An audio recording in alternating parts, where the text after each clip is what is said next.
This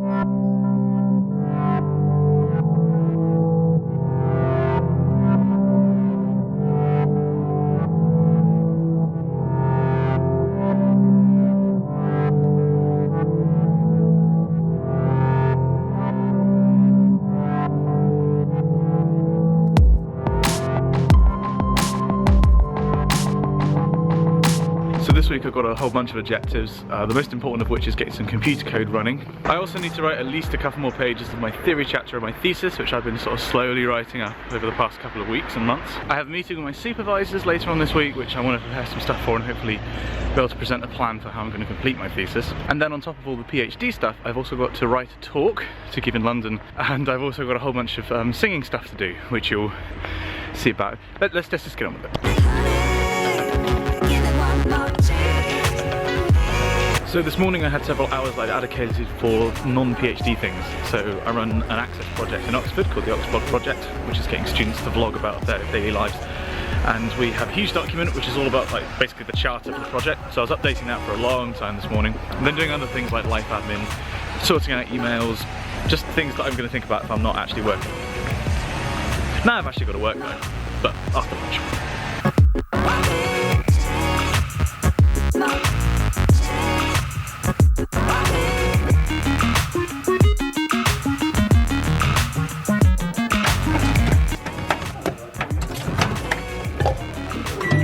Right, now it's time to actually get some work done on my thesis.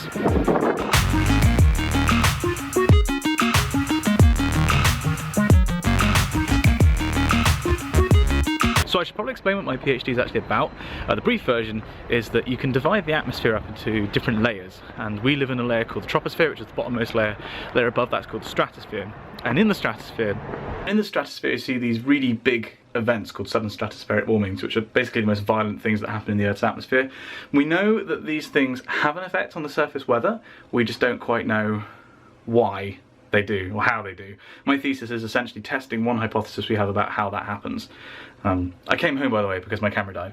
Also, so I do all my editing on my big computer here, which broke, and I've just sent it away to be fixed, and this is the moment of truth to see if it works or not. Now. Yeah, it would help if I turned the power on. Ah, it works. I am so happy to see that light again.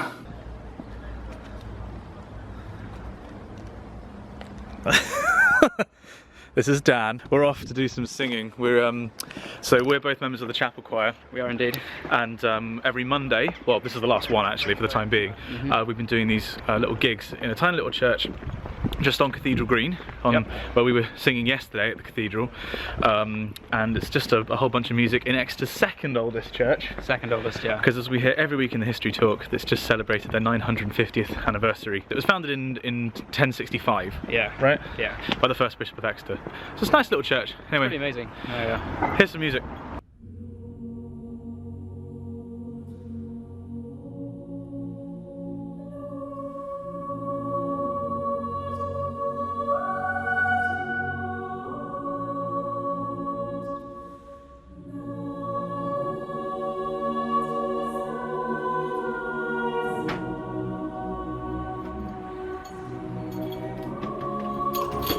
So this week's kind of been a weird one. That's not the line I was going to say. So yeah, sorry about that, my camera ran out of battery. The other thing that I wanted to talk about yesterday that I didn't get a chance to because of the camera dying was the fact that doing a PhD is kind of weird. Like, it's not like every other stage in your education where the answers are definitely known, which is a problem because the work that I'm doing at the moment, I am doing something and then I have to check if it's right and sort of compare it to a whole bunch of other stuff in the field. But there's no guarantee that that stuff is right, and equally there's no guarantee that the method I'm using to see if it's right is right. There's any number of ways in which I can be wrong, and no matter look, I'll probably be all of them. Good morning. Aren't you gorgeous? I've made a friend following me. You cat slut.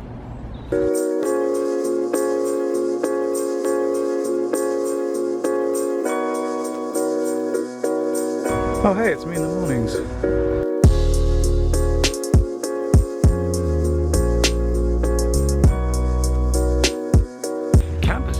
busy today.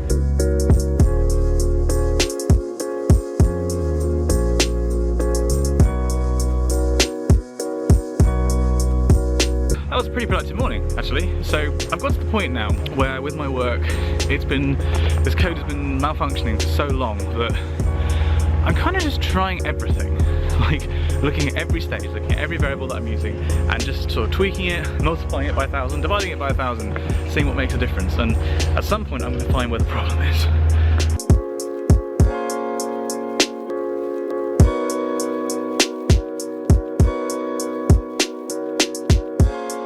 Well, that felt like a properly kind of full day, like a productive day. Like the vast majority of the day was spent still trying to get this code to work. And whilst I didn't get it working, I've now got some better ideas about sort of how it's not working, if that makes sense. The other thing which I did was write some code which is going to use the code that isn't working when it works to do a whole bunch of different calculations. So it's like the master program. What I've been working on is effectively like building a specialized tool, and this next bit of code is actually using that tool and telling the computer how to use it. So that's nearly, well, I've started it, let's put it like that. Now though, I'm going off into the uni because I ordered something from Amazon and there's a pickup locker here and I'm really quite excited.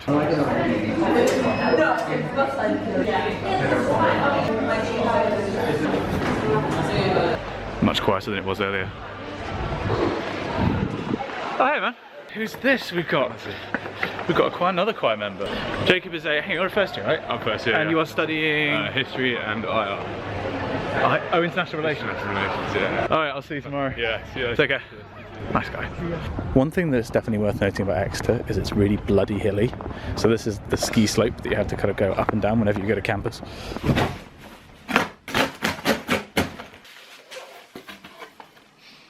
This needs to go somewhere. Yeah. So unfortunately my housemate Dan has gone upstairs because he's not feeling terribly well. So I'm going to cut filming for tonight. What I am going to be doing is doing some editing for various YouTube projects and doing some writing for this talk that I'm going to be giving next month. Basically that's what I'm up to, but I'll see you guys tomorrow.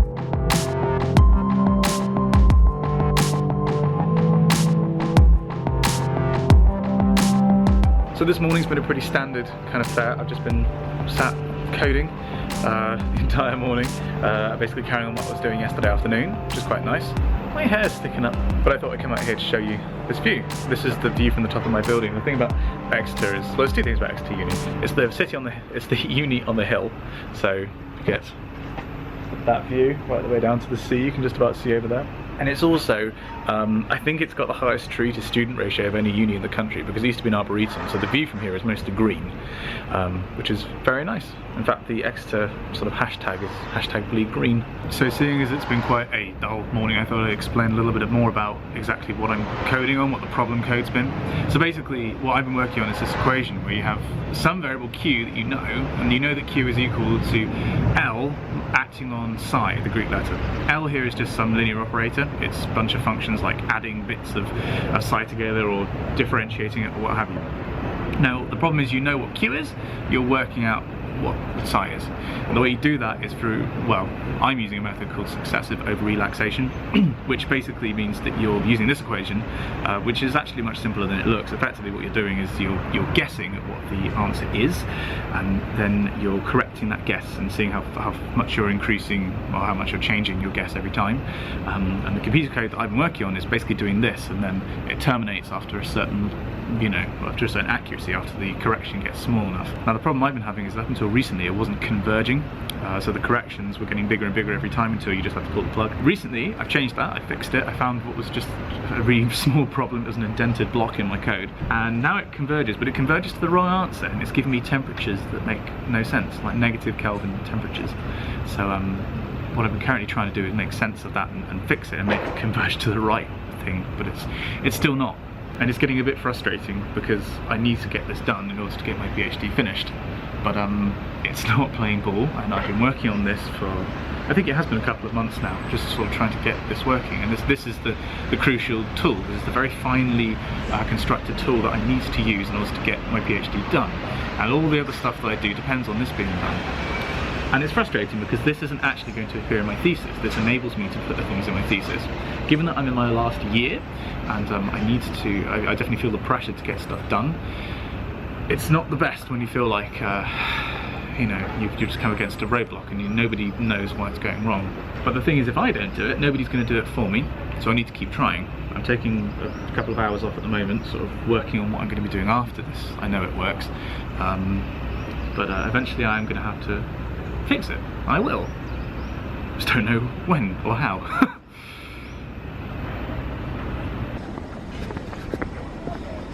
Okay, so it's now a bit later and making some interesting progress. I went back to the misbehaving code. I feel like I've identified what the problem is. It's to do with how I'm looking at things changing in the vertical.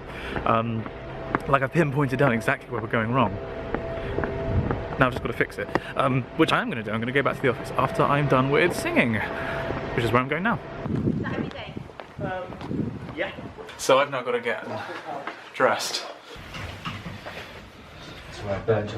This is Sophie. Hi. She's one of our sopranos who's also a cheerleader, which is dressed like this. You've got varsity later, haven't you? Yes, football varsity. I don't. Bottom struggles.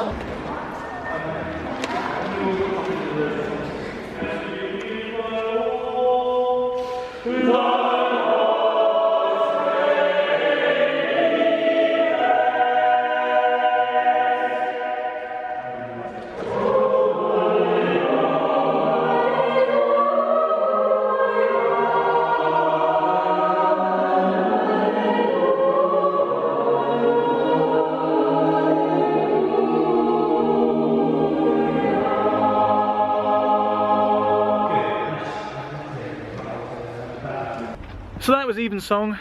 This is something, if you want to know more about me singing, there's a link up there and down in the description. I did a whole video about doing choir stuff. Basically, I sing in the University of Exeter Chapel Choir. We sing an Evensong every Wednesday.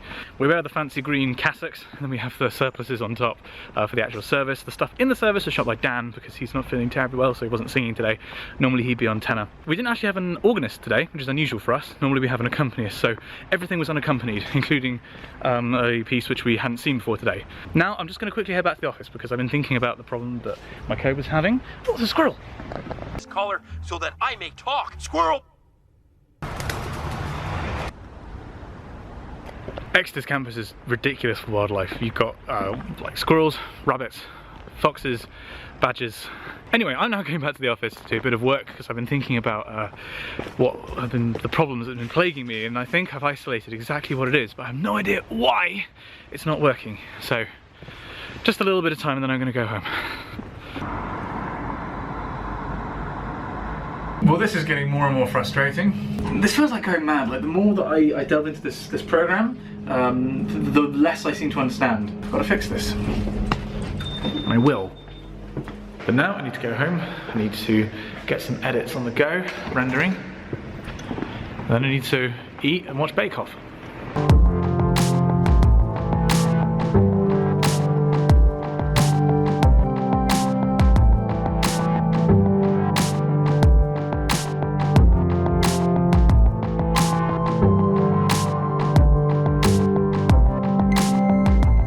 So that was yet another morning of coding. This was continuing to ignore the problems that I've been having with the code and sort of ploughing on under the assumption that I will eventually solve the problem code. And also doing a lot of stuff writing by hand. So this week I've been trying to set myself a sort of timeline for when I'm going to be getting each part of my thesis done. So the thesis is the thing that lets you call yourself a doctor. At the end of the day, you do your research and then you write it up in a document called a thesis, which, at least in this field, is about 150, 200 pages long. It's your original research, it's a summary of the field, and it outlines what you've contributed. Then you submit that thesis, and then you sit what's called a viva, which is anything from 2 hours to a full day of discussing your research with a world expert in your very specific field. And a lot of people don't. It's not really an exam; it's a defense of what you've done, which means it's really just a chance to have a really interesting conversation with somebody who's very good at what you've done. So I just wolfed down some lunch at my desk because I am now going to do what I've been trying to do every lunchtime. This week I've actually been pretty bad at it, and that's going to do some singing practice. So So the University of Exeter doesn't actually have a music department, so all the people that you actually heard me singing with yesterday in the chapel choir don't do music, like me. But we do have the largest extracurricular music programme of any university in the UK. So there's this huge building here, this is Cornwall House, which is full of practice rooms and ensemble rooms, where anybody who has a music card, which is very cheap to get, can just book in for as long as they like to rehearse on one of these pianos. So I'm going to be working through some stuff for the chapel choir, and also for some solo material, which isn't going to be any relevance for a couple of weeks yet. I'd just like to point out the ridiculous quantity of music. This isn't even everything for the term. I mean, this is even touching the Christmas or the remembrance stuff. It doesn't even fit in our folders anymore. This is ridiculous.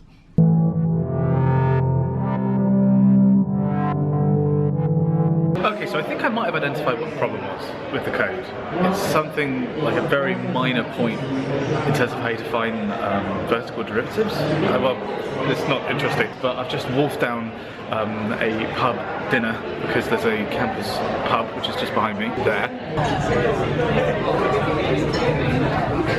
This is the dream.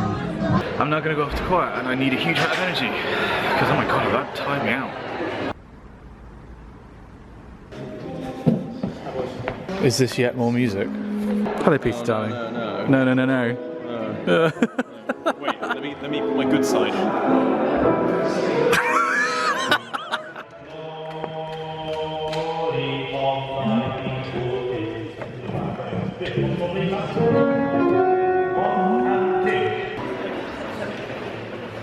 Never has the music in a rehearsal made me angrier.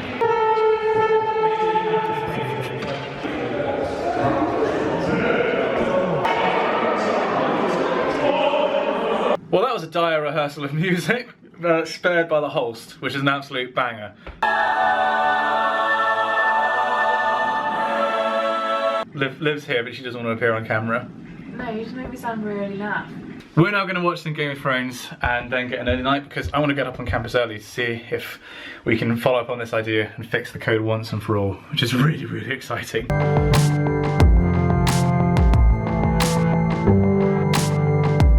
Okay, so it's currently 7 AM. I just half an hour ago pulled myself and a very disgruntled girlfriend out of bed. I'm sorry. And we're going to try and make the most of what I think is finding a solution to this coding problem. I think. I'd like to point out that Liv acquiesced to being in a clip, but demanded 2 takes because her hair looked too scruffy from the back.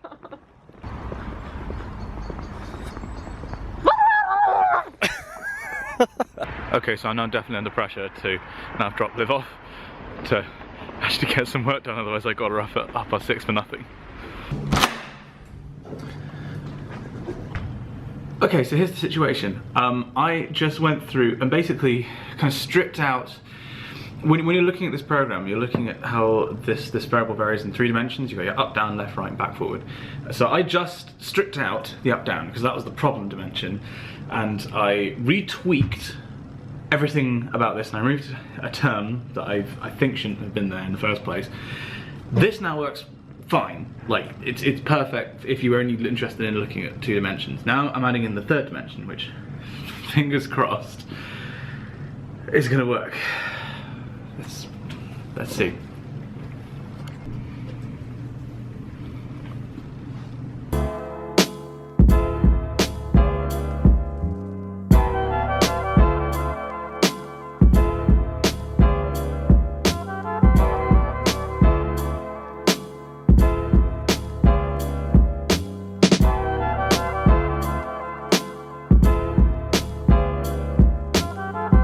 So this is the problem that we're having. This is the field that I'm generating, the stream function, the colours, and then the arrows are the velocities that you can get from that. And everything's pretty close, so this is what we expect to see, this is what I'm calculating. Everything's pretty good apart from this at the pole. And the temperature field that results from that is, I don't know if you can see this, is really wrong. But the velocity's looking pretty good, apart from here. So nearly cracked it. We have replaced one problem with another, but at least now we are much, much closer to the truth that you kind of see in the atmosphere. Time to get lunch and be quick about it because I'm really pumped to try and finish this. So what happened? Only conquer then divide. No, you divide your enemies, which makes it easier to conquer them. Okay, well I feel like a mug because I just got a pie for lunch and there was this farmers market here, which is here I think every Friday now in term time. Made a poor decision. It's really good, they've got loads of local foods and then like international foods as well. It smells amazing, and that's from something who's veggie.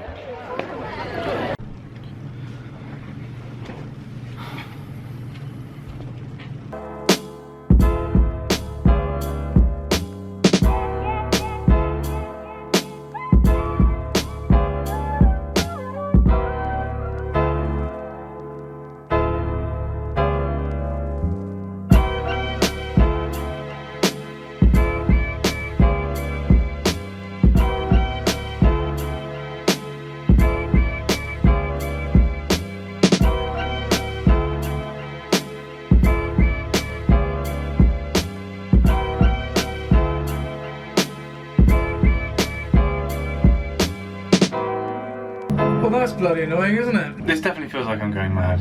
Like, it's almost sadistic at this point. It gives me hope and then it takes it away. But still, I feel like I have to respond to these things in a mature manner. So I made use of the time and I set up another program which is running over the weekend. Hopefully it'll be finished by the time we get in on Monday. I think the preliminary results are telling me that what we assumed there was going to be a difference between these two methods, and it looks like there's not, which is kind of going against what other research papers have found. Well, at least one paper off the top of my head. That's something I'll have more data to make sense of on Monday. Now I'm going home.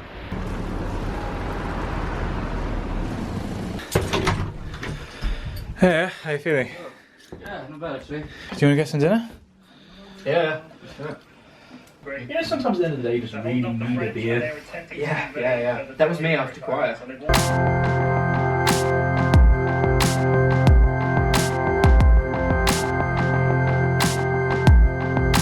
So Dan and I like to try and play tennis, at least occasionally, to try and... Well, I'd stopped doing sports. You sort of stopped as well, hadn't you? Yeah. So it's nice, even if it's just two people. I mean, I'm going to try and do doubles. Yeah. Although our level of skill is definitely trouble enough, just two of us. Trying to find a doubles partner that won't be embarrassed by our level of kind of poor tennis. We did legit just choose that tennis court because it was as far away from everybody else as possible, including the kids' class down the end. Yeah. Well, there was a girl having a lesson. Right next to us. Worked out really well. I was We were learning. just getting free advice. Yeah.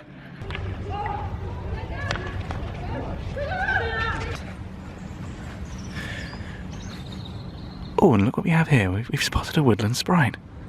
Look at him go. Going about his business. Oh, I think he's found some nuts.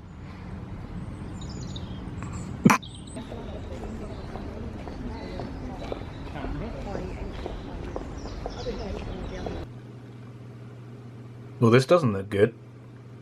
This is so what I don't need right now. At least my room's tidy. So we're just out shopping. I have now got a new jacket because I needed a coat because it's now winter, and we're now trying to find Liv something that's going to keep her warm because she's complaining incessantly about the cold. She was in Spain last year in her defence. Let's look at River Island and try not to show your face. Oh, the English summer's over. To be fair, the English summer also looked like this. Oh my god. You're gonna look like my... That's literally the same texture as my teddy bear that I definitely used to have. You've become like the Yeti on my YouTube channel, like no one's ever gonna see you.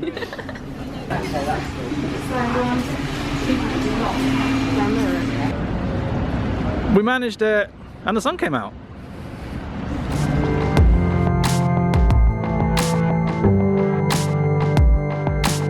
Okay, it's Sunday morning and my computer's still not working, so I can't do anything actually useful. So Liv and I are going to go into town. We're picking up some stuff to make a veggie Sunday roast. Today's actually quite an interesting day because we've got this, then this evening I've got a live stream, and then after that we've got a party to go to.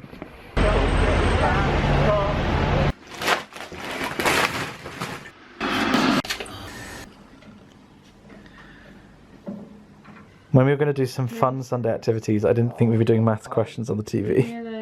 Pie chart. Look at that pie chart. Lush. This- Everyone's favourite chart. It's the tastiest of all charts. Also just so It's the pie chart. Are you enjoying this, Dan? fucking loving it, mate. I 200. love maths. Mate, I Love me don't some think maths. that's right. I got the wrong answer. That's why I'm studying English and classics. Okay, right, this is the live stream that's about to happen now. Because of the problems that we had at home, I'm doing it in the office, so this is where I'm back at 6:30 on a Sunday evening.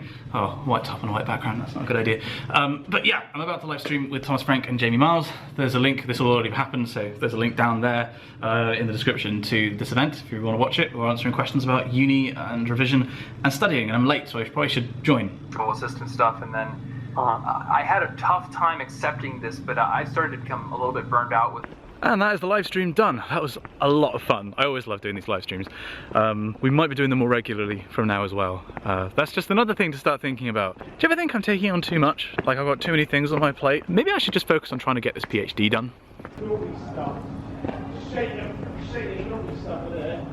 So the cool thing about this party is it means I get to go back in time a few hundred years because the house is... Actually, I don't know how old. I'll just show you the front door. So this is the front door. Ow, that was me hitting my head.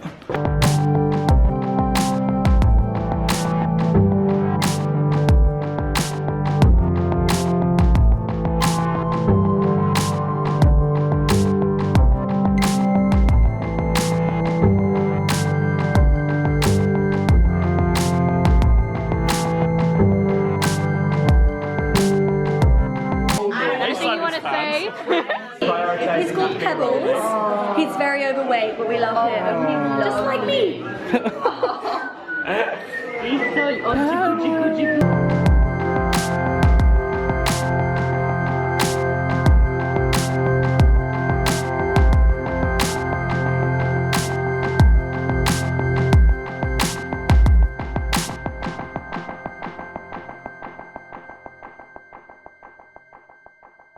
Alright, let me be very clear about something. I am not doing these every week.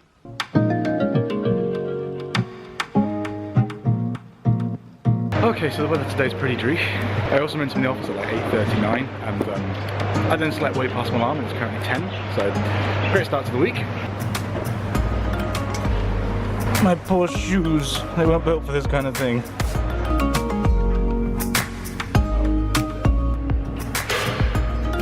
Yeah, I'm no electrical engineer, but I'm pretty sure that's bad news for the emergency light. We were just saying that if there's a fire and the emergency light comes on, that's going to cause a fire.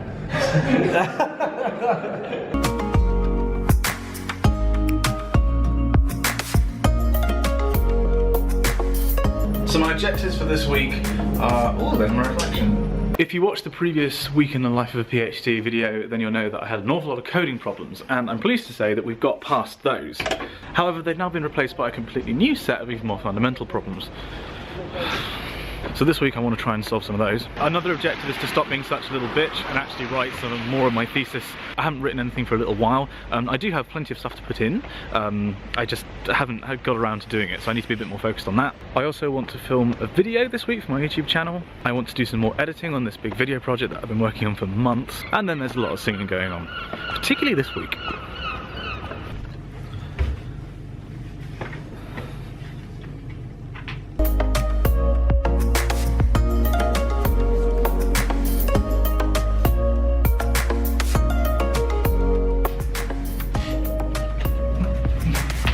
You like live streaming yourself working.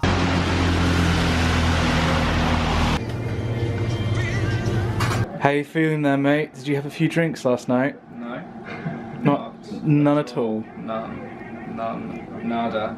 So today was frustrating. I did get some coding work done and sort of probed why things were working, why they weren't working, but I still can't make heads or tails out of this new problem, which is basically that we can get our temperatures now looking fine from the code that I'm playing with, but the velocities, totally wrong, like hilariously wrong. Also, we got around one of the problems we were having by kind of cheating and splitting up our field into a background, state and anomalies, which is fine, you're allowed to do that under the maths, but when we recombine them, makes no sense. So I kind of rage quit at one point, and I switched to a different code that I needed to run, which was hopefully going to finish overnight. And then I was actually getting some work done on my thesis, so I'm actually hitting one of my objectives. Now though, I am going to start editing and hopefully get an early night.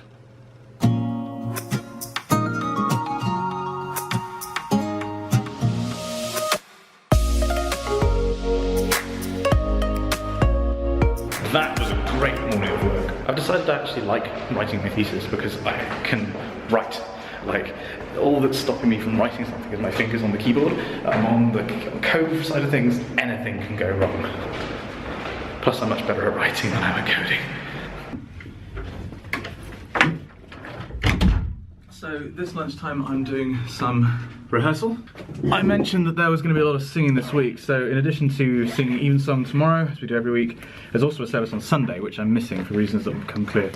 And then we're also giving a production of Handel's Messiah on Saturday. So Handel's Messiah might well be the greatest piece of music ever written. It's this, like, stonking, great, big, huge oratorio. It's got lots of choir sections, like you definitely know at least one of them.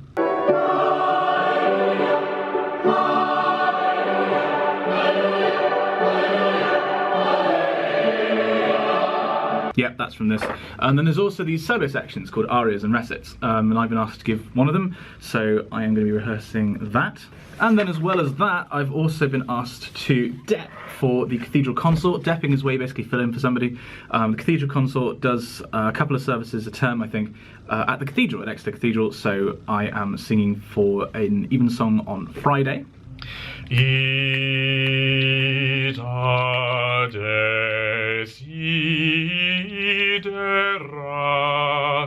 Confession, I can't actually play the piano.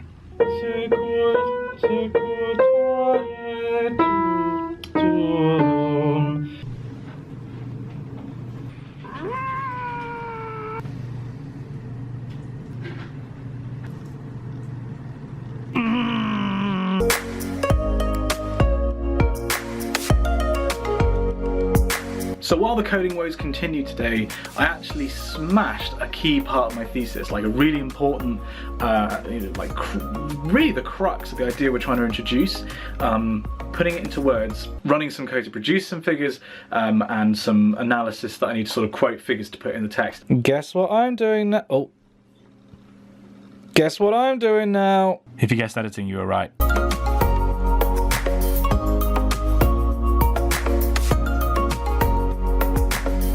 So this morning I was working on a little side project to put in my thesis, which is basically proving that one of the things that we propose in our hypothesis is equivalent to something that's already used in the literature, just slightly differently framed.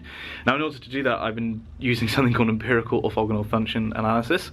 I definitely said that very Britishly, orthogonal. And in order to do this, I had to generate some data and recast it in a particular way and remove the annual cycle and remove the mean. And I was getting super frustrated because I wrote the code in two halves, one which did that analysis, like the repackaging the data, and then another half which did the EOF stuff. And the second half, I was like, what? This doesn't make any sense.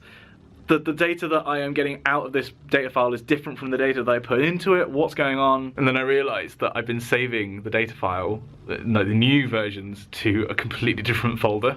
So the data that I was reading in the second half was just really old, scrappy version of it that I knew was wrong. So that's running over lunch. Now I'm back singing. Qui haviderunt oculi mei.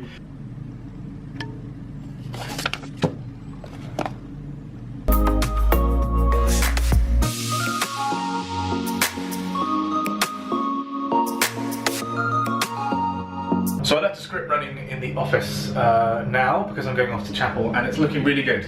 It's a really important thing to put in the thesis, and basically it was just a minus sign that was wrong earlier in a plot, so fingers crossed by the time I get back I'm going to have something that is really key done. Now though, it's time to sing Evensong with the chapel choir. Dan, mate. Yes.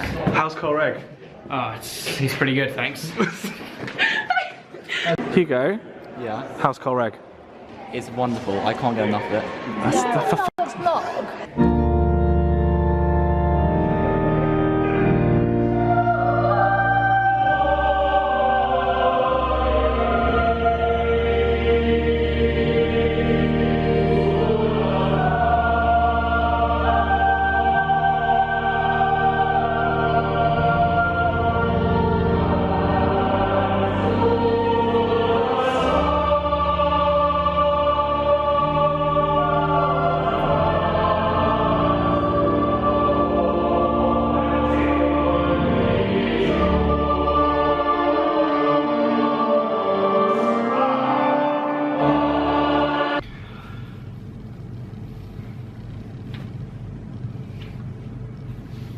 Okay, so it's currently 8 o'clock and I have been in the office minus singing since like 9. But I don't care because things are going really, really well. Let me show you. Let me zoom you in a bit here. So one of the key things that we are doing in the thesis is demonstrating that we can capture the same kind of behavior in using one index that we can with using another. So this is the index on the y-axis that we're proposing to use, and on the x-axis the one that's traditionally used. And you can see that there's a really good correlation. The correlation is 0.86 across the whole data set, which means that when one changes like in a positive way, one goes up, the other one goes up. And you can see in the scatter graph they're very similar. And you can also see in a particular like occurrence, so this is just 100 days of looking at the data, that our constructed index at the bottom, I could basically can't even tell them apart. They're so similar. There's a little bit of banding going on in ours that I still need to have a look at, but they basically capture exactly the same behavior. And the real test for if this is doing its job right is if the residuals of these distributions are normal, and this script should calculate that. Boom! Oh yeah! After a month, this isn't the main problem code that I've been struggling with. This is something that is like relatively standard. I just needed to write it, but it worked. Like something I coded actually worked. So let me just call it my happy little thesis. This is going in this bad boy. There are definitely some parts of my thesis that I need to remember to take out before I hand it. Also, the office is now empty because it's 8 o'clock, and I can kind of show off my... It's like I have a little fort now. I'm kind of completely enclosed because we moved the plant. That's my peace lily, which has lost all its flowers because somebody forgot to water it when I was away. I may have forgot to tell them to water it. It might be my fault. I've got my laptop to run scripts on. I've got my computer, which is meant to be running scripts, but I don't have some software on it which I need, so I can't really use it. But I'm using it to write the thesis whilst I run code. Then I've got like to-do list kind of things and things to remind me and like ideas that I've had. And then over here, I basically told myself that until I get the relaxation code working properly, I'm not gonna throw out any of the Coke bottles or cans that I drink. For those wondering how I get through a thesis without drinking coffee, this is how.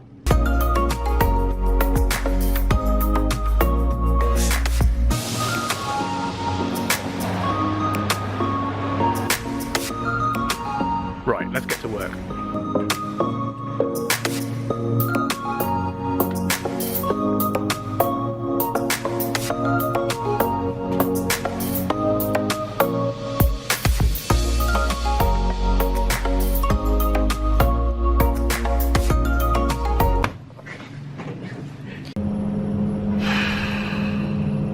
Okay, that was a really long grind of a day.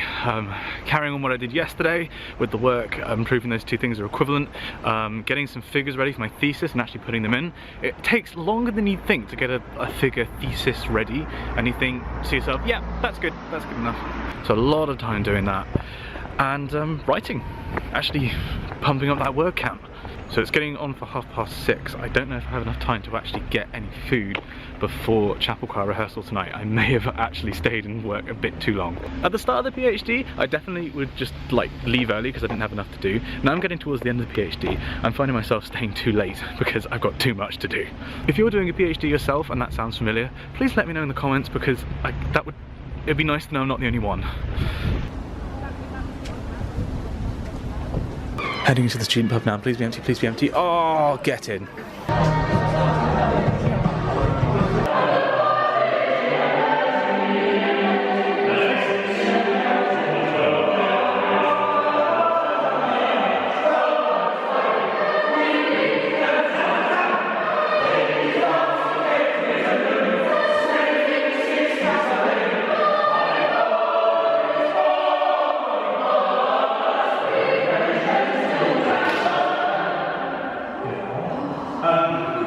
I swear to God, if you fucking help.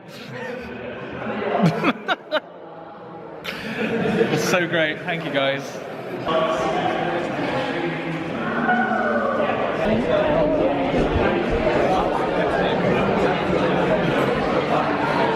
So normally after rehearsals we come to the pub.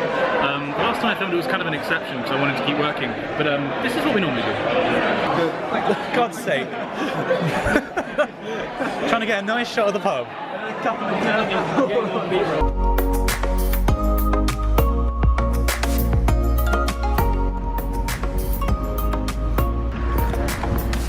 So today I had a meeting with my supervisor, which normally we have every week. Last time I made a video we didn't for some reason. And this meeting was the first time we'd kind of seriously talked about who to get as my external examiner for my thesis, which is mildly terrifying. In my head I had as my examiner, and that was terrifying. Yes. Not answering. I haven't really filmed today because I just kind of lost focus. Like so there was a meeting before my meeting, which was a talk given by a friend of mine who's just got her PhD on her research. Then we had the supervision, then I had lunch, and then I just kind of didn't really get back into things. Now I'm off to the cathedral to sing some music. It's quite hard and I don't know very well. What could possibly go wrong?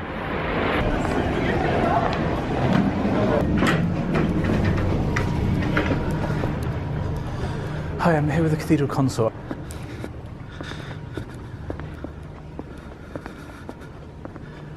You feeling confident? Okay. You said you were fine like a minute ago. It's fine.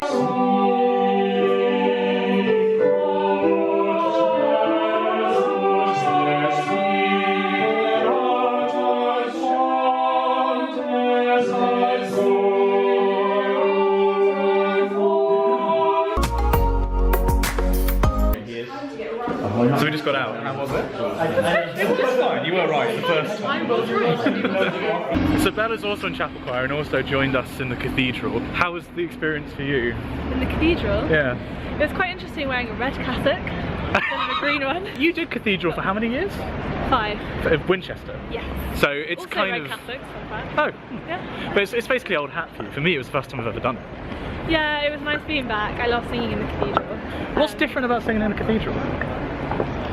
The service layout is like slightly different. Yeah, true. Than the prayer that you didn't know. Yeah, I was just mouthing along. I was like, the Lord God. What are you going to do now?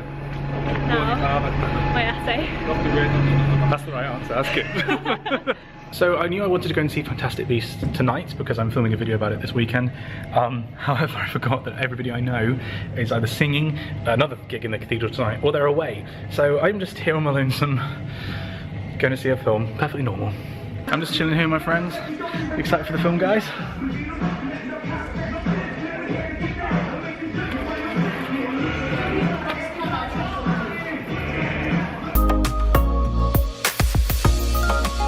Which part are you?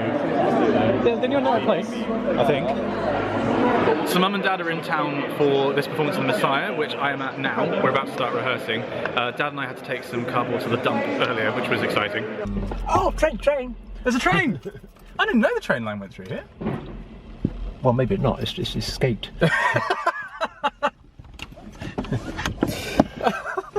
He shall reign forever and ever. And he shall reign forever and ever. King of kings. Dan, mate, how's it going? Oh man, it's so good. It's great music, isn't it? Awesome music. So I'm having this many people. Yeah. The building is shaking. Well, this is knackering. We just had like a 3-hour rehearsal with all the alumni. It's really nice actually. I was just chatting to a bunch of alumni.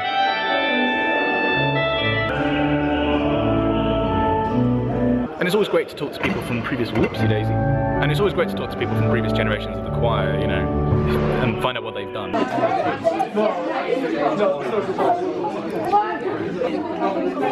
You just spectacularly walked into the shot then. Sorry. It's alright. Don't keep that. I won't. Well, that's the candles filled. I've got some nice background music from Imogen. It's now time for us to begin our performance and cast a cup.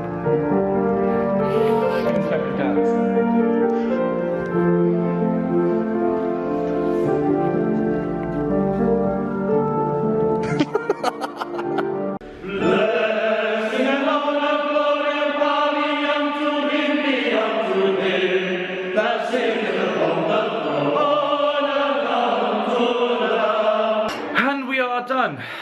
My voice is a little bit shot. I feel a bit like we crawled over the finishing line because we've been singing for, well, we had like a 3 or 4 hour rehearsal and then that's a 2-hour performance time, and a lot of that you're singing at the top of your voice. and top of the range as well, so a bit raggedy coming over the finish line with the worthy as the lamb they are men. Everybody's solos went pretty well, I think, considering we had a week's notice to learn them. I wasn't terribly pleased with mine. Unfortunately, my throat was too dry. I didn't bring any water with me, which is my fault.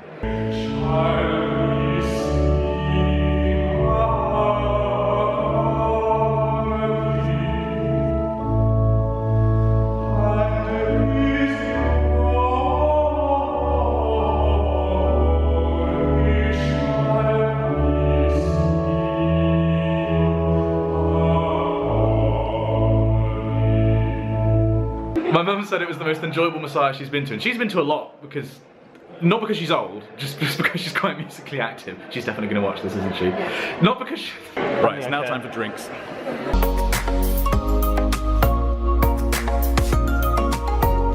So last night we managed to sleep 7 people in our house that is really built for 2 people, because I'm not even quite sure how you managed it, honestly. There was my girlfriend and I in my room, and then in Dan's room it was like that scene in Charlie and the Chocolate Factory where they had Grandpa Joe and all the other grandparents in like the bed. They were just like crammed in together. Daniel, explain why your pillow is wet.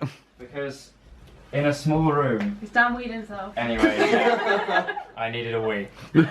No, we decided to sleep 4 people instead of the 1 that it normally is at a squeeze, which is not a good shout. The walls were dripping, as long with the windows. With condensation. So last night we went to a house party after the Messiah, and one of the guys who lived there, it was a house belonged to one of the people in choir. We didn't really get along with this guy, and he was being very loud and obnoxious, and he was just basically told me to down a bottle of wine, and I was like, well, no, I'm not going to do that. And he went, what, have you not got any balls? And I'm going to ask these guys to confirm that this is what happened. I just basically I stood up right next to him and I was like, mate, I don't conform to your notion of masculinity. Did that happen? It very much did. Yeah, and then he basically was just like, and then left the room. There's too many words for him to process at the one time. Yeah, but I wanted it to be on record, because this sounds like one of those stories. It's like, yeah, and then I stood up and I was like, yeah, well, I like hospital food. It was basically like, you know how in kind of nature documentaries you see the strutting peacock? Oh, sorry, no. No, I'm reticent, but I genuinely am. He reminded me of Biff from Back to the Future. Oh, he's just such a dick. Just such a dick. For once, the guy with the words and not all the muscles. Yeah, exactly. We won, guys. So this road was meant to have inspired Diagon Alley, because J.K. Rowling went to uni here. Yeah. So back in the house, we're joined by Lily, who starred in the last vlog. Yeah, you do your time yet, so I'm here. So yeah, exactly. And Dan's over here in the corner. We were going to be recording a video. We've got all the paraphernalia here, but we're all too hungover from last night to make a decent video. So it'll be a couple of weeks, and then we'll get you Lily back. I feel like a bag of smashed crabs. Yeah, like a stuntman's knee. Yeah, not feeling the best. So this week's been a pretty interesting mix of things, but the most interesting is yet to come. Hey mate, can I get a single to extra airport, please? So I'm flying to Belfast, and I'm flying to Northern Ireland to film some videos.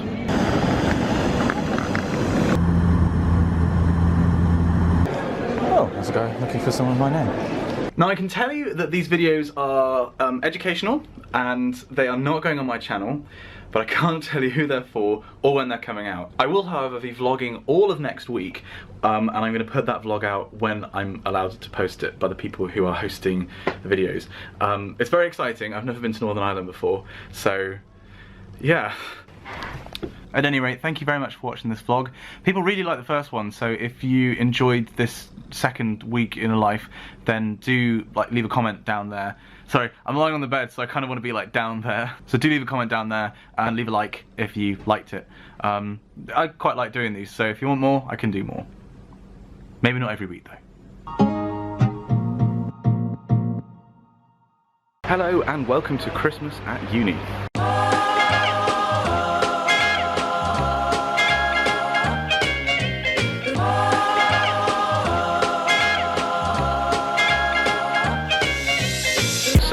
last week of term for the undergraduates here at Exeter, which means there's a lot of Christmas events going on this week. As a PhD, I never really have to leave, like there's no term times, but this week's going to be busy. Rocking around the Christmas tree, let the Christmas spirit ring. Later we'll have some pumpkin pie and we'll do some caroling. So some of you complained that there was too much singing and not enough science in the last video. This video I'm going to try and keep singing down to a relative minimum, considering that we're doing three services this week. My objectives are to continue to not be a little bitch, because I was quite successful at not being a little bitch last week and actually got some thesis done, so I'm going to continue with that work. I only actually just got from Belfast from my top secret filming a couple of days ago, so basically actually we're picking up where we left off because I was a bit busy for the past week. So finalise what I was doing, get that like locked in, I can move on. I also want to talk to you guys about some of the techniques that I'm using. I'm determined to try and get some of my coding woes sorted this week. It's going to be this week or next week. I've only got, I think, 12 weeks until I want to get a good first draft done of the thesis. There's a lot to do in those 12 weeks and it's basically all contingent on me actually getting this code to work. This morning I've already done a lot of organisation and emails and sifting through code to find some fragments that I need to use again.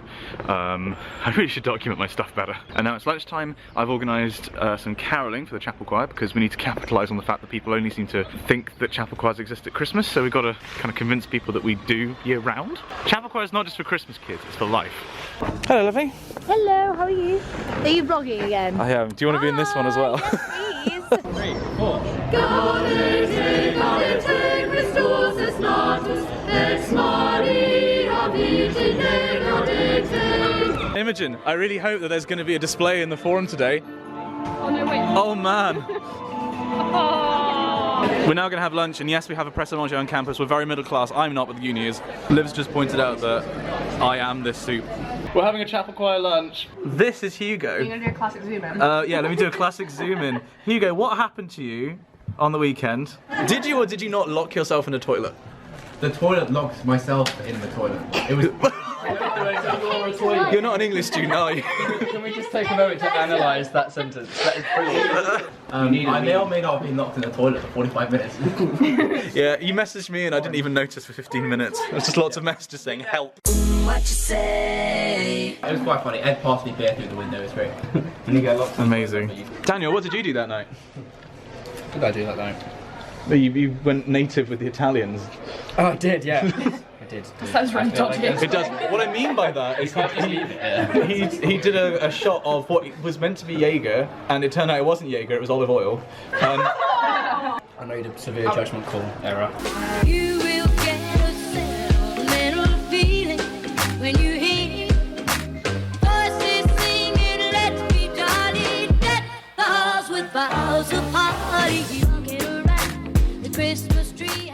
It's actually amazing just how much of your time can be taken up. Like, I'm not even a professor or anything, I'm a PhD student. It's amazing how much time is taken up by just admin. Today I was submitting paperwork for being reimbursed for the big YouTube project that I'm working on, which a trailer will come up for eventually. And then also just replying to emails about meetings and all that kind of stuff, and just getting myself organised. That took the best part of the entire morning. Now it's time for me to record some videos for the YouTube channel. Like, I actually will, because I'm not hungover.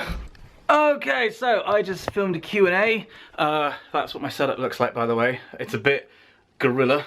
That's a softbox with a sheet over it because it was too bright. I also had another light over here, and then this was on a tripod for once. And then I also use this NTG2, which is my default microphone for anything with like decent quality, which is going into a Zoom H4n. Now I think I've got enough time to actually record another video tonight, which is going to be the book club. So I'm going to change to give it the impression that I didn't actually film everything on the same day, and then we're going to get on with editing.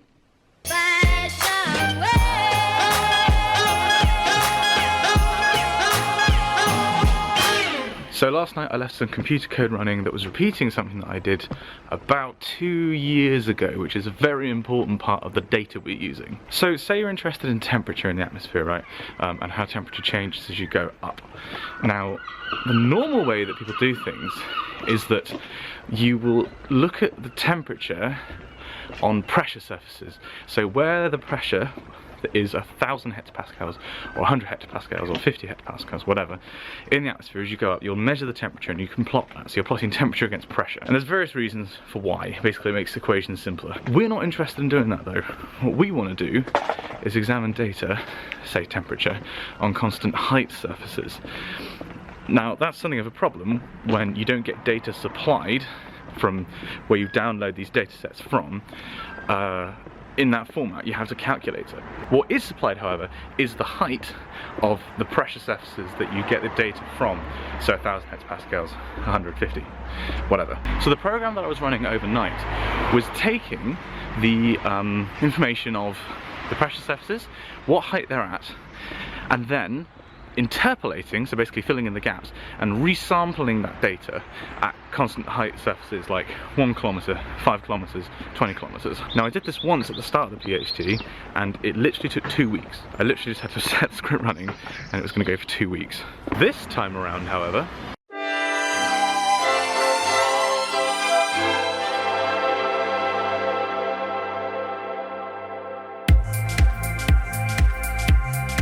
the reason it was so much faster this time is that I've got a lot better at coding in the 2 or 3 years that it's been since I first wrote code to do that task.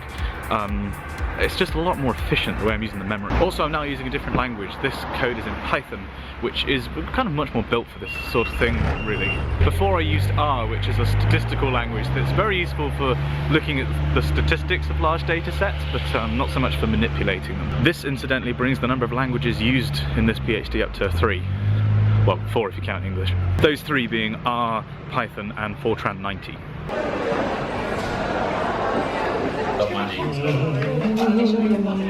Peter, why are we in a primary school classroom with pedos?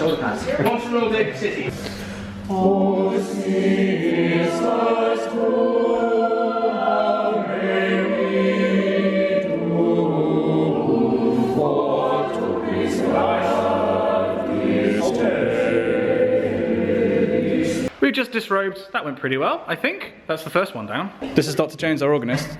Dr. Jones, how do you feel about glissandos? All in. Corin, I must say, you were exceptional. You were very, very. I got some in the rehearsal, so I'll put some in now. The star shines out with a steadfast ray.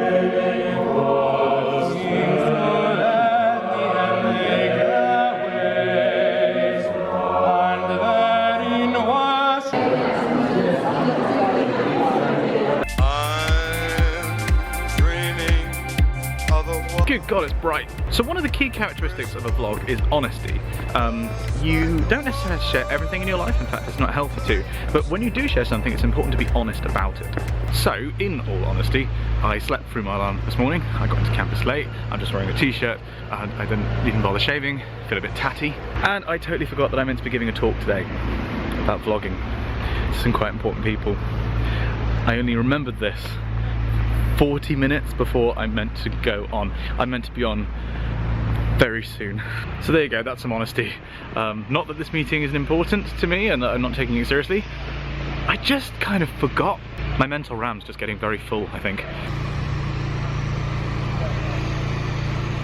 Rick is giving the talk, and Rick is for a company which proves that you can be so... Well, that went pretty well, I think. The great thing about giving talks at these conferences is they always have free food. So that was my talk on making online video specifically for sort of outreach for students and about how the highest production value isn't actually the best production value. It's a talk I've given a couple of times now, so they certainly seem to like it. They said we got the recommendation from this person and we can definitely see why, so good. Oh God, there are people on campus trying to hand out things. I hate it when people try to hand things out on campus. Where the treetops glisten and kitties listen to hear sleigh bells in the snow. Alright, it's time for the last even song of term.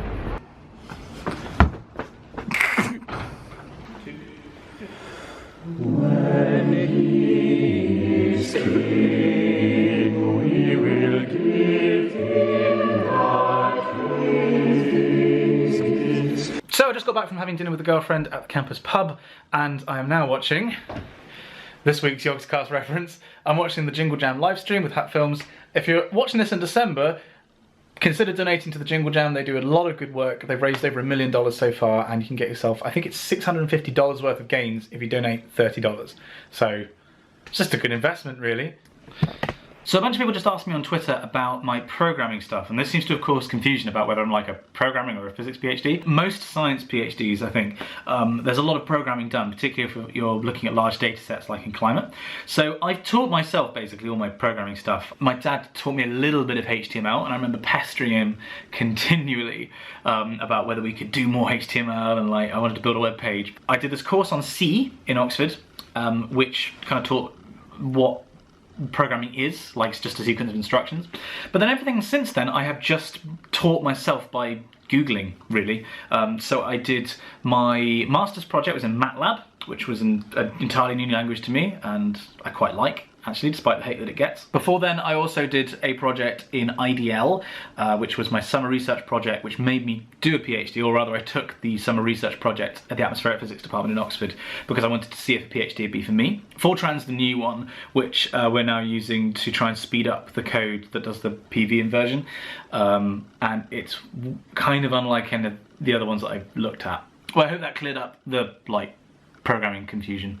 I wish someone would clear up my programming confusion. Just a quick note to all the people who are commenting on these videos saying they're really inspirational. How on earth do I have time for this? How on earth do I not get really tired after lack of sleep? I am exhausted basically all the time. Particularly at the moment I seem to be really wiped. If you want to take motivation from this, I keep doing these things. I keep working on my thesis and I keep making videos because I want to do those things. And I'm not going to let something like me being a bit tired stop me. And it's also important to let you guys know that I'm not some kind of Superman. I am very frail and human, and there are definitely times when I just sleep in and I just physically can't work because I've pushed myself too far. I still fail all the time, but I don't let that stop me from doing what I want to do. With every Christmas card I write. Okay, today is going to be a good day. It's raining. Okay, today's going to be a pretty great day. So, I just had a video go live, my 40k subs Q&A. So, channel's in good hands. I'm going to work all morning on trying to fix the boundary condition problem that my code's been having. We've then got a bit of busking to do with chapel choir in the forum. Then it's back to work all afternoon working on the code. Hopefully, today, it's gonna work. Then it's the big chapel choir Christmas service, 9 lessons and carols this evening. And then after that, it's the chapel choir Christmas meal, where I imagine everyone's gonna get very bevved.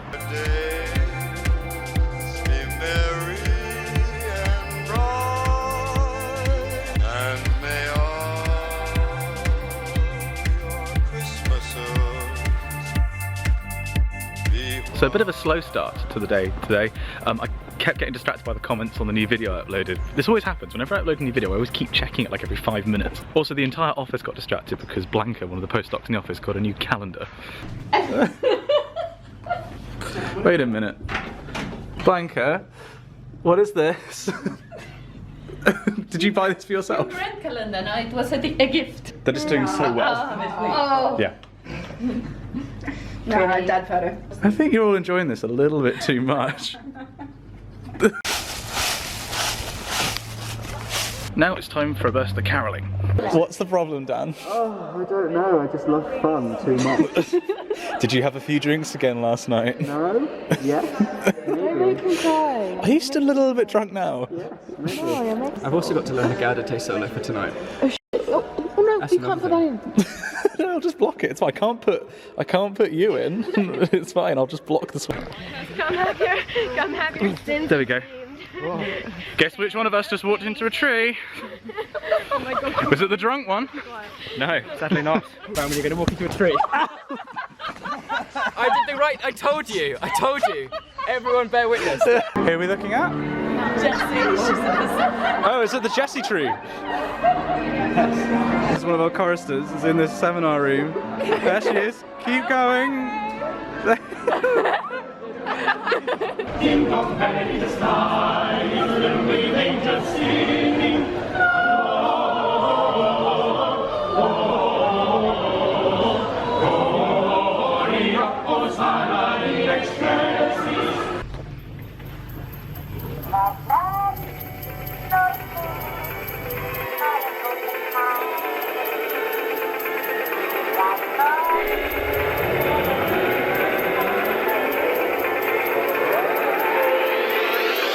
isn't that pretty? Okay, so in the afternoon I was working on applying some new boundary conditions to the 4 transcript that I'm working on, which inverts the PV. Not quite there yet. Now it is time for me to go to our big carol service. It's worth saying that when most people think about Christmas services, they think about carols, and this is a 9 lessons in carols service, there's lots of them. But there's also some absolutely sublime music that's written for this time of year that's a lot more interesting than carols. So I've made a playlist, that'll be down there in the description, if you'd like to listen to some of that, including some stuff that we are singing tonight.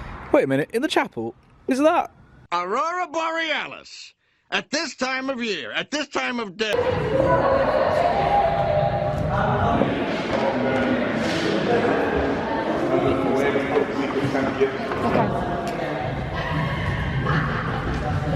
There are going to be a lot of candles in this service. Corin, what are you wearing under your cassock? I'm wearing absolutely nothing. Oh my god!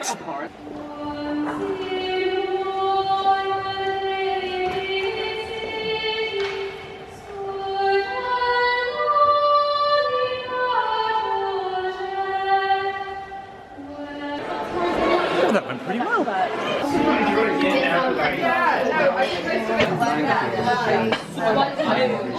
I feel there are a few things I need to explain about this meal. Half of the table just descended into madness over duck-based jokes after what happens if you cross Father Christmas and a duck resulted in the answer of This is damn sick flag. What might Christmas duck? This will not translate well in your video. No.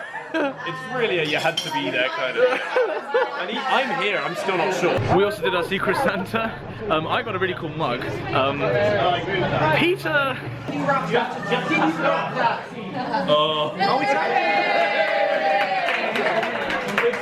Why did I buy you suntan lotion for your Secret Santa? Where do I start? Is it because your back looked like a half-peeled orange after our tour to Malta? Firstly, on the flight home, did we nearly divert the flight to a different airport so you could go to a hospital because you were so badly sunburned? No, we had. my mind is made of this incident. Also, somebody got our organist Dr. Jones a Justin Bieber calendar. Goodbye, the internet. It's night time now for Simon. Bye bye. I'm sleepy. Oh, I'm kind of gay.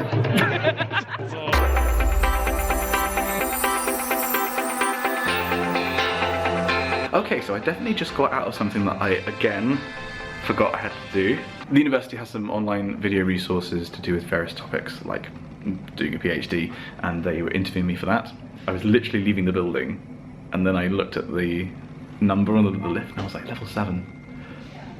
Oh! So this is going on the PGR website, is it? Yeah, it's going on the our Ellie page. So basically, at the moment, we have kind of like... So that's done now anyway. Is there anything else I can forget this week? Today I really wasn't very productive because over the past couple of days, my YouTube channel's gone insane, like mad. For context, about a month ago, I was getting of the order 3,000, 5,000 views a day. Very, very happy with that. I thought, you know, this is going great, YouTube's going pretty good. Over the past 48 hours, I've had 220,000 views. And part of it is undoubtedly doing weekly vlogs. Also changes to the YouTube's algorithm, I think. But at any rate, things have just exploded, and it is incredibly distracting because I feel I have an obligation to people who comment on my videos, particularly if they ask a question, to reply and engage with them. And I was getting a comment about every 2 minutes. I'm really still struggling to process this because it is just such a big shift. Like my subscriber base has gone up by something like 10,000 people in the past couple of weeks. So naturally, I'm obsessively checking analytics and seeing if this surge has stopped, when it's going to stop, if comments are coming in, replying to people. It is very distracting. Not that I'm complaining about it, I just need to learn to get a bit more disciplined when it comes to work and YouTube and trying to keep them separate. On the work side, I didn't have a supervision today because my supervisor is at the Met Office, so sent him a big email with all the stuff that I've been working on, and I'm now heading home because I need to do some housekeeping, like getting a load of washing on and things like that, and doing some work on my laptop at home, and then going on a date. I think I've opened 5. Have you opened 6? No. No, I've opened 4. Oh, did you open 5? I think I did. Oh, you did? Oh, I did, sorry. So one of the perks of coming home is that Dan's mum bought us both advent calendars, and that's his hand. And what have you just got? I just put it in my mouth. But you haven't had 5 yet, have you? I've got like a squid. Is it? I don't think it's a squid. The lobster? Yeah, In the nativity play? yeah, first lobster.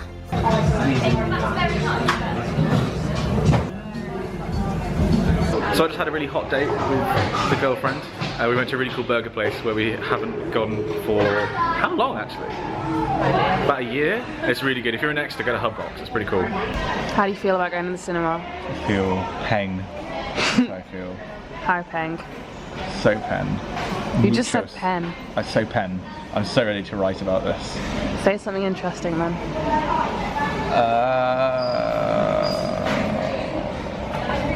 You're the worst blogger ever. The mitochondria powerhouse of the cell. I'm not alone this time. I just realised that we never gave our review of Arrival. I really love this film. I think it's some really intelligent sci-fi that the genre really needs. If you're interested in sci-fi whilst it's in cinemas, try and go and see it, because seeing on a big screen and hearing the sound and music of it in a cinema is kind of conducive to it. Liv really liked it as a linguist, and definitely the bits that were most interesting, I also think, were the sections about language. Dan, interestingly, wasn't quite so uniformly positive about it. It's definitely not perfect. I completely agree with him about that, but I really liked it.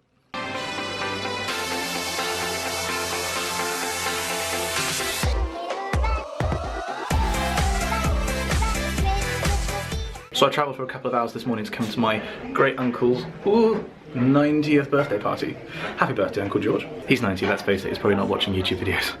Toast to absent friends. There's Anne and Donnie and Jess and Ellie and Bob.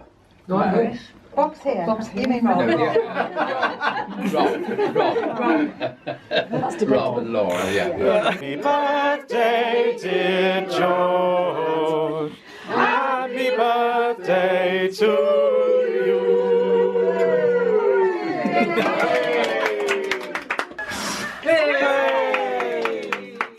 Let's see if I can fit in the frame with you guys. Wait, are we doing everyone in the frame?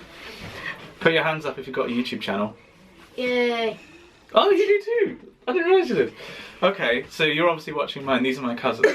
I make intros and do GoPro vlogs. And you edit better than me. And how old are you? 12, nearly 13. You're literally half my age. I feel so old right now. I do gaming videos and vlog updates on my channel. Sometimes like goal compilations. If I get a really good goal, I'll put that up. Because you're a Man United fan, right? He's not. He's a Man City fan. Yeah. I knew that. Yeah, I just do video tutorials on how to do stuff on So you're teaching people how to do stuff, and even I don't do that. Like I don't feel confident enough to do that. And yet, how old are you? 9, nearly 10. Nearly 10. Why did you all start copying me, by the way? I've never asked this. Yeah, I taught him. Yeah, you've got him teaching you. This isn't fair. I didn't have a brother teaching me. Neither did I learned off YouTube. True. Yeah. True. So there had to be somebody to begin with. There had to be one person who knew what they were doing. Yeah. Then everybody else learned from them. Yeah. Yeah. But there's only allowed to be one That's YouTuber in the cycle. family. So No, there we're isn't. going to have a fight, you realise? Why? There can only be one. There can only be one YouTuber. It's literally amazing how professional you guys are. Like, I want my channel in the description. I want me in the thumbnail. I want it in the video now. Yeah. Oh, there's demands now.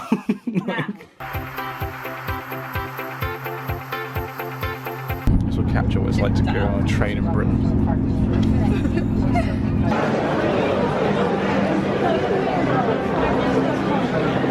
When you first took my hand on a cold Christmas Eve, you promised me Broadway was waiting for me.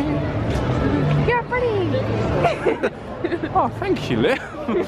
So Liv and I are in Bath. We're doing a date, like a full date day. We're going off to, so Bath's where I'm from. So the history of Bath, it's called Bath because the Romans built a spa here. And basically a couple of years ago they rebuilt like a modern one, and that's where we're going. So we're gonna have a bit of chill time as a couple. And you're not coming because you're not seeing me in swim shorts just yet. I am. Yeah, you are. Are you still recording? Yeah.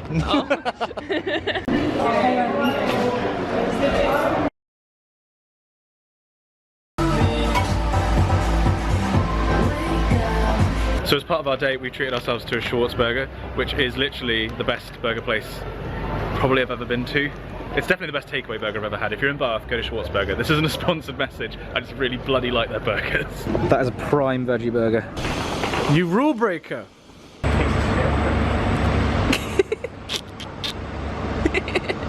Have you had a good day? I feel uncomfortable. Hang on, I'm just going to focus your face. There we go. I feel very uncomfortable. Why? Because you're very close and you give me a horrible hot drink. Simon, how do you deal with being gay on YouTube? It's really difficult. Are you enjoying a coffee? No. 30 service to Edinburgh via Birmingham. And we're back in the room.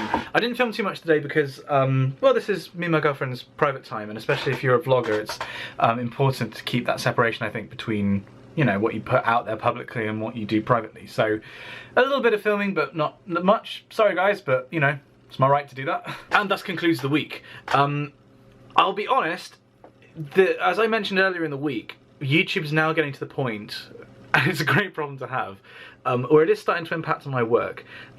Filming and replying to comments and editing, in addition to all the singing and all the PhD stuff, is really taking its toll. I am incredibly tired. I'm not going to be vlogging next week. I'm probably going to take a couple of weeks off, but I will continue to do this in the new year. I really do enjoy doing vlogging, and I hope that you guys enjoy it, based on how many people are watching these and the lovely comments I've been getting, along with some weird ones, to be fair. But you guys seem to be enjoying it, so I'm going to keep making these and talking about my work and life sort of in equal weight, I guess. Hopefully in the next vlog I will actually have made a bit of progress because I won't be too busy filming all the time. But between now and then I will be doing other things, like for example the book club videos, and doing some other things like more science-based videos, and I think there might be another Harry Potter one coming out. At any rate, this channel is still very much active, and if you're new and watching because of these vlogs, hello, it's really nice to have you on board. Check out some of the other stuff I make, and I'll be making some more vlogs for you in the new year.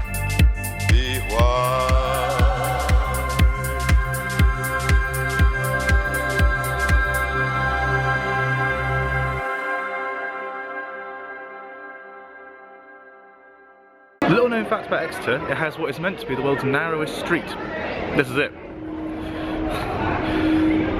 This is Parliament Street in the middle of Exeter. My shoulders are kind of touching the walls.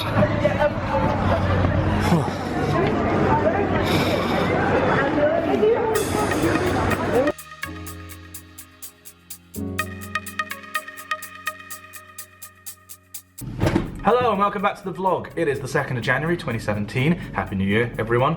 And I am back in the office, along with nobody else.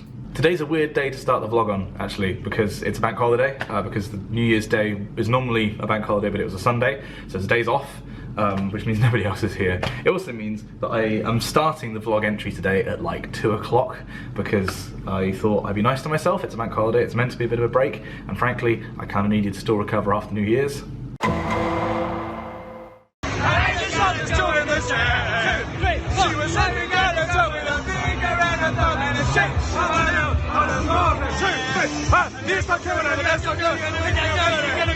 So this morning I got a new haircut, I got a new phone, and I got into work. I thought I'd get ahead, get grinding. Internet's down. There not being any internet, however, isn't the end of the world, because I wanted to do something a little bit more creative than normal today. What I've noticed is that when doing the PhD, I focus on one task, and I have total tunnel vision when it comes to it. Like basically the coding issues that I've been having, I will focus on just that and believe that everything I need to do in the PhD afterwards depends on me getting that right. In actual fact, there's lots of things I could be doing rather than just banging my head against a brick wall, whereas what I should be doing is asking somebody, could you have a look at this, maybe make a suggestion about what I could do, and then I can get on in the meantime and do other things. Basically, I need to have better perspective. So to fix that, I went to town and I bought a bunch of supplies.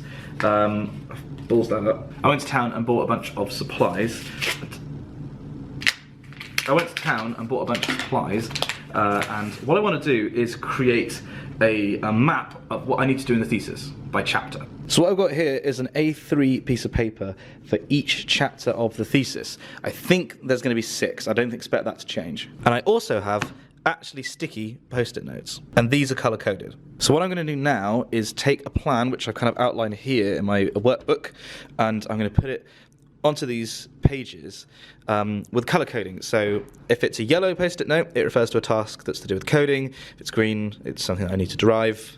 Lots of these, lots of figures, and then a couple of these where I need to compare what I'm doing to literature. The point is to get some perspective and to keep track and make sure that I don't leave certain like kind of whole chunks of the thesis to the last minute, because I really don't want to do that. I've got like 100 days to get a first draft together. I really want to hand in about 150 days at the end of May. It's currently the start of January. So I have got time. I can definitely write a thesis in this time, considering that a lot of the code has been written. It's just a lot of analysis that needs to be done and a lot of figures that need to be made. I'm confident as long as I keep my nose to the grindstone and I keep organised. So, let's get organised.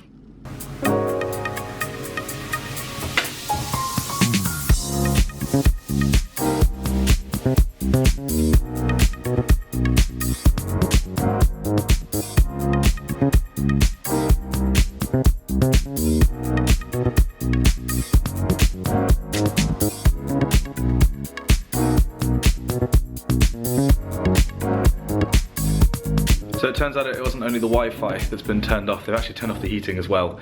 It's pretty cold. So what I've done is down here, I put chapters 1 and 6 to one side because 1 is the introduction, and in a way that's the last thing you write because it depends on what actually happens in the rest of the thesis, and 6 is like a summary of everything that happens.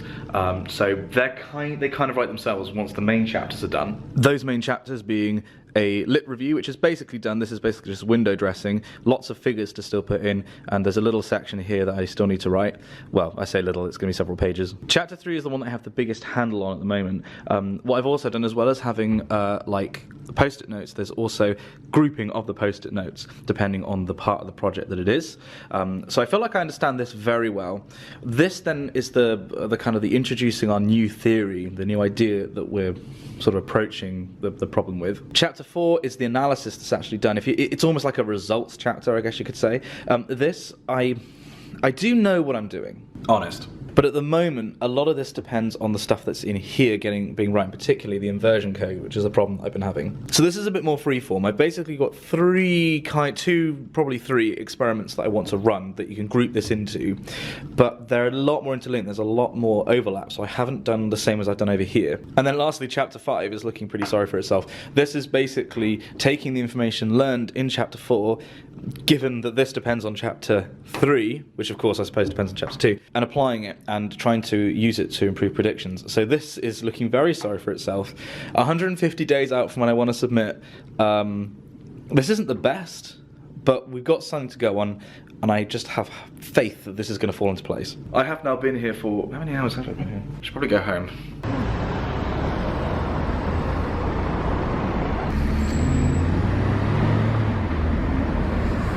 So I haven't filmed a huge amount today because there hasn't been a huge amount going on. Mostly I've actually just been setting up my new phone because my old one died. But this has got something really cool. So we've got a TV with a Chromecast on it, which is how we've been watching YouTube videos on it before. But I can actually cast my phone, focus, I can cast my phone to the TV. So look, you can actually see what my phone sees. Naturally, the first thing to do here is to put the camera on. So this is like Inception vlogging right now. This is nuts. So it's me, and then it's, oh no! Space is made of jelly. Come with me, and you'll be in a world of Android 1, iPhone 0.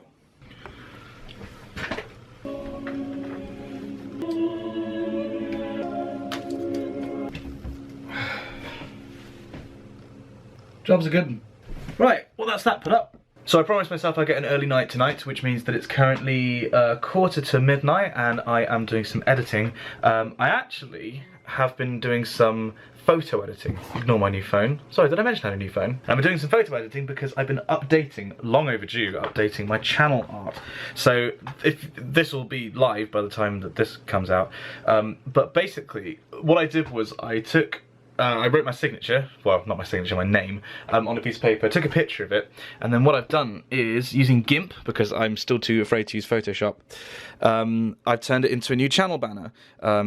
which means taking the picture and then sort of isolating the name and sort of up in the contrast. Just hide my friend messaging me there. And so turned it into a new banner because my current channel art, I think, has been on my channel for like 2 years. It's been a long time. Also, I'm trying to move away from Simon Ox for Fizz because it's the most awkward thing in the world to try and tell somebody. Like, it's not how it's not spelled how it sounds. So big scary art decision now. Ooh. Hey! I love it. I love it.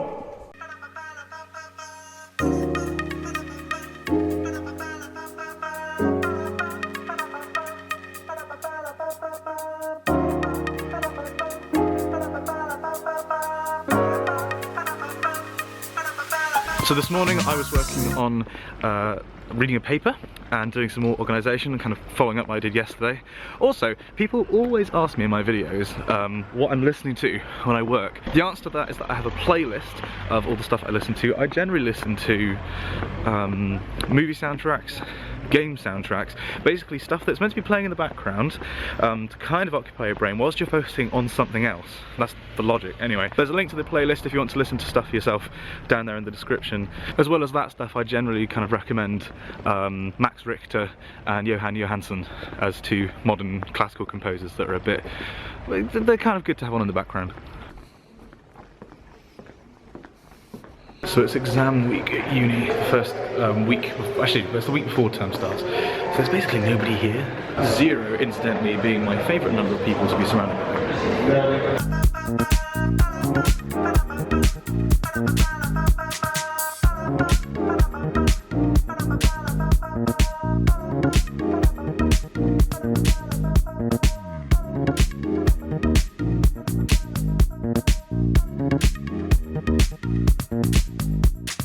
So this afternoon I was finishing off reading this paper, making some notes on it, which is going to have some implications for how I write my thesis. Not the science, but like how I phrase it. And then also, I'm trying to salvage some work that I did earlier in the thesis, and it means invoking some really nasty maths, and I might be completely barking up the wrong tree. But I don't think I'm doing anything particularly stupid. I need to spend a bit more time on it. It's not time wasted, even though it is kind of exploratory. It is something that will hopefully salvage quite a bit of the earlier work for my thesis. But it's using some maths that I haven't used since my 3rd year at Oxford when I was doing general relativity.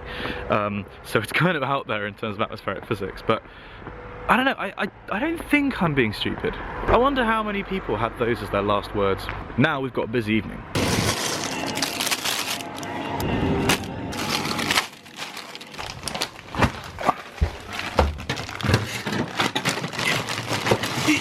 Yeah. There we go. I'm going to try and sneak a run in because I've ignored exercise for far too long. Alright, well that was 4 kilometres, which isn't very far, and I did it in far longer than I should, but it's 4 kilometres more than I would have run if I'd stayed on the sofa. So, baby steps. I am now getting dressed in one of my finest geeky t-shirts because we're at Board, which is the board game cafe in Exeter, and it's definitely one of our favourite places because it's one of the geekiest places in Exeter. What have we been playing? We've been playing Obama Llama and Simpsons Top Trumps. These are our warm-up games. We've come here a few times and we've played maybe 2% of all the games here. There's just so many. So the way that it works is you pay a flat fee to get in, and then you can buy food and drink here. But basically, once you're in, you can play as many games as you want for as long as you want. And the decor is really cool. The people who work here are fantastic, and they like show you how to play the games. This, by the way, this isn't a sponsor message. We just really like it here. Hey Lily, this is our friend. What a mess, right? What a mess. Lily, what are we playing? I don't know what it's called. Train game. It's called Ticket to Ride.tm. What's the point? I'm trying to get the longest train possible. Maybe? Has someone taken your route? No, but I'm... Oh god, do I go for the... Has something interesting happened? Go for the LGBT train. I think I can afford to wait another turn, and that will probably come in handy, so I'm going to take that. Simon, we just want to capture your shame of how badly you lost compared to everyone else. I was told that I wasn't risky enough, and I took some risks just to prove you guys wrong. And those risks did not pay off. This is how everyone else did. Dan is actually, he's at 5, he's at 105. And then we've got an 85, a 72, and there's me on 30. But I would have been at 80 something. Yeah, you woulda, shoulda, coulda. if I had not been stymied by somebody. And again, I'm pretty sure I'm actually on 115. Because I do have I'm pretty sure I have the longest train. Oh, you bit little bitch. Dan, on a scale of 1 to Nigel Farage, how smug are you right now? Cloud 9. So it was more satisfying seeing Simon lose than it ever would have been if I'd won. Which is exactly the same, but I get double because I saw you lose and I won.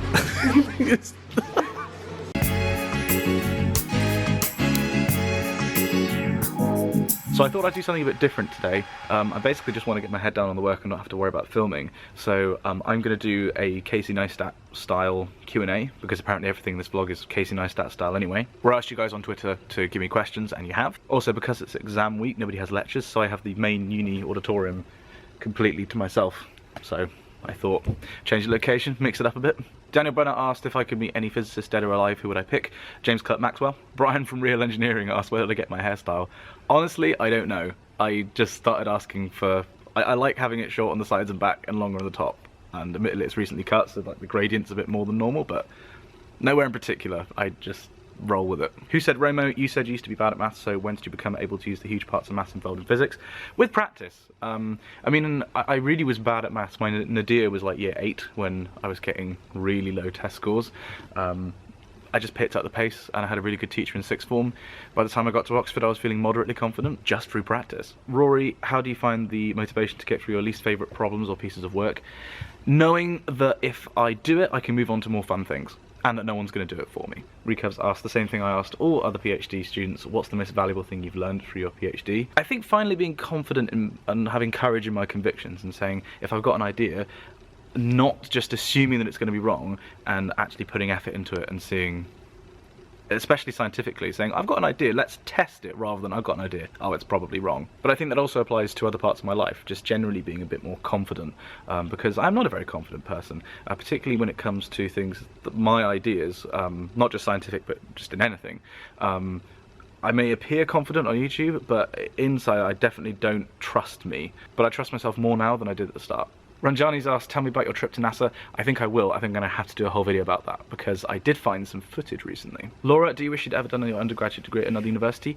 Yes, I would have had a much better time if I'd gone somewhere else. Admittedly, I'd be less employable and less likely to have done a PhD, but I definitely would have had more fun if I'd been at Exeter than Oxford. Amy's asked, if you didn't do a PhD, what would you have done after a degree? Basically what I want to do after I finish my PhD, which is to move into media production. The difference is, if I do it now, I'd actually get paid to do it, whereas then the quality of what I'd made was so bad, nobody would have paid me to do it.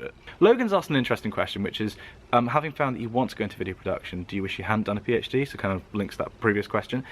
In a way, yeah, you could view it as being like a waste of time, but I don't. I view it as a very valuable breeding ground, if you like. It gave me time to improve as a person, to improve my video production skills. It gave me a steady income, whilst being expected to do a lot of work. It gave me a stipend, allowed me to support myself. I didn't have to work on the side. And so gave me, it was like a cradle, or like a launching pad. So I'm incredibly happy that I did it. If nothing else, I feel if I'd stopped after undergrad, I would have always wondered what it would have been like if I'd carried on. Pizza me up, do you watch anime? I tried watching Attack on Titan, I just didn't really get it. Takaya's asked, will I miss being in education, or not when I leave uni? I think I will and I won't. I think I will miss doing science every day and like trying to contribute to human knowledge. I won't miss the feeling that I don't 100% belong. Whereas when I make videos and I meet other people who make videos, I feel like, yeah, I'm 100% engaged. At the moment when I do science, there is a certain part of me that's just like, this just isn't quite for me. Oh, hi, are you doing the work? Sorry? Are you doing the work? I think the work's already done. Okay, so it turns out that that room was needed. In terms of work today, I have been really rigorously planning out the 3rd and 4th chapters of the thesis, and I feel like I've got a really good grip now, much better than I had on Monday on what the 4th chapter is going to be, so that's a win for organisation. Now this afternoon I'm going to go through and just edit the structure of my 3rd chapter briefly. Then what I want to do is do a bit of coding, where I am trying to create an average, but like a modified average, which if it works, I'll explain tomorrow.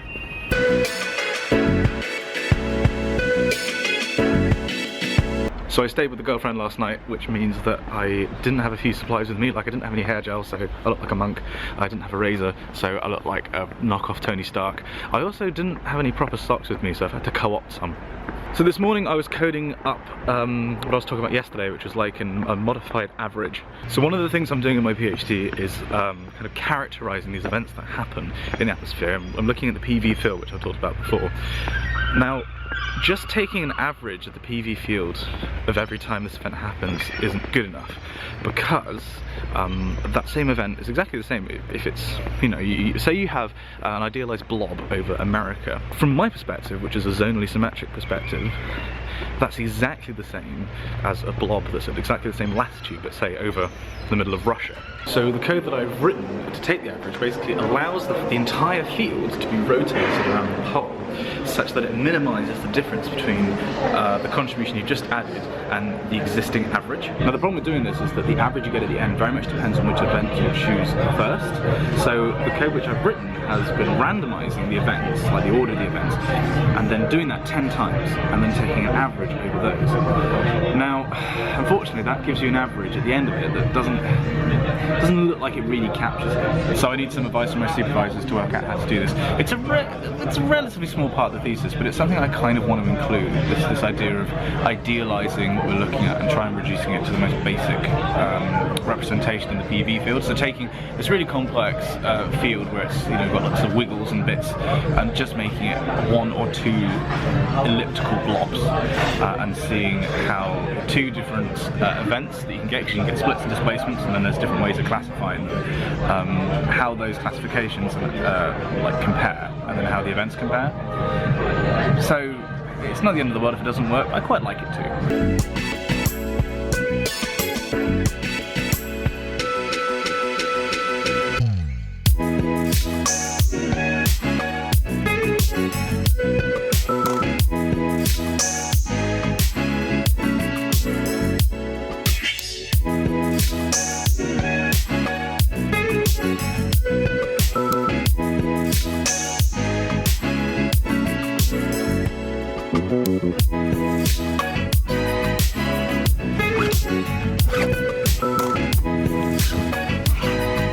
I feel like code behaving badly could be the subtitle for this whole series of vlogs. So I've identified 3 key streams that I need to work on in the PhD, and today I've actually managed to take action steps towards all of them, so good day, I think. I'm just sharing the lift with some tenors here. So the first one of those action items is the inversion code, which the plot thickens. That's all I'm going to say. Something interesting is happening. Secondly, looking at characterising the PV anomalies that we're looking at, which is what I've already talked about. I've been working on today and taking this modified average, but I need to get some advice before I pursue that any further, so I'm happy to put that to one side for now. And then lastly, looking at the maths of elliptical potential vorticity anomalies and some computer code that simulates the, well, calculates the stream function associated with them. Now this is something that I started a while back, but it just sort of priority shifted. So I've got it half working. It produces a stream function that kind of looks right, but it's really janky around the edges. Like there's a stochasticity to it, which means that I probably need to change how I'm precisely programming it using like a different function or something. Still though, it's important to be positive about these things. Today was a good day. I got some stuff done. I feel like I'm on top of my organisation. I feel like I know exactly where I'm going, and I'm grinding through the work necessary to get there. Now, Liv wants us to do a 5k together on Saturday morning in this thing called Park Run, but I'm going to sneak in another training run because I don't want to embarrass myself in front of her. Okay, so run done. That was 5.2k, so longer than the other day, even though it didn't actually feel it, so progress, I guess. I was going to film a video today about my research projects that have gone on over the course of my academic career, which is something that I'm going to hold fire on because it's about 10 o'clock and I feel like I'm going to look tired and I'm going to feel tired whilst doing it, so I've got plenty to be getting on with in the meantime. So I'm going to be doing some editing, doing some, oh, I almost told you what the big project was then. Doing some work on the big project and just bits of life admin really. I've got a meeting at 9 tomorrow, so I've been really bad. Like belching. I've been really bad this week at getting up on time. I've just been getting into work a little later than I want, so I want to get a reasonably early night and then be able to get up. I've got a 9 o'clock meeting which I can't miss, so can't be too late doing this.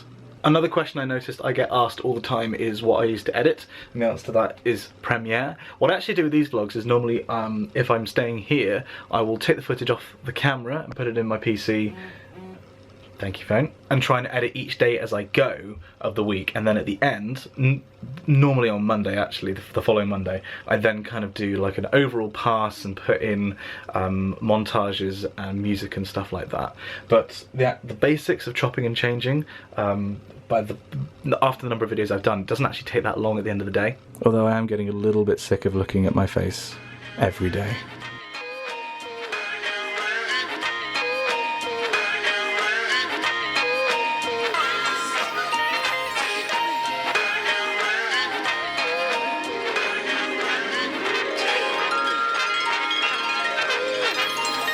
Alright, it is 8:40, I'm on the way to the cathedral for my meeting, and it's basically the most English weather imaginable.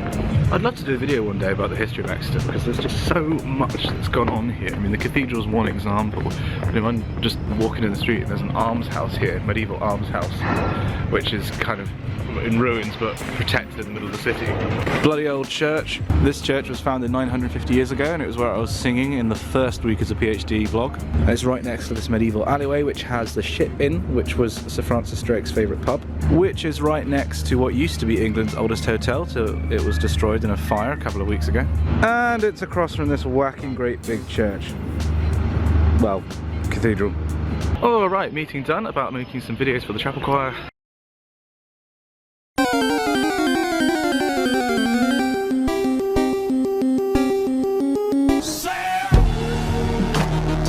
I just found that this running shop in town was closing down, so why not? I just got myself a new pair of shoes, which is a Christmas present from me to, actually no, it's from my parents to me, because they gave me a cheque for Christmas. So that's now affordable because it was 50% off, and I now have to keep running because I've got to get my money's worth.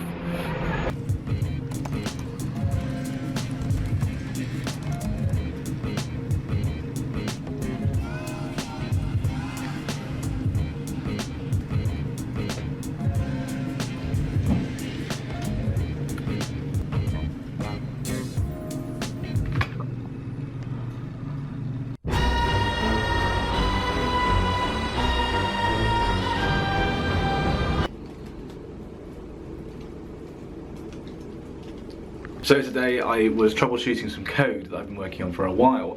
This is the elliptical PV anomalies, and we finally got it working. It was a really minor thing that was just fixed by playing around. Basically, I needed to use the greatest root of an equation, so the one with the biggest value, when solving something. And normally, this function that I was using to get the roots ranks the roots. It turns out it doesn't always do that. So what I did was, instead of just specifying the first in the array that it returns, I specified always find the biggest and choose it, which means it runs ever so slightly slower, but it's basically no difference. So it's nearly 7 o'clock and I am just about to head over to the girlfriend's. We are doing dinner tonight and watching Game of Thrones, and then we're going for a run tomorrow morning.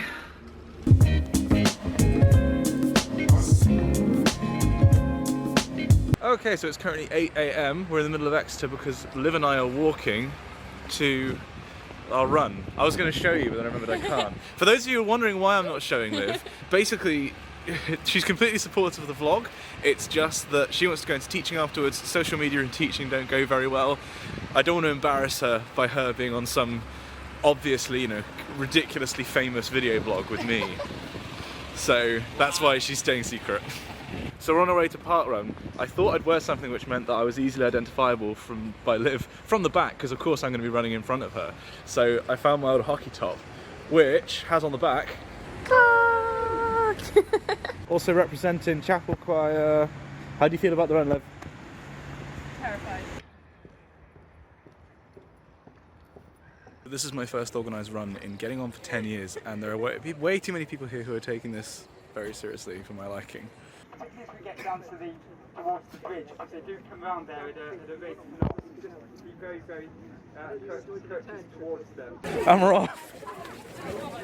Liv, how does it feel to be being beaten by children? Okay, we're about a kilometre in. Liv is sweating like our friend Peter in a playground. Thank you. Can you not do that? About 2 kilometres in. This is fun. I can do this. 1 kilometre left. Nearly there.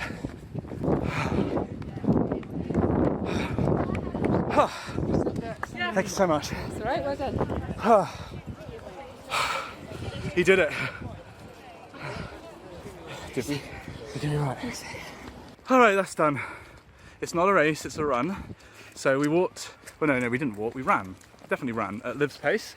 We did a pretty respectable time. We think it's just over 30 minutes. Just over 30 minutes. But we didn't stop, we didn't walk. For 2 people who don't really do fitness that often at the moment, but want to do more, I think we can be proud of that. Now we're going to go have a veggie sausage sandwich because we've bloody earned it. That's great. That's really That might be the most British thing I've ever said. Yeah.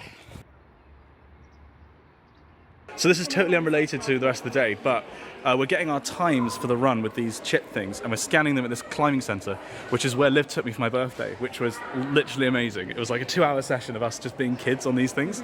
For scale, that thing is probably about 6 feet tall, so this is a bloody big room. Okay, so I'm in town. I just dropped some clothes off at the charity shop, the RSPCA, because they didn't fit me anymore.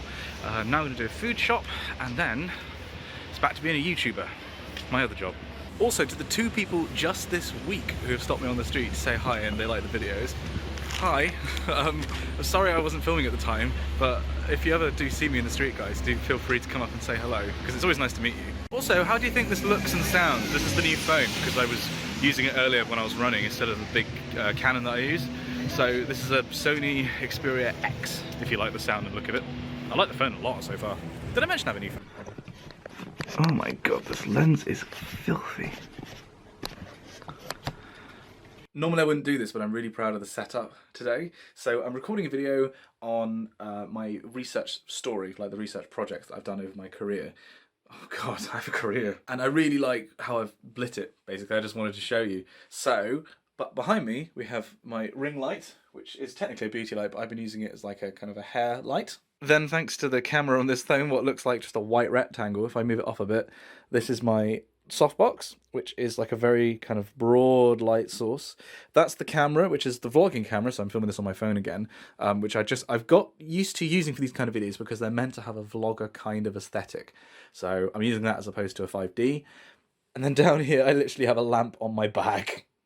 But the effect, I think, is really kind of good. Maybe there's a bit too much of this. I might dial this back just a little bit. But I really like this setup. I'm really into lighting, so when I get a good setup, I kind of like to share it. This is kind of like a standard 3-point setup. Admittedly, there's another light here, which is my room light. Whoa, party! But yeah, the room that I have is not ideal for shooting in. There's just not really enough room.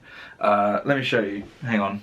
So here's me. I have a kind of a corridor up to like the side of my bed, and then that's my desk. There's not actually enough room for the chair, so I have like a tripod put in that bit of space. I have a light put in that bit of space. This is the mic stand, which I haven't set up yet.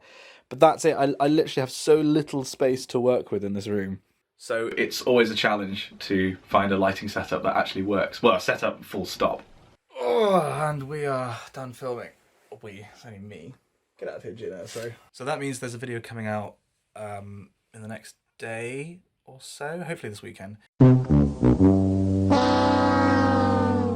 And then this vlog coming out, and then I've got so many ideas for videos. It's just finding the time. Not actually so much finding the time to film them. Filming's not such a problem. It's what comes next, which is the editing. That's the real time sink. A rule of thumb that I heard once was that it takes roughly an hour of sort of production and post-production to get a minute of footage out at the end. For videos like this, I'm a bit faster than that now, but yeah, it does take a long time to get videos. To get a rough cut is fine. It's then polishing them that takes a long time. And that's what I'm going to be doing on this video, on the vlog, and on a video I owe to somebody else, and on the big project that I haven't told you about all weekend now. Yeah!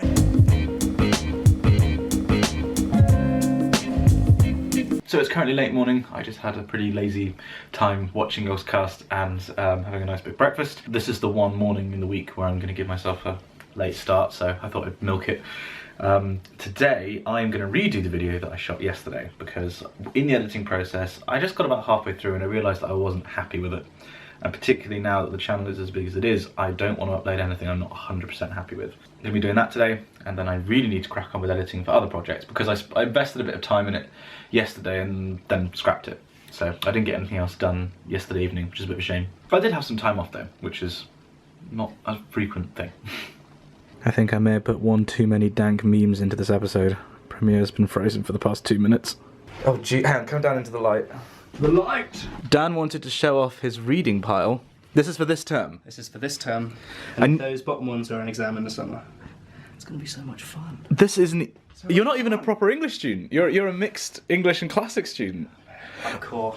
Hardcore. Also, he does sometimes not drink. I realised that in the vlog so far, you're either a little bitch or you're just a drunkard. It's only a sometimes though. In winter, there's nothing quite like curling up to the warmth of a digital fire.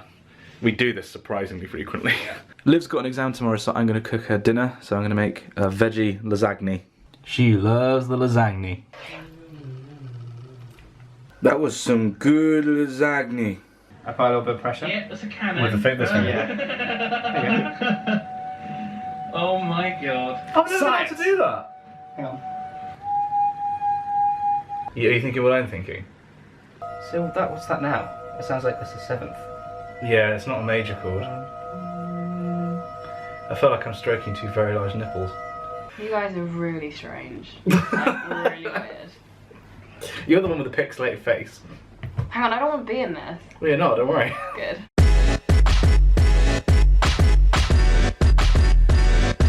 Happy Monday and welcome to the vlog. You join me in a very good mood because I just secured for me and 3 of my friends tickets to go and see Hamilton in London, which was a very stressful experience, but I actually managed it. So I'm going to be in the room where it happens.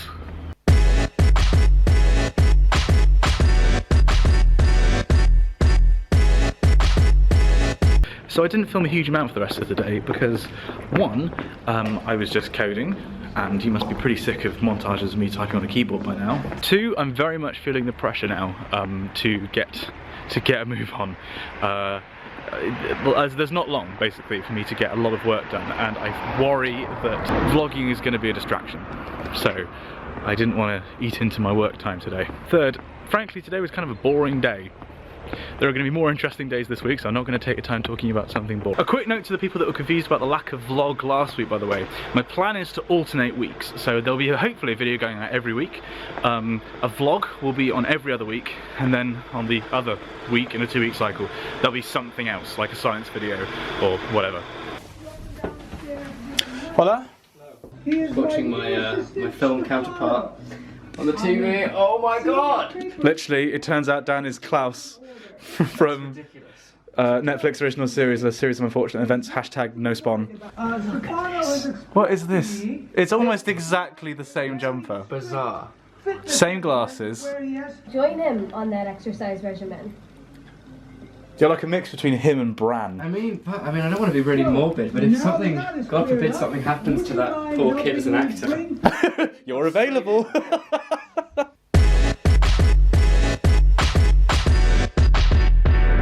This morning I feel so good for having slept the extra like hour or 2, because normally I get to sleep by like 1. Yesterday I think I was asleep by 11:30, so I feel so much more rested. It's actually amazing how much of a difference it makes. I'm currently here in the forum having my breakfast because I like to sometimes sort of take a bit of time out from the office to eat here, and I keep it all separate. I'm actually here, and recently I've been getting in late, so I'm actually here before 9, so I feel like I'm going to be a very productive boy today. Today's also going to be a lot more interesting than yesterday, if everything goes to plan. In fact, I think this is going to be one of those weeks where each day is more interesting than the last one, so wait for it.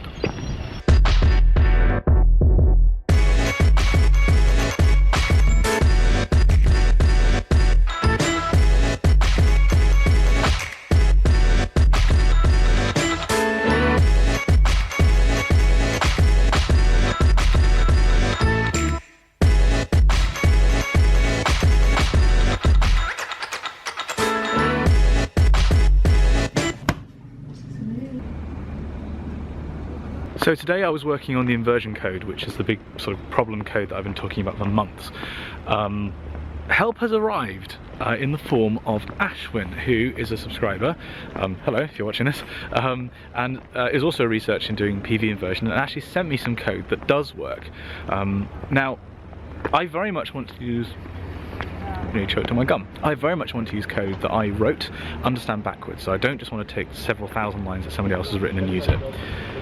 I wanted to look at this code for inspiration. And what this code has taught me is that I need to recast how I am doing things vertically. So instead of using pressure as a vertical coordinate, we're now going to use geometric height. Which is great. Great advice. Unfortunately, it's now the code that I've rewritten is much shorter. I'm definitely much better at coding now than I was. Doesn't work, and it's doing things that it didn't do before. I don't understand, and it's getting really frustrating. I know I'm not the only vlogger to talk about this, but there's definitely a pressure to be relentlessly optimistic. And I've noticed this in particular, people who watch my channel for sort of inspiration. I really don't want to be doing this today. I am having one of those days when I don't want to do the PhD, which happen relatively infrequently. But they do happen, and so I switched up what I was doing. Instead of doing the coding, I moved on to doing some work on my thesis, where I was reading some papers that I've been meaning to read for a while, and it felt good. I could take notes, felt like I was doing something, which, you know, I was. And tomorrow I'll come back to the problem, and I'm going to hit it again. I'm going to try and get help from other people, and we're going to try and fix the problem.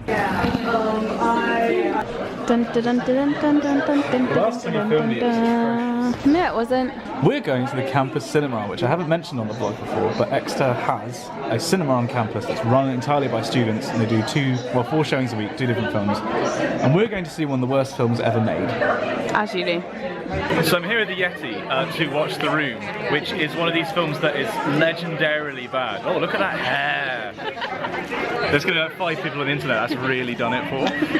It's one of these films that's become legendary for how bad it is, and there are various rules that you have to obey when you're watching it, one of which is you throw spoons at the screen at various points.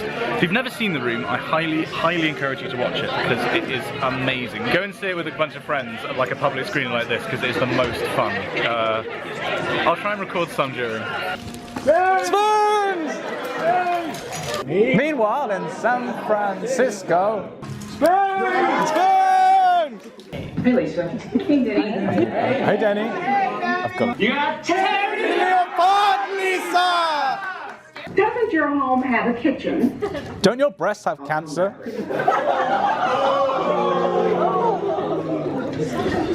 What are you?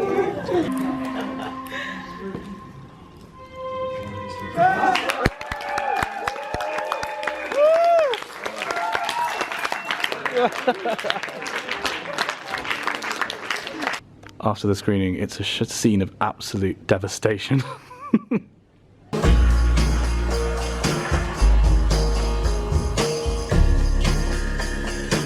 So I'm working from home today because I'm waiting for a package to arrive and I need to sign for it. So I am really chilled today. This is one of the benefits of doing a PhD. You can decide when and where you work. Oh, they didn't even do a multi-part Amen. Pussies.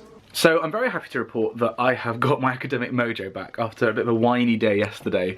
I feel actually really engaged with the research. I was reading some papers and it was a tiny part of the background part of my thesis. Where is it? This bit. To do with existing theories of coupling, and there was one to do with waves propagating up from the troposphere up into the stratosphere, and the fact that that actually works both ways. I never really understood the theory of it. But admittedly, I haven't looked at the equations of it. I now understand the idea behind, you know, how that can influence. Basically, the boundary between the 2 layers can act as like a valve, and it's dependent on conditions in the stratosphere. So if something changes in the stratosphere, it changes the refractive index, because it's almost like light going through a prism. Waves, and by waves I mean like planetary waves, like the scale of the planet propagating from the troposphere up to the stratosphere, they can reflect back off the tropopause if the conditions are right, which partly depends on what's happening up top in the stratosphere. I now understand that, and that's like a huge weight off my mind. I kind of understood it before, but to actually have references and be like, this paper talks about this paper talks about that, and it depends on the theory that was done in the 60s by these people, you know, I can write that in the thesis, and it's not something I have to understand in a huge amount of detail, because it's not what the thesis is about, it's just background. So,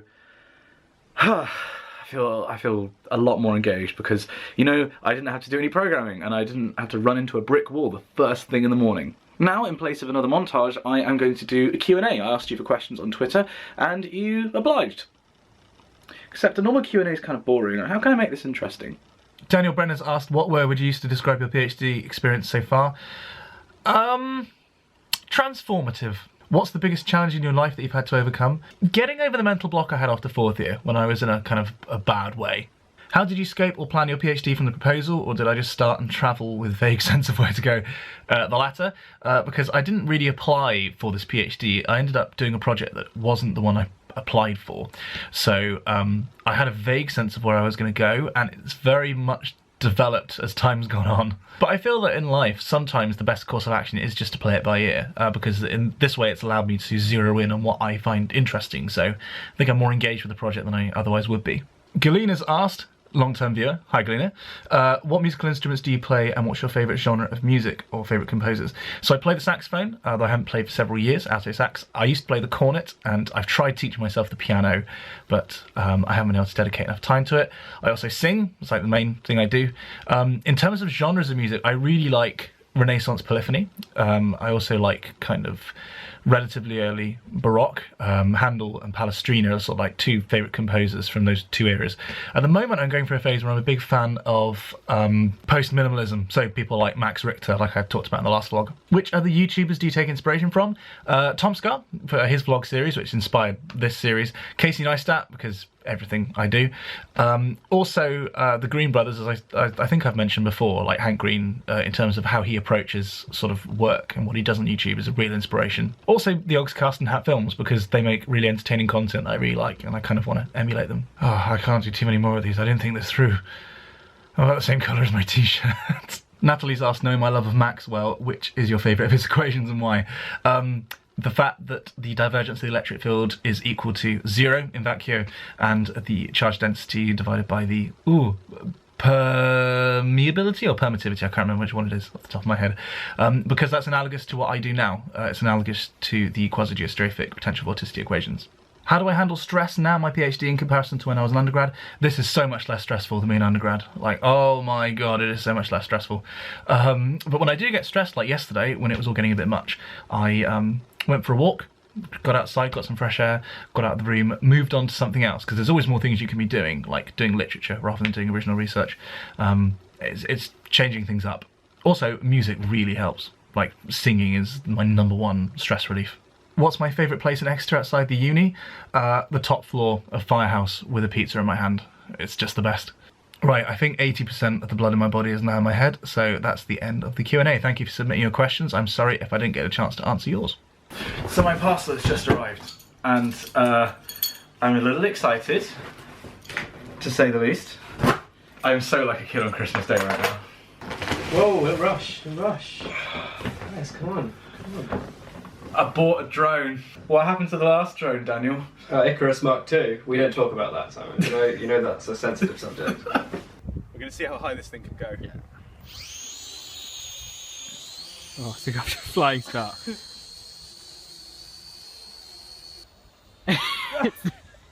It's not coming down. Look, the height controls are very sensitive. Okay. It's been 30 minutes.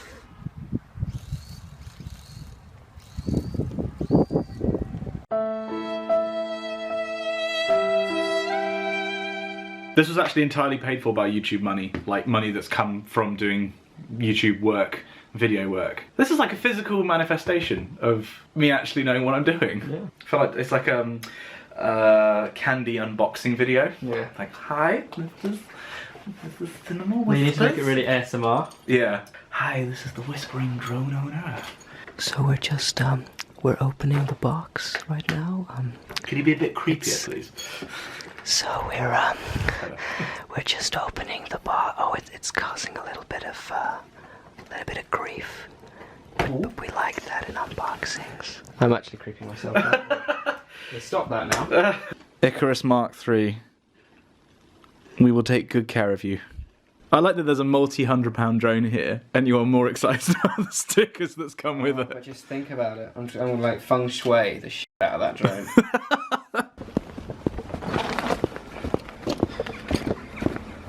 Okay, so we spent the rest of the afternoon looking up how you run a drone, and we're off to chapel, but the robes, that's the word I was looking for, are in at the shop. So Cassocks, darling. Cassocks, yeah, sorry. The cassocks are in at the shop, so we are wearing suits with chapel ties. I've got quite a lot of hobnobs today. Did you get that? No, what was it? He just said it smells ginger nuts.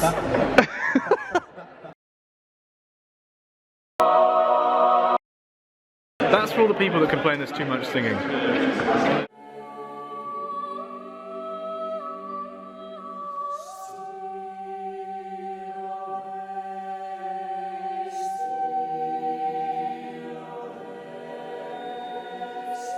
Okay, so today is the day. I've got my academic mojo back. I'm going back into the office. We are coding. We're going to get a think tank together. We're going to brainstorm why my Python code isn't working. I've had enough of it malfunctioning and me walking into roadblocks at every turn. I am determined to get this working.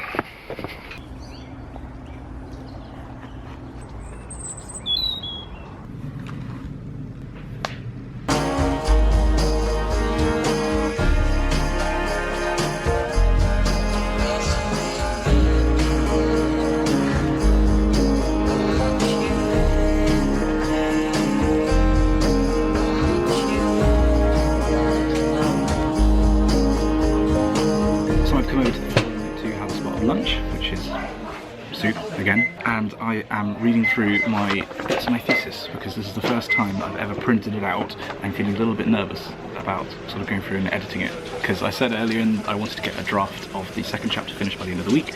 I don't think that's realistically going to happen, but I'm going to try my best to get the text that I've already written ready. There's definitely going to be some figures that won't be ready. The big news from this morning was that I left the code that's been plaguing me with a group that we have. We have a Slack for all the academics of the department who work on Stratosphere stuff, who work on Python stuff. There's different channels. So I put my code in the Python channel and said, look, this is what you need to run it. This is what it does. This is what it's not doing right. Help. And it was really nice actually. There was a bunch of people in the office who immediately started working on it. Like if you looked up, there were lots of screens that had the plots that I've been having trouble with on them. So it's been handed over to somebody else now. So I've just got to kind of pray that they can find the problem. In the meantime, I've got a lot of editing to do.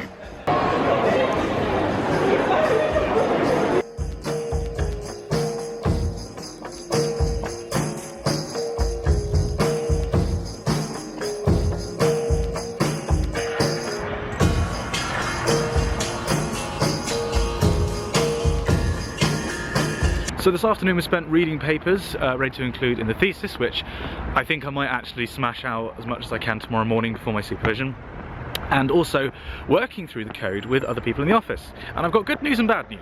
The good news is I'm not being a complete idiot. It actually is a really difficult problem and I haven't made any simple mistakes. The bad news is because it is a complicated problem and I haven't made any silly, simple mistakes, we still don't know what the hell's going on. Even the two guys in the office who have done a lot of work with this kind of thing are stumped. So yay! I'd be lying if I said I wasn't scared about what this means for being able to finish on time, because I really need to get this code to work. Yes, there are still other things I can be working on, I can still be writing my thesis, there are other bits of code and analysis to do, but I need this to work. And it's looking less and less likely with every person who looks at it and can't, find a solution. Now I need to get some food down me before we have a chapel choir rehearsal, and I'm doing some more recording afterwards tonight. I don't want to be in the vlog. Rehearsal's done. I think our director of music just pulled all the bangers. Do you want to be in it? No. Our director of music basically opened the top drawer of music and just pulled everything out. That was some banging music in there. We had Bruckner's Osseous, we had two Whitakers, Luxor and Sleep, we had Charles Woods and Dimitis, we had the Magnificat Quinty Tony, who just sounds like a 20s mobster, like, hey, Quinty Tony! Now I am recording one of our bass scholars to do a video for an audition for him.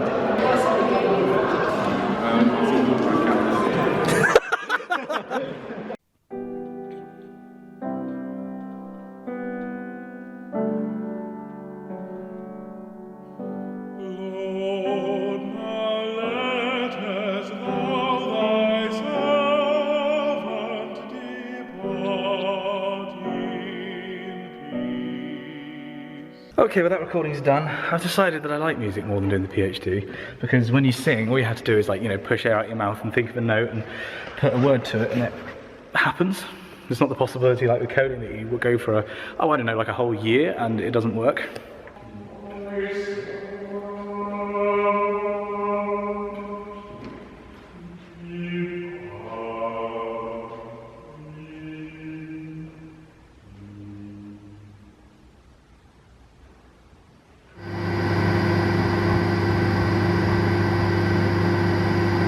Mixed feelings today. Obviously the work's not going fantastic, but I'm not too worried about that. We just got to keep trying. We're going to go back through old code and see if we can make that work, and there's possibly some code from somebody else that we might be able to use, so not giving up hope by any means. It's obviously just a bit disheartening.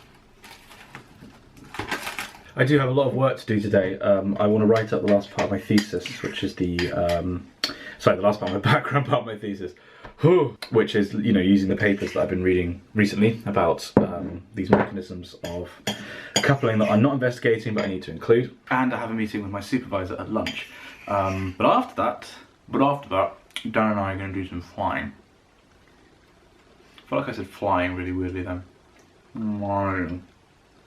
How disappointing. But the main reason I wasn't really sold on getting up this morning was the fact that at 5 o'clock our time, Donald Trump is going to become the 45th President of the United States of America.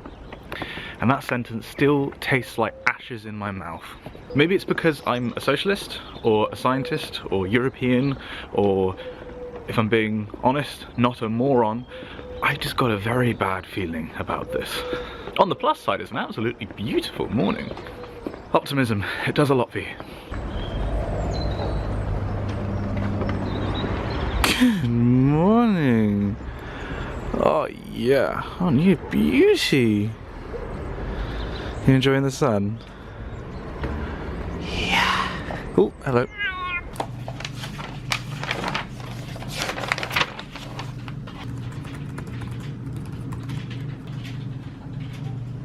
Okay, meeting with supervisor over. We were talking about where we're going with the thesis and timelines, and he's justifiably concerned, but, you know, not overly concerned. It's still definitely possible. Now, we're going to fly this bad boy. I feel like I'm about to launch a rocket with you standing like at a distance. Good start.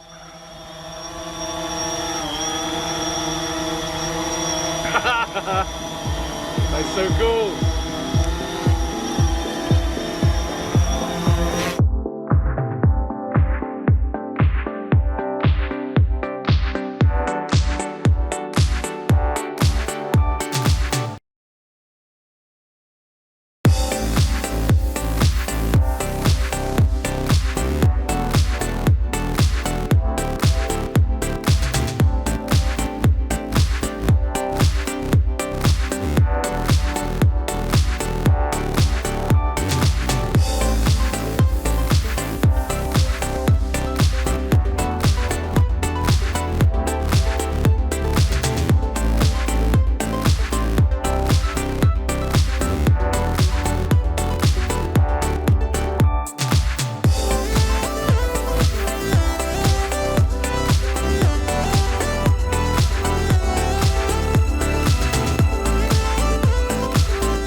Success. Another happy landing. So the maiden voyage of Icarus Mark III was a resounding success. Definitely was. You're not, as it turns out, just the jinx on me flying drones. No, it's a relief. Well, we've got some awesome shots there. Dan's been suggesting some. I think we're going to have to do a lot more of this because, for one thing, it's really fun, and also it's a great way to meet people. We got recognised by quite a few people actually, including, well, Dan, you got recognised last night. It turns out. I did. Yeah. At the pub, it was like, oh, it is him. Such a celebrity. Yeah. Oh, car coming. No, I'm crossing the road. It's the crossing. Yes.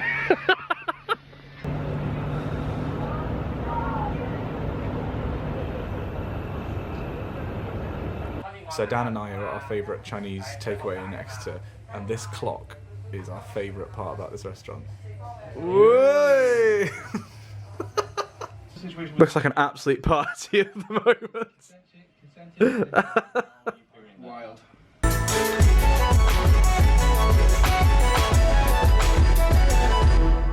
So it's 9 AM, we are down by the quayside. For once, I'm not doing part run. I say for once, it's only the third event I would have done. Because Dan and I came down to film part run with the drone. How close did I get the drone to the water, Dan? Oh man, I nearly passed out. I felt very, very uncomfortable. It is actually in the box, we didn't crash it, so... Yeah, it is still on dry land. Yeah. But I got it to within, I think it was 9 feet, according to the schematics that it gives you on the app. And then Dan was like, mate. Actually, 9 feet translated is too low, I think it was safe to say. And again, great way to meet people. Yeah, so many people coming up. Everybody coming up and being like kids being like, is that a drone? Like, you know, getting their dad, like they're walking with, to stop so they could watch. And then somebody came over, it was lovely, and telling us about the regulations, which we are aware of, and we were trying to obey, but they are a bit, you know, they're a bit open to interpretation. Yeah. They're more like guidelines. Yeah, like the Pirates Code. We're now off to get brunch, and then I'm getting on a train to London.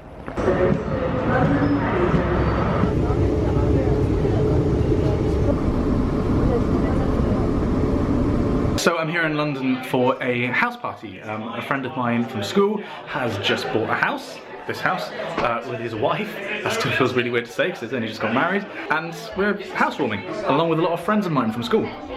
Maybe I'll send a few messages.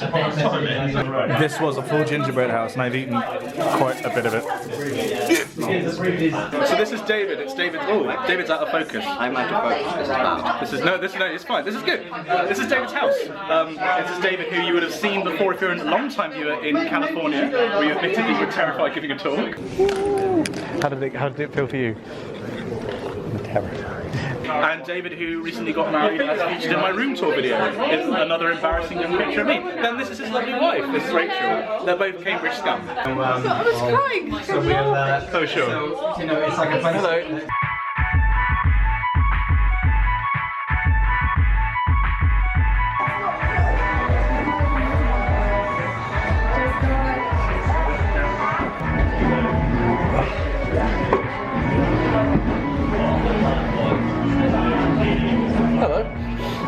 David, where are we? We are in Vauxhall Bouldering Centre, which is underneath Vauxhall train station in London. And what's bouldering? Bouldering is climbing on shorter walls without ropes or harnesses, and you've got crash mats underneath you, so you climb up to the top and either climb down or jump down or fall off, depending on how competent you are. I haven't fallen off at all.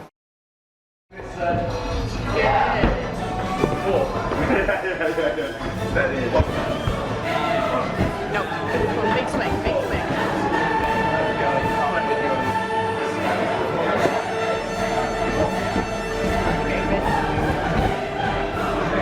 So the way this works is that the different holes are colour coded. So there's a green route, which is the beginner route, which is what I've been doing, along with some of the purples, which is like the next step up. David and Rachel have been doing things like this, which are the graded ones that are like increasingly difficult. And David's been showing off with some of the white ones.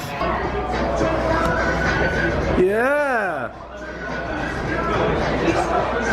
Ignore the song, do not get down. So basically it gets more and more difficult. It's not, you can't just grab any hole, you have to go for colour specific ones, which is what makes it challenging. Yeah, good. Nice.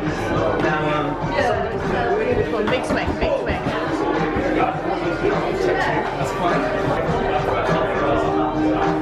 Yeah. Lovely.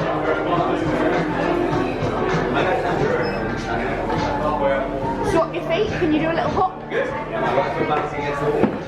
We're going to go into that a little bit more soon. Cool, one big loose and finish. Now, Straight up, straight up. Stand up on that foot, it's good.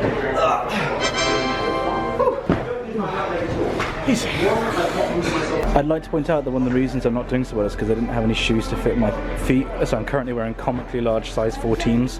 They didn't have any 13s. Oh, look at those glutes. Rachel, what's the deal with David's chalk bag? I made it for him. It's a wedding present. You're sickening sometimes too.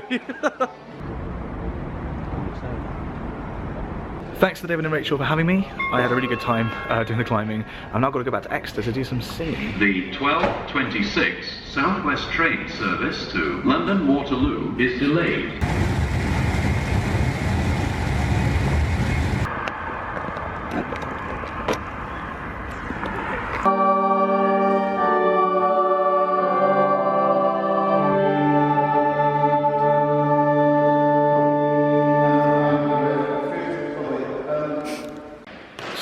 We just sang Choral Compline, which is a very quiet service that we do some Sundays and evenings. Very subdued mood here at the moment because there was a large group of students who came here. We weren't told what the situation was, but there's been something's happened, but some kind of bad thing, and so there were a lot of students here for kind of counselling and just to listen and sit to the music, and a lot of people were crying, and it was a very emotional service for a lot of the congregation, so very subdued mood here, much more so than normal.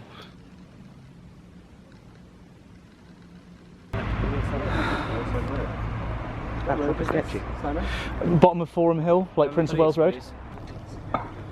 Like you could have hit any of those poles. Great, yeah, I'm at the bottom of Forum Hill on Exeter University campus. A car's just come herring round the corner. I don't know if you can see on the road over there, there's some like tyre marks, and then down here, we were standing about where we are now, and this car just careened off the road. He was revving his engine, like way too much, and you see the tracks going off here.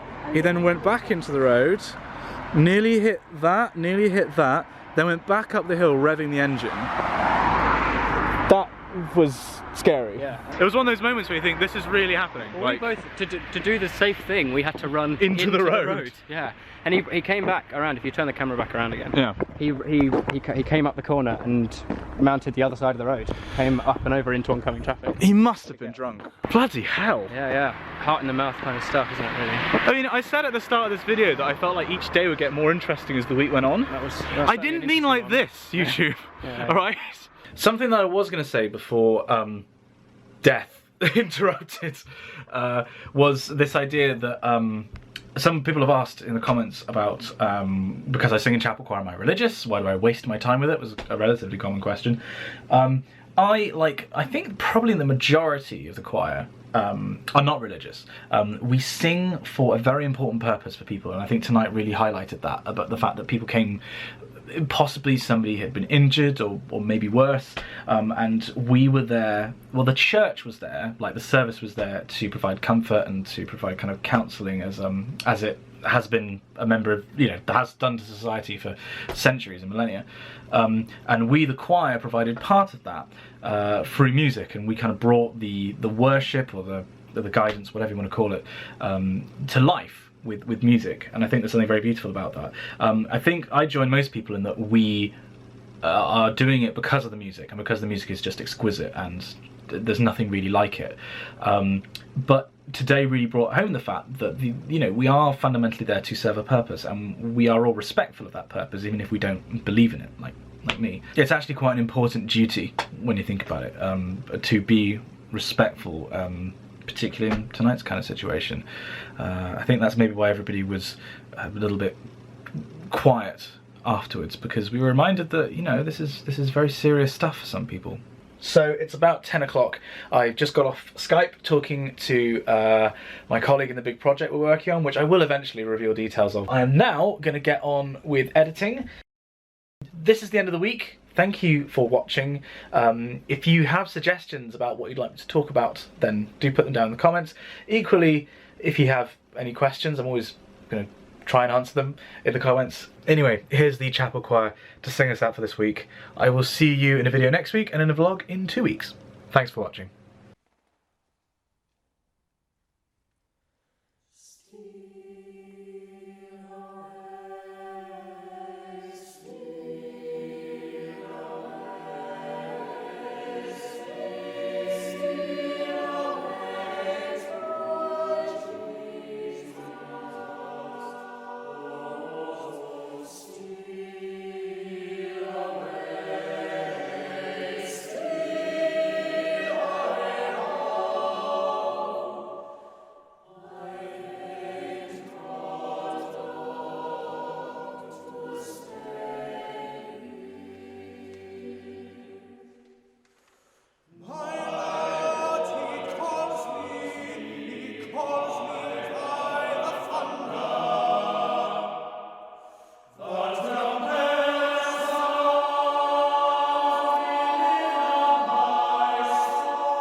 Happy Monday and welcome back to the vlog. So because Exeter is on the southwest coast of England, our weather is pretty changeable, and suddenly the weather in Exeter is absolutely minging.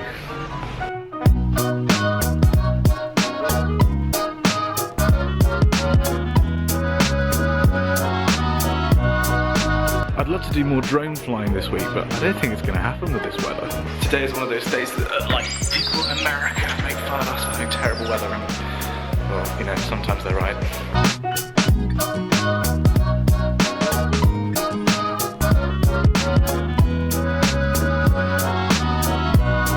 So today I'm working on some plots for my chapter 2, trying to get it finished, the first draft done by the end of the day.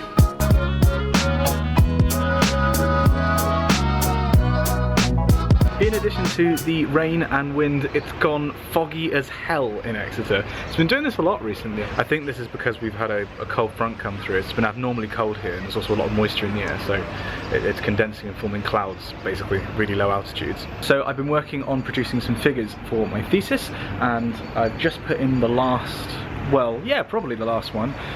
Now I just want to read a couple of papers and sort of summarise them, basically expanding on what I wrote a little while ago. I think my standards for what is good enough to go in the thesis have gone up recently, so I need to expand on a previous section, and then I think I've actually got a basically finished thesis chapter. I need to send it off to my supervisors to have a look at, but actually like 25 to 30 pages kind of done.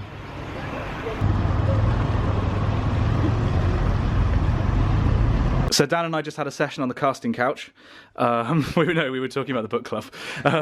So this is the setup for the book club, if you're wondering how we film this kind of video. So we've got my Canon 5D, which is my nice camera with a very nice lens on it. This is a light with a shirt over the top of it, which acts as a diffuser because otherwise it's too harsh a light source. We've also got a lamp down here, which is another diffuser, which is a Kleenex. And just as I was about to say before the camera died, Rode NTG2 shotgun microphone for the audio. So I'm just importing that stuff into the computer now, and now I'm going to get on with editing the book club together to release it in a couple of days' time, and also get back to editing what might already be released by the time this video comes out, which is my first science video in quite a while, which is all about brain chemistry and how we can build an artificial brain.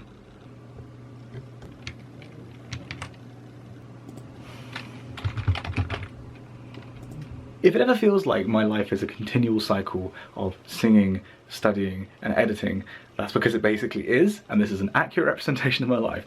But I just did one of those things really well. I just had one of those evenings where I kind of blasted through some productivity, even though Premiere threw some problems my way. I actually got stuff done.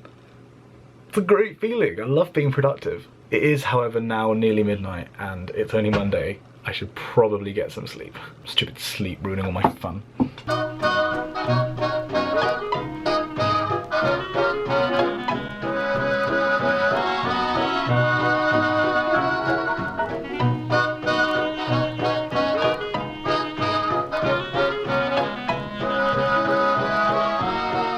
Today I come to you with a heavy heart. Ugh. Because today is the day that Coke Mountain needs to be cleared. Now, some of you will remember, if you've watched the vlog for a long time, that I've been hoarding all the Coke bottles and cans that I've been drinking as long as my PV inversion code hasn't been working. It's like an incentive. And it's come to the point where we are having to abandon writing the code ourselves. Basically, there is a new strategy, which is to use code that somebody else has written and then adapting it to our purposes rather than writing it from scratch, which is a big disappointment. But in order to finish on time, it's something that I need to do. So the time has come for me to clean out Coke Mountain.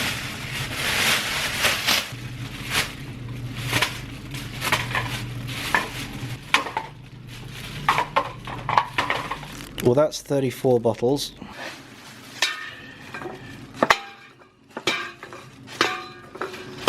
Let this be a lesson to you. Just because you try for a long time, it doesn't mean you're going to succeed.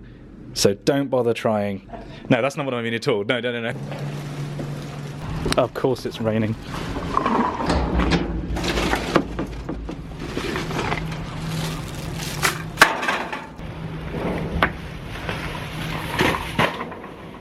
When you try your best but you don't succeed. It was a Kiwi. So on the back of the student newspaper this week, there's a rugby match report between Exeter and Oxford, and oh dear, how embarrassing.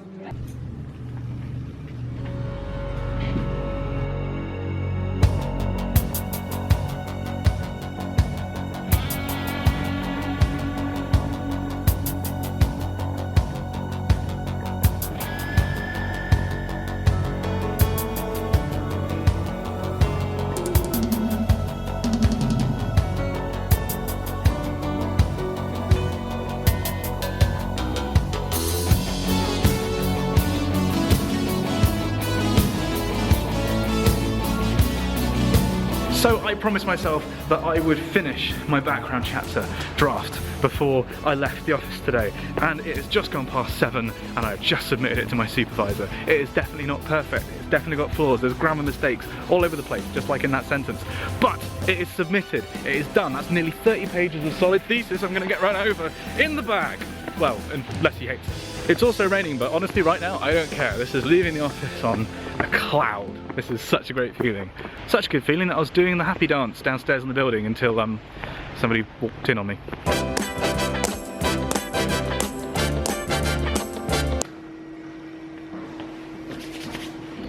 Now it's just a question of going back to work tomorrow and continuing to hit new objectives. So instead of writing part of my thesis tomorrow, now I'm going to be doing some coding that goes into chapter 4, and I might have a look over chapter 3 because I'm like in thesis mode. I'm in a good writing kind of headspace, but yes!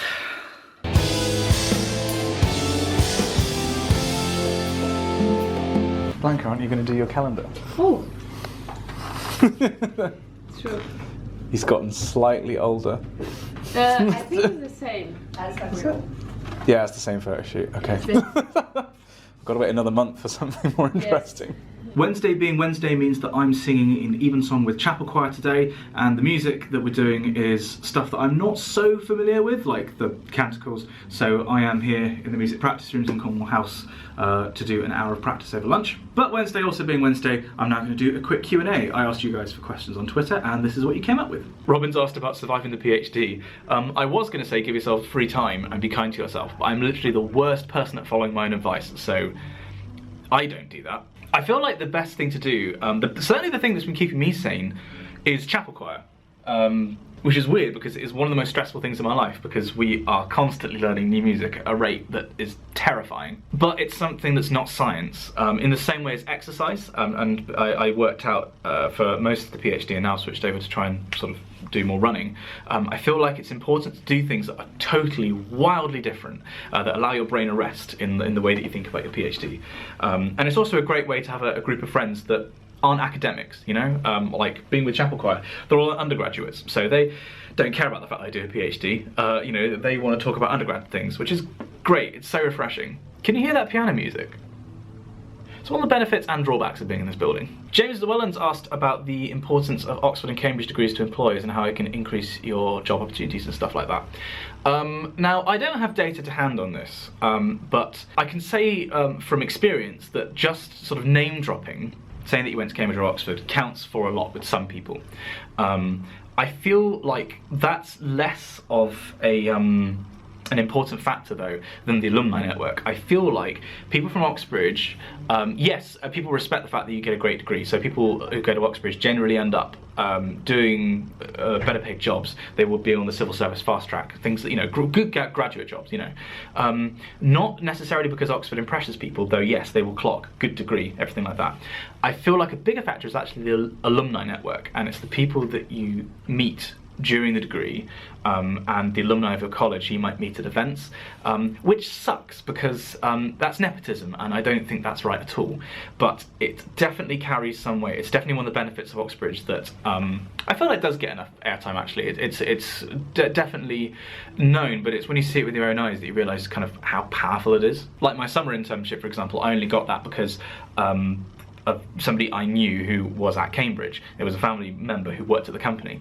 So you know, it's networking, and I'm not a big fan of that really. Exnora has asked about thoughts on scientists being socially awkward and how to get over the fear of asking questions. Also, the person who asked me to make a video about dealing with being autistic, I'm not autistic. I am, however, socially awkward.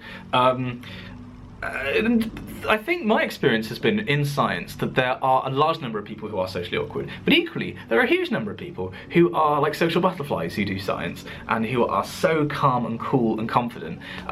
It's a stereotype that definitely doesn't apply to everybody. And so my strategy sometimes at conferences has been to ride on their coattails when it comes to social situations and sort of follow their lead. That's not necessarily the best advice because they're not always going to be around. I feel like the best advice I can give is the same advice that actually got me a girlfriend, being into several choirs and generally making my PhD, which is just to say, balls to it when an opportunity comes up and just put yourself out there a little bit and take the risk. Anyway, that's enough pontificating. I need to go back to work.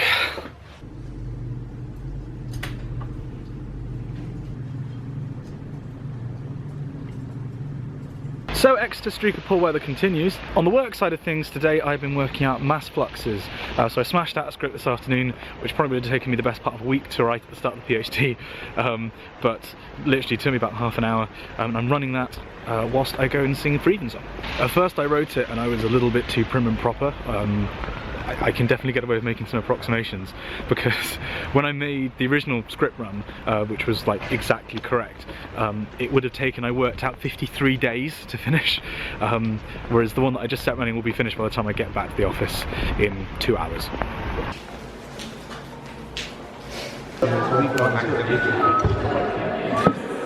Sam was just the correct meat in Dan and I's incorrect sandwich. So Dan and I sit on either side of Sam and we were just singing the response. It was the nunk, and we both made exactly the same mistake. And when you make a mistake in choir, you put your hand up to indicate that you have. Dan and I just did it at exactly the same time. It was really weird. It was like a very unusual just now because Michael actually laughed at them instead of giving them a tongue lashing. Yeah, it was just. I wish that happened when I made mistakes. 3, 4, and go for you. Oh, I just had that glorious moment where you sit down at home, like you take your shoes off, and everything just goes, oh. Even so, it went fine. The music that I was worried about was actually fine in the end. I actually slacked off on something else, which I'm a bit frustrated at myself at, because I don't normally let that happen, so I need to review some of that music tomorrow. Also, it was Peter's birthday. One of the benefits of being in a chapel choir is that you get sung a happy birthday properly. Happy birthday, dear Peter. Happy birthday to you. So happy birthday, Peter. If you want to put happy birthday pedo in the comments, I'm sure he'll appreciate it. Today was okay on work. I wasn't as productive as I probably should have been. I think I was basking a little bit too much in like my magnificent achievement yesterday, which was overdue anyway.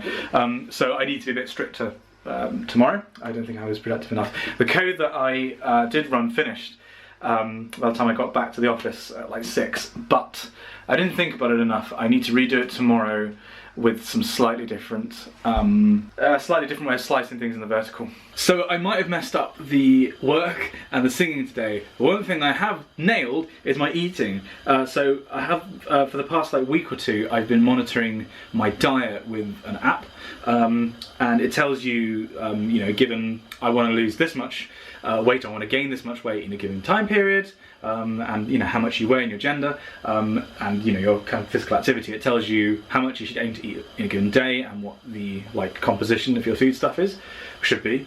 Basically, because I'm a geek and I love data, this is really cool. And look at it, I nailed today. Hang on, I've got those quantities exactly right. I've eaten 1,800 calories today, so I'm under my allowance, and apparently I've eaten too much fibre. Seriously, why do you watch these videos? Too much fibre. So over dinner, I changed by the way, I watched a film. And I haven't done that for so long, just sat down and actually dedicated an hour and a half to doing like nothing. I watched a documentary called The King of Kong, which was about the effort to set a new Donkey Kong world record, like high score. And it's a really, really good documentary. It might be the best feature-length documentary I've seen. It's on YouTube if you want to watch it. Now it's time. Well, actually, what time is it? Now it's 10 to 10. That means editing time. Well,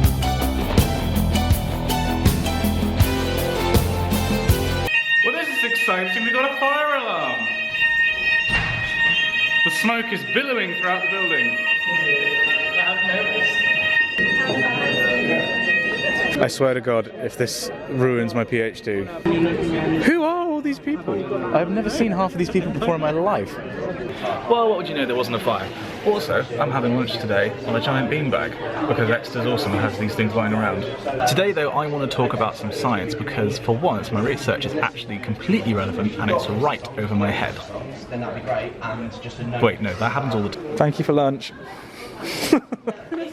So the weather right now in Exeter is kind of cold and windy. I'm actually sat out here in the rain on the Forum Piazza. But right now, about 30 kilometers up, there's a huge anomaly going on in the stratosphere. Basically, my research, if you're new here, deals with the stratospheric polar vortex, which is this big kind of spinning donut of air that normally is right over the North Pole, at like 30 kilometers up. And what I study is what happens when this vortex goes a bit rogue. Sometimes this vortex will split into two, and you'll have two daughter vortices, and sometimes it will get displaced further south. Now that latter case is exactly what's happening today. So right up there, there's a huge, massive spinning vortex the size of North America, basically today focused over the UK. And we know about this because we got an email today from Blanca, who's the Spanish postdoc who has a somewhat unhealthy Hugh Grant obsession. She emailed the office with maps of the potential vorticity field and saying, look, this is what's happening. And she also included temperature fields, because this is what makes these events so special. The effect of the polar vortex is to keep cold air trapped over the high latitudes, basically over the pole. Now, when it moves off, it causes what's called a sudden warming. In fact, in the original name for it in German, it was an explosive warming. And over the past 4 or 5 days, the North Pole, 30 kilometers up, has warmed by 50 degrees Celsius, which is literally unheard of in atmospheric science. Now that's the warming up top, and this is because the vortex has moved, so the cold air isn't trapped, but also you get something known as adiabatic descent, where air parcels are squished downwards, and as you do that, basically just physics tells you that they warm up. This is actually something that I looked at quite early in the PhD. Now, while it's going to be warmer up there now, and quite significantly warmer, in about a week or two, I'm going to predict, so actually by the time the next vlog is around, probabilistically we can say it's going to be colder. The reason I'm going to say probabilistically is because we don't really understand the mechanism by which that information gets from up top to down here. That's really what my PhD is about, in a sort of simplified way. But we can make statistical arguments. We can look at the statistics of, you know, if these events happened, what generally happens in the northern latitudes, like in northern Europe. And we can say generally that when these events happen, it gets colder. You're more likely to have extreme cold, so like really deep cold in the middle of winter. And also, you're more likely to see storm tracks being diverted further south than they normally are. So my prediction is that in the next vlog, which you'll just have to watch now, I guess, to see if I'm right, it's going to be colder and it's going to be pretty mank.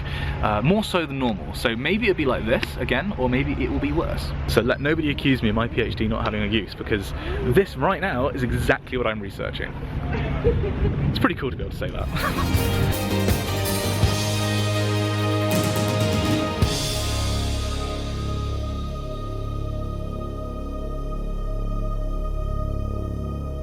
Okay, I'm very much running late for chapel choir, so I just had to wolf down soup. I made the mistake of heating soup too hot, and then I literally had to like force it down my throat while it was still scalding, because otherwise I'm going to be late, and I would much rather have a burned throat than piss off our director of music.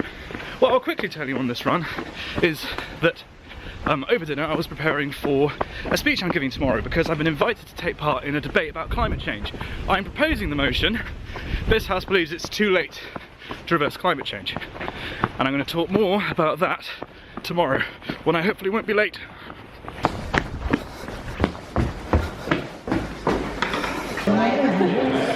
Made it! Also, we've had our repertoire announced for our Christmas CD, which we're recording soon. Thank you, darling. That was for Liv, by the way, not for Dan. Don't worry about it. And we, like basically every other choir, love singing good Christmas repertoire. And we're about to start.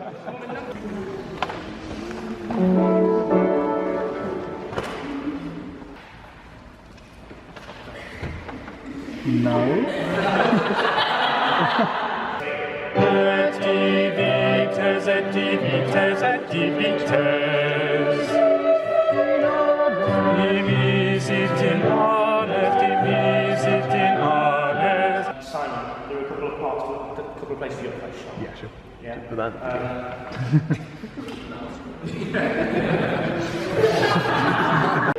So just finished rehearsal, gotta go fix some code in the office later, which is going to take me ages. Cut to montage of me typing. Today was interesting because we were singing in Russian for part of it, which is very unusual for chapel choirs.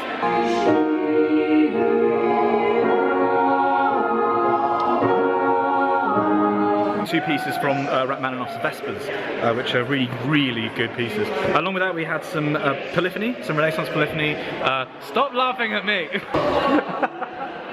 I don't say this anywhere near often enough, but I absolutely love this choir. If you're in the choir and watching this,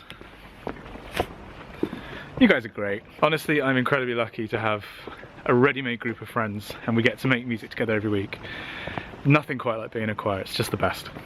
When the sky is cloudy, your pretty music will brighten the day.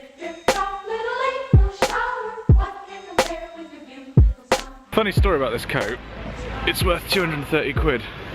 I got it in a clearance sale for 10, and possibly today of all days. I'm very glad I did. I also definitely look like Emperor Palpatine.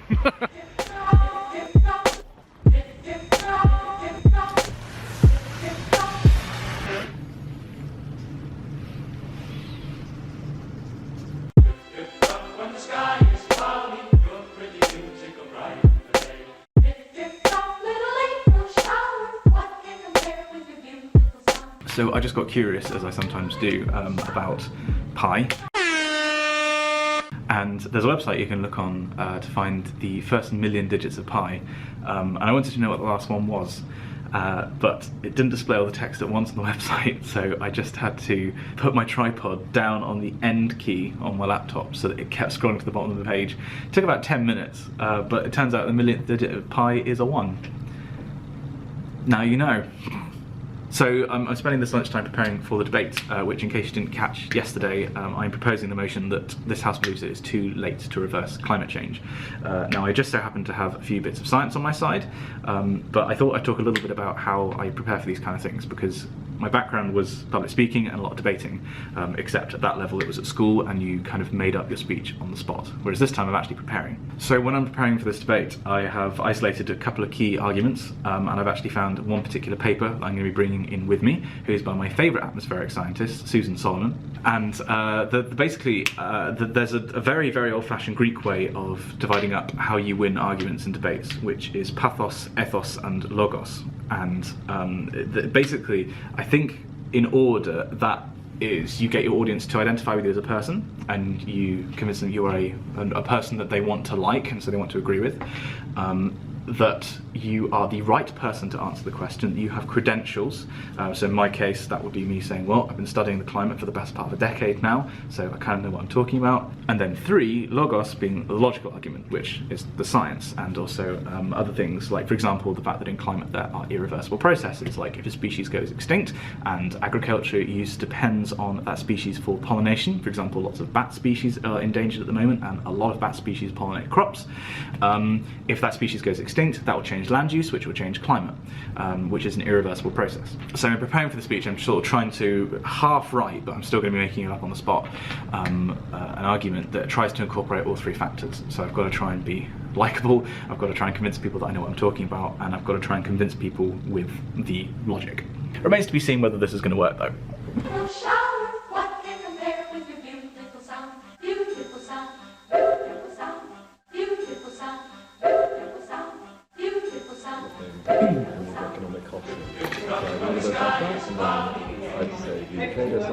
This is Jay. He's the reason I'm here. You just randomly emailed me. Yeah. Well, I knew you. You were actually an inspiration for me to come to Exeter. Oh, yeah, that's so cute. The blog has done something other than just waste part of my PhD time. It's very helpful. Awesome. I really appreciate the vlogs. Okay, well, I'll try and do a good speech tonight to make it up to you then. So I want to draw a distinction at the very beginning between global warming and climate change. Global warming refers to increases in the average temperature, the global average temperature of the Earth.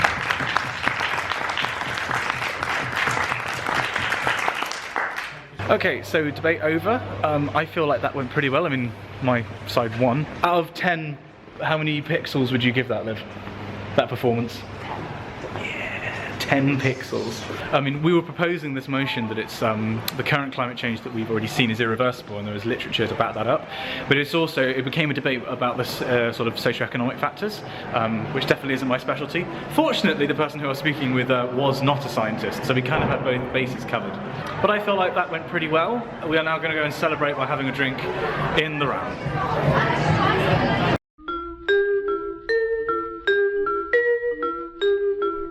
So a couple of things happened yesterday in work that I didn't talk about because I wanted to make yesterday's entry all about the debate that was happening. First of all, the cavalry has come to the rescue. The code which I was struggling with for the longest time and we decided not to write, we were substituting for code that was used in a previous paper studying something very similar.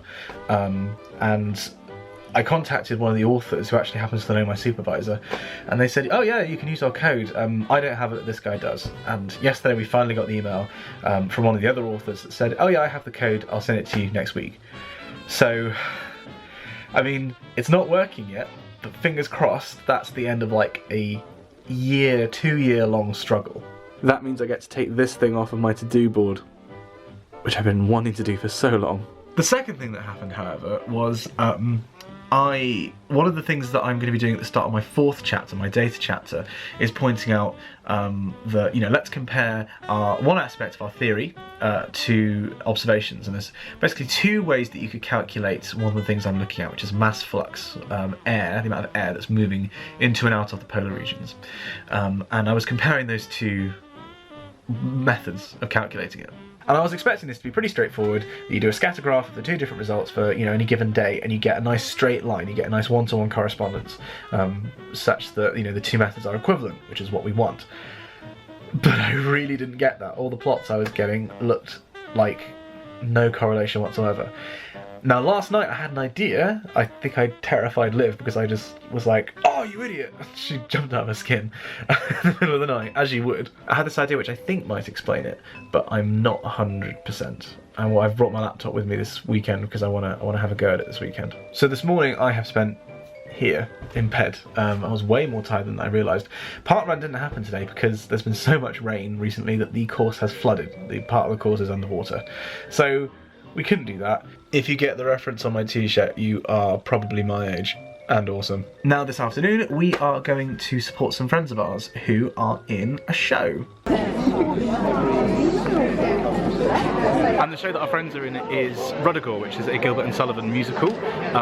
We know like 5 people in this. Basically, because the music scene in Exeter is kind of tight-knit, so if you're in one group there's lots of links to other ones, so these are the guys that unfortunately like Gilbert and Sullivan music. There's a certain amount of snobbishness that goes on between Chapel and GNS because one of them is proper music and the other one is Gilbert and Sullivan. So we actually came here to see The Producers, which was the Footlights production last week, which was amazing. This, by the way, is the Northcott. This is this really big theatre we have on campus. And this show's got a lot to live up to.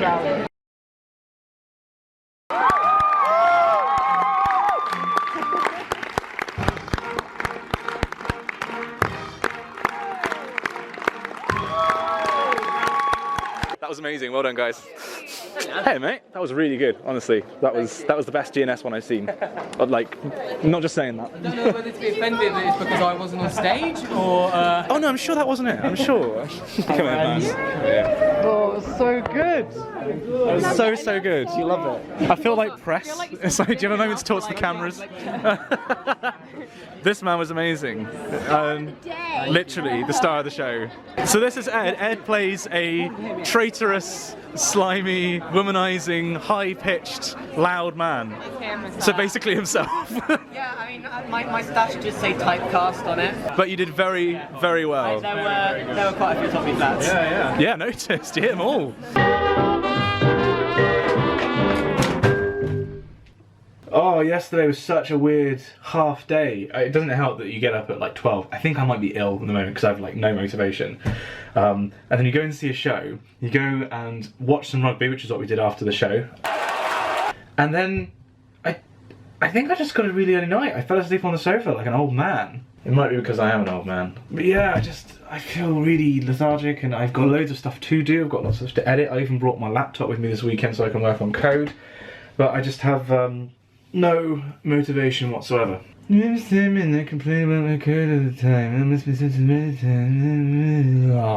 in a weird mood because somebody commented on one of my older videos asking if I was a relatard, which is a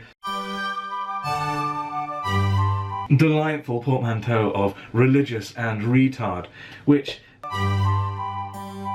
I find particularly offensive because, well, 1, I'm not religious, and 2, that's just a really offensive term, so remember rule 1 of the internet, kids. Don't be a dick. I do have reason for today to be a good day though, because for the past 2 weeks, as I mentioned earlier in the vlog, I've been watching what I eat very carefully, and I promised myself that once every 2 weeks I would give myself what's called a cheat day. I can eat whatever I want. I intend to make the most of this. The mistake you're making here is assuming I'm only going to eat half the pizza. So I just come back with the food shopping. It's about 2 o'clock. I think I just heard Dan. Yep, Dan is just awake. He's retreating from the camera. How are you feeling, mate? I feel fine. I didn't actually. Do you know what time I got in? What? 6. Jesus. 6. Somebody once told me the world is gonna roll me. I ain't the toughest tool in the shed. She was looking kind. This is what we spend most of our weekends doing. Oh, my fitness pal, you're really gonna regret asking me that. I feel like that was relatively restrained. Maybe? We just entered into the 3rd trimester, everything's going very well. So I just spent this afternoon editing the vlog from this week. There are loads of editing projects that I want to do, but this is the most pressing because I want to get this content out on my channel early in the week, because then I have lots of time to edit the science video about brain chemistry. Now though, I'm going to make my bed, and I want to test something. So you put your sheet on. The sheet's the easy bit, if it's a fit sheet. Pillows, and this set are easy. Because, also, is this a common thing? This is Liv's set that I've ended up with. This is a double pillowcase. Has anybody else even ever heard of one of these? Now comes to the question. How do you change a double duvet? Because I do it like this. First of all, we take the top corners and put them one in each hand, and then you go and get in the duvet cover, like this. And then what you do is you put the corners in your hands, in the corners of the duvet cover. And then you shake it. And then you flop it on the bed. Right, and then you kind of flop it up a bit and over. And then you tuck the other corners into the other corners. And then you have a filled duvet cover. Now, is this how everybody does it? Or did I just miss this lesson in adult school? Because this doesn't feel optimal. Put your method down there in the comments if you have a different one. She's squatting, is what you're saying. But like, we care about it, it's adorable. So to finish off the week, we are heading to the Ram student pub to watch the Superb Owl, otherwise known as the Super Bowl. Lily, why are you here again? I'm sorry, Every time I vlog, I'd like to point out She doesn't even go here. Dan and I are on campus. It's like 11:15 on a Sunday night. We're a little bit drunk. Oh yeah, it's pretty good. Pretty good times. Hey! Tell you what, flip the screen towards us. Can we just make sure? How do I do that? Literally flip the screen. Oh. No. Like this.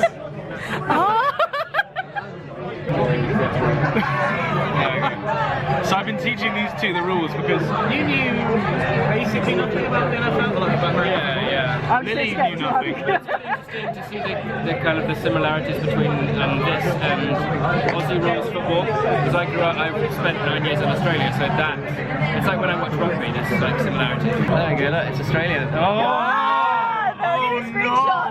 I think I'm going to end this vlog here because we're only going to get drunker and we're not going to make even less sense. You don't want to see that. Thank you very much for watching the two of us in matching stash, and well, you actually enjoyed us doing the book club together. So we are basically an inseparable double act by this point. In the meantime, there'll be a video coming out next week and I'll see you in a vlog in 2 weeks.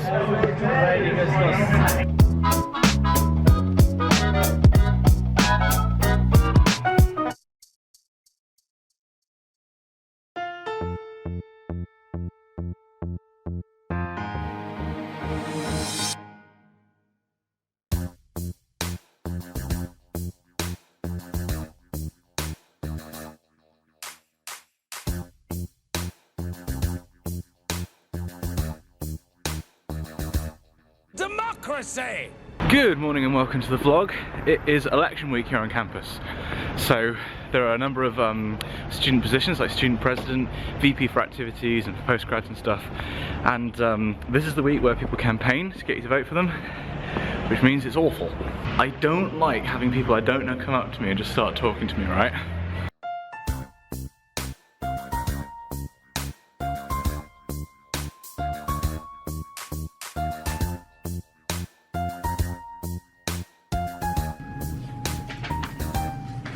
So because I've been ill, I haven't really had a chance to do any work, but I did do a bit of coding over the weekend when I was feeling a bit better, and this morning basically I was going through what I've written, correcting a few little mistakes, and then running something over lunchtime. What I'm doing is testing all the assumptions in my thesis, and at the moment I'm not feeling quite so confident. I've yet to run the proper statistics on it, but we'll see how good of an assumption it is.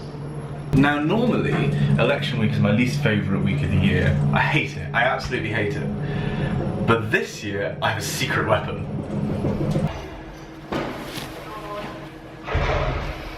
Armed with a campaign t-shirt, no one is going to want to approach me, which means nobody's going to try and give me a flyer. At least that's the idea.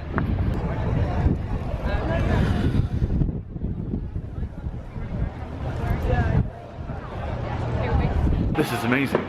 Nobody even wants to make eye contact with me. I should wear one of these all the time. I was looking around for you, I didn't see you down here. Hello.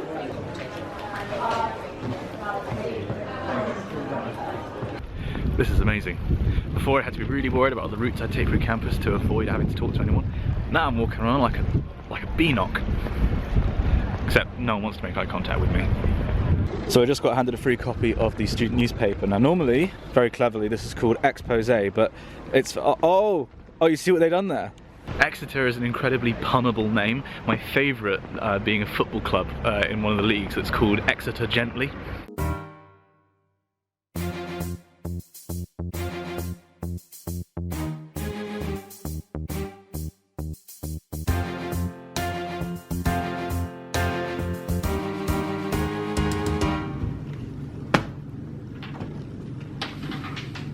So it's 6:30, I've just finished work and I am back in the music practice rooms because there's a lot of music happening this week. Chapel Choir is singing 2 services this week, which isn't that uncommon. We are singing an evensong and we're singing a compline. However, each of those services are interesting in their own right this week because the evensong we're singing in Exeter Cathedral, which is an experience, and secondly, the compline is all in Russian. Singing in the cathedral is a lot more difficult than singing in the chapel because the cathedral has an acoustic that means you can't really hear anybody if you're actually sitting in the choir. It's kind of annoying. So you really need to know the music like the back of your hand. And we are doing some rather difficult music, like the Magnificat Quintitoni. This stuff, however, I'm not overly concerned about. It's the Russian. Russian choral music is notoriously low. Now, typically as a bass, you're expected to sing down to a G, which is kind of the lower limit for a lot of people's voices. Sometimes you're called on to do an F, but that's kind of it. In the Rachmaninoff that we're singing on Sunday, the Nunc Dimittis from his Vespers, we're required to sing a B flat.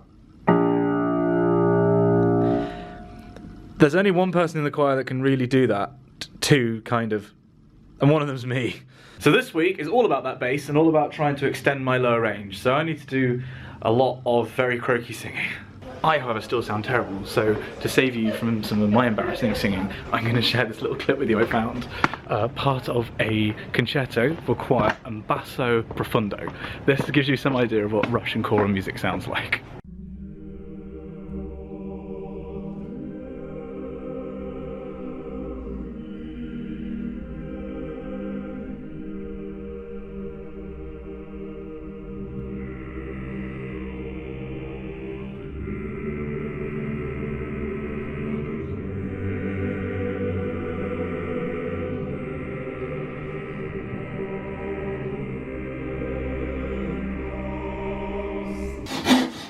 I think we maybe had too many books. Okay, so I just got home and Dan's parents are down and they are helping rebuild our house because basically we need more storage space. So I just came in and they've completely rearranged the living room to put more shelves in. Now, they've offered to take me out for dinner, which is very kind of them, but that leaves me with about an hour where I can't do anything terribly productive, so I've decided I'm going to try and go for a slightly longer run than normal. Wish me luck. Okay, so I'm just walking this off. That's the first I've ever run on my Strava. Apparently it was only like 6k, but it definitely felt longer than that. It felt like 8. Oh, that might well be the best or one of the best runs of my life. That felt awesome. It also fulfilled the secondary goal of the run, which is to burn enough calories that I can have a decent meal tonight. So we just got back from a thoroughly pleasant meal at Harry's, which is probably one of the nicest restaurants in Exeter at the very least. Dan's mum has confirmed herself has got it going on because our bathroom is like, it's so clean. It's never ever been this clean. You didn't even ask her to clean the bathroom. Yeah. She just did it. She just upped and did it. And similarly, we just got taken out for a really nice dinner. So thank you very much for the bathroom and the dinner, Dan's parents. If you're wondering about this thing you might have seen in the background, I'll tell you about this later in the week. Now I want to really quickly just edit together the days of the vlog so far, and then I'm going to get some sleep because tomorrow is a big day.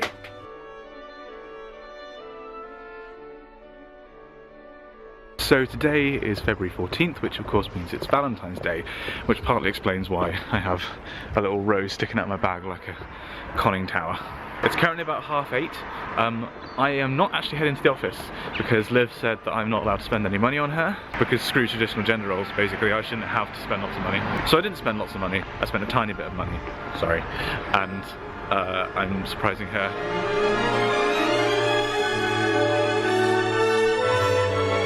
Look at that desk. It's like Lucy Moon lives here.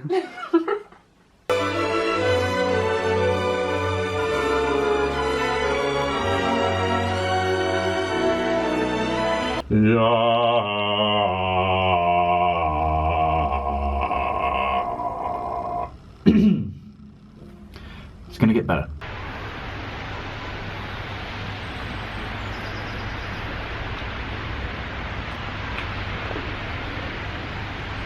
I just walked straight past, like campaigners by 4 different people. Nobody paid me any attention. I feel like Harry Potter in the invisibility cloak. I am a bit worried though that I might be going a little bit drunk with power. Like, I accidentally made eye contact with somebody and they like shied away. Oh, power. The power that we are dealing with here is immeasurable. You just know that some poor girl had a really, really bad time this morning. Ouch. So I've come out on the soggy, foggy balcony of my building to do 2 things. 1, I need to reassure you that I'm smart and I know what I'm doing, and then 2, I'm going to tell you how I've just made a massive mistake. So firstly, I want to talk about the science that I'm doing. Yesterday I mentioned the fact that I was testing an assumption that we're making in our code. Now the assumption that I'm talking about is hydrostasis, or that the fluid we're looking at, the atmosphere, obeys the hydrostatic equation. Now this is a pretty simple formula. It's one of the most widely used formula in kind of atmospheric dynamics, and it basically tells you that the rate of change of pressure as you go up depends on the density field, and you can actually derive it very easily if you just imagine like 2 pressure surfaces that are separated some distance dz or delta z apart, and they're labelled, you know, with pressure 2 on the upper surface, pressure 1 on the lower surface. Between them there's a fluid which has got some density rho. Density is just the amount of mass per unit volume. Now let's say we were interested in trying to relate those kind of quantities, and what you can say is that the pressure acting on the bottom surface is going to be the same as the pressure that's acting on the top surface, whatever that is, plus the product of the density, the distance between the 2 surfaces, which is delta z, and then g, the acceleration due to gravity, because you have to remember that force, you get a force by multiplying a mass by an acceleration, F equals ma. If you do that, then you can rearrange it such that you get a finite difference form of the differential version, which is the one I showed you at the beginning. Now this is known to be a very good assumption for the whole atmosphere, and I've tested it and shown that to be the case. You know, banging. But we don't know if it applies to our case, because we're looking at pressure anomalies, not overall pressure. We're looking at like differences from what you'd expect in the pressure over a whole area. So it's not guaranteed that the assumption would be good. And I wrote some code to test that. And yesterday I said that I wasn't too confident. I've discovered why it wasn't looking so good, because I was using the wrong data. There's loads of different ways that you can refer to like surface temperature, and I was using sea surface temperature because I forgot that water is a different temperature to land. Well done, Simon. So instead of downloading SSTs, I have now downloaded 2 meter temperatures, which is like a 2 gigabyte data set it's currently downloading. and hopefully, fingers crossed, that's going to make a bit more sense when I put it into the code, and this assumption will actually be just fine. So this year for Valentine's Day, Liv and I were thinking of going out for a meal, but everywhere we looked, by the time we actually agreed to do something for it, was booked out. So we've got one of these fancy M&S meal deals. We're going to have a couple tonight. I've got her a little surprise.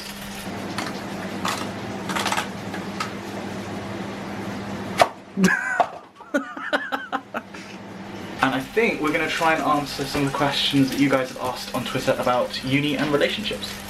Mary's Little World's asked, how do you deal with the workload you have whilst maintaining a good relationship? Does it ever get in the way? It's all about balance, really. I mean, the relationship doesn't get in the way as long as you kind of allocate time just for that, and then you allocate everything else for doing your work. Keeping relationship to the evenings, generally, and then like having lunch together and stuff, I find like keeps them nice and separate.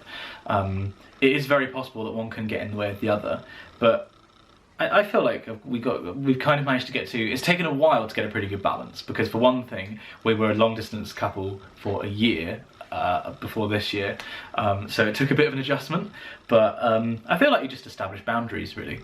Serato's asked, what's the most fun V-Day you've had in college? I'm not just saying this because Liv was there.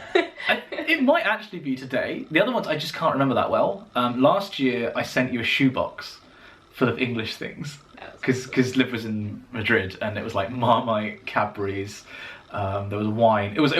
It was like a Valentine's kit for you could have a date by yourself. And there was like a little wine bottle and stuff like that, and like there was like a Lush thing. It was awesome.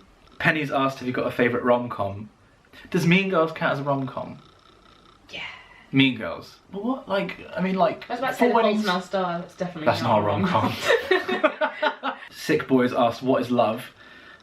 Baby don't hurt me no more. Oh, happy little bird Why there. have you got a book on reading the hieroglyphics? I wanted to learn hieroglyphics. Keith's asked, why is it so difficult to ask someone out?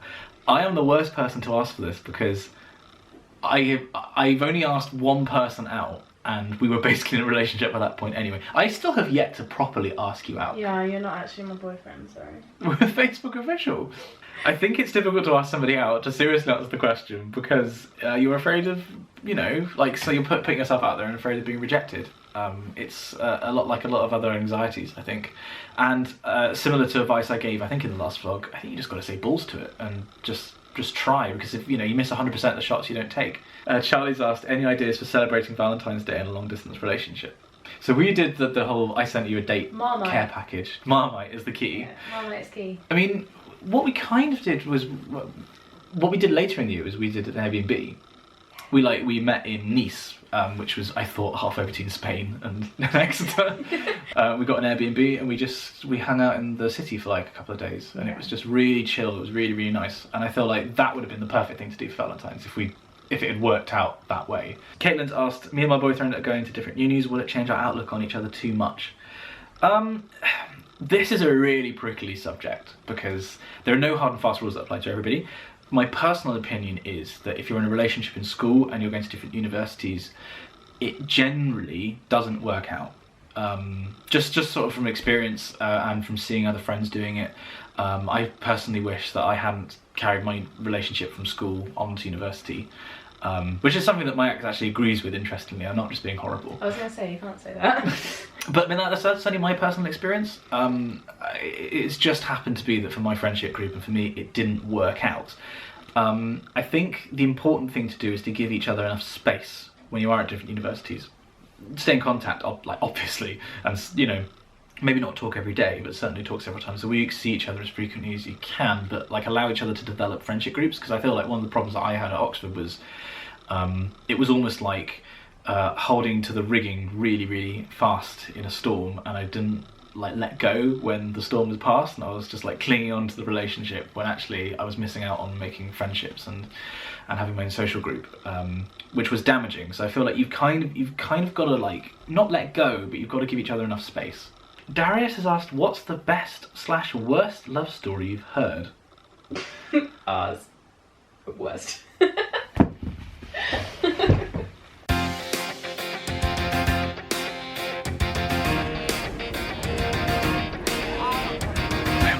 Force and the Force is with me, I am one. The Force and the Force is with me, I am one. That was a close call. I didn't even have my t-shirt on.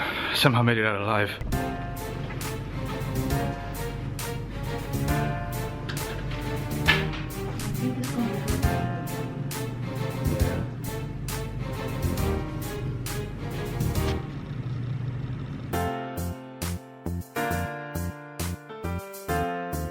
So today I've accomplished almost impressively little between having a line after Valentine's Day and having to go to the cathedral early for evensong.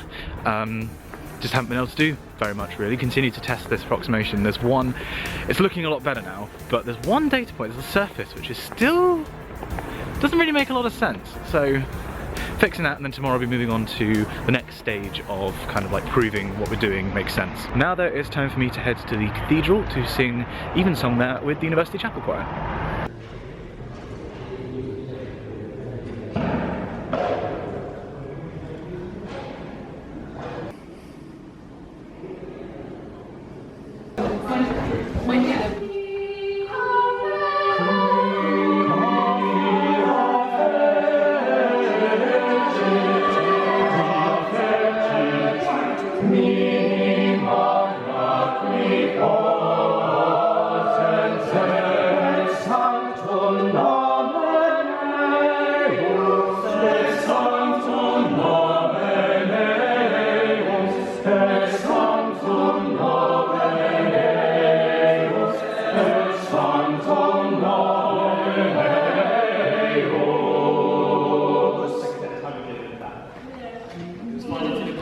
So the service went fine. Right, so this actually harks back to what I said before. I mentioned on Monday, I think, that it's much more difficult to sing in the cathedral because you can't hear other people. You can't hear what other parts are doing. It's a weird effect where if you're actually sat in the congregation or in the audience, you can hear everything fine. But in the choir, and that's Q-U-I-R-E, like actually sat where the choir sits, it's very difficult to hear anything other than your part. So the bass ones thought, well, that service went pretty great. And apparently a few other parts messed up. All I can say is that for us, it sounded fine. The cathedral is a really interesting building. I'd love to do a video about its history. It was founded in 1400 AD. Which means it's not the oldest or the biggest cathedral in the country by a long way, but it is a world record holder in that it is the longest continuous nave, like the middle bit, because it doesn't have a tower in the middle, it has a tower on either side, so that nave goes right the way down for 96 meters. But like I said last vlog, I love this choir to bits, and when I graduate, I am really gonna miss it.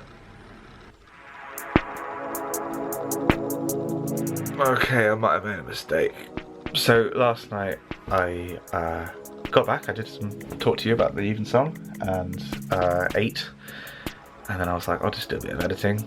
Just, you know, I'm working on the brain chemistry video, it's nearly finished. I emailed some questions to the scientist who I interviewed, and I was doing some animating, and I thought, let's just sort of grind it out.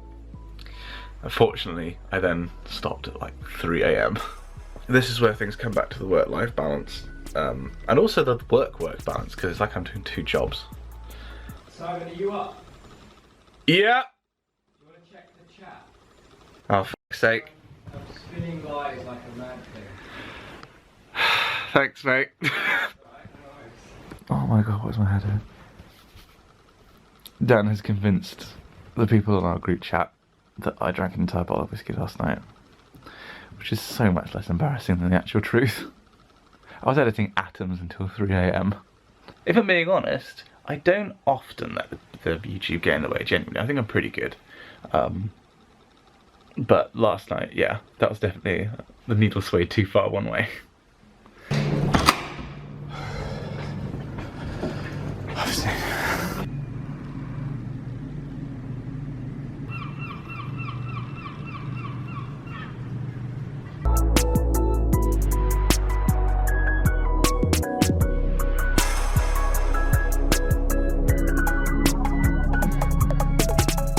I was just caught singing, just sort of walking through a corridor, turned around a corner and there was a guy. I mean, he said it sounded nice, so. So this afternoon, like I said yesterday, I was kind of clearing up what I've been doing for the past couple of days, but one of the reasons I've been doing this is because I've been skirting around one of the big issues, which is the assumed equivalence of two techniques. Basically when I talk about mass fluxes, I'm talking about the actual weight, the mass of air that is moving from out of the polar region into the polar regions. And our way of calculating that is definitely wrong. Oh, hello! Hello, Bella. Hi, Simon's followers. Now, that method being wrong isn't actually that big of a problem. Funnily enough, being wrong is something of a specialty of mine. It's the fact that I don't actually know how to even approach trying to fix it.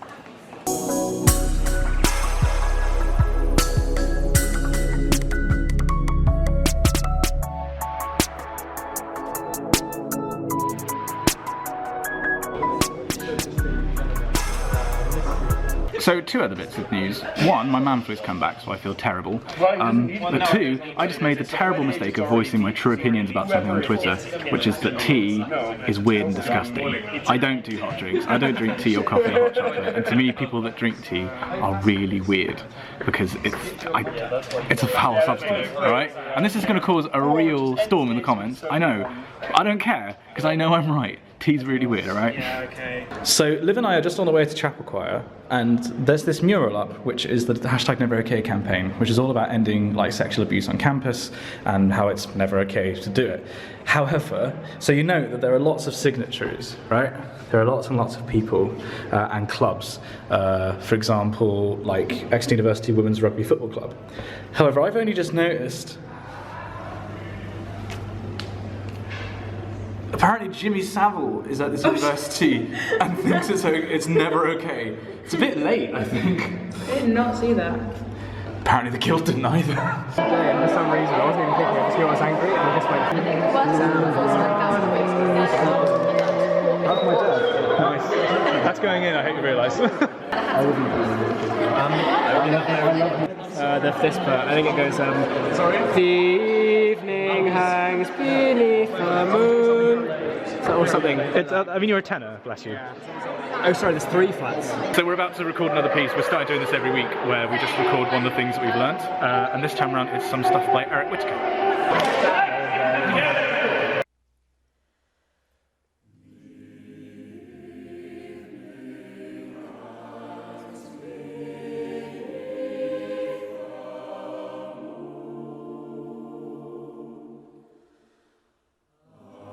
Okay, so I think I'm being very stupid, but I kind of as a rule never let that stop me from doing stuff that I need to do. So last night I came down sick in a big way. I was like physically shaking. I was freezing even though the house wasn't cold. I had headache, earache, just, you know, that early onset of, oh hello, that early onset stage of being ill, having a flu. I haven't had it that bad in years. So I woke up at 5:30, determined not to miss this meeting I have tomorrow. I have this today. I'm a little bit delirious. I was determined not to miss this supervision I have with both supervisors today because it's a very important one. This assumption about the mass fluxes that I've been testing this week is a really, really huge part of my thesis. It's a very important pillar. And if we don't get that working, there's no PhD. So I need to print out some graphs that I've been working on because there's lots of stuff to report in terms of progress because I haven't seen my supervisors for a couple of weeks.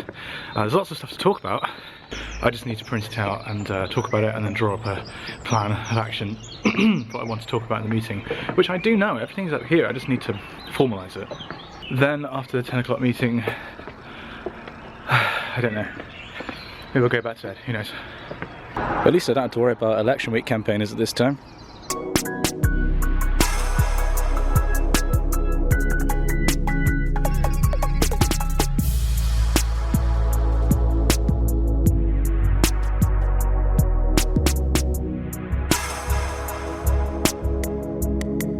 There are definite perks to being on campus this early.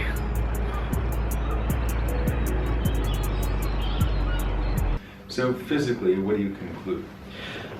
Well, physically, the density anomalies are hydrostatically distributed in the lower atmosphere, but not quite hydrostatically distributed above 20 kilometers. Look at this carbon fibre desk. How professional. Supervision done. That actually went fine. Tom and I both talking about our theses, which are kind of coming along vaguely nicely. Yeah, not too bad. Also, getting out of the building from our supervisor's office involves us going through an inordinate number of doors. 1, 2, 3, 4, 5, 6, 7. Thank you. 8. 9 and 10. No financial holding, sorry. Oh, where your soul is and my heart is ripped out. So I've come home because I cannot concentrate. Like, every time I move, I can feel my brain like sloshing around in my skull, which is really, really painful when I cough or sneeze, which I'm doing a lot of. Hang on. There's actually a story about how I acquired that lamp, which is going to come out in a vlog about what I was doing in Belfast in a couple of weeks. It's not actually long now. So basically this afternoon I am forcing myself to take a break because, as everybody's been telling me, if I rest now I'm going to get better faster and I will be able to be productive in the future, because I just can't stand being ill. I judge how good a day was by how productive I was, how many tasks I accomplished. When I'm ill, I can't do anything. I can't even edit. I'm reduced to watching Yogscast streams and feeling sorry for myself. Now, the former of those is great and I love it, but I do just struggle giving myself recovery time. My welfare is very low on my priority list, basically. So, no singing practice, no more coding, although the supervision did go okay. There's a lot to talk about next week with my second supervisor talking about the dynamics, because my statistical analysis of the data sets has thrown up something which we weren't expecting at all. It's good that we caught it now, rather than, a month before I submit, but yeah, a lot of work needs to be done. But not today.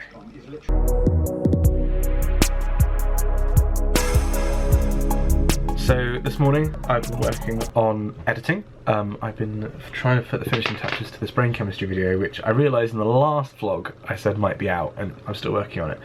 It's because the animation in this is actually quite, by my standards, detailed. I'm also still ill. Like, I've moved on to the coughing stage, but I'm a bit delirious still. It also allows me to mention this again. So this thing is a Rode NT1A condenser microphone. And it is a vocal microphone specifically. So when I've done stuff in the past, I've been using a shotgun microphone, like an NTG2, or I've been using a Lavalier sometimes. Me buying this represents me actually specialising audio equipment, and it's one of the last bits in my armoury. Basically, as I've been moving towards finishing the PhD and moving towards going into video production as like a full-time thing, I've been sort of gradually hoarding kit and hoarding software and learning how to do things. And this is one of the last pieces in the puzzle, because doing voiceovers is, quite an important part if you're going to do videos for other people. And also if I want to do informational videos like the brain chemistry video, I needed to have like an actually good, good sounding voiceover. So I've had my own one for quite some time, and I finally just went balls to it. I spent, again, YouTube money as I famously defined it last time, that comes from YouTube, on actually upgrading. And I'm really glad I did, because the difference is unbelievable. This thing sounds so good. If you're wondering, by the way, this is the microphone itself. This is a shock mount that stops vibrations from affecting it, and this thing is what's called a pop shield or a pop filter. So it stops what are called plosives. So if I say like p or t, I've got a muffler on the camera, so you won't be able to tell.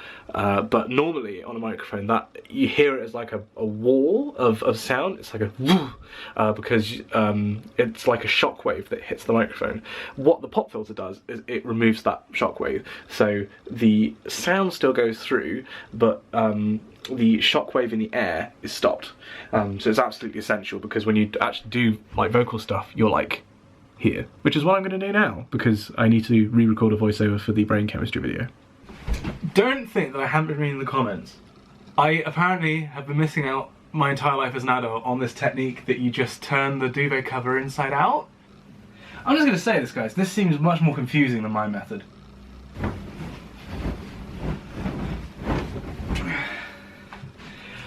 Alright, I can see why people do it this way. But I'm not convinced it's better. I mean, it's possible that this has given it a better distribution within the duvet, but I'm not a convert, guys. And here we see the breeding season for Deliveroo drivers has started early this year.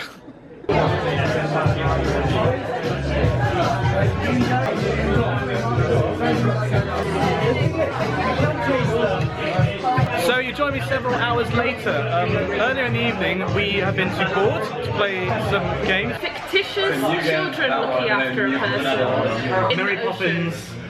You're on the right track. Nanny McPhee, Lost in the Sea. Yes. Basically, a friend of mine is visiting from back home who has chosen to remain nameless for very good reasons. But we are now in Firehouse. This is somewhere I've actually mentioned before but never properly shown. This is by far my favourite pub in the world. As you can see behind me, it's just really cool, really. So this has actually got some literary history to it. This was meant to be the pub that inspired the Leaky Cauldron in Harry Potter. Though personally, this always felt like more of a Three Broomsticks kind of vibe, but I'm not J.K. Rowling, so whatever.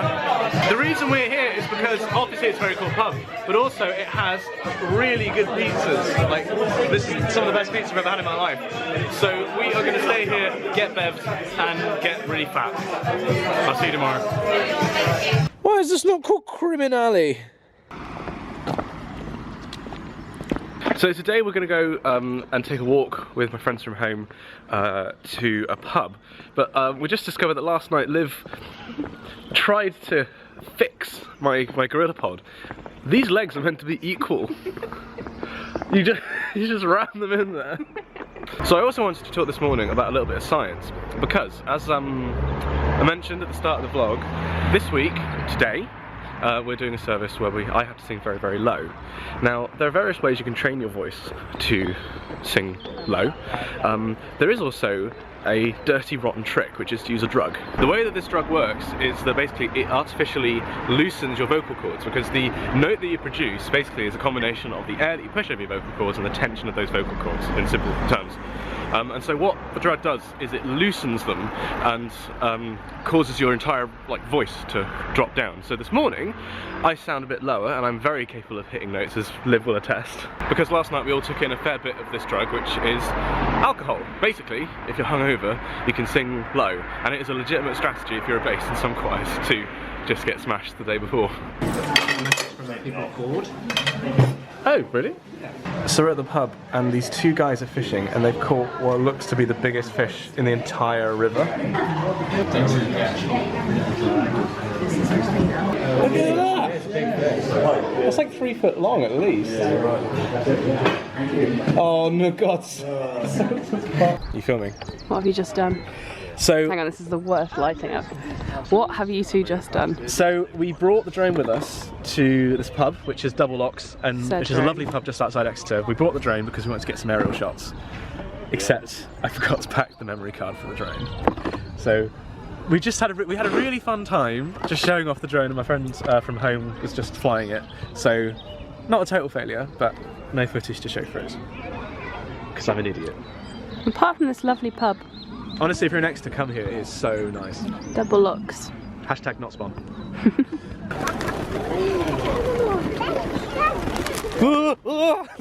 I let you into my house, mate.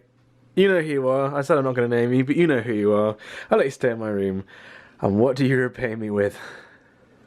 You come into my house. Okay, so we're about to leave for Compline, and an interesting thing's transpired, which is that 2 of our second bases are now not available. One's stuck on a train and the other is ill. So me and Peter are being moved. Normally I'm over there. Today, I am here. Because I'm a low bass.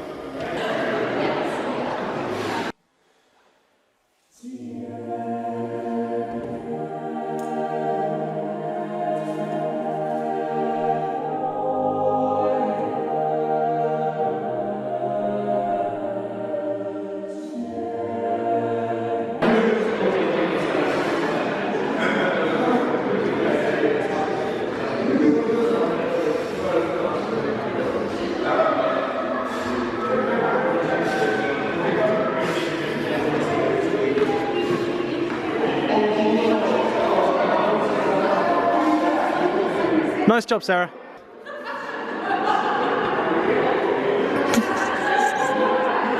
Nailed it.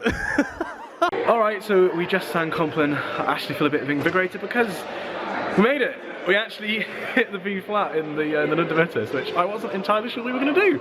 Now I tried to record it, I don't know how well it's going to come out, but apparently it sounded good in context, so yes!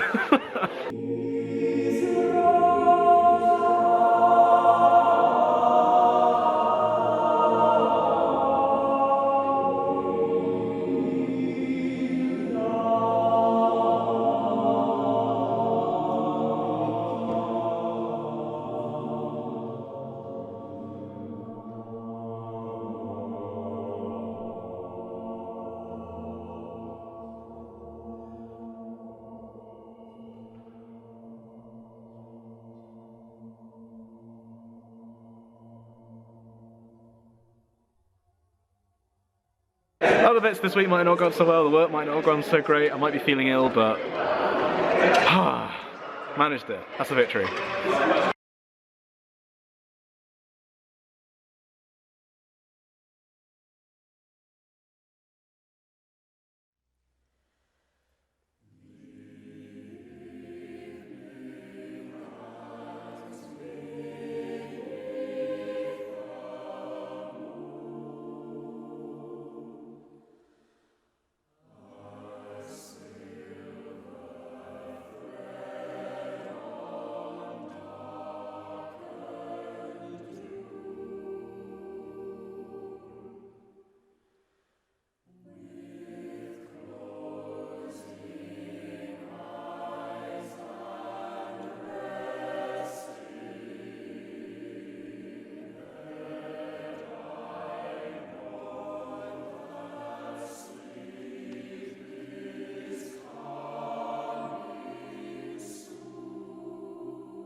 1, 2, 1, 2, 3, 4.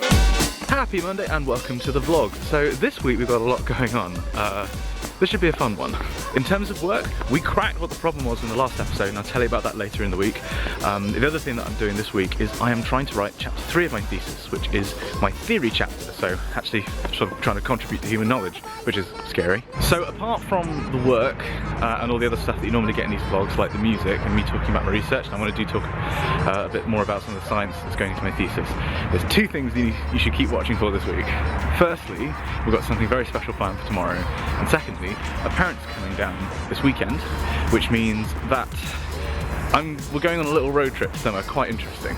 There, incentive. You've got to keep watching now. Sometimes you're in a music room that's meant for 4 people and 1 piano isn't enough, so they give you 2 mini grands. So this week, as every week, I'm singing with the University Chapel Choir, except this week it is kind of unusual. Normally we do an evensong every Wednesday. Incidentally, I'm going to put this in big letters on the screen. You don't have to be Christian to come to a service. It'd be really great to see some of you there. I know loads of people are next to watch these vlogs, so come along. There's a link down there to the Facebook for the Chapel Choir. Literally, just view it as like a free concert that's like an hour long every week. You don't have to be religious. If you want to come and sit at the back, no one's going to harass you. You can just sit and enjoy the music. Lots of people already do that. It's absolutely fine. There's even seating for people that if you just want to sneak in and sit at the back.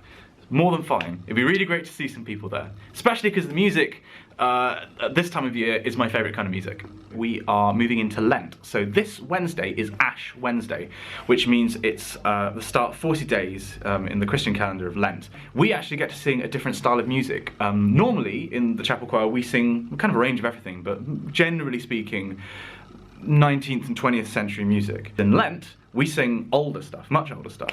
This week we are doing 2 really famous, at least for choral singer, pieces. We're doing the Mass for 4 voices by William Byrd, which is Elizabethan, so 16th century, and another 16th century piece, the Miserere Mei Deus by Gregorio Allegri. If you think you don't know this piece, you do. So that's what we've got to look forward to this week. We are shifting back a couple of centuries, and the music is a very different style.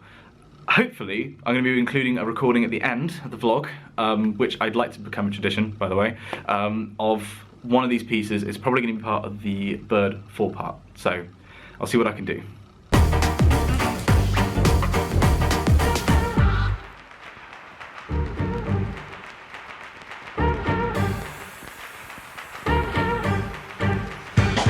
Today was really good. I got lots of work done.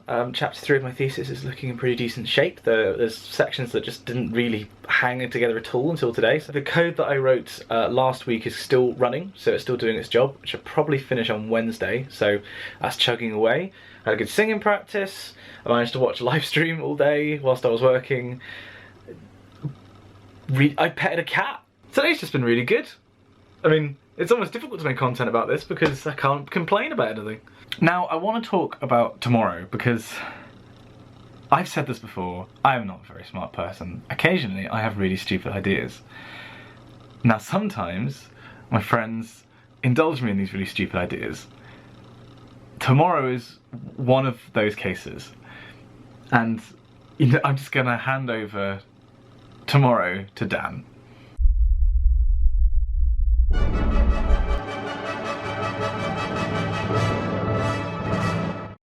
Ladies and gentlemen, welcome to the Base 1 beer mile here at Powderham Crescent. The rules are very simple. Competitors must run a mile consisting of 8 laps around Powderham Crescent. However, this is far from a simple 1 mile sprint. Every quarter mile, competitors must drink a full can of beer. The winner is the person who can run a mile and drink 4 beers the fastest, without throwing up. But who is brave enough to attempt such a dangerous challenge? Let's meet our competitors. Hugo, the youth of the group, age 19, old Harrovian, a weakness for toilet doors, none on the course today, so he should be in fine shape. Simon, our age, well, who can guess? Strength YouTube, of course, sub 70,000, a weakness for carbs. Has he consumed any? We'll soon see in the Chunder analytics. And Corin, age 20, cheekbones you could cut yourself on. You might remember how handsome he is, of course, his weakness, and a number of Kings 3 is the solo of choice. Let's have a look at the odds. Hugo, poor fitness of course, coming through in the odds being reflected today, sitting at a poor 8-1. Simon, our veteran, sitting quite comfortably actually at a 5-1. Corin, 20, a late show of betting, 3-1. Will he be able to appease the fans? Right then, here we are. It's a bit windy, a bit of rain this morning, so it's slightly damp underfoot, but that should be all right. Hugo prefers it slightly moist. We're going to be starting very soon. Our gents are warmed up and we think they're ready. Are they going to handle it? We're going to have to find out. Gents, if you're ready. 3, 2, 1, and we're away. Strong start from all. Hugo's looking well. Simon's maintaining strong. Hugo, oh no, Corin looking remarkably calm. We're going, oh, we had to have a break. Simon's pushing on. He's ready. Little bit of spillage. Spillage is, of course, leakage, as we know. And I believe that's off. That's Hugo, and he's away. He's away, first track. Simon, he's away again. Corin, he's slow and steady, wins the race.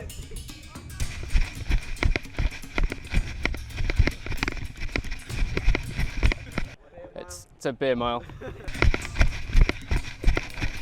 Simon starting strong, Corin coming up in the rear. And we're off again. Second lap of 8, of course. Beautiful day for it, of course. Many spectators here this morning. It's a beautiful morning at Powderham Crescent. Simon leading the group. Corin has jumped in front of Hugo in an interesting turn of events. Will he been able to maintain it? We're going to have to wait and see. We're coming up. Second veer's in.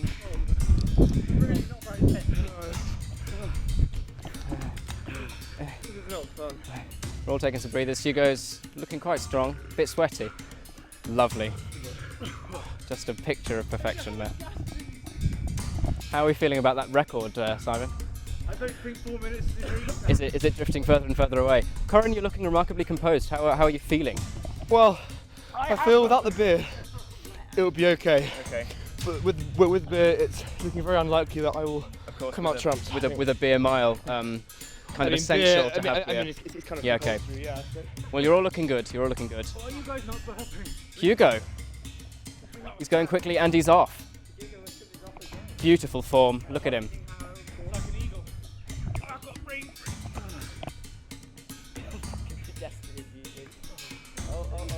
It's the fizz.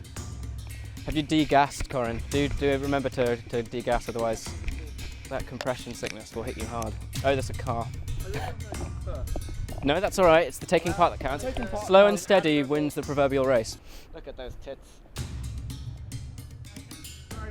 Soaring, you're doing particularly well. I'm very impressed.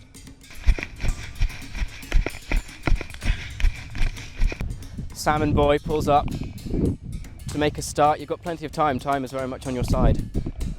On to the third. You're looking very well. How are you feeling, Hugo? How's things going? Fitness-wise, oh boy. Fair play, fair play. And that's Simon in.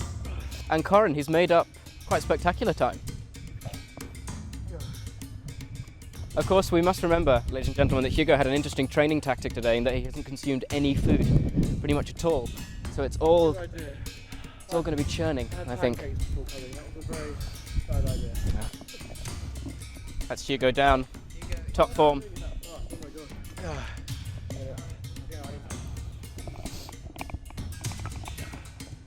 That's Simon. Simon's away. Third beer down. Corin again maintaining his cool, calm, collected composure.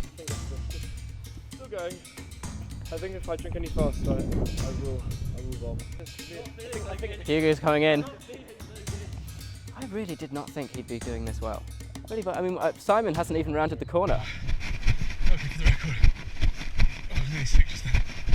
Oh no, here he comes. And it's Flippers.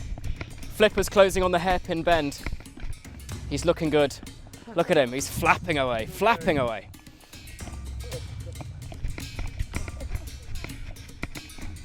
And here comes Hugo. Always slowing. He's not looking too crash hot. I would tell you to hurry up and... I can feel the bile. Can you really? Oh, Clark is very much on the tail. He's coming through now. My hour of death approaches. Not feeling so good. Yeah, I can feel the bile coming. Just beautiful. It's a beautiful display of manhood on today's show. Corin, you're not looking too crash hot. I'm not going to... First time prepping. sugarcoat it. Should we get the ambulance ready? I'm feeling great. I recommend squatting, just to alleviate the How about you games. bend over? How about you bend over? Hugo, you learn not to do that around you. Hugo, this is on Sky, here on Sky Sports. We can't film that. Go on, Corin. Go on, Corin. Look at him. He's just so he springs. He's like a woodland sprite.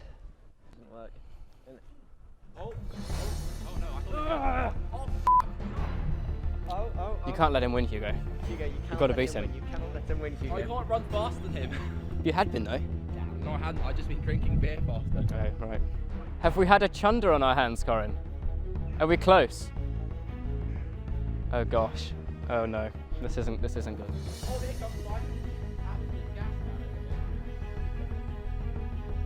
I think we might have a chunder on our hands, Simon. If so, I can recommend the foliage, or if you want a bit of privacy, there's a lovely chunder alley, and he's off. The eagle. And here he comes in. Of all our competitors, it's looking like it's going to be a photo finish. He comes in, checks in, stop the clock, and he's done. Marvellous display. Mr. Clark, let's join him on the course. How are you feeling? It took a lot of training. Yeah. Thank you. Thanks to everyone who came out and supported me today. I mean, the years of drinking have really aided me today. You're very phlegmy. I am. I'm very gassy. Yeah. And here he comes.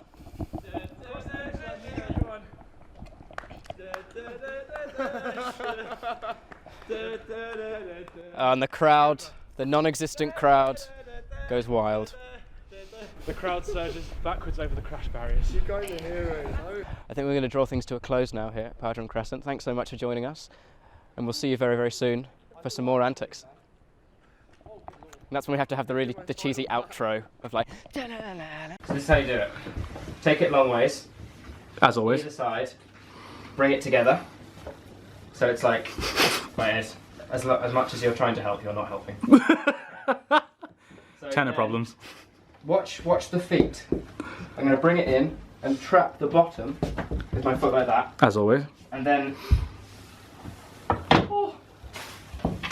He's only gone and done it. The man is a genius. No, it's not. Alright. Ready? We have now reached the stage called Der Flippen and Der Floppen by my dad. Okay. Go for it. No, okay. A full No, go for it. Oh, it's not going. No. Oh, no. Oh, I failed. No, it's a perfect flip. I don't know what you're talking about. Magic of editing. Can I do it again? Go for it. Yeah. Hey! Oh shit! Oh no! Shh. It's Pancake Day, by the way. I feel like I should have prefaced this whole section by that. Incidentally, after the beer run, I'm quite drunk.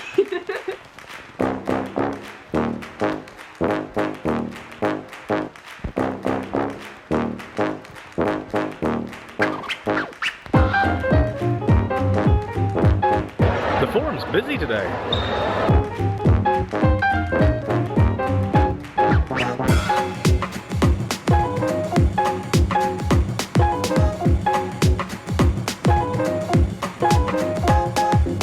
I want to point out a couple of things about yesterday. One, that was all done after work. I didn't just get smashed in the middle of the day. Two, obviously it has nothing actually to do with chapel choir, so it's just my dumb idea. Three, it actually wasn't my dumb idea. There's a website for it. For the people that are wondering why we did it, I found out about it and I thought it would be hilarious. And not at all profoundly uncomfortable, which it was. Now, something which happened yesterday, which I didn't film, was that I took delivery of some code. So I got sent some code from the University of Reading. Now, if you've been watching the vlog for a long time, you'll know that I had a problem for months with trying to invert PV. You can check all the videos for what that means. But basically, we tried. I wrote 1,000 lines of Python and it just didn't work. So we decided that I was going to try and adapt somebody else's code. And so we got this code from Reading. And yesterday I looked through it, and it's 8,000 lines of Fortran. And for those of you that code, it's not even indented. And all the variables have like 2-letter names. Obviously I'm very grateful that I have it, but it's not easy to read. Now I'm going to talk more in full about the science I'm doing and the coding that I'm doing tomorrow, because today I really want to talk about some history. As I already mentioned, one of the standout pieces we're doing today is Gregorio Allegri's setting of Psalm 51, Miserere Mei, and it's got a fascinating story behind it. There's actually a whole documentary about the piece, which I'll link down there. But the rub of it is that it was written for use in the Sistine Chapel, the chapel in Rome with the famous ceiling, and it was deemed to be so beautiful that it wasn't ever allowed to leave, and that was the way it stayed for quite a while. Official copies were released to a few very select people, but there was no broad release of the music until Mozart came along. Because Mozart came along and transcribed the whole thing from memory, having heard it once, then went back and did some corrections. And then he passed it on to Mendelssohn, and now he passed it on to other people, and then we kind of have a modern version. That's the very short story. Do watch the rest of the documentary because it's fascinating. How are you feeling today, champ? I'm actually not feeling too bad. Karen, how are you feeling?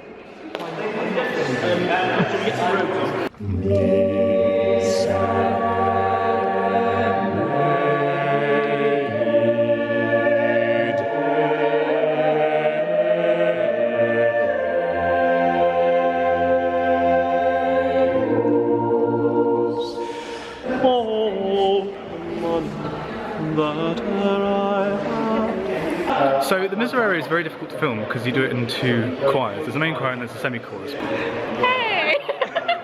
Well done, Joe. Joe was one of the people in the semi-chorus. Nailed it. Semi-chorus? Oh, whoops. Becky was also in the semi-chorus. Let's get away from this. Becky was my favourite in the semi-chorus. Wow. Yeah, she was great. She was really great. Was that your top two? Oh, they were great. They were very nice.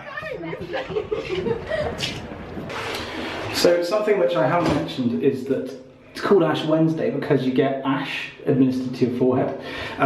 The idea is it's to do with like there's a bit of verse that I'll put up here because I'm not going to get it wrong. Basically, it's the fact that you come from dust. You're going to return to dust. Basically, you're mortal. So if you're Christian, that makes you think that, well, you kind of repent of your sins. This is the second time I've tried to film this. A guy walked in on me in another bathroom. Imagine trying to explain that. Now I'm heading back to the office just quickly for reasons that will become abundantly clear when I talk about my research woes tomorrow. Oh, sudden rainstorm. Ow, my eye.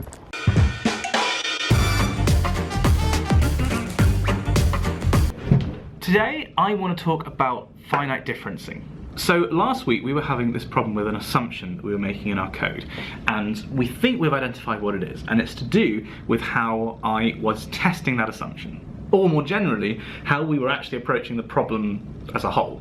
What this comes down to is how we represent things that vary smoothly in the real world inside a computer. So you can have a graph of, say, temperature, and this evolves over time.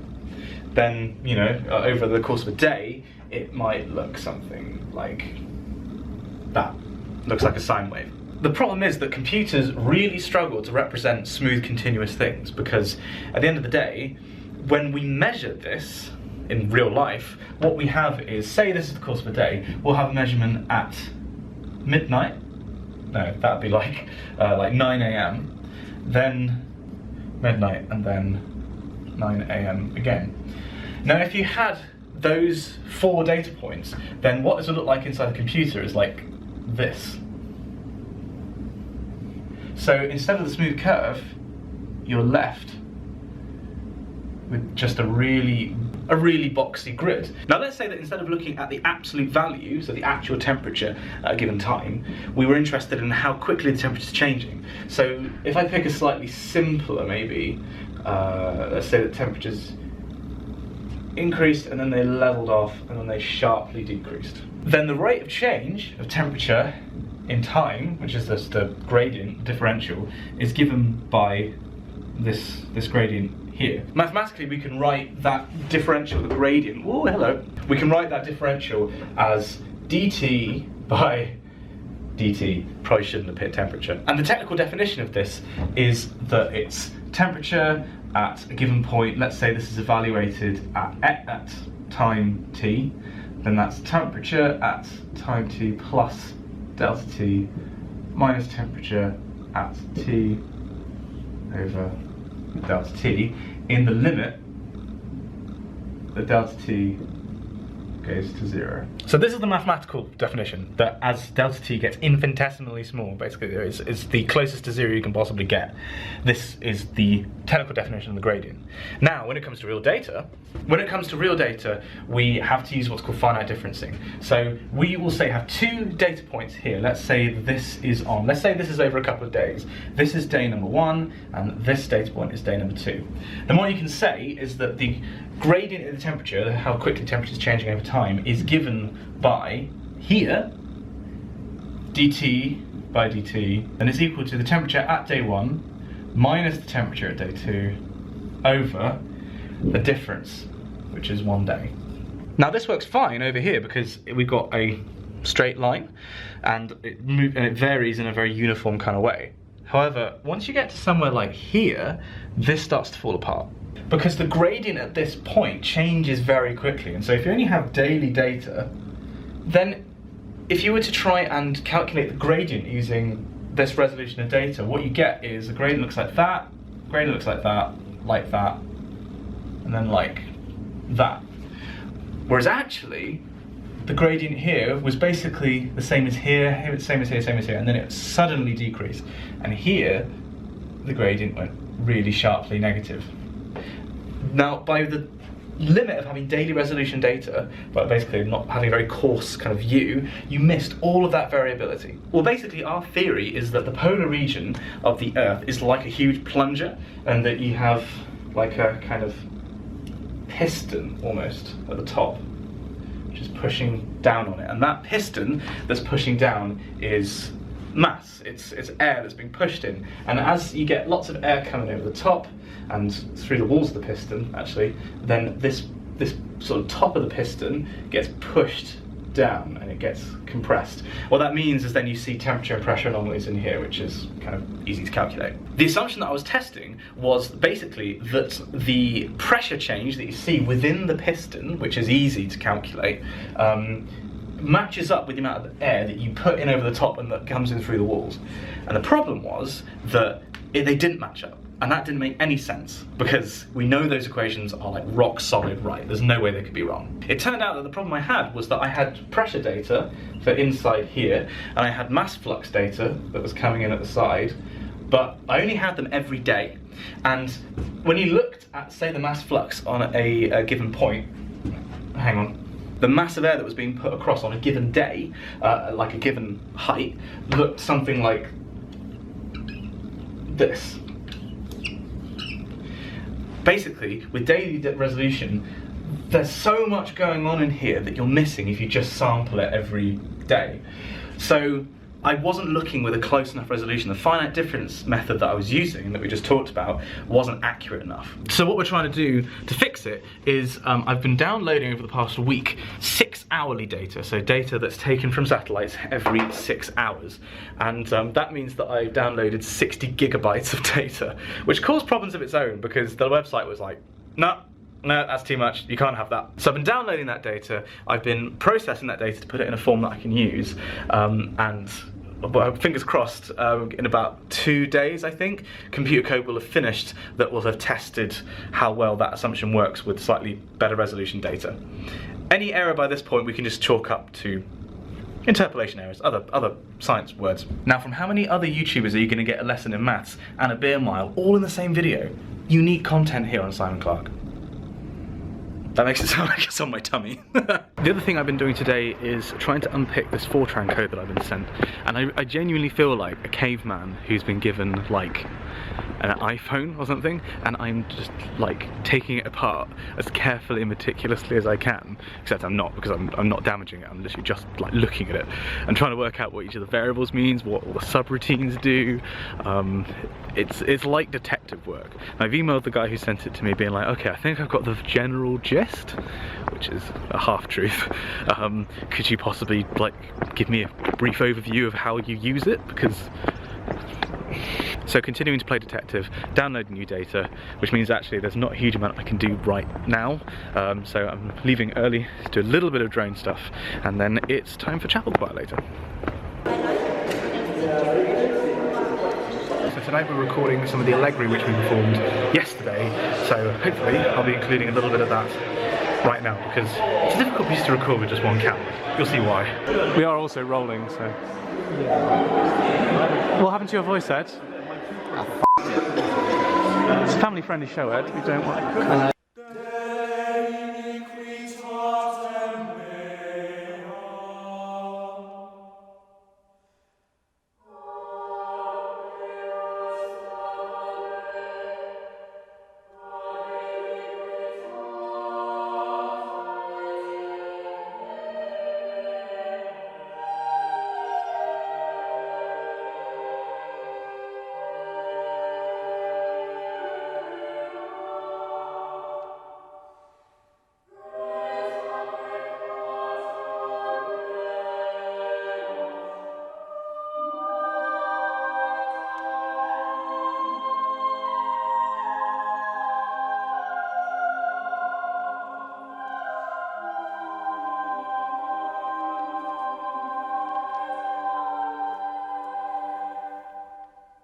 Fresh out of a meeting with supervisor this morning. That was really cool. I actually can't talk about what we were talking about in the meeting because the science is yet to be published, but genuinely some really exciting science. So cool. I just sorted myself out with some breakfast because that was a first thing meeting. Now heading back to the office to upload a video and hopefully to try and understand this code, maybe, possibly. Please email me, ready?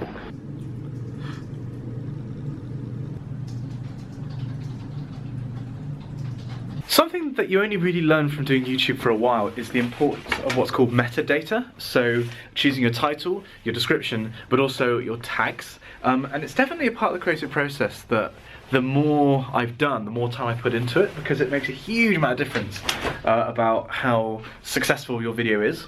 This stage now is normally my favourite part of the video making process, where you have just released it and you get floods of comments coming in. There's normally 100 or a couple of hundred comments. Interestingly, this time the comments have been fine, but according to live tracking websites, I'm actually losing subscribers today because of the video I posted. Well, I assume it's because of the video I posted. Interesting, really. Never had that happen before.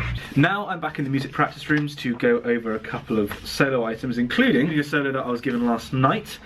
We are doing, as part of a service next week, these amazing things, the Gesualdo Tenebrae responses. And we did a service of Tenebrae last year, and we're only doing one this year, just in a service.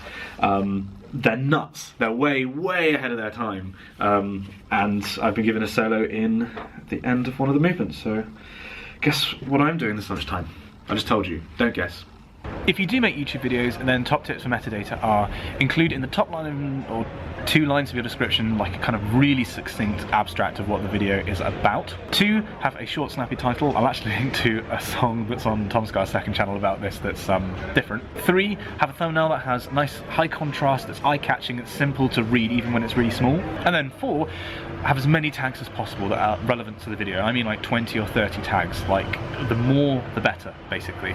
This is all the kind of stuff that you pick up if you go to workshops run by YouTube or if you do a lot of digging online, but it is difficult when you're starting out as a creator, and I've been doing this for so many years now that I kind of take all this stuff for granted, so I hope that helped. I've not been filming very much today, by the way, because I'm conscious this vlog could be very long, and also it hasn't been terribly interesting. I've just been playing around with data, the new data on my computer, and rerunning old scripts. Now I'm going to do a quick burst of food shopping before we go and see... I mean, Moonlight. Dan, thoughts on Moonlight? Oh my god. Okay, yeah, it's really, really, really good.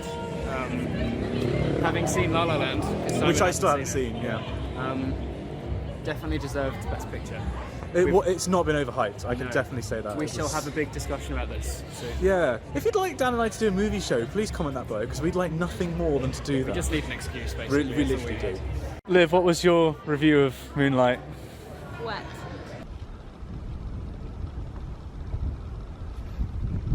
So this Saturday, Mum and Dad have come down for a visit, and we just had a quick visit to Otterton Mill, which is a 1,000-year-old mill where they still actually like make bread and stuff. But we were going to eat there, but it was too full. So what we're now doing is going on a walk, which has got some of the most spectacular views going down into Sidmouth, and hopefully we're going to fly there.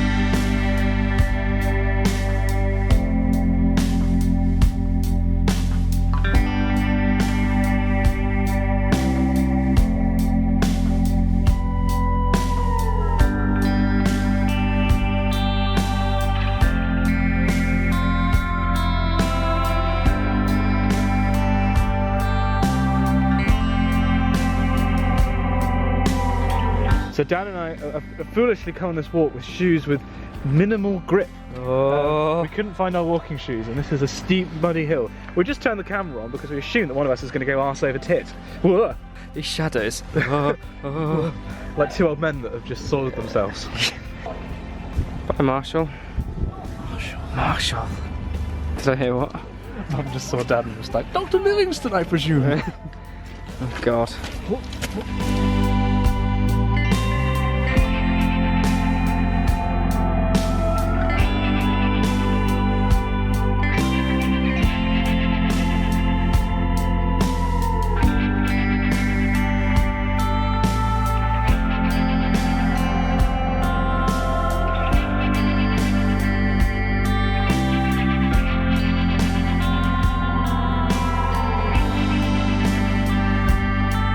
So Sidmouth is just along the coast from us. Exeter's not really on the coast, but we basically are. Whereas Sidmouth, that's the sea, right there. This is actually a World Heritage Site, or the cliffs just up here are at least. It's known as the Jurassic Coast because there's an awful lot of fossils from the Mesozoic era. It's not just the Jurassic. Thank you, Dan. Keep that going. The Cretaceous and the Triassic. In fact, Mary Anning, who's one of the most famous paleontologists in history and sort of a great female scientist, did a lot of her work in Lyme Regis, which was just up the coast from here. Christopher Trottisan. You make me sick. At least I'm not putting on Instagram. I don't know if you can see this, but it's very strange weather here today in Sidmouth. It's really quite sunny, but it's also just sporadically bucketing it down with rain. Welcome to England. Or even the sunny days are rainy. It's a lie. It's a Trump lie. It's all It's a fake news. Dad's just pointed out this coffee shop actually predates coffee. This Sunday is one of those fantastic days where very rarely I actually don't have anything to do. Well, I don't have anything planned apart from a rehearsal this evening. I still have a lot of stuff to do, but I know this week's been a bit different on the vlog because I've been like kind of doing each day as a set thing, but it has been a busy week. Like there's been stuff going on throughout all the days. So today is a very welcome, real chill, and I'm also going to edit and do some evaluation. Funnily enough, as I talked about in my the last video that just came out, I need to sit back and draw up plans for how I'm going to tackle everything.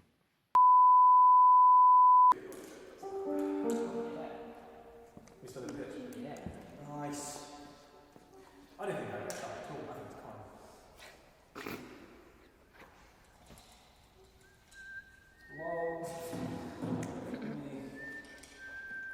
I need a win. Jess Brown?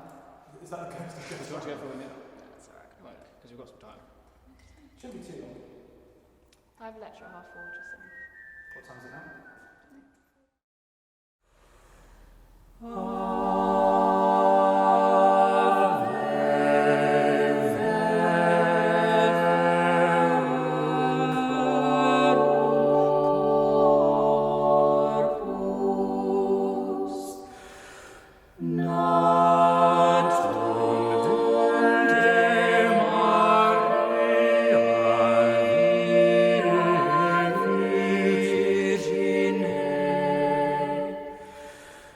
Virgine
Happy Monday and welcome to the vlog. Now this week I am all over the place and today I'm actually kind of stressed out if I'm honest. First though, I've got a lunchtime meeting. This one isn't even mine. This belongs to Francesca. Well, you're very blurry, I'm very sorry. This is Francesca, who is an Exeter 4th year student in business. You have a YouTube and an Insta. I actually do. Hang on, I'll put them here. They're here on the screen. What do you post about? So on my YouTube I post about vlogging and student life at Exeter University and help generally people who are about to come to university how to fit in and how to feel better about themselves basically. So, doing amazing stuff. I'll link you down there as well. We just had a really nice, just catch up because there are so, because there are so few YouTubers or social media people in Exeter. So it's nice to be able to meet up and talk. We talk strategy. We talk strategy, definitely. Business.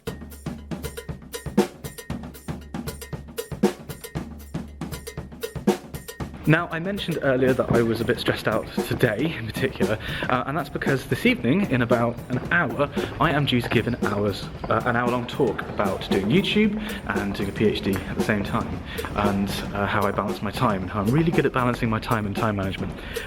However, because of my poor time management skills, I actually haven't had a chance to run the presentation through. I just finished writing the presentation, and I'm going to be ad-libbing an awful lot of this.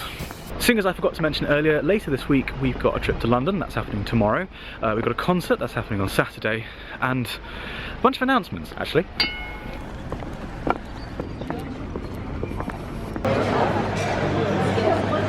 Got my notes. Okay guys, it's fine, I think I got this. Okay, so I'm in the lecture theatre. This is a ridiculously steep, look how steep this thing is, hang on. I do not remember any of my lecture theatres being like K2. Is this normal? I swear this isn't normal. So this talk is for the undergraduate journal, which is what it says in the tin. It's a published journal for work by Exeter undergraduates. They have a live division, and they do events like this, where they get people who are more interesting than me, let's face it, to give talks. I'm giving one, I don't know if, I'm giving one on balancing being a YouTuber and being a PhD student, and well, it's going to be as new to me as it will be to the audience, let's put it like that. 3, 2, 1. See? Nice, thank you.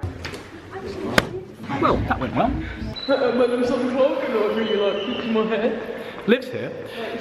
So I felt like that went pretty well actually, considering that the talk was completely new to me and we had some technical problems. Liv, how did you think it went? I just sat and listened to you for an hour, about you. What she's saying is it was fantastic. Yeah.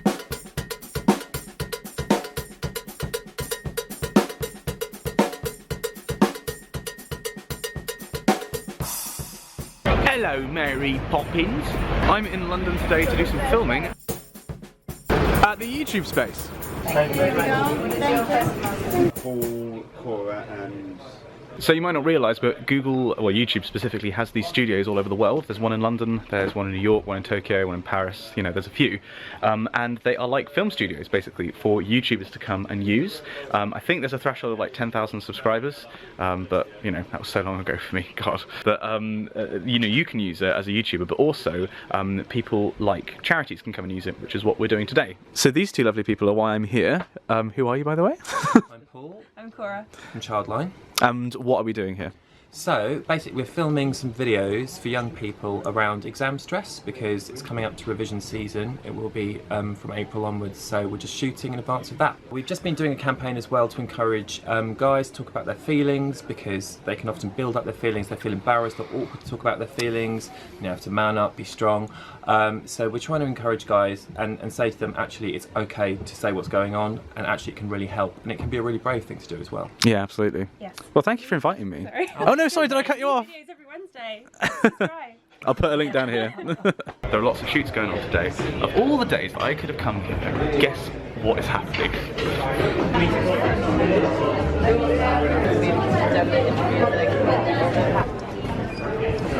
There's a video shoot for the Oxford and Cambridge boat race. Now you have to remember that I rowed at Oxford at college level, and I was actually asked to join the first boat and I had to say no because of the amount of time it would take. I am nowhere near the level of these guys. These guys in this room are basically Olympians. It's a little bit intimidating, I'm not going to lie. So So, filming at the YouTube space done, I've now got one other meeting to do in London before I leave. Gosh, London is so different from Exeter. Everything's just so much bigger.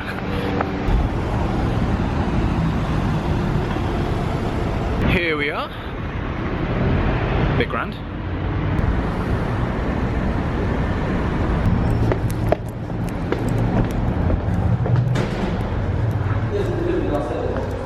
Well, this is all very swanky.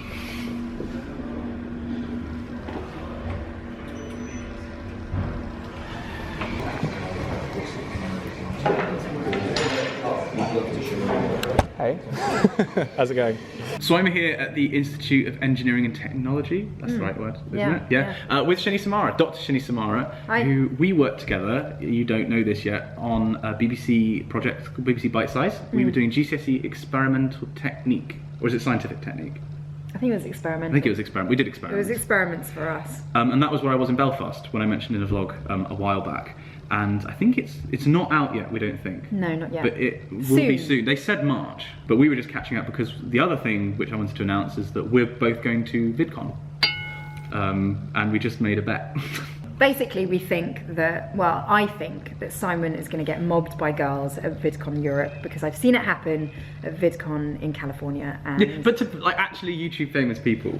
This is the difference. Yeah. Unless my channel explodes between now and like April 8th. That's why we have the bet on, because I reckon it's going to happen. Yeah. And Simon is doubtful. I'm doubtful. I'm going to say I'm pessimistic about my appeal, basically. It's so fascinating watching your journey through this, because coming from a TV sort of perspective, it is incredible to see just how powerful the online space is, and you're very much someone who's prominent in that online science. And it's self-distributing. You know, for when you were doing TV stuff, it wasn't like you had control over what went out or when. Whereas for me, everything's me. I'm the production, acting, distribution, editing. Like, you know, it's very, very different from how it used to be. And it's kind of cool though to like cross over into that world. I'm now almost a part of that world that I looked up to as a kid. Which I don't think I'm ever going to get over. It's so weird because I can't even imagine what that's like, because when I was starting my PhD, the internet, Google wasn't around. When did you start your PhD? I'm not even going to say. I'm just going to leave you with that comment. And yeah, I don't want you to think about it.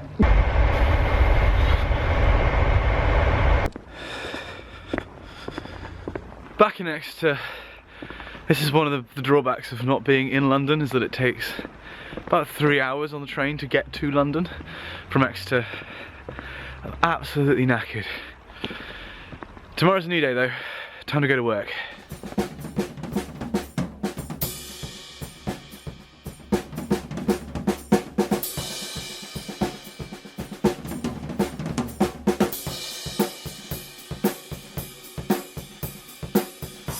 It kind of feels like the calm before the storm at the moment, in that there's quite a few things I can be getting on with, like finishing off this chapter of my thesis, my 3rd chapter. I could actually also start writing sections of my 4th chapter, which I've already have some results to put in, which is great news.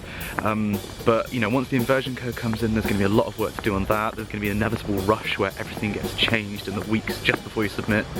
It's going to get stressful very quickly, I think. Right now I'm just walking over to chapel because it's Wednesday, which means I'm singing Evensong with the University Chapel Choir, and it's an offer holders day, which I kind of forgot about, so the place is full of, they're not even students, they're really young students from like 6th form. Ugh. Beautiful day on campus though. Looks like spring finally got the memo as well. The prospective students this year have gotten, like, they're really casting the net wide. You'll be pleased to know you're the person in the beer mile that the people commented about the least. Oh my god. They talked about me and Dan because we obviously host it, and they talked about Corin because, what was it, you were frogging? Something like that. Frog eyes. You had shorts that were too tight. Basically. And also did really badly as well. It wasn't a very good combination. You did better than Peter, DNS Peter.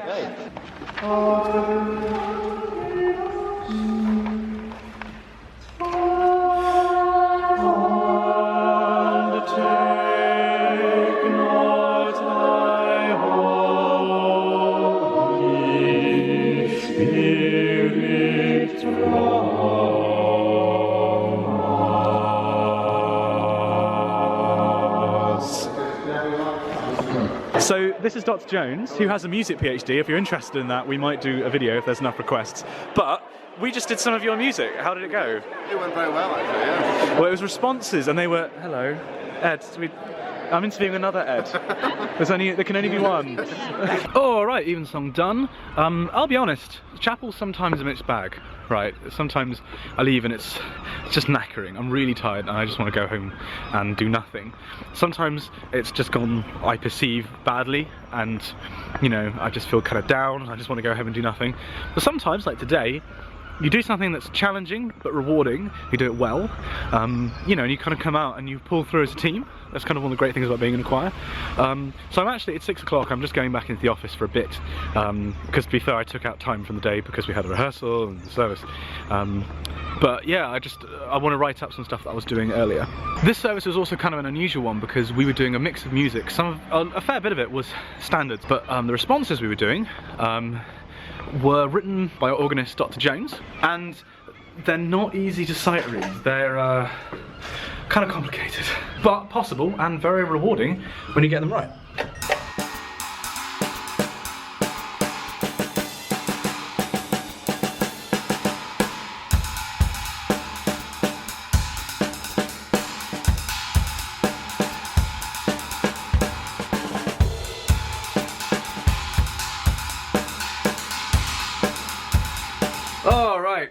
Okay, so I just finished editing a quick video advertising the live stream that will have happened by the time this goes out. I'll put a link here, isn't it lovely, to that event, which is talking about doing a PhD in science. I was doing that and then also doing some editing on this big project, which I'll probably be doing a trailer for as well quite soon. Now I'm off to the cathedral because one of my friends who lives there is doing birthday drinks, so practicing a lot this evening. Just to explain, by the way, what I was doing earlier with the code this evening. So basically, I've been testing this assumption, right? And the way that I've done it before is that I've had about 5 or 6 different programs that have taken different elements of kind of comparing the two fluxes, the observed and the predicted one that we're trying to make match, and it splits it up into different steps and it saves to different save files, which then get loaded in by the next program in the chain. And as a result of that, things were getting a little bit fragmented because some of this code was relatively old, some of it was very, very new, and I'm not entirely convinced that everything matched up properly. Look at my ears. So what I spent today doing was basically streamlining everything and putting it into one file, and making sure that everything was consistent all the way through, because I'm beginning to wonder if maybe things, that there was like a slight misaligned with some of the levels. So for example, you know, in one program it might define the first entry in an array as the ground, whereas in another program it might be the first entry as 1 kilometre above the surface. And interestingly, in doing that, it's uncovered a lot of, for one thing, inefficiencies in the code. Come on, focus, my god, this camera's getting a bit old, I think. And also problems with some of the methods that I've been using, which, I mean, if I hadn't gone through and done this, I wouldn't have found, because I wouldn't have had any reason to go through the code. So going through stuff with the toothpick, I've found in this PhD, has always yielded good results. Be paranoid. It's a good quality in a scientist.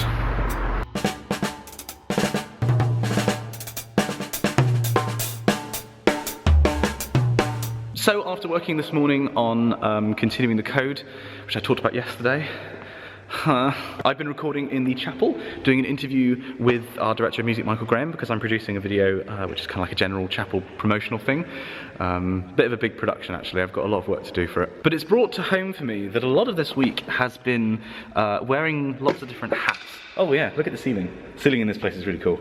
I mean, this week especially, more than normal, I'm having to balance being a YouTuber and a video producer, being a PhD student, researcher, and being a musician, a chorister, and it does get overwhelming sometimes, if I'm honest, but I found that there are ways to cope with it. I think that the way I think about doing lots of different things at once is it's almost like my brain's a processor, like a CPU, and if you were to control or delete me and have a look at my task manager, at any given time there are lots of processes going on, but I actively try and make sure that those not related to the topic I'm working on, so for example, if I'm here PhD or if I'm in choir stuff, everything else is relegated to a background process. Stuff is there if need be, but it takes a little while to transition over to it.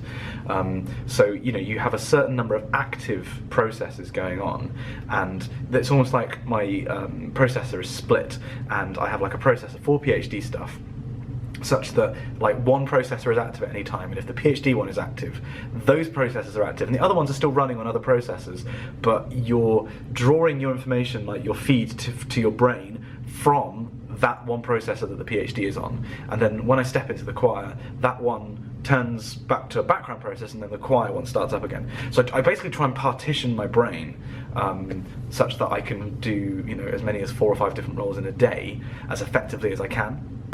Hello, Future Simon here. I'm just interjecting with an announcement. And the announcement is that I have assurances from Daniel Human Hummingbird Moore that if this video gets 2,000 likes, he is going to try and eat the KFC double bucket deal all by himself. And I'm going to film it. So I'd like to emphasise, by the way, the volume in this food is about 30% of Dan by volume. He's a small guy. So if you'd like to see that, or if you're just enjoying the video, then you know what to do.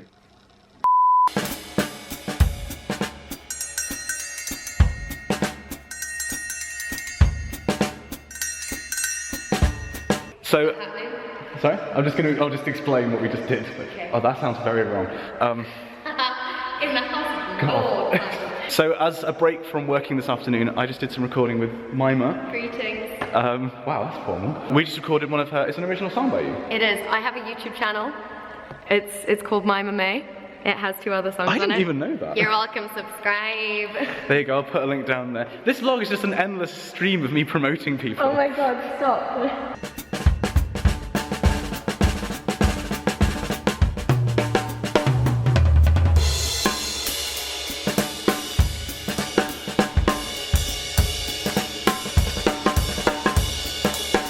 So because of how our offices are set up, I can actually see into my supervisor's office, and I know for a fact that for the past 10 minutes he's been playing darts. Wait, he's just updated his score, and he's off.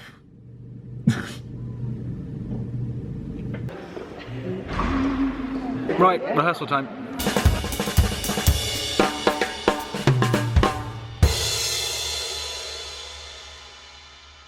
So yesterday I made this face when I was talking about my work, and it turns out that things weren't adding up because I basically slightly made a tiny, it was actually quite a big mistake. Basically what I'd done is, at some point in the code, so this is putting everything into one file, remember, and like having it all coherently run, at some point in that process I'd flipped my vertical like index, such that normally I want k equals 0, k being like what level you were at, k being 0 is the ground, and k is 40 kilometers, and at some point it flipped so that k equals 0 was at 40 kilometers, and so k equals 40 was at the ground, and that screwed everything up. So I identified that, and I'm currently running the script again. Now this evening I am doing this live stream about being a science PhD with some of my other PhD friends, and I realised that I left a cable at home, so I'm going home for literally 1 cable.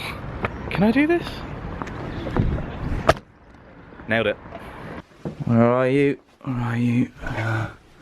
No. There you are. So in yet another example of my worlds colliding, I've just been writing some stuff up in my thesis and getting this set up because we're about to do the live stream. Okay, now I'm just waiting for the other participants to turn up. No, Shinny and I have got a bet about how many people are going to recognise me, because I don't think it's going to be that many. Shinny seems to be determined that I'm going to get mobbed by screaming fangirls.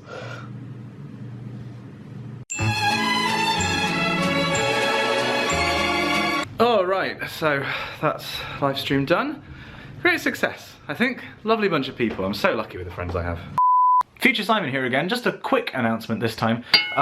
If you are an extra student and you are in a society that next term has some kind of interesting event that you think Dan and I should come to and film, let us know. My email is in the about page of my YouTube channel. Send me an email with what your society is and what the event is and why Dan and I should come and film it. And if it works out with filming, we will come and do whatever it is. If that's pole dancing or the NFL, like American football, or, you know, anything. If we think it's interesting and it'd be funny, then yeah, we'll come along and film. So if that's you, get emailing. And it turns out I'm a moron. I just got home and I realised that I left my wallet in the office. And I need my wallet to get in the office on the weekend to get my wallet.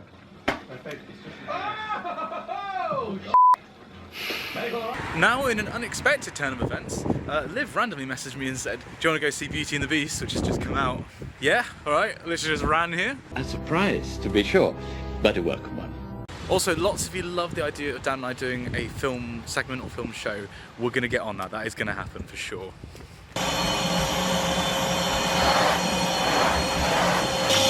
Have you ever noticed how you literally never see YouTubers doing the hoovering? I can't imagine why not. I mean, the whole point of the vlog as a format is honesty in somebody's life, right? One on the wall perspective. People like Casey Neistat just never hoover?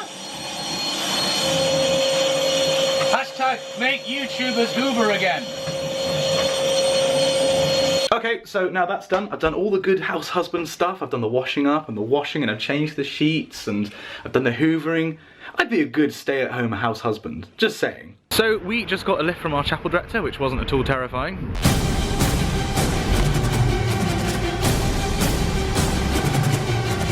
And we are now in Honiton, bustling metropolis. It's a town quite near Exeter. This is where we're doing our concert tonight.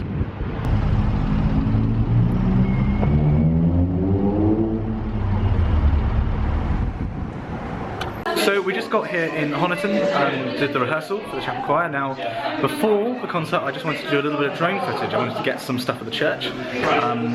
Unfortunately, we had a slight incident. And the drone is now beyond repair. So basically, I was filming just outside the tower here, and it's been quite windy here. I have flown the drone in pretty windy, windier than this, let's put it like that. When I did the stuff at Sidmouth, which you've already seen, it was windier than that. But I waited till a lull in the wind, and I was like, okay, yeah, I can launch now. It went up, it hovered about 6 meters up, and then it just shook itself apart. Basically, one of the rotors, I think it was this one here, basically shook itself off, and then the whole thing destabilized and then plummeted, and unfortunately it landed on someone's car when they were in the car. But she was fine. I think she was more concerned about me than she was about her car, bless her. I'm just looking for the camera now. The camera vanished in the crash. I'll be honest, I'm kind of surprised at how fine I am about this. I mean, not fine, but like, this is not good, you know, at all. Icarus Mark III. We will take good care of you.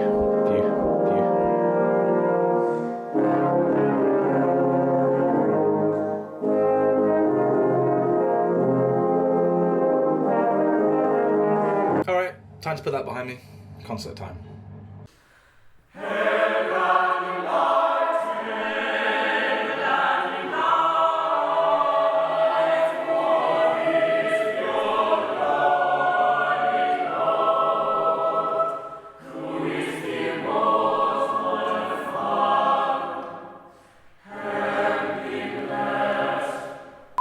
Just lie back and think of Matthias. This is Corin's first attempt at a vindaloo. You know when he goes for creamy curries? Good luck, Corin. Here we go. Every weekend. Every weekend. Literally. Get the coach off the school. I work at a school. It's gone! At this moment, Corin knew he'd f***ed up. Look at the tears on his face. He's sweating. This was not a good idea at all. No, David is completely right. Did you know David does medicine?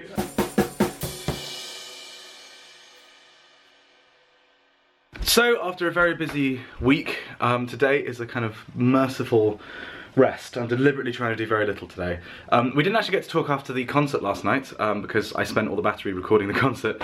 It went very well, I think. Our director of music said it was the best concert we've done, which is alright. In particular, Sleep, which is a piece that I've tacked onto the end of the vlog before, went very well. We also did a piece called Rejoice in the Lamb, which is definitely probably the weirdest thing we've ever sung. The music's by Benjamin Britten, but the words are by this guy called Christopher Smart, who was in an asylum for some of his life. And basically, I think the description in the music is it's chaotic with moments of genius, which incidentally is a great subtitle for the choir.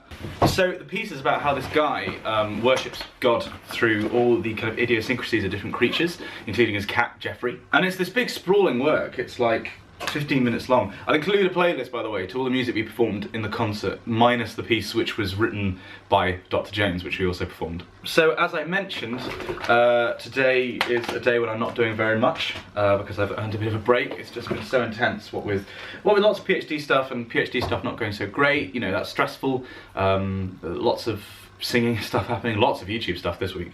I just need, as I always say to people, if you're stressed, always take a break, because you'll work better. That's what I'm trying to do. I'm trying to follow my own advice. So I'm going to do a little bit of editing. I'm going to play some PS4. I just did a few things I needed to do, like doing a shot. Something I also did, which is a bit overdue, is buy one of these. So when I started measuring what I ate, I think I weighed about 85, 86 kilos. It's pretty chunky. Admittedly, I don't have an exact reading, but I know that I've been watching what I eat and trying to lose about a pound every week. And I've been doing it according to my dieting app for the past just over 7 weeks. So I think I should now weigh somewhere between 82 and 81 kilos. But this is the first time I've actually weighed myself for quite a while. So here goes.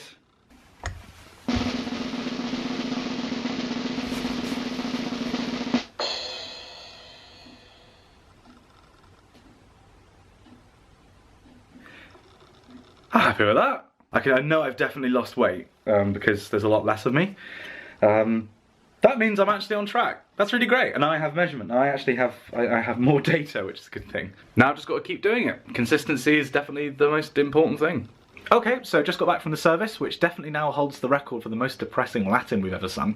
And all I have left to do in this video is 2 more things. Firstly, I'm going to bring the last announcement.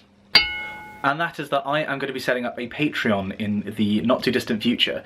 My funding ran out this week, which is, you know, a bit of a wake-up call to finish the PhD, but it also is a wake-up call for what I'm going to be doing after I finish. What I want to do after I finish is make videos. I do want to continue making vlogs, so people are asking if I'm going to keep doing these after I finish. I am.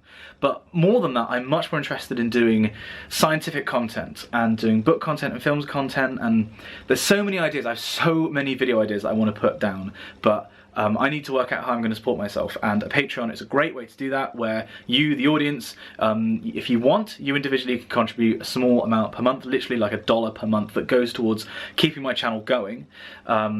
And the idea is that between the lot of you, it adds up to enough to support me. I mean, if everybody watching this video would contribute $1, I'd be set, let's put it like that. At this stage, what I'm interested in is what I should be offering as Patreon rewards, because the idea is that if you contribute beyond a certain level, like, I don't know, say $5 or $10 a month, that you get something back from me. And obviously this is your money that, you know, you might be putting forwards towards me if you are passionate about the kind of content that I make, and you're able to, you know, afford to support me in a tiny way. So, you know, I want to know what you guys would like from a Patreon system. So leave your suggestions down there, along with all the other stuff there is to talk about in this episode. Leave your suggestions down there about what those Patreon rewards could be, and maybe suggested levels at which that could take place. I have my own ideas, but I want to hear from you. And now lastly for this vlog, I am going to leave you with some music. This week it's not going to be choral music though, because as you might remember, I shot a music video for Mima a couple of days ago, and having listened to the track that we recorded and having looked through the footage, I think it's going to come out really well. So it's not going to be the choral music, it's going to be an original song by her. If you like it, then you can check out her YouTube, which is already down in the description. But that's going to be it for this vlog. I will see you next week for a special, very special video. Tease. See you then. Thanks for watching. I wanna be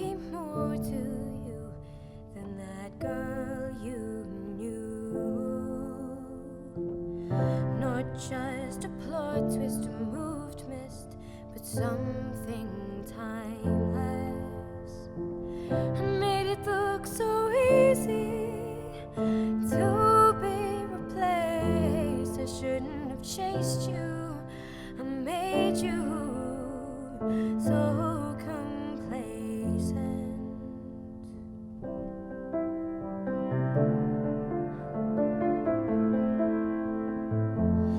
Now I'm breaking, but smiling. The plane I caught was falling, not flying.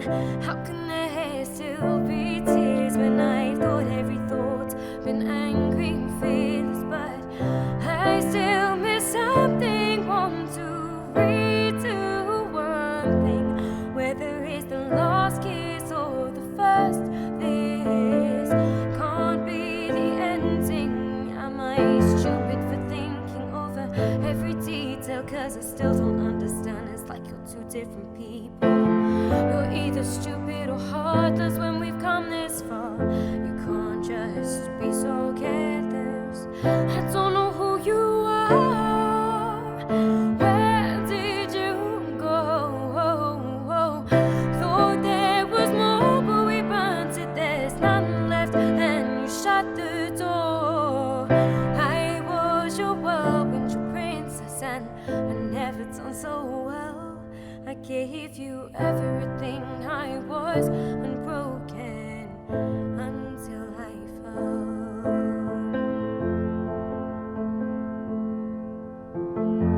You asked me not to break your heart, then you took her hand and tore mine apart. How can you say you love me and not even care when I'm in your boxes and you're holding her?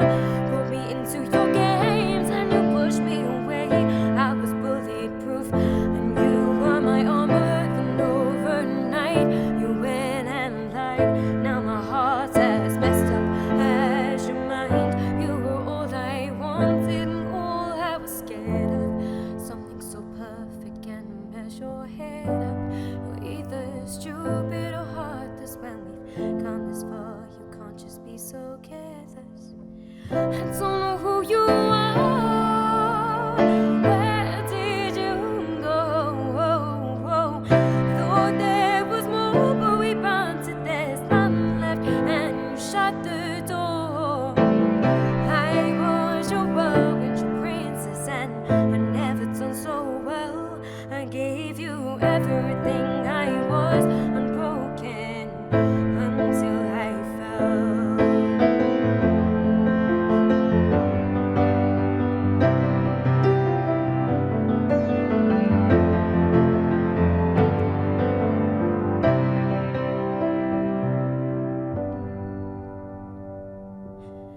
All of the butterflies in my stomach died at once, and those eyes I thought were mine belonged to someone else. My heart is broken like that necklace you bought her, and every second I fell made the landing harder. I don't know who you are. Where did you go? Thought there was more, but you burnt it. There's none left, and you shut the door. I was your whirlwind, your princess, and I never done so well. I gave you everything, I didn't wanna be broken, and then I fell. I gave you everything, and now I'm broken. I went and fell.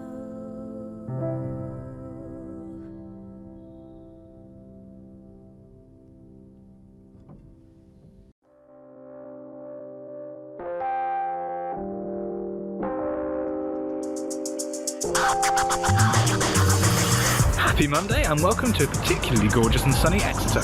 Also, welcome to what is definitely going to be one of the most stressful weeks of the whole PhD. Yes, girl, thank you. I needed this.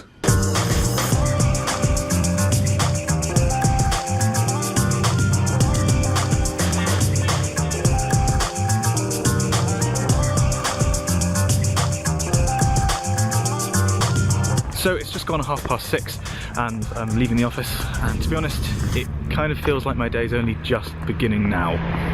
And that's because my day of editing has just started. By the time this comes out, the trailer and I think episode 1 of Crash Course Cryosphere has come out, so I can at least talk to you about what I've been doing with Tom there. It's not an exaggeration to say that we have been working on this project for a year. We met at EGU, the big conference in Vienna last year, and Tom had this crazy idea to basically do what I'd done before, which was Crash Course Atmospheric Physics, but he wanted to do it about the cryosphere.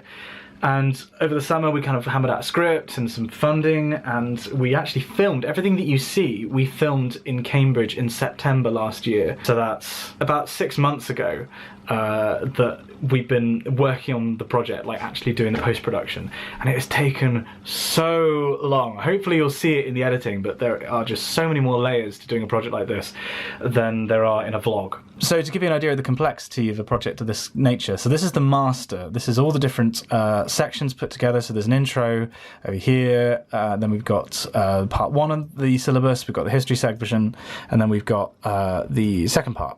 Now, each one of these is a subsequence. If I go into sub 2, for example, then this is the timeline for it.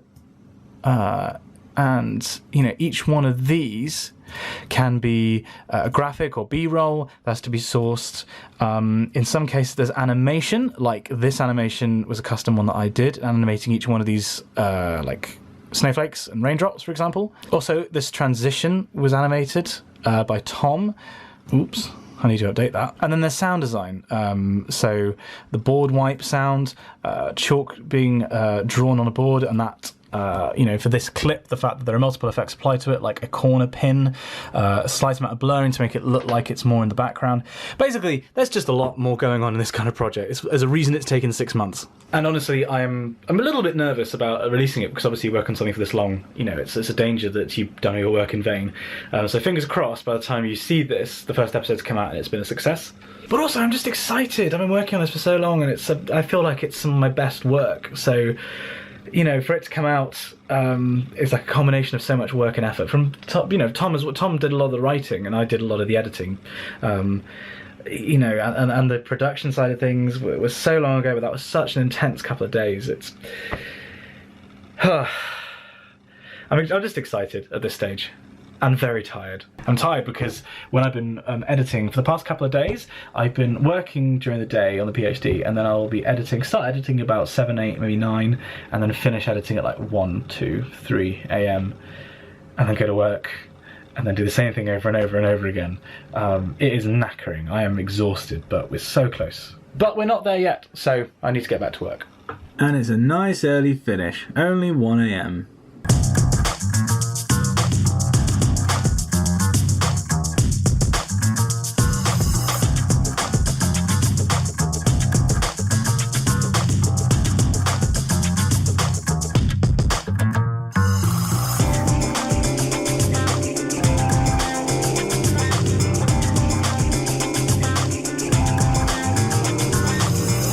Okay, today has been a bit of a wild ride. Oh, it's raining. It was sunny just yesterday. I'm going to talk more about what I've been up to today, which has been coding. I've actually been learning a new language again, which is corn shell scripting, so I can understand some more code that's been sent to me, which is very exciting. I'm going to talk about that later in the week, because I want to talk a little bit more about what I was talking about yesterday, which is Crash Course Cryosphere, because you might well be wondering, how on earth do you spend a whole year doing a video, or 10 videos? And to answer that question, you have to bear in mind the video making comes in 3 steps: pre-production, production, post-production. Now, these 3 areas can all be broken down into smaller tasks.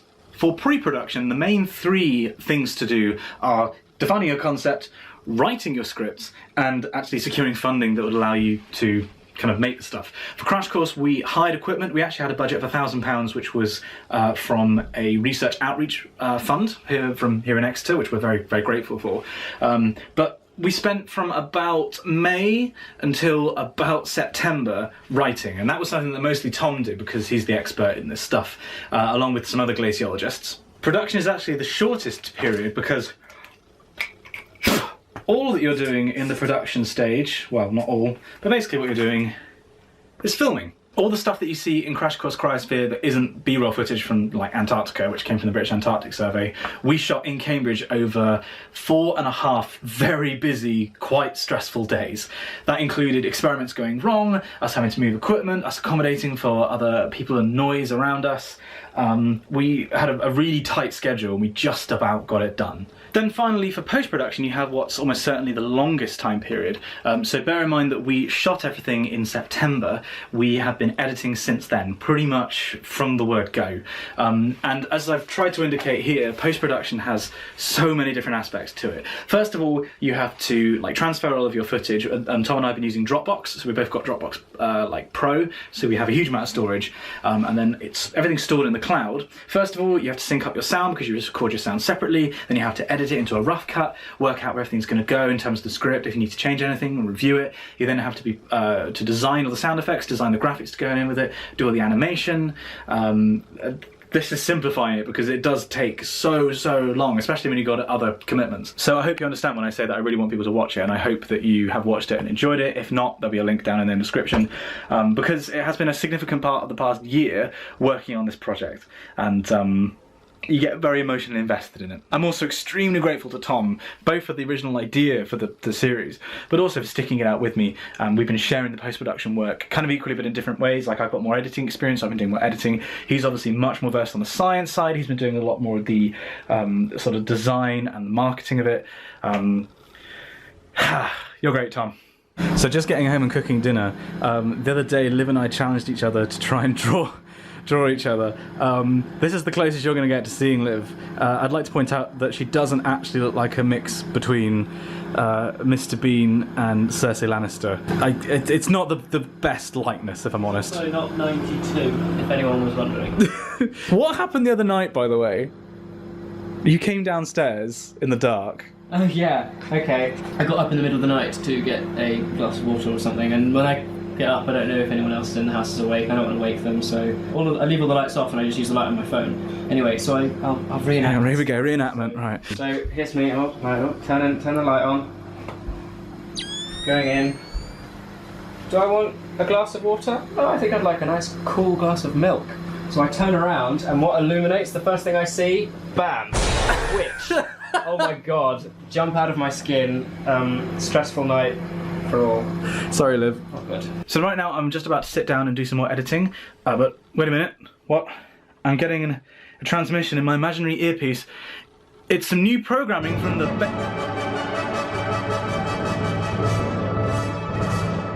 Thank you for tuning in. This time the rules are even simpler. Our bases, Hugo, Simon, Peter and Corin, will each consume a bottle of wine, and then we go bowling. Doesn't get simpler than that, really. And we're back with the base ones for tonight's event. I'm joined by Simon and Peter, our two early contestants today. Simon, how are we feeling tonight? I'm feeling pretty good. I've already started drinking. I'm on Blossom Hill Soft and Fruity, which is Dan's two favourite adjectives. A particularly fine vintage. I believe that year is that 2017? It's I can't even see a year. It's the 12.5% vintage. Oh, it's a good year. Peter. Well, I know that a lot of you subscribe for Oxbridge content, and so I've gone for Oxford Landing, which hopefully is where lots of you will end up. This is a wine which I'm going to drink. And what would you pair it with? What would it go well with? More wine. We've been joined by Hugo and Corin. You might remember them. Hello. Hello. I'm making completely real Cheesies tickets, so don't mind me. We're currently on the journey to said bowling. We're a full taxi. Oh, where's the back seat? Can we get a hello from people in the back seat? Hello! I'm here with Simon. We'll see you in a couple of minutes for when the bowling begins. Hey Peter, so we're at the bowling alley. How are you feeling? Actually quite fine. I probably need a very small amount more of the drink booze, and then I'll be very well ready for bowling. And with that, I have some very, very alarming news. I'm very sorry to tell you these guys this, but well, you'll see what I mean. Mr. Clark, PhD, he's only gone and put the bumpers up. What do you have to say for yourself, Mr. Clark? Bumpers? Bumpers? Yes, bumpers! I drank a bottle of wine! This is a mess. So there was a slight lack of judgment on my part when I set up this challenge and I said, yeah, let's just all go bowling, we'll all go drinking. That included the people who were doing the filming and like ostensibly in charge of the whole thing, which meant that everybody got drunk. Nobody kept track of the scores. I haven't got consistent footage or consistent audio. It's a mess. It's such a mess. I had planned for this to be more of a kind of formal, I guess, sports video like the beer mile, but what follows is a montage of what I've been able to salvage from the footage from the night. So hopefully this gives you an impression of what it was like to be there. This is where the fun begins. Corin, it's a strong start. Is it going to be it? Oh, good intentions. How was your shot, Lily? Oh, it's me! I'm not taking any responsibility for this. I take no responsibility whatsoever for this filming. I take full responsibility. It's gonna be shit and it's my fault. Peter, it's clearly your go because it says up here, next bowler is a pedo.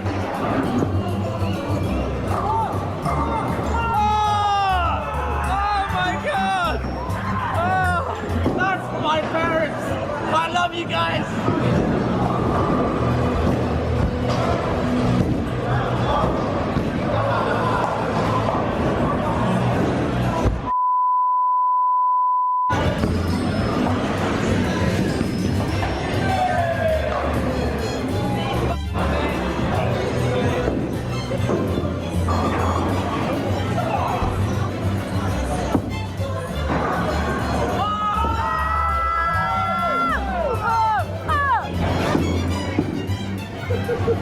I just got a strike, and no one was filming. I blame the staff. She vlogs gay. It wasn't recording! Oh no, did you get the bit about cock and balls? No! Corin got a bloody strike! I mean, it doesn't happen when I'm sober, so I like to pirate of Pinot Grigio. Peter has got a big dog just come in! Yeah! Fucking yes!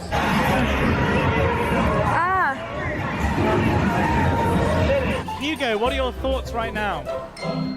So I feel I had a very good early performance, but it tapered off towards like now, and I've been underperforming recently. But I think I need to bring it back, you know? Bring back the good days. Hugo, we're not talking about your sex life, we are in fact talking about bowling. Does that change anything? Well, I mean, we're talking about something that exists, so yes. Oh! Oh! Yeah! Liv, what's happened here? Liv's ball has actually returned to her. What did you do? I threw it when I wasn't supposed to. Did it reflect off of the pin setting machine? Yeah. So what score are you currently on? Oh, you went and got a bloody smash! Yeah, my God! Sweeties! Let's go!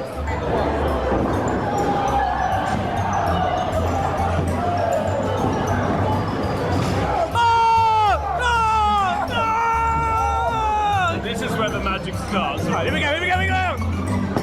Jesus Christ!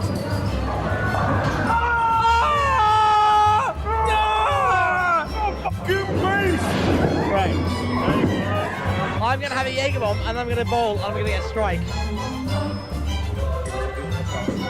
Go on. Oh, come on, it was so cute. Oh, it was beautiful. This is where the comeback starts. Down is around my ankles, hello. How do you feel about losing some Theo? So, even though I am failing quite spectacularly for my team, I'd like to point out that no one is failing as much as Simon is, which brings me a lot of joy. Basically, I'm going to hit it off the barriers a bunch of times and see where it goes. It's a very strong tactic. Strong tactic. Let's make the jump into hyperspace. Classic bronze medal position for you. What do you mean classic? Great job, everyone. I mean, you need to be in it. Are you rolling? Yep. Right, so I'll come closer because we don't have a microphone. Just to clarify for the audience, I was referred to as weak. He is weak. And what did you say? What was your bragging quote? That I couldn't pick you up and carry you around? I never said that. I just said you were weaker than me. And what am I doing? Well, you're carrying me around. Cute. Boys.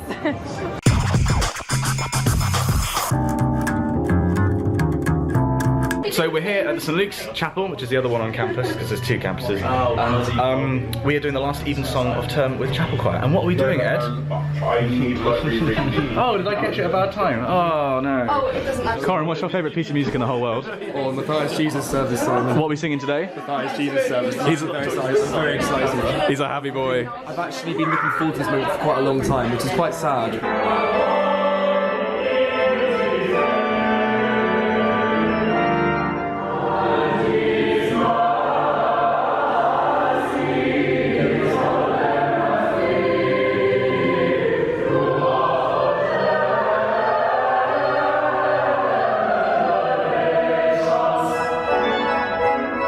Imogen, why are you in a hurry? Just a tiny bit, Simon. Imogen is going off to China.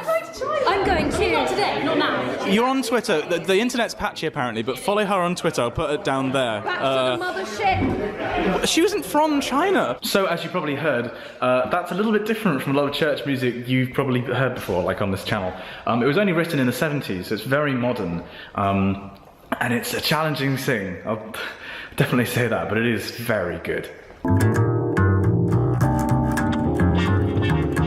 So today's been pretty mixed bag, actually. Today's been one of those days, if I'm honest, where everything just got a bit much.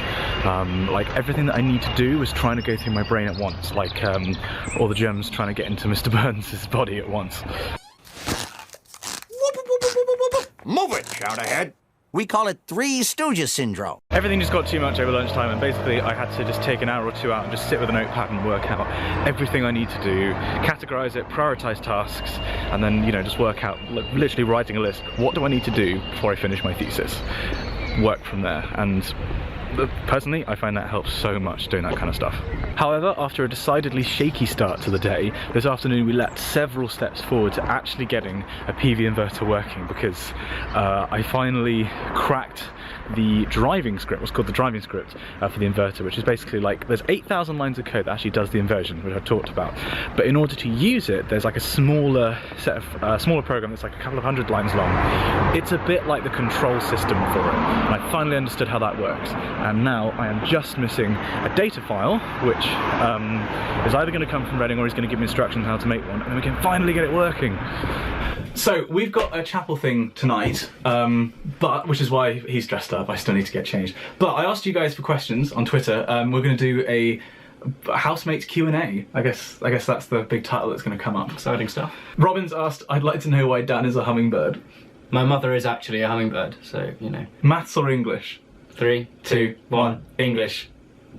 I've always hated maths. Okay. Do you have a favourite craft beer or ale? On 3, 2, 1. Wait, no, oh gosh. No, 3, 2, 1. Name. Oh no, just name your favourite beer. Okay. 3, 2, 1. Name your favourite beer. Okay. 3, 2, 1. Doom Bar. This is why we work well. We work well. Oh, this is cute. Sarada's asked, what's your favourite memory together? Okay, this is topical. As your window? Yes. We'll put a photo in. Yeah, we went on the Malta tour. Chapel tour, so, which was last summer. Yeah. And we were, well, one of the last set of people to see the As Your Window, because it collapsed recently. Yeah. Sad times. How do you guys stay focused and power through study sessions? Do you help each other out motivation-wise? Well, this is an interesting point actually, because if I get frustrated with the work that I'm doing, I will take some time away and stop doing it and clear my head and come back to it, you know, so I'll take 5 minutes, or I'll read or look outside, make a cup of tea, or start making a cup of tea and then forget entirely about it. Simon, on the other hand, you have a different coping strategy. Do you want to talk? I just start working more. You start, well, I was thinking more. As Dan will attest, I have a bit of a temper on me. Yeah, you wouldn't think it, but I'm very placid normally. Normally, however, if he's editing a particularly complicated sequence, the house tends to shake at some point. Yeah, that's the other thing. I'm angry, and I've got quite a lot of maths to throw around. Yeah. If you don't believe me, check out the Battlefront video I did. Because, oh my gosh! Yeah. Yeah, that was one of the first things you ever saw about me, wasn't it? Mm-hmm. You first met me, and you saw the video, and I'm like, okay, right. Oh come on! You're gonna be f***ing kidding me!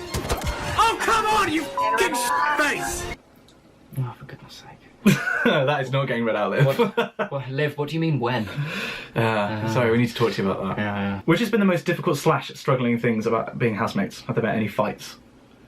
We'd never really fallen out. No, if we get into a tiff, it's over something so Marmite. silly. Oh yeah. Oh no, hang on. No, that is the point we need to raise. Simon, for the first maybe 2 weeks of him living here, insisted on keeping his Marmite jar. No, I didn't insist. I just put the Marmite jar there. That's pretty insistent. I think you should have at least checked with me. If you haven't already figured, Marmite is the work of the devil. That's the best thing. He keeps it in the same cupboard where I was keep my tea. Simon doesn't drink tea, so he doesn't understand how important this is to me. But tea being a kind of a dry food stuff, will absorb any scents or flavours. So for the first 2 weeks, I had to deal with Marmite. It wasn't like a hardship. It was. You don't drink tea. Okay. So what was the compromise? I made you. I was allowed to keep it in the same cupboard, but I moved it to the top. Yes. Yeah. Well, then that was the first one, and then I just moved it to an entirely different. Also, when I ran out of Marmite the other day, I just said, "Oh, we're out of Marmite." And you gave me the biggest shit-eating grin. You're so happy. Like, oh, mate, really? Oh, I'm so sorry. Amy's asked, if you were a wrestler, what song would you walk onto? I know what you'd walk onto. You walk onto the Trinity Te Deum by Eric Eschenbach. And you would walk onto Smash Mouth. Does the thought of you two being shipped trouble you? Being shipped? Oh, I think it's being shit. And I was like, I mean, that does trouble me. Yeah, a bit harsh. For being shipped, bring it on. Yeah. I invite the fan fiction. Yeah. Show us what you can do. No, that is terrible. Yeah, don't do that. I take that back. Please don't. How did you met, and what were your first impressions? Choir was the first time. The choir come and sing in September of last year. Fun fact. 2 years ago. I thought Dan was a girl the first time. Yeah, because I will put another photo in. I have very long hair. It was a mane. You did look like a girl. I wasn't just being rude. It was a mane, yeah. How do you think you will fare when the zombie apocalypse arrives? I'm not holding out much hope, to be honest. I mean, unless they want kind of a cup of tea, maybe, or they want to talk about books. Are these fast zombies, like 28 Days Later zombies, or are these slow, regular zombies? Because they're fast zombies. Are we talking like Zombieland, or are we talking I Am Legend? If it's an I Am Legend scenario, I'm in a lot of trouble, I think. I feel like I'd be alright. Yeah. I'm pretty resourceful. I can run fast. You see, what, I can run faster than you. We've never actually tested this. No, we have. When did we test this? When we were doing before we'd run in tennis. Oh, come on, that doesn't count. Well, okay, that'll be another video. And I will prove, and I'll say now that I can We'll guarantee schedule that for after. I'll be fast. We'll schedule that for after the KFC one. Yeah. Oh god, no, maybe not. That was so posh. Oh god, Dan, we hit the number of likes for the KFC video. So thanks, guys. You're disappearing off for a little bit for Easter. I am, yeah. But then when he comes back, we will film it. Post VidCon. So exciting. One last question from Miles. What do you like and hate the most about each other? I hate that Simon eats Marmite. I like that he's my housemate. Oh. I don't hate anything. What I dislike is how amazing you are at making tea and forgetting about it. Yeah. The number of times, sometimes there's multiple cups that will just have a tea bag in them that you've forgotten about. One time when there's another weekly vlog, I'll keep a tally. Yeah. At the end of it, I will honestly say how many times I've just made the tea, and it happens in stages. I'll either do the kettle, cup, tea bag in cup, then completely forget it, or the worst thing, water into thing, letting the tea brew, then nothing. Stone cold comes back to it, and I just get. The number of times, just a perfectly quiet house, I'll be sat doing work or something, and I'll just say, "Oh, for God's sake!" Yeah, it's not good. It's happened again, didn't it, mate? Yeah. What do I like the most about Dan? I like the fact that it doesn't matter what we're doing, whenever we're hanging out, it's fun. Yeah. Solid duo. Duo. Solid duo. At the same time, right. Wait, hang on. We'll say solid duo on three. Right. 1, 2, 3. Solid duo. Excellent. Yeah. Cool. This is a little bit weird, I'm not gonna lie. Well, the fact that you're not Scottish and you're wearing a kilt. I'm Irish. It's an Irish kilt, you f***. Do I just put in what Ed told me not to put in? No. No, alright. Never anger a man in a kilt. You've literally got the devil on one side and your angel on the other. And both say no.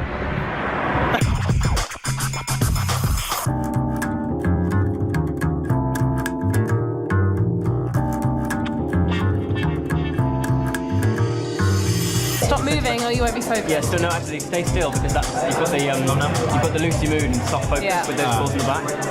Oh, look at that. Oh, Mima's finger. Balls in the back. So sensual.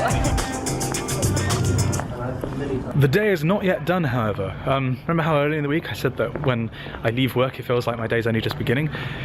Still hasn't changed. I need to go home. It's like 10:30. I'm going home now to finalise some stuff for Crash Course episode 1 because we've had some criticism from people, which is very gratefully received. Gratefully accepted. We will need it. And I'm also finishing off the trailer, which is going to be released tomorrow, God willing, which includes filming some stuff, which I'm sure isn't going to be stressful at all. This week's been stressful, but it's going to be worth it. Just got to keep going. Can't stop now.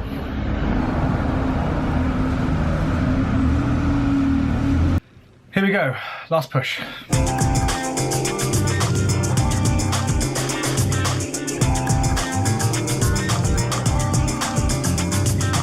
It's 1:45 and we are rendering the final version, nearly fell over, of Crash Course Cryosphere episode 1. We're just going to master the audio and then re-render it, but I just tried to edit the trailer now, but I don't think my computer's physically up to it. So I think what I might do now is to make the most of the time, change and film the one camera segment that I want to do for the trailer.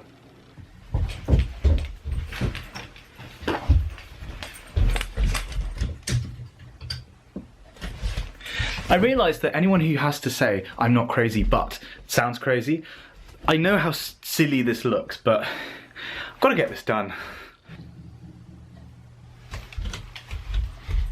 Hello? I'm down here. Apologies for the weird angle, but cool bokeh behind me. It is 1:30 in the morning. Dan hasn't got home yet from what was meant to be early drinks, so I'm shooting this all on my own. I'm now about to shoot the last bit I need for the trailer for Crash Course. So fun fact, if you recognise the shot that I'm about to shoot, then you know that it was shot 1:30 in the morning, and I'm knackered. And I haven't even started editing it yet. It's a new record for the channel, I think. Okay.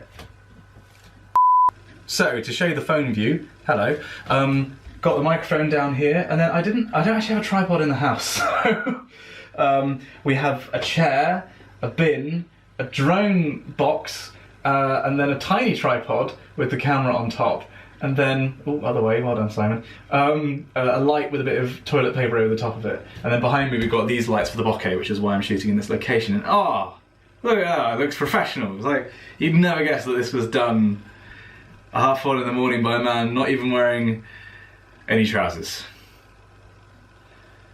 Right, time to edit. Some of you might wonder, not unreasonably, why I put myself through this stuff to get videos in particular done. And the answer to that is, if you want to do something that is seen as exceptional, or you're pushing the envelope, or you're just doing things that other people aren't doing, you've got to be willing to put your effort in. You've got to be willing to work at unreasonable times, because without hard work, nothing gets accomplished.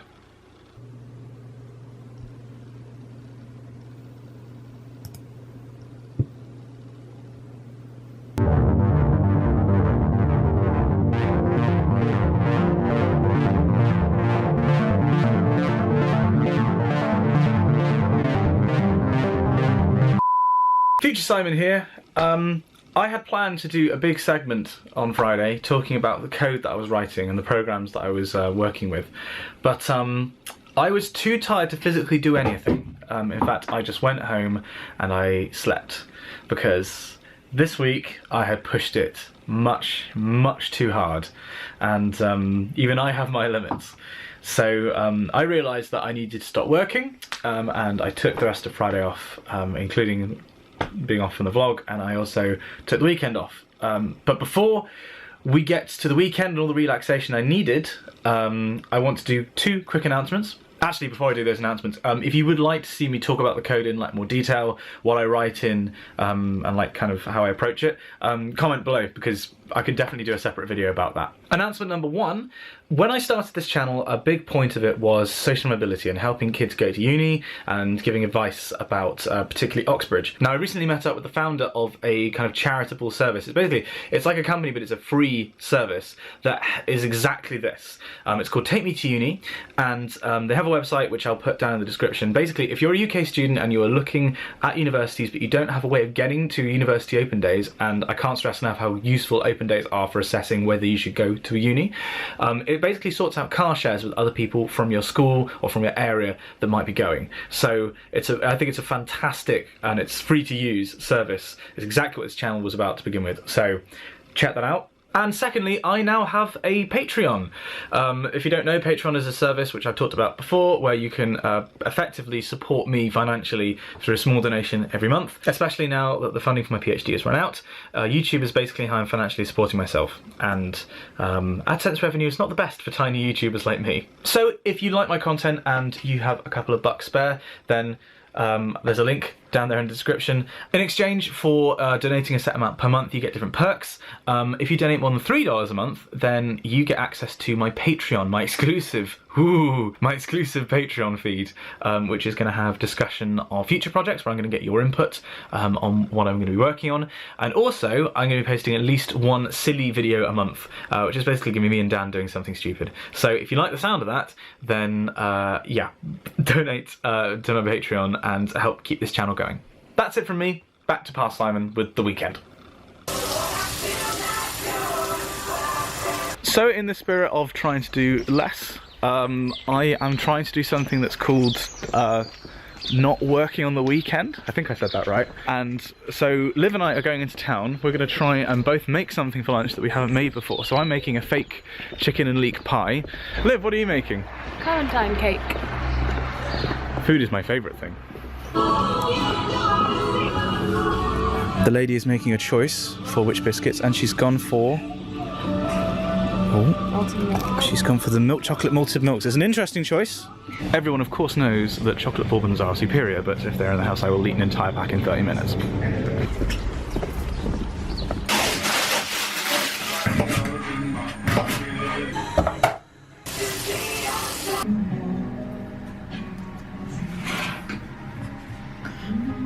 Now we've just got to bake it.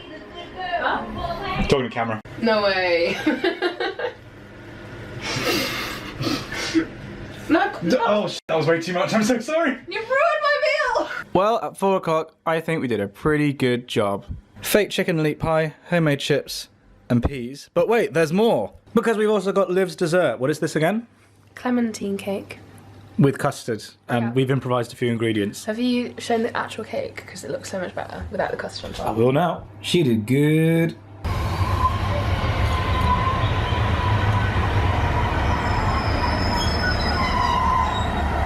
Here's a question for you. What do you do if you're an extra student and the temperature gets into double digits? There's only one answer.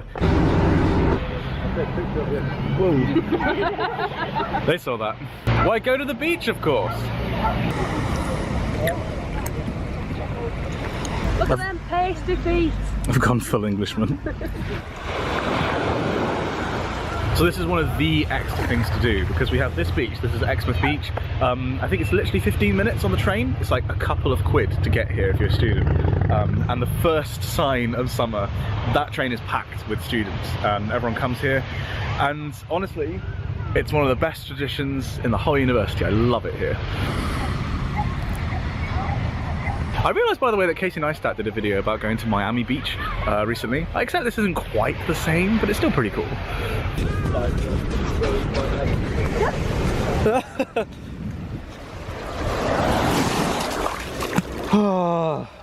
That's the first time this year. Oh, it's cold! Man, it's so embarrassing when you get towed, but I mean, in front of all these people, it's pretty bad for the RNLI, I'm not gonna lie. You're filming on Middle Class Picnic? Yep. As literally as middle class as it's possible to get. Unless we went to Waitrose. For those who watch the vlog at Sidmouth, we're back on the Jurassic Coast. We're at the oldest part of it, which is here, I think. Is it even really a day at the beach if you didn't get an ice cream? My whippy is very drippy. You're gonna blur your face.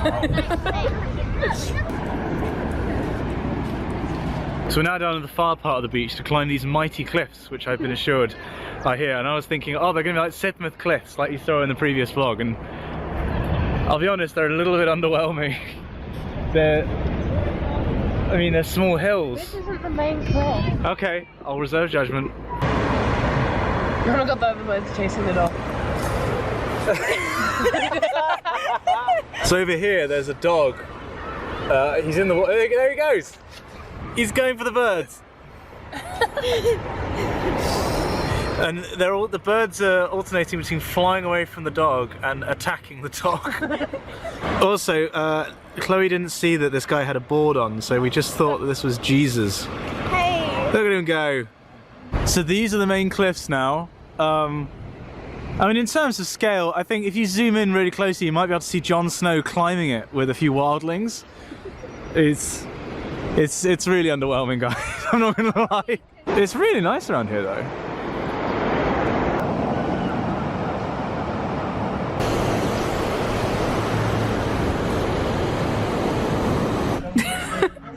You had a nice day, Simon. Uh-huh. I've got ice cream in my mouth. I can't even talk. Oh, what was that? I can't even talk. Okay.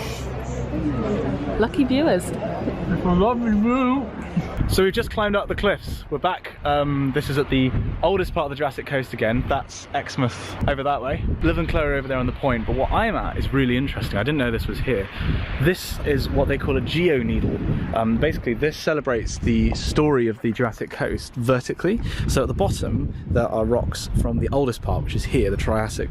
And then working up, we've stacked, I say we, humans have stacked fossils and rocks from the different periods right the way up to the earliest part, and then the top is metal and it kind of like melts off into the sky.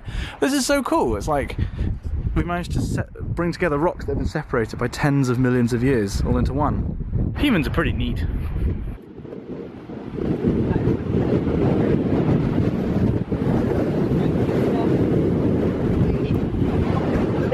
Chloe might have just caught the sun a little bit. I don't know if you can see this. Hang on, what? And we're back. That was a really, really nice day trip. I really, really needed that. Like getting some sun in, getting some beach, not worrying about anything. Actually, this whole like relaxation thing, it's kind of pretty good, actually. I just followed up all of that relaxation with a solid 4 hours playing Battlefield 1 on the PS4 and watching YouTube videos. So I feel thoroughly de-stressed and I feel like I thoroughly needed it. Because tomorrow I'm going back to work and I have got new energy and new drive when it comes to solving these problems and a bit of perspective. So I'm looking forward to going to work tomorrow, which I think for the past week or two I haven't been able to say, honestly. A quick note, by the way, I'm not going to be doing a weekly vlog in 2 weeks because this coming weekend is VidCon. So I'm going to be doing a VidCon vlog, and then to stop me from vlogging for basically 2 weeks consistently and to give myself a bit more time on the PhD and crash course, I am not going to be doing a weekly vlog in 2 weeks. I'm going to wait and do one in 4 weeks. So hopefully by then I will be further along in the thesis, a bit thinner, a bit fitter, and a bit more positive about finishing. So yeah, no weekly vlog in 2 weeks' time, but there will be crash course every week, and there are a couple of other videos coming up that I'm quite excited to film, which hopefully will be coming out before the next vlog. That's all for now. Thank you very much for watching. Do like the video if you did enjoy it, and I will be seeing you at VidCon, maybe, quite soon. If not, then I'll be seeing you next week in crash course. Good morning. Huh.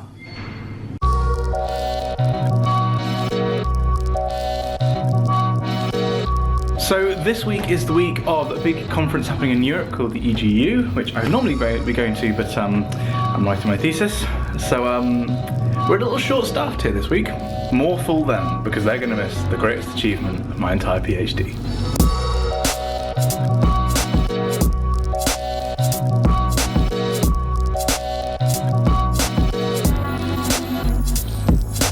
So perhaps I'm being a little bit overconfident in that, but I feel like a little bit of optimism doesn't hurt anyone.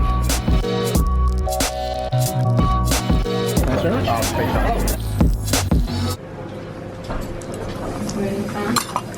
Basically, recently I've come up with this idea for what's been missing from my code.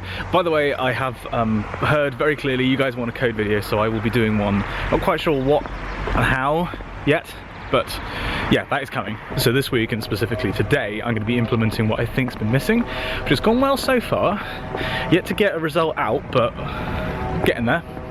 I am now in Cornwall House. The practice room is on campus because music's starting up again. I've actually got a gig tonight, which I'll be taking you along with me, which is singing. Yeah, I'll tell you later. Normally when I'm in the practice rooms I tend to talk about the week ahead, but literally nothing, no clue.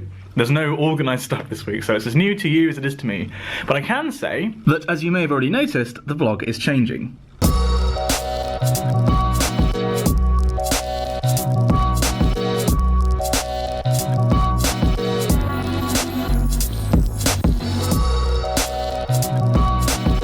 So today's coding efforts were met with failure, but I know exactly why.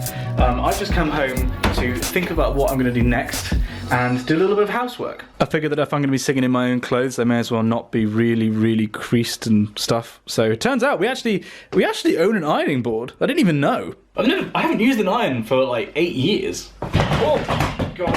I don't think I'm going to use this one either. So while I'm getting rid of about 8 years of creases from this shirt, I mentioned that the vlog's going to be changing. The vlog is now going to be nothing but the finest ironing content. Ooh, it does steam. Oh, we got steam. Nothing but the finest ironing content. No, basically the episodes are going to be getting shorter, as you probably noticed. But it's going to be the same amount of content per week, maybe even a little more. But basically it's split into smaller videos. Before we talk about that more though, I've got to do some singing. We're briefly rehearsing at the cathedral before we got a gig at 6:30. I got emailed the music that we're doing about 3 hours ago, and apparently I'm doing a solo.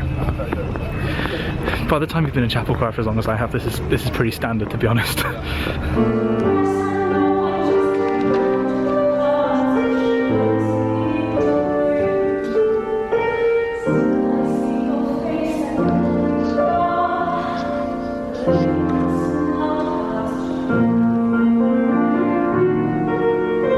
Rehearsal done. Dr. Jones was just in Poland. How long have you been back in Exeter, Dr. Jones? About 5 minutes. And he's been roped in to sing. How hungover are you, Dr. Jones? About 5 minutes. It's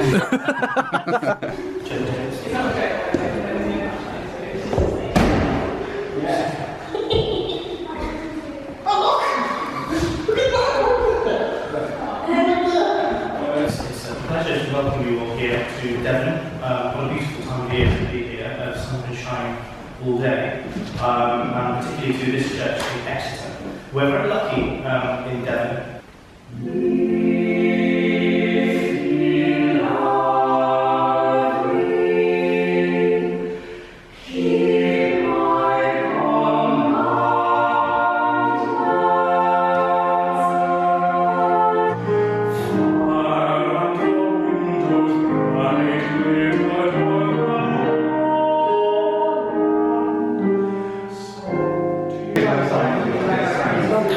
Well, this is actually the church that I was singing in the very first one of the vlogs where the camera died. So this is what it looks like on the inside. This is a 950-odd-year-old church in the middle of town, which is the second oldest church in Exeter. There is an older one. It's also wonky because that way is straight and that way is not. It's that they didn't have enough land or something like that. It's a cute little church. Anyway, I was talking about the vlog. So I asked my supporters on Patreon about changes that I wanted to make to the vlog, and you guys seem to like the idea of me splitting this video up into smaller chunks. So this vlog into like kind of probably closer to 10-minute chunks, because let's face it, a 40-minute vlog is kind of intimidating. Especially to people who are kind of coming across my channel for the first time.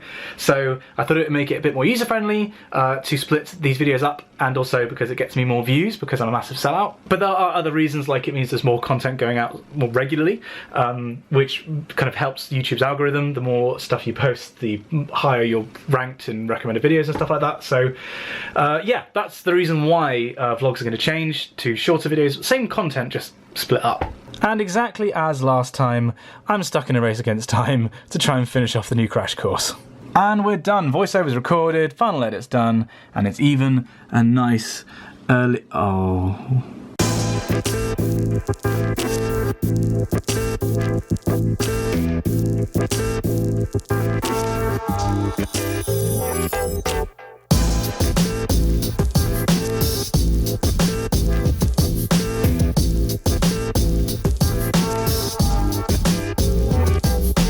So it is an absolutely beautiful day in Exeter. This morning I've been stuck in the office doing some inversion work, which I'm going to talk about later.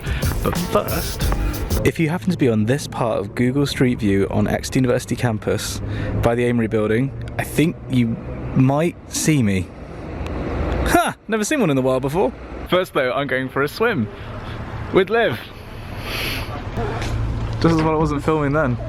But it'd be kind of weird if I filmed me swimming, so you're not going to see any of it. 1 hour later. Oh no, there are very few things better in life than swimming in an outdoor pool with really bright sunshine. This is how you spend your lunch break. You've got to be on the lookout for those alien abductions in the pool. So there are actually 2 pools on campus. There's the outdoor one, which is here on the main campus, like 5 minutes from my building, and then there's another indoor pool, but it's the other side of town. And it's a really weird size. It's like 21 point something meters. It's weird. So yeah, I think this is going to become a fixture of future lunchtimes. So this afternoon, I'm going to be continuing to try and fix the bloody seagulls. I'm going to be continuing to try and fix my code. Now, the problem's been the vertical. So when you're working with climate data, you have to quantize it, by which I mean you're like considering the variables like temperature, pressure, whatever, on a grid. In the horizontal, where you like consider like the points, it's pretty obvious. You just do it in latitude and longitude. But in the vertical, it's a little bit more complicated. Perhaps the most intuitive is doing it in Z, the height above the surface. This is something that I tried with my model, but terrain makes that a bit difficult. The most common choice is to do pressure. So basically saying, I'm going to look at data on the 1000 hectopascal surface, then 975 hectopascals, 950, and then all the way up to 1 hectopascal in the stratosphere. This is what I'm currently doing. Before I also tried out isentropic coordinates, constant potential temperature or entropy. And last week I spent a lot of time coding sigma coordinates, which is like pressure coordinates, but it's got a bit of the Z in there. Each of these systems, so considering data on constant Z, constant P, constant theta, or constant sigma, they have their advantages and disadvantages. I was kind of hoping that by doing a non-standard thing, that it would fix the problems I've been having. Which is, if you're new to the channel and don't know what PV inversion is, there's a whole video about it, there'll be a card up here somewhere. So I'm trying to invert PV and get fields out, and I can test how well I'm doing that by considering the derivatives of the output, the stream function. So if you look at the derivatives in the flat horizontal direction, so considering how your output changes as you vary latitude and as you vary longitude, that gives you velocity, and that's been pretty good actually. The velocities that we've been predicting have been consistently fine. Not perfect, but it's not a perfect model, so what do you expect? The problem's been the vertical derivatives, because the vertical derivative corresponds to the temperature. In pressure coordinates, for example, the derivative of the output stream function with respect to pressure, so how it changes when you're looking at 950 hectopascals versus 1000 hectopascals, and then you scale it by some other factors, that gives you the temperature. And that's been consistently woefully bad. Like in an earlier vlog, we were having negative temperatures, and not only were they negative Kelvin temperatures, they were negative by like 1000 degrees at the surface, and by 0.5 degrees at the top of the atmosphere, and then like going from minus 0.5 Kelvin to 0.5 Kelvin at the top. So completely not what you see in the atmosphere. You're looking for like 250, kind of that vague area. So like I said, I've been trying out all of these different coordinates, and I've eventually come back to the industry standard pressure coordinates. What I've realised is that there's been something missing, basically. The problem that I think has been happening up until now is that I have been imposing boundary conditions at the bottom and at the top, but I haven't actually considered how much mass there is in the atmosphere. I think I kind of assumed that this would just carry through in the other equations, but I realise now that I don't think it has.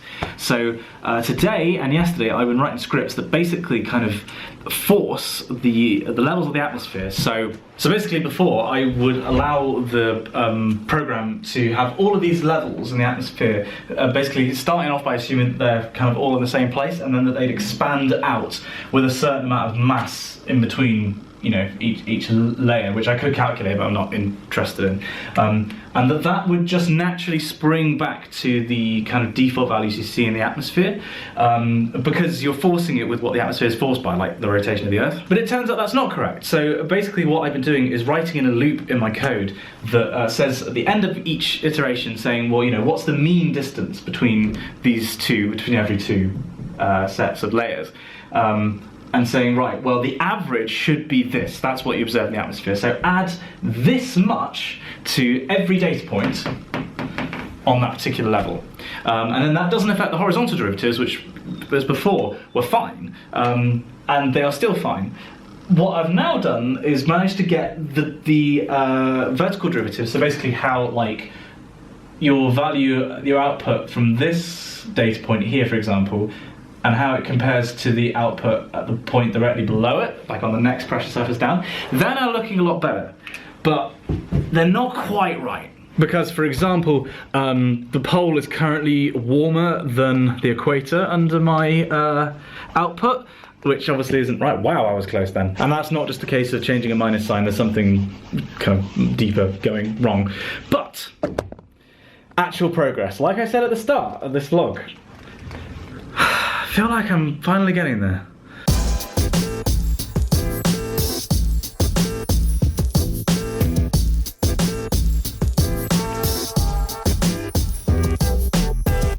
Bloody hell, I am so tired. Turns out that, you know, swimming knackers you. But the show must go on, so up here I am thinking about what I'm going to code tomorrow and how I'm going to sort of get the output from my inverter that bit closer to what we need, and actually rewriting it now in a faster language. So I've been working in Python up until now and I'm going to change it to Fortran. But down here with my fingers, editing time. VidCon vlogs, baby. Normally I have a plan, I have no plan, I have no idea what I'm doing these videos, help.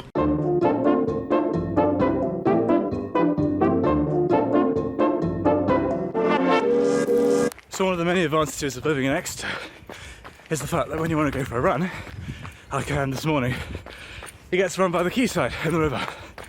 So exercise is kind of becoming more of an important part of my schedule recently. I think partly it's just like a way to think about the PhD, not in the office, because this is good thinking time.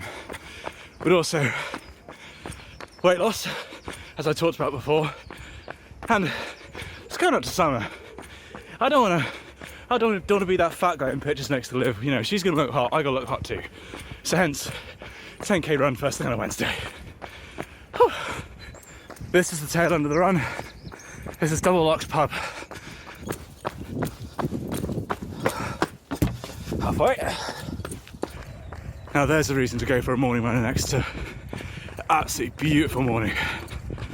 Not my fastest performance ever on a 10k, but I wasn't really going for speed. Also, I was kind of aching from yesterday because I had to try and keep pace with Liv for the entire time we were swimming, and she's a really fast swimmer. Incidentally, if you are a runner, running with Bluetooth headphones, so you don't have to worry about the cables jangling around and having your phone on your arm like a strap, oh, it's like a dream. Highly, highly recommend getting a pair of like cheap Bluetooth headphones. It makes such a difference.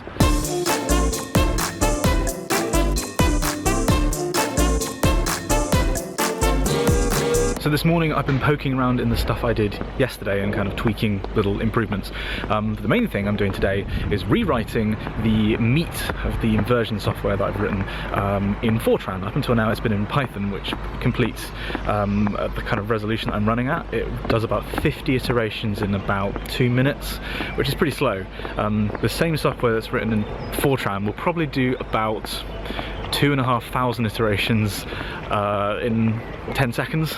So I'm definitely saving a lot of time in the long run by doing this, but it's the first kind of big program I've written in Fortran rather than just going in and tweaking what someone else has written. So that's pretty cool. Fortran's quite a weird language. There's actually a limit on how long individual lines can be because it's a relatively low level language, which yeah, it's like, it's this number, I'll put it on the screen, this many characters long, and if you want to carry on a line then you have to put a character like a 1 on a specific column of the next line, and then that tells the compiler that, oh yeah, he's not done yet. For those who ask, I do all my coding in Sublime Text 3 now. It's Sublime Text, which I highly recommend for coding. Get the full version. It's genuinely one of those things that's worth buying the license for.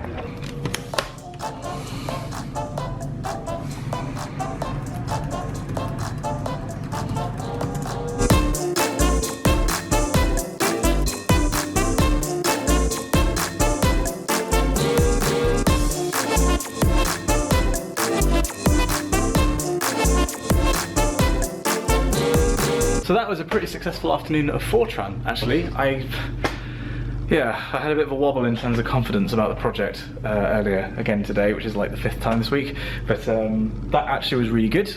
Definitely feel like things are ticking over, and fingers crossed tomorrow I'm going to add the new stuff to the Fortran script that I added to Python earlier this week, and we'll see what that does. And now it's time for a date with a girlfriend. Guess which one of us went for a run this morning? And here we are again. It's like I never left. I don't think they thought this through. Come on, guys. Who'd buy that?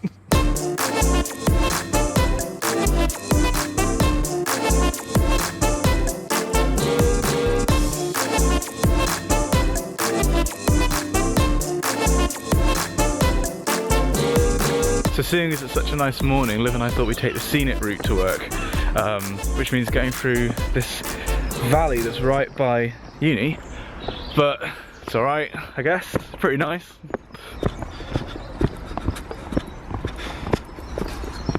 Hello, boy.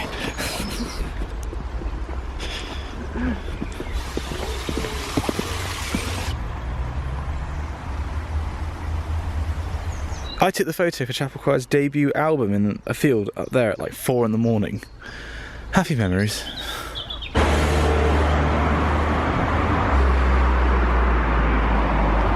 Something that I don't know if I've ever talked about is just how pretty campus is, particularly in summer. XT used to be, like the campus was an arboretum, which is like a tree zoo. They're really easy to keep in enclosures. But yeah, like it's so green. The whole campus is absolutely beautiful, and particularly in summer, like picnicking out here is pretty great.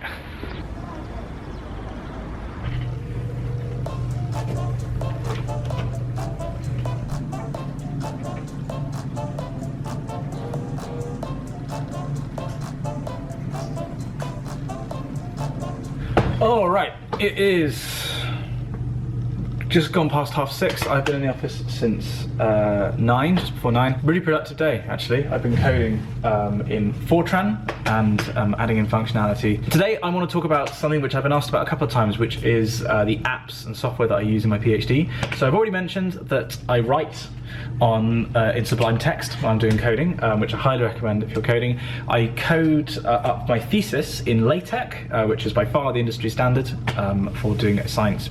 Well, certainly Earth Sciences PhD. The idea of doing my PhD in like anything else just makes me feel sick. And I code that in Kyle, which I think is free. It's a really cool text editor with LaTeX support.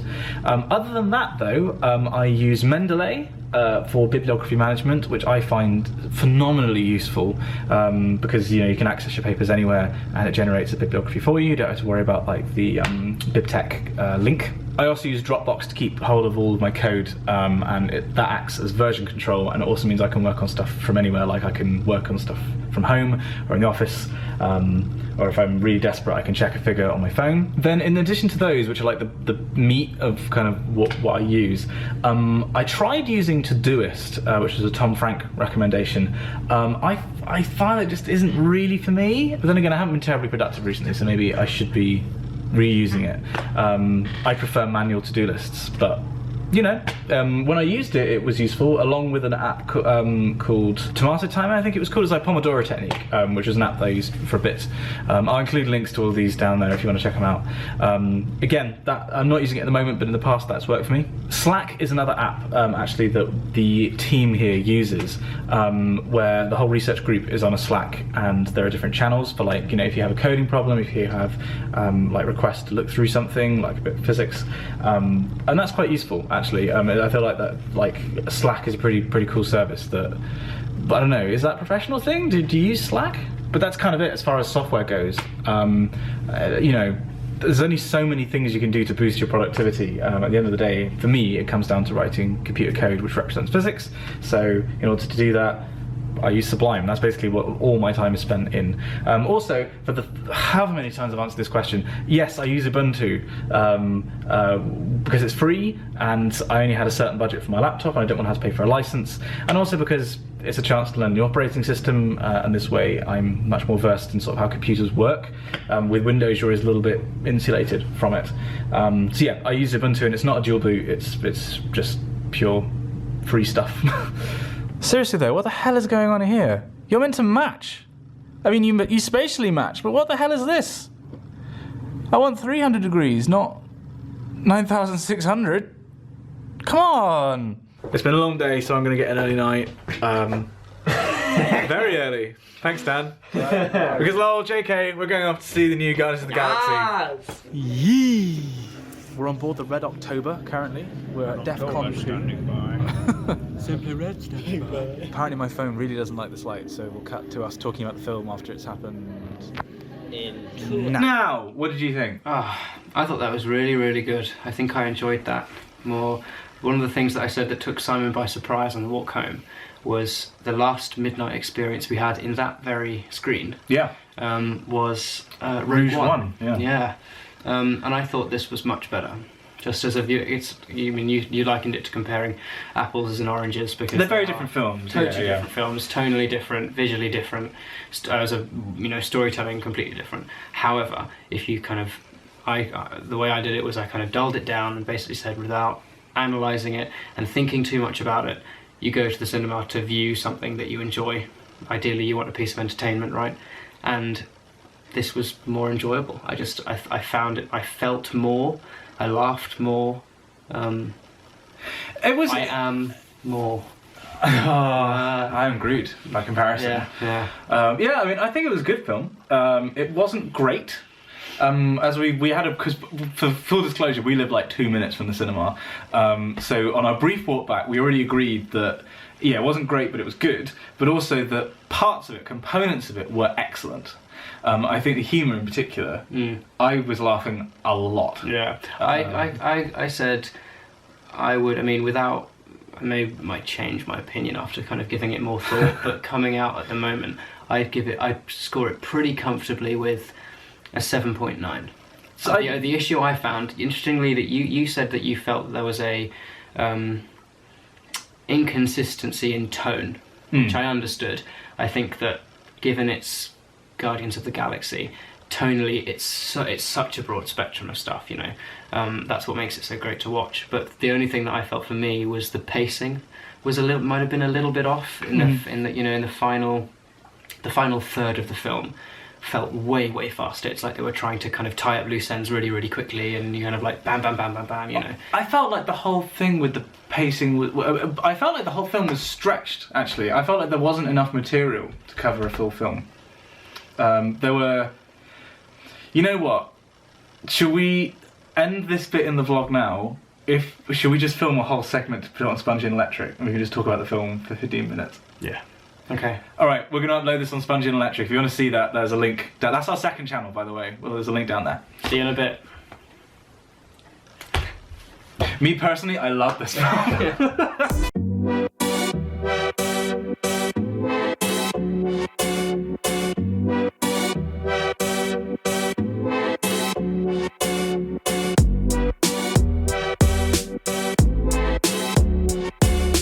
I had this particular bug in the code yesterday that I was trying to squash, and I couldn't figure out for the life of me what was going wrong. I was getting these temperatures that were huge. Turns out I'd set the Coriolis parameter went as the cos of latitude rather than the sine of latitude. Really simple mistake. That one's going in the Coding Howler Hall of Fame. Incidentally, I do actually keep a Coding Howler's Hall of Fame. If you'd like to see me talk about that next time, then comment below, because that is definitely not the worst thing I've done. After that morning of coding though, now it's time for another swimming date with Pixel Girl. What was that? I'm too lazy. Oh god, I look so horrifically fat as well. No, don't worry, you just look like a bunch of pixels, don't worry. Pixel Girl.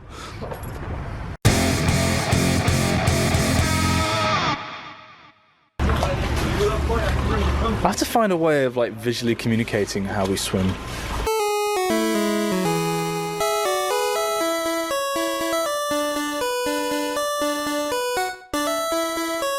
Bloody hell, the office is quiet. Everyone's gone home. Oh, or they're in Vienna. There's been that conference on this week. People are still away. But now it's just me. It's 4:30 and I'm going to be here for a bit yet. Dutch angle, why not? For the record, I am wiped. I am so tired. Swimming a mile at lunch only confounded that. And I'm going to run tomorrow. But I've got work to do, so I'm going to do it.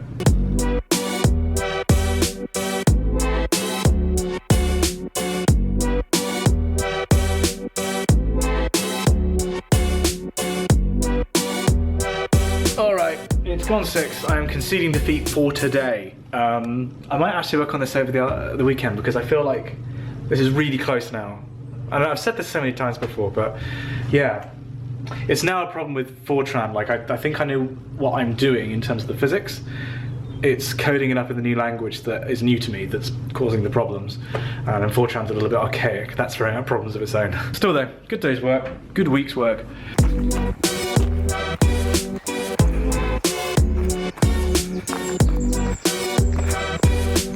Part run this morning.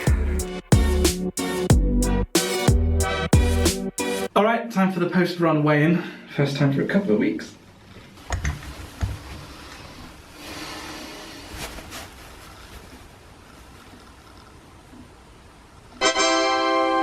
I'll take that. And now it's time to undo all of that with a really big corn lunch. Actually, this is surprisingly not calorific. It's because of corn, man. Better than meat. And I'm watching my favourite stream. Today's a good day. So I've got quite a busy day today. I've got a lot I want to do. But Liv's off singing in a concert, so I've got all day to actually do stuff by myself. Starting off with a touch of framing. Long-term viewers of the channel might remember that I created a top female scientist card game, which definitely isn't Top Trumps because I don't want to get in legal trouble, with Dr. Hannah Wakeford, who now works at NASA. For those of you who are new to the channel, I created a card game based on top female scientists, with Dr. Hannah Wakeford, and they are like Top Trumps, basically. Here's an example card. That's Claudia Alexander, who actually has died since we made this game, very sadly. That's Maria Goeppert-Meyer, who is one of the physicists in the deck. And there are 32 female scientists in total. We've got geologists or paleontologists, biologists, physicists, mathematicians, chemists, I think that's it, and the idea is it's like a Top Trumps game. You compare and like compete. If you'd like to get a set, you can actually print them yourself. It's all completely free on Imager or Imgur, however you meant to pronounce it. Link down there in the description. And if you'd like to use this and you're a teacher, for example, please do. I bring this up because this is the last physical deck in my possession. We actually got a few hundred printed and we assembled by hand. And I kept one back because I wanted to frame the cards. Recently, I finally took some action on this and I got one of these big A2 frames from Amazon. And I've actually done some work on this already, which I'll show you. But yeah, I wanted to be able to display it because we want an award for the deck. I think it's a pretty cool project. The whole point of it is to raise awareness because, you know, when I went into this, there's 32 people, as I said, in the deck, and I had only heard of like 5 of them. These women did amazing things. So I actually went ahead and pre-scored this black card. These are the exact dimensions of the cards, and there's like a regular grid. I've got to say, I love a good regular grid. I also love this house, though one thing it does lack is a place to kind of do work like this, which is why I'm squatting on the living room floor on our coffee table, because we don't have a big enough desk otherwise. Oh.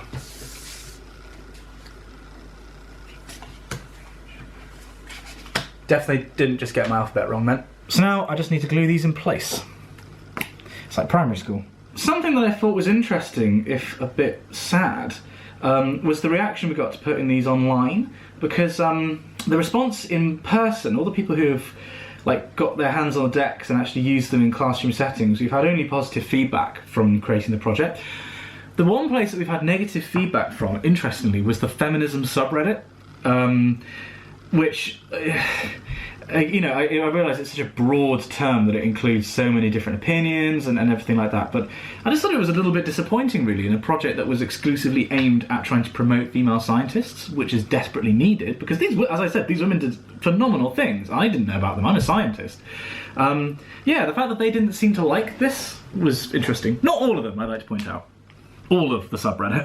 The big problem that people seem to have with the project was some people commenting and upvoting. We shouldn't be ranking these people's accomplishments and like trying to compare them, because that's not good for the advancement of the cause. And it's like, have you played Top Trumps? Oh, I'm like Casey Neistat with much less money. It's like getting sandwiched. Ta-da! Done! Well, I need to put something in at the bottom because this went flawlessly and I definitely didn't mess up and get it upside down the first time round. But yeah, I'm pretty chuffed with this. I don't like to play favourites, Hopper, but you're definitely my favourite. Next, I've got a whole bunch of emails to reply to. Incidentally, if you've emailed me and I haven't replied, it's probably not because I hate you, it's because I'm terrible with emails. But it's a really nice day, so I'm going to reply to them outside. So I'm at this kind of interesting crossroads for me at the moment, which I hope is also translating into something interesting to watch, which is transitioning from being a lifelong student and a PhD student and kind of like a institutionalized learner to becoming an independent video maker and transitioning into my new career, you know. And it's almost like growing up Mark II. I'm becoming more in control of things like my finances because I don't get a stipend anymore, I don't get a student loan anymore, and actually sort of having to think as a business, I guess, and yeah, sort of strategizing and planning and kind of all the stuff that I thought would be boring when I was a kid and it actually turns out to be kind of cool. And what I'm doing now is quite a key part of that transition into being a proper adult, which is getting a website. And sort of designing what I want. I've had a clear vision of what I want for a while, but it actually turns out to be a little bit more complicated than just sort of taking it from my brain and putting it straight into a website. I'm using Squarespace, if anyone's curious. Go to squarespace.com/realelengineering for, I think it's 10% off your first purchase and 14 days free. It's not my code, it's Brian from Real Engineering's code, but I'm using it, so if you want it, you go ahead. You know, he's a nice guy. It's kind of a strange feeling though. Yeah, like being conscious of I am marketing myself as a brand, as a product. It's kind of weird. I don't know how I feel about this. Better get used to it though. Christ, I have made a lot of videos. Going through and adding thumbnails to the website. Bloody hell. I've forgotten just how many I've made. They're all available. Go through my back catalogue, you might find something that's actually good. Oh my days, that took so much longer than I thought it would. I'm such a perfectionist. Right, time for me to do the Facebook. No, do the YouTube. I'm so tired, Jesus. Time for me to do the YouTube, because I haven't actually made a video this week. Facebook? Really? Other than Crash Course, I haven't made a video this week, so it'd be good to actually get some vlog editing done. And at my classic editing hours.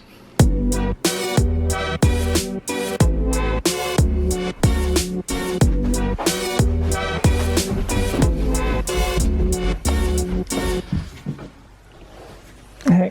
Hello. Weirdly, it's making more sense than it did in second year. So I've not been filming much today because it's been a bit of a dull day, to be honest, but I did make cakes. Yeah, you do, you understand it. So now I've started editing again, working on the vlog, which hopefully the first part will be out tomorrow. I'd really like to get something out, and then I need to get back on editing Crash Course, which, as you may have noticed, is something of a cyclical thing. I actually get quite a few questions about how I edit and what I use, so I thought it might be interesting to make this mini-sode about how I edit and some tips that I've learned through many mistakes. To answer the kind of obvious question, for those of you who don't recognise it, I'm using the Adobe Creative Cloud, using Premiere to do basically everything. Some stuff, for example, like tracking Liv's face. If I need to do a complicated face mask, I use After Effects, and in the Beer Mile sequel, the Bowling for Columbine, I used After Effects to put the text up on screen as Dan was talking, but mostly I use Premiere. Before using Premiere, I used Sony Vegas for all of my videos for years, and that's a good, cheap, lightweight editor that I'd recommend to anyone. I was using version 11, so you know, that's one to check out if you'd like something that's a little bit less intimidating than Premiere, which is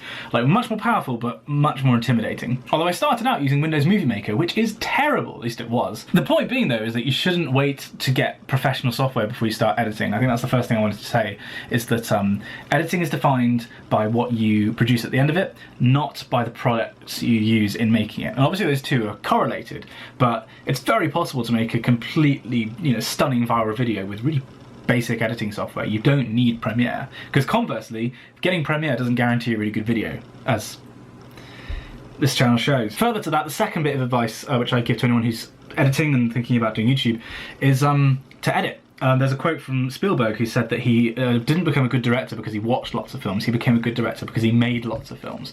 And that's true for editing. Editing is a tactile skill. You use your hands and your brain, and in order to get good at it, you've just got to do it. One of the bits of advice I wish I'd been given earlier in my YouTube career, which I got from the amazing Phil, I think, is that you've got to accept that your first 50 videos are going to be terrible. And once you accept that, and the lessons you learn from those videos, you move on, then you can actually start making something that's good. And it's so true for editing. You know, you've got to learn by making mistakes. I could talk about this for a while, actually, like particularly in Premiere, there's loads of tips and tricks you can do, or there's like more kind of practical things that I personally do with editing. If you like hearing about me talking about the practical side of YouTube, like how I shoot videos, how I edit them, the metadata side, comment below, because I'm very happy to talk about this stuff. I think it's much more interesting than my life, because my life's not very interesting. And I feel that with breaking the vlog up into minisodes, I can do this. I can specialise them into these kind of topics without scaring people off and, you know, having this content lost in the middle of an episode. So yeah, comment if you'd like to see more of this. Now though, it's time to practice what I preach and get more practice editing, because if I don't, you don't get a video to watch, and I wouldn't want to deprive you. So Think You is a channel that I met this guy at VidCon, and he sent me his latest video, which I'll link down below, because this was really good, man. Like, I actually learned a few things. I mean, I've been around the block of educational videos a few times. I learned a few actually really cool things from this video, so go check him out. It's a new channel. He's only got 100 or so subs, so yeah, I think he was great. That didn't sound good. How did I just do? Oh, there we go. I've been losing weight as well. So several hours later, I've been editing, and I've just finished off the first of the new vlog episodes. I'm really interested to see what people make of that tomorrow. And I've been looking through the crash course stuff. One of our files is missing. That's not good. But generally, pretty productive evening, actually. And a pretty productive week, sort of to bring everything to a close. I realised at the start of the week, I said that it was going to be one of the big breakthroughs of the PhD. And I feel like, actually, on reviewing all the stuff, having edited it, I think that we are actually really close. I often sound very down in these videos because I'm always talking about the code and how it's driving me up the wall and I never quite get it. But I feel like I'm closing it in. It's like penning an animal into the corner. It could lash out at any point and probably bite my head off, but I don't know. I feel like maybe the animal's a sloth or something suitably not tiger-like. So yeah, this has been a good week. I've enjoyed vlogging again, actually. Lots of exercise, lots of PhD work, a little bit of singing. Can't ask for much more than that, really. You'll be seeing me on the channel in Crash Course next week, along with a bunch of vlogs that I haven't finished editing yet, but I will, I swear to God, get round to. Lots of video ideas.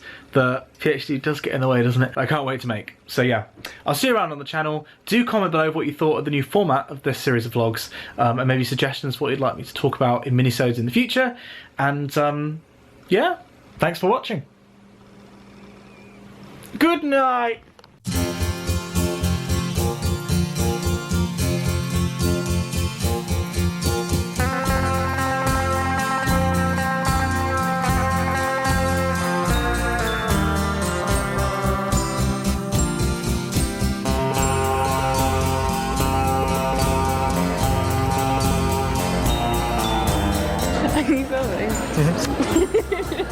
What's wrong with this t-shirt? Everything is wrong with that. Oh, wait, hang on. Wait, what's wrong with this t-shirt?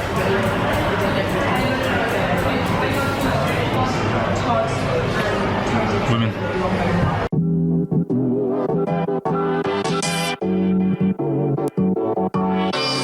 Liv enticed me onto campus by the fact she had Galadriel hair, which, to be honest, this girl knows the way to my heart. She really does. Happy Monday, welcome back to the vlog. So it's been a week since you've last been in Exeter. The weather has turned absolutely amazing, and I'm actually surprisingly chill. Though to be fair, the entire uni is in this weather.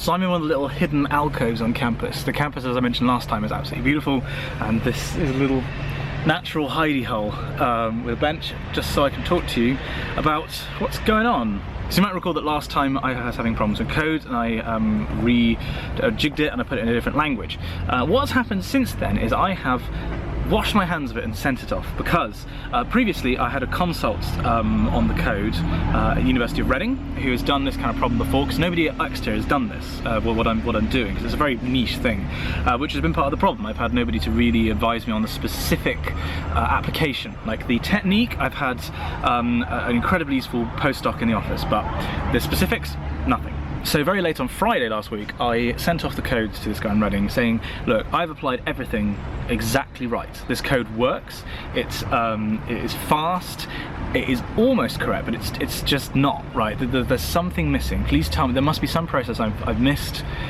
Can you just have a look through, and if there's something obvious, which I trust it will be, tell me and I can fix it. It definitely showcases the advantage of working in a team. Like we have a very small research group of what we're looking at here, strap-drop coupling. And in other places, if I was working on, for example, I don't know, El Nino or something like that, I would have more people to ask about this kind of stuff. But I do have the benefit of having a well-connected supervisor, which means I can email this guy, and hopefully he's going to say, oh, you forgot to do this step, which nobody told me to do because nobody here knows. Also, for those of you who are questioning me redoing things in Fortran, I wasn't redoing the whole script. What I did was basically use the Python script that I'd already written as a driver. So saying, look, this is where you're getting your data from, pull in the data, do a little bit of manipulation on it, and then pass the process of the actual inversion to a Fortran script, which is a binary that you then import, and then you output it. So basically what I'm doing is using Python for what it's good at, which is like moving stuff around and like sort of quickly changing. If I want to say, oh, don't use this data, use this data instead. Python's great for that. But then using the really scientific language, using Fortran for the really specialized work that needs to be done. It's almost like all this time I've been building a really specialized tool, and the Python script says, oh yeah, this is where you apply the tool, and then it does its job, and then the Python script says, right, you're done, let's have a look at what you've made. So I'm using the best of both worlds, basically. So because the script's now out of my hands, I can return to other things, like looking through my thesis, but to be honest, it does feel like a big weight's been taken off my shoulder, like I'm not wholly responsible for the outcome of the code now. I actually have some help. So I feel a little bit more relaxed. Don't you, Ainsley? Yeah, boy. This is terrifying. I'm so glad I bought this.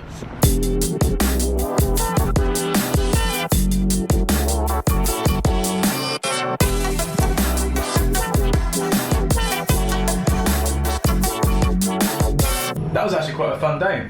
Nice to look at a project other than the inversion code. I had to change, by the way, because we're about to go singing. Do they pay you? Free. You get paid to do a PhD? Not much. Okay, so I thought we were singing. It turns out we're not actually singing. That's our musical director who's just realised his mistake.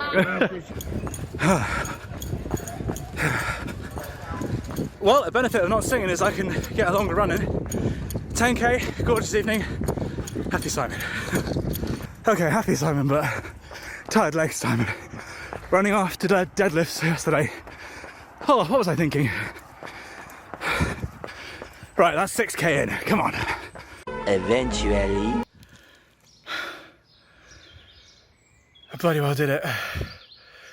I set myself I wanted to do 10k in less than 50 minutes. Oh, I am so pleased with that. That felt fast. That was good. Oh my god, yes. I needed that. So I mentioned yesterday that I kept a coding hall of fame for all the things I'd done wrong. I thought in order to make sure that I'm keeping this at the right level, I would take a completely computer illiterate person.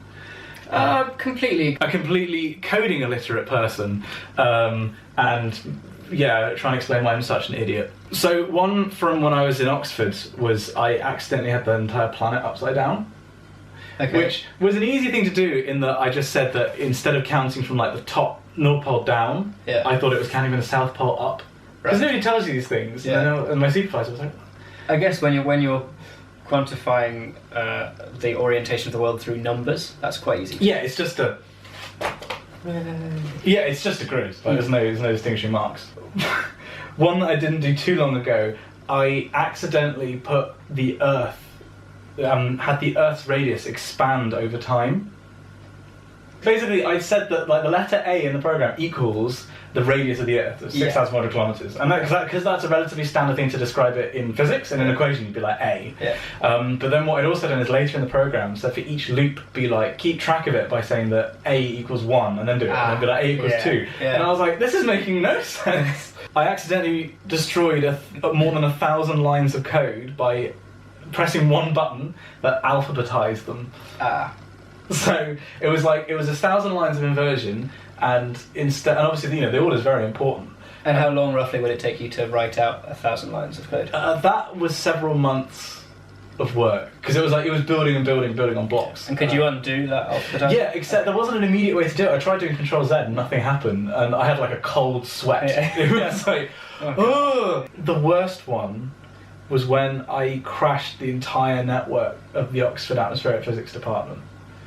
I mean, you say the worst. I think that's quite a feat. It is. What happened was amazing. I was running this code for my master's project, and it was quite intensive. It was because basically you logged into a server on the network, so you didn't do it on a local computer. You said sign into the server, and you sent this program off, and they had like almost like vitals in a hospital. They had like the heart meter for each of these servers, and there were like 4 of them. And I sent mine over, and it kind of trailed up to the top, and then it flatlined at the top at 100% load, and then it just dropped off the cliff along with all the other ones. So all the nodes just died. And then I was like, has anybody noticed?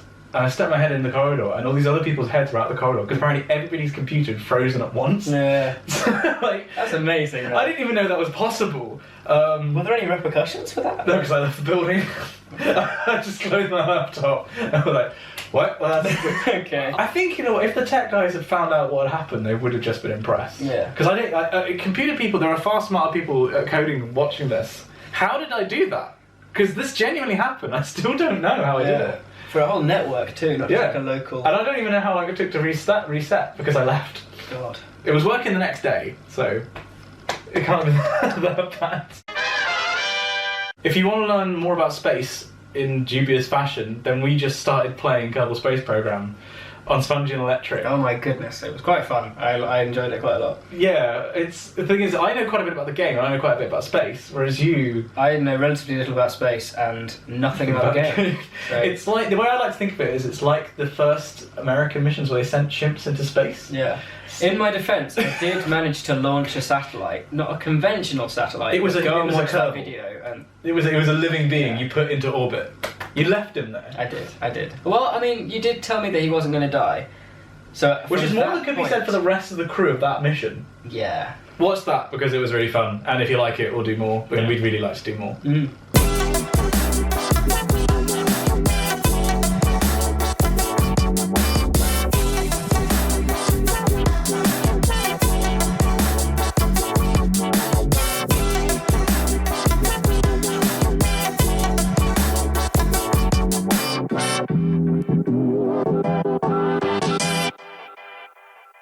Well, it's either Gay Pride Week or it's International Nyan Cat Day.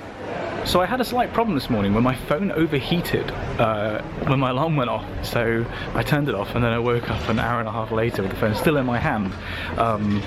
Yeah, so I didn't really have a morning. Was that? I can't think why, but for some reason I'm really tired today.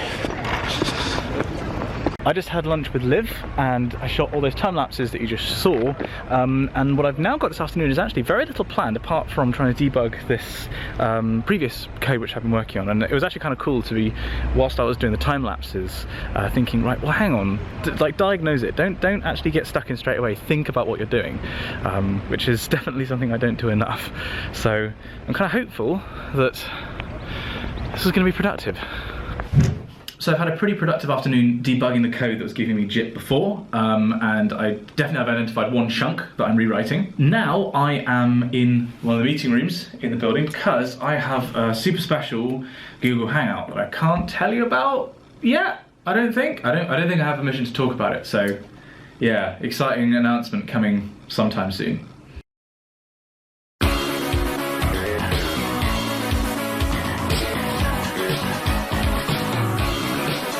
Okay, now that's done, but it kind of looks really nice outside, so it's a really nice evening, and Liv wanted to go for a run.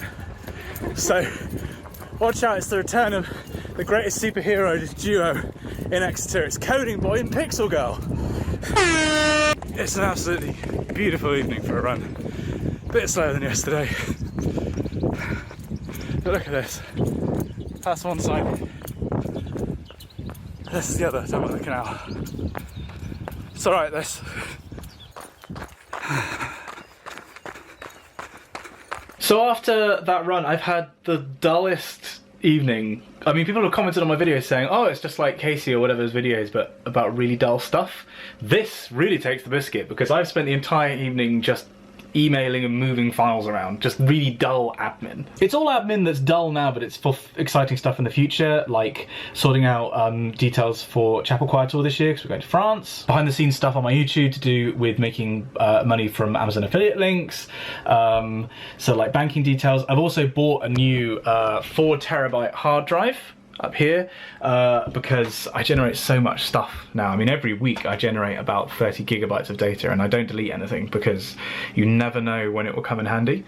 So yeah, I'm now moving about a terabyte over to that, and like restructuring how I do my file. This is all so interesting. And also awkwardly now, because I'm moving everything over, I can't actually do any editing tonight. I didn't really think this through.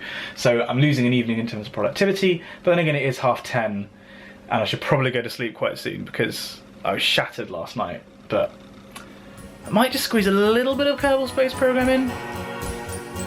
And so, Simon played Kerbal Space Program for the next 4 hours. Learn from Simon's lesson, kids. If you play lots of a computer game, you won't get much sleep, and you'll be a very grumpy boy.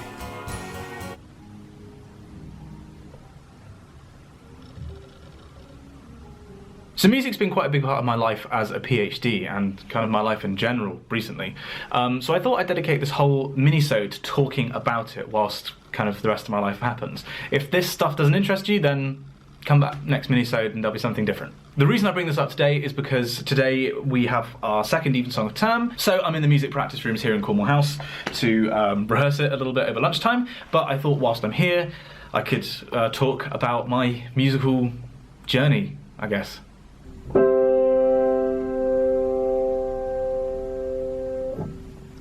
So as with a lot of people, I guess, my musicality largely comes from my parents, though interestingly I seem to be the middle of the two, because my mum is a singer, she's an opera singer, amateur, and is phenomenally musical, and she actually plays the saxophone now as well. By contrast, my dad was asked to stop his piano lessons by his piano teacher, so yeah, I'm kind of somewhere in between the two. So I wanted to tell this story in a more interesting way than just me sit down for, you know, however many minutes and talk the entire time. So we'll be popping back to Cornwall House to hear the next chapter every so often. Now I need to crush a bug that I've identified, like a code entomologist, not a code etymologist, though that would be pretty cool actually.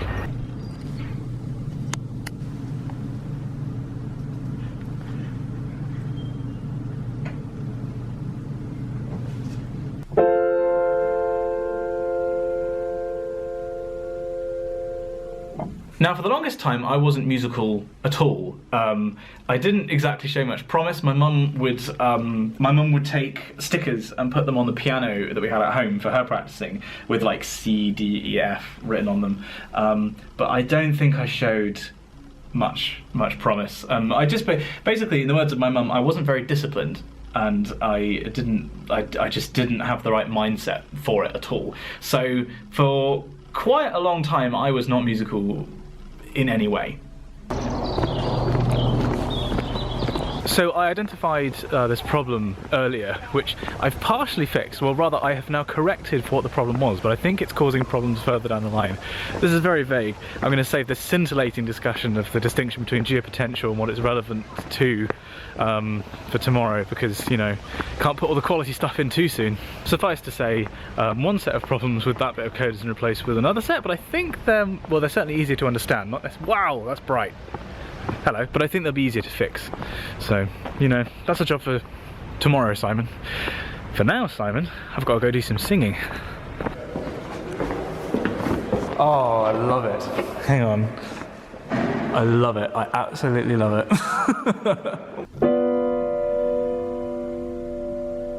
Now, this isn't to say that I wasn't interested in music, because I was. I was exposed to a lot of music when I was a kid. When we were in the car, we had tapes. Tapes, by the way, for young people are like oh god, you don't even have CDs anymore. They were like mini phones or iPods, but they only played like 8 songs, and you couldn't rewrite them. Well, some of them you could. So yeah, we had these tapes in the car, and in particular, I remember listening to a lot of Meatloaf, Dire Straits, the Beatles. I had my own copy of Sgt. Pepper's Lonely Hearts Club Band. So basically, not a huge amount of classical influence, but quite a long time. Yeah, I didn't exactly, even with Mum being an opera singer, I went to some of her rehearsals, but I didn't exactly grow up with classical music. So often in music you find notes from previous scholars. I think this might be my favourite one I've ever found.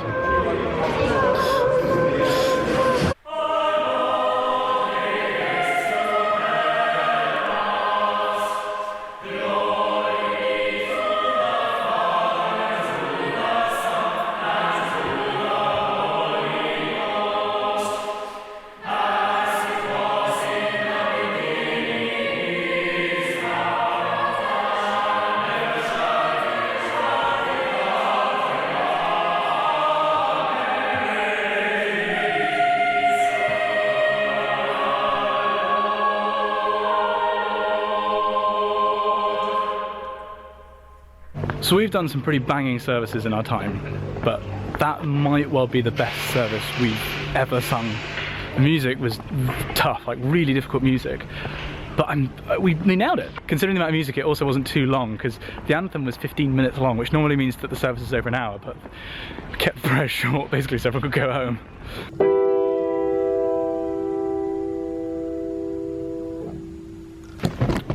Hell, you're trying to give me a heart attack today. My first exposure to classical music was playing the cornet. I heard a bugler playing The Last Post on TV, and I was like, I want to do that.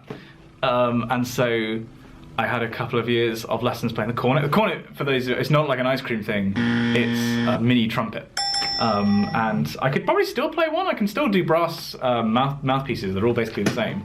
But I haven't played for over a decade. The real breakthrough came when I started playing saxophone, which was, if I'm honest, the instrument I would have wanted to have started playing, but I was a bit intimidated by the number of keys because there are so many on a saxophone and there are only 3 on a cornet. And I was like, yeah, I'm gonna go for the easier thing.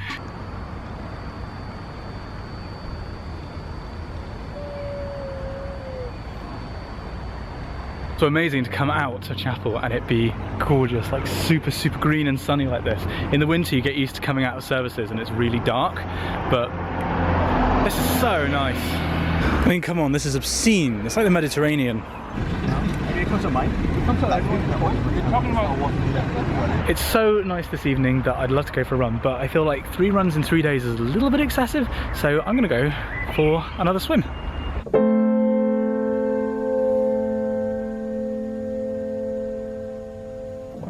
But yeah, when I started playing saxophone, I started off with a lot of jazz, but actually one of the pieces that I really got attached to was the cello suites by Bach.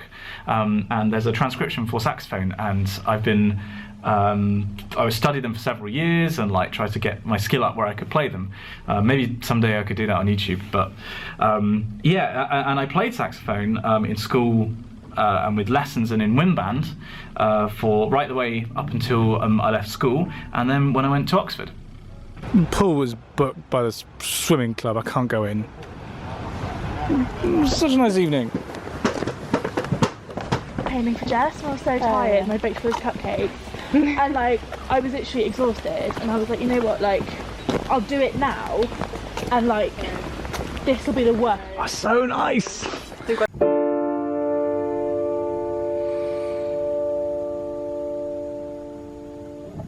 So at Oxford, I continued to play saxophone in an unauditioned wind band, which was needed. I think it was at Oxford that I realised just how important music was to me, because for the first year I didn't play, and I realised just how much I missed it.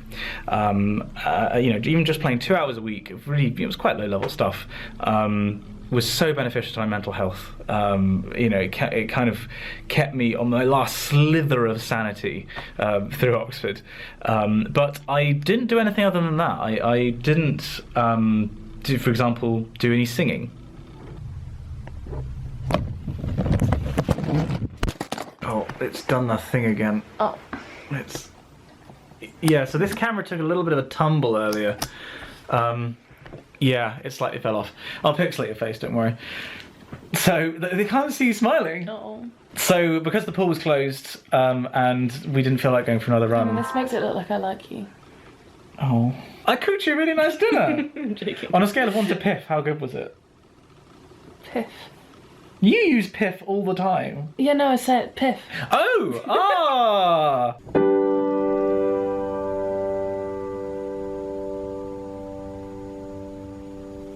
So the majority of the musical life you've seen me engaged with in these vlogs is stuff like this. It's stuff for Evensong and Eucharist and stuff done with chapel choir. But I didn't sing until I came to Exeter. As a matter of fact, the only reason I'm singing at all is because I went to an audition to impress a girl, which worked, I'd like to point out. And because the person in that audition liked my voice, even though I'd had no training. To date, I still haven't had a single singing lesson in my life. They liked my voice and thought that I could pick up sight reading quickly enough that they gave me a place in their choir. And then because of that audition, I then had another audition. And then because of that audition, I was then offered a place in chapel choir, which is where I've been since. So literally, the whole reason that I do this stuff week in, week out now, is because I wanted to impress a girl and I got in a little bit too deep.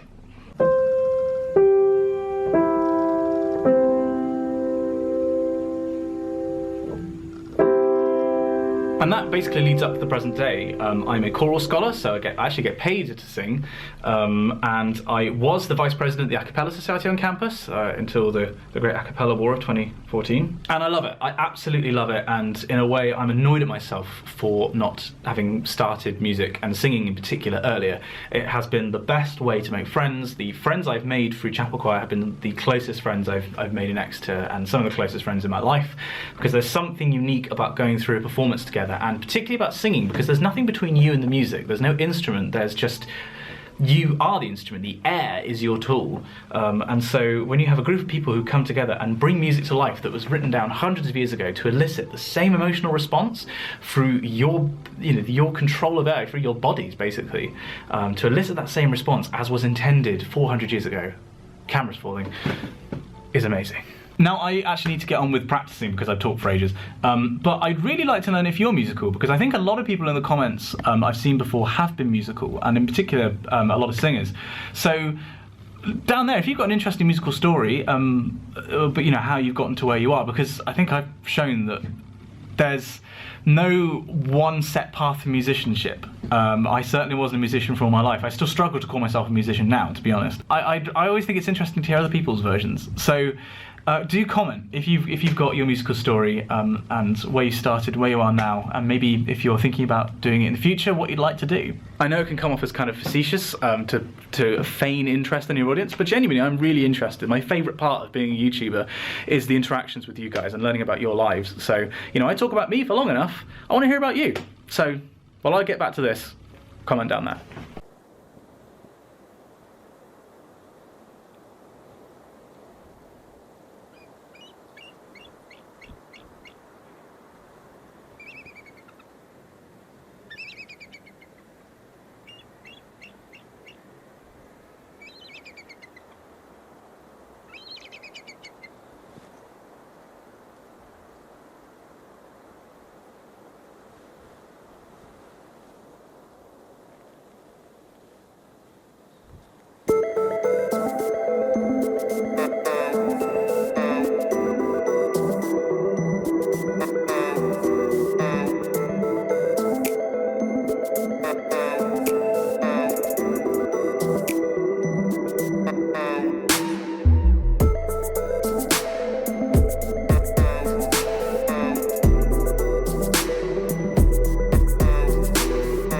Hello and welcome back to the vlog. I'm here in the forum working on my thesis. I've been marking up one of my chapters and reviewing it, and Yeah, lots happened since the last vlog, and things are actually starting to come together. Like, it's feeling like I now am beginning to have a proper thesis, which is really scary.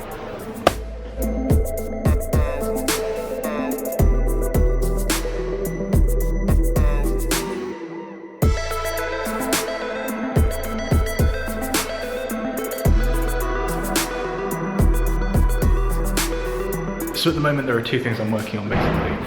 One is one last bit of code, like a little, it's this continuity problem we've been having for a while that I've been trying to fix. Once that's done, then literally I can get all the data for a thesis chapter ready overnight, which is exciting. Now though, I am about to Skype the people at YouTube Next Up because it's exactly a month ago that we finished the creator camp. Sorry, I'm a bit out of frame. Yeah, we're having a catch up and seeing how everybody's doing. I can almost guarantee that everybody will have made more videos than me, which look at the time, I am late.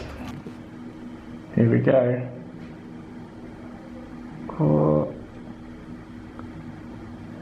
Uh-oh. Oh. So the call's been delayed, so I'm actually working through some thesis corrections whilst I wait for something to happen. Got it working in the end. That was actually really nice. Just basically had a quick catch up. Now we're off to do some singing. Well, I am. Going to uni here has some just outrageous perks. Like, there's campus. That's the view. In fact, you can see up that alleyway of trees, there's the chapel. And through the trees up there, that's the building, I think, that has the ladies' bathroom that inspired Moaning Myrtle's bathroom, because J.K. Rowling went to uni here. And whoa, shaky cam. It's like the Bourne Ultimatum. So where that guy's standing over there, I tried to fly Icarus, my drone, and I was very politely told, oh, hey! Hey! How did it go? So I just bumped into a friend of mine who just did his viva, so he's just finished. What was I saying? Trying to fly Icarus down there at the bottom of the hill, and I was told politely that I couldn't ever do any drone stuff on campus again because of privacy stuff, which is fair enough. Not that it mattered in the end, after what happened to Icarus.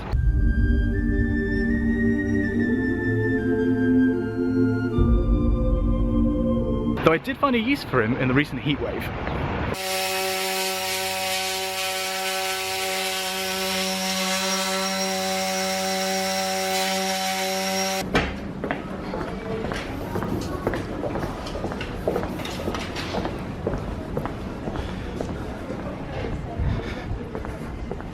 Hi! And we're back here at St Martin's for another gig. Say hi, Sophie. Hi, YouTube. I said say hi, Sophie. So we just did the sing-song, and we've come to the person who organises it all's flat because they put on some food to say thank you. And look at this view. How amazing is that? Even Rose, who sings at the cathedral, was amazed by this. I mean, to be fair, you're on the inside of that normally. Yeah, I don't get such a good view because I'm too low down. In the cathedral. In the cathedral.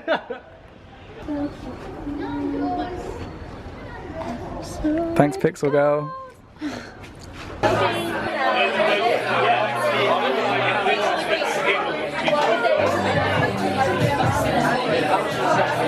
after that bit of music and dinner, we're now here in the firehouse because there's a pub quiz. It's a bit behind me. I'm also happen to be next to visiting superstar. This is Lucy, who's just come back from how long in the Southern Hemisphere? 5 months in Australia and New Zealand. What was your highlight? I just asked this, she didn't have an answer. Oh yeah, Lily's here as well. Yeah. Bungee jumping. Bungee jumping. She was actually asking me about the physics of bungee jumping. You're a maths graduate. You've been out of uni for like less than a year. I mean, like... I can't even read a book now. I have limited brain capacity. It's gone. It's just gone. I can't. Oh my goodness, so much of what happened in that pub could not be filmed. The Firehouse Pub Quiz is like an Exeter legend. If you're an Exeter student watching this, definitely go at least once, because it's like a cult following. Yeah, the sex positions round of musical chairs is a particular highlight. So it's currently like 10:30, and I am walking back home because I want to do some more work. When I was in the pub, I actually bumped into two of my friends who have just done their vivas. And they are now doctors, they have their PhDs, and it's not so much a kick up the arse as a case of like, I really want to get on with this now. So despite the time, I am now going to go and do some coding.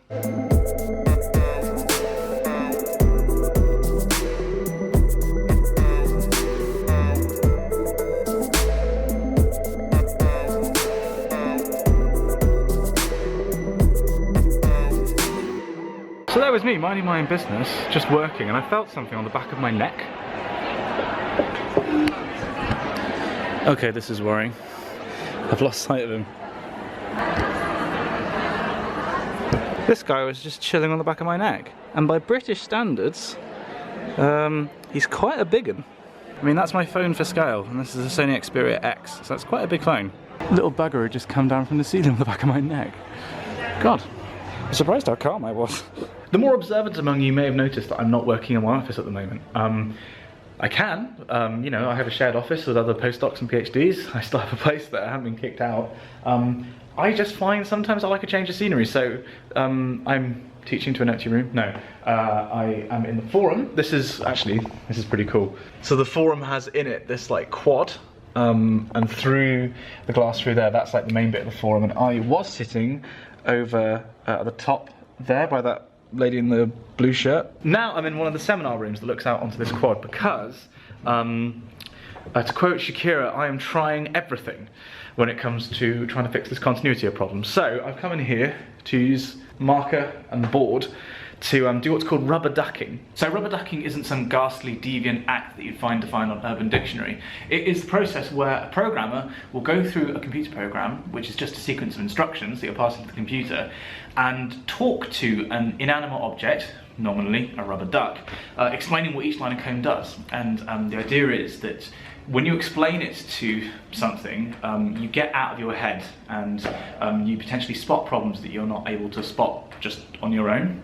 So I'm going to pretend for the rest of the time that this is recording that I'm explaining the code, what it does to you, and hope that it, you know, picks up something in my brain. So, rho is given by RT virtual, weighted as a function of cosine to make sure that you're considering equal areas. All of these should work. They're all exactly equivalent, and none of them fucking are.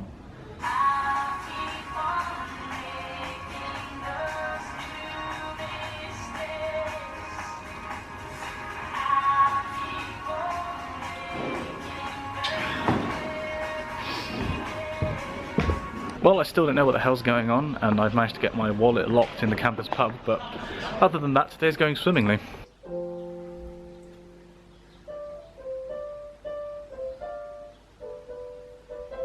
We had another middle of the night collapse last night, so another pile of books is keeping my bed up. That's 3 piles now. Should we gather around the warmth of my laptop? Where's your laptop, Liv? In my bag. Yeah, you should get yours. Yeah. So actually. We're all just reading from scores. So today's a kind of weird day. The three of us. Again, I just massively like wipe my nose on my sleeve. No, that's staying in now. Okay. So the 3 of us, by which I mean myself, Dan, and Pixel Girl, who is decidedly off camera, we are being the back row for a service, which means we are the bass, tenor, and alto for a choir otherwise made of kids. It's the school in Exeter, and we are just rehearsing the music at home. We shall go on my first whistle. You. Here we go. My soul doth magnify the Lord, and my spirit hath rejoiced in God my Saviour. Maybe turn it up a bit more. Yeah, so we can actually I literally can't even hear it. Remembering His mercy hath ordered His servant Israel. Obviously I can't film in the school, so we're gonna go off. I'll leave you here.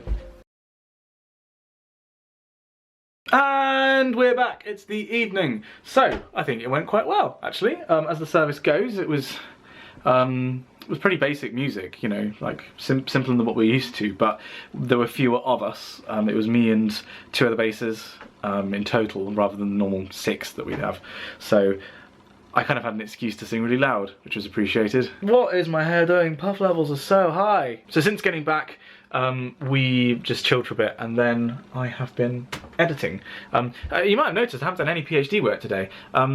This is partly because the singing thing disrupted the day, and I thought I'd work from home, but also I really needed a break. I don't know if you could tell, but yesterday I was definitely close to breaking point when it came to work. Just feeling incredibly disheartened that it feels like I'm constantly fighting to try and make 2 and 2 equal 4, and I get 3 every time. It is so frustrating, and I hate having to take time off work, which probably in itself means that I should have taken some time off. So taking a day to focus on singing and editing, getting on with Crash Course Cryosphere, means that I'm being productive. And I'm trying to give myself just a little bit of breathing room so I can go to it tomorrow and really attack it and say, well, you know, obviously something's going wrong, let's break it down even further. And hopefully if I could talk to somebody in the office about it, that'd be good. And then there's the small matter of this huge series that we are only halfway through, and a lot of work still needs to be done. It is currently typical editing hours for Simon. It is 11:31, and I am just going to record some voiceovers. Wow, that was a whip pan and a half. This setup's almost completely overkill for the purpose that we use it for, but it gives you really good quality stuff. Wow, and this lighting makes you look like a villain. Dan, how loud were we during the service today? On a scale of 1 to 10, I'd give it maybe a 14 or a 15. It was very loud. It was very, very loud. It didn't help that for those of you who haven't watched Simon's video about how an even song is structured, the psalms, it just so happened that the psalm chants and those particular psalms we were doing were brilliant. The tenor line, I'm fairly sure we went up to an A. So it's high and loud. Oh yeah, and there were points where you know it's loud when the tenors are kind of looking at the conductor, watching how things are going. It's going really well, and you see that you're going to be shooting up for a moment, and it's not a good sign. Bearing in mind we were singing with school children. Yeah. So the 2 other little ones that I had on my other side, I say little ones, they were taller than me. Yeah, yeah. I wasn't gonna let that slide. They were what, like 15? Maybe. I'm 20. I'm allowed to pull rank there. Anyway, they kind of looked at me and they were a bit scared because I was warming up to this big note and I knew that they didn't have it in them. Gripped the. And I grabbed the stalls in front of me, just looked at the conductor and she gave the cue and I was just kind of like, okay. And then in my head I thought, try and have a bit of taste. No.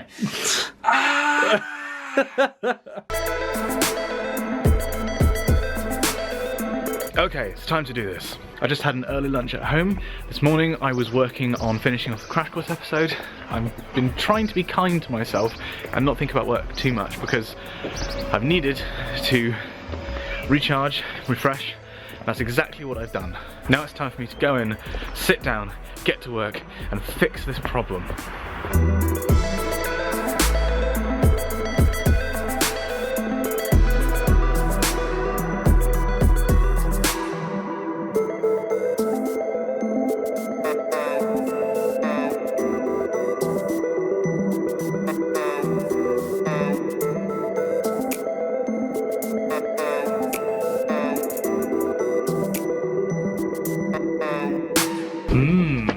Very interesting. The plot thickens because by fixing one problem I revealed another one. I think I fixed the main problem at least. So it turns out that the major problem I had was the integrator I was using, which is basically saying how the code was adding up stuff underneath the curve, because you know it's easy to integrate if you have a continuous function. It's just like high school maths.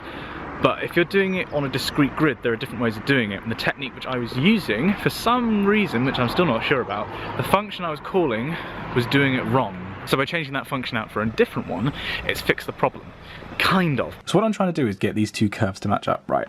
The red is what you see in the real atmosphere. This is the average pressure over the polar cap over the course of 1 year. And the blue is my reconstruction of it, given the amount of mass that's flowing into and out of the polar region. Wow, it's gone stripy. And what you see is that they match up really well here, but then it kind of goes a bit AWOL, it has like a sine wave kind of thing. But if you look at the curves are the same, they're just separated. So here they're in sync but separated, and kind of for a bit here they're the same but separated. But there's this extra thing that's going on, so there's like a consistent addition over this time of the year and a consistent subtraction over like this part of the year. And I'm not sure if that's me missing something or me including something, but it's a lot better than it was.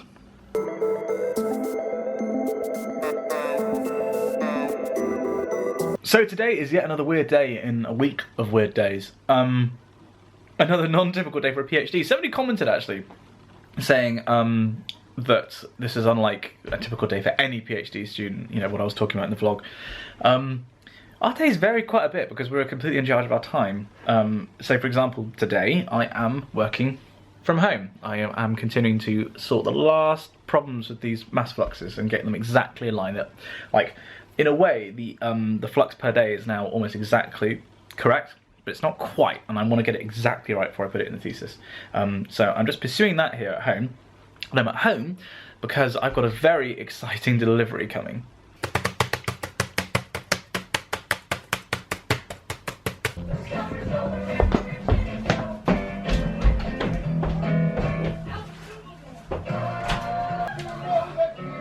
The fan mail's arrived.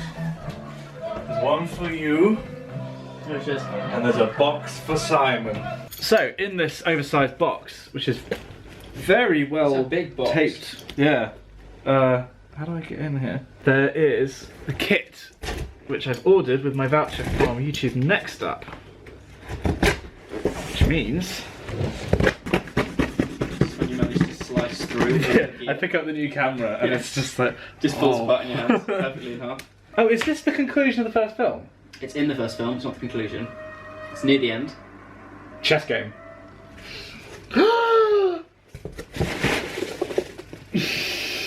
What? Look at all of these! Packing peanuts! It's all of my Watsits that I ordered! Can't you eat them? Oh my god, you can. Yeah, I'm pretty sure you can eat them. I don't think I want to. Anybody want a peanut? My new microphone, which is a Rode Video Mic Pro, and Dead Cat, and a selfie stick, because I had like a tiny bit of money left in my budget, and there was no point in wasting it, so I thought I'd get one of these things. Bengardi Leviosa! Bengardi Leviosa! And the main event, my new camera, my Canon, ooh, nearly dropped it, 80D. I realised the last time I unboxed something on the vlog that was tech, it was Icarus. Oh. So if we could avoid the same fate with this camera, that would be great. This is the debut file on this new camera. Looks good. Say something so the microphone can pick it up. Say something so the microphone can pick it up. I hate you. So this is my new vlogging setup. Hopefully you'll be able to tell something of a difference between this footage, which is on a Canon 80D with a kit lens admittedly, and the G7X. Partly because the G7X was definitely getting a bit old and knackered, and this is newer technology, and it is, well, it's just bigger and better, really. Now you might completely justifiably be wondering why I wasn't shooting vlogs before on the nicer cameras that I have, like the 5D, which I use for sit down and shoot stuff. Like for example, when I read out all the weird comments on my channel. And the reason I didn't was because those cameras, by those I mean the 5D and the 600D that I have, they don't have what's called follow focus, which is the property this camera has. So if I move the camera closer to me, this might be pushing it a bit far, but it looks like it's staying in focus, and if I move it further away, it adjusted. I could actually see it happening. That's really cool. The other cameras wouldn't have done that. They lock off in one position, and so for a vlog those cameras just would not have been practical, because moving the camera around and basically just not being completely locked off static is kind of a key characteristic of a vlog. So any camera that doesn't have follow focus, which is what the G7X did have, just isn't appropriate. The disadvantage of this setup, however, is that, as you can see, it's quite big, and by the amount my hand's probably shaking, much heavier than what I'm used to.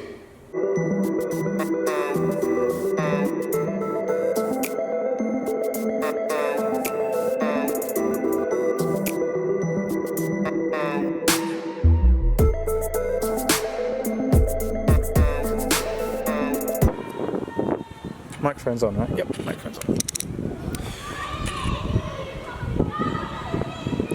So I came up on campus because the delivery had arrived, so I could come in, and I never get as much work done at home as I do here. So I've been in the library for a couple of hours. It's currently, what time is it? It's currently just gone past 6, so I'm going to stay here for a little bit longer, then I'm going to go home.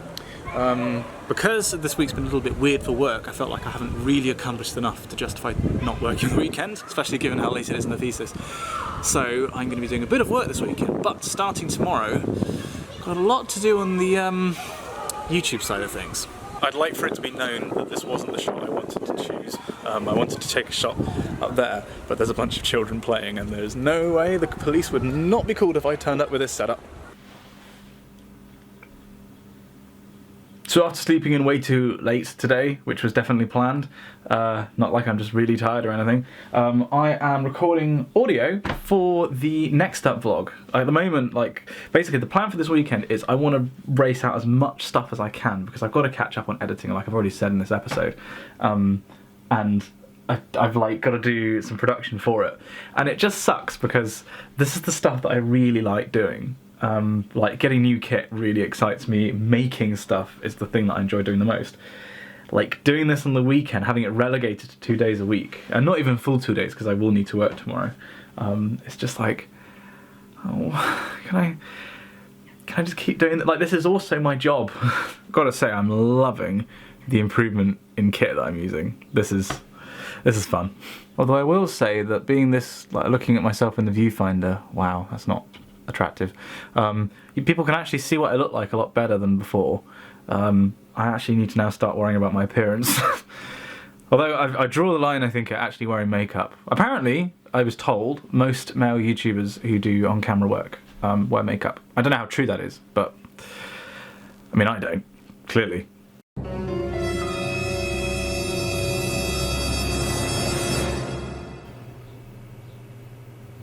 Okay, you're a YouTuber, and your channel's doing pretty well, so you're thinking about taking things to the next level and going pro. Not gonna lie, I kind of love doing voiceover work because it means I get to pretend I'm voicing a cartoon. Or a David Attenborough film, let's be real here. Oh, would you look at the time, it's edit o'clock.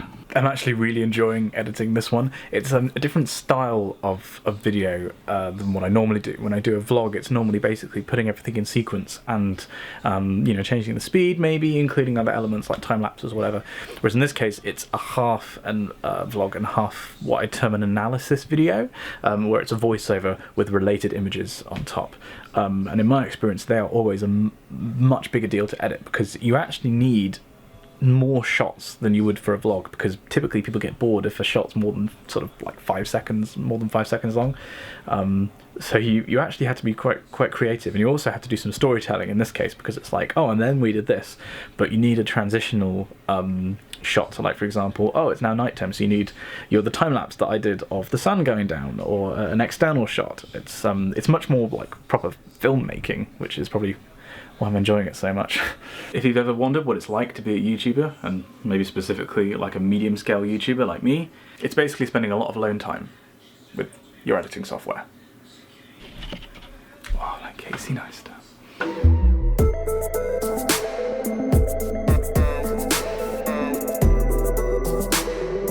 So next up on the, oh, I'm very high up. Next up on the chopping block is Dan and I doing a pilot, actually. This is a podcast idea that we had a couple of days ago. Dan and me.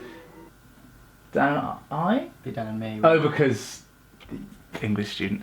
Yeah, we had this idea and we just wanted to try it. So we're going to film this. This will definitely be out by the time that this goes live on Spongy and Electric. So this will either be the start of something great or not. Or the start of something great. Yeah, positive thinking. Positive outlook.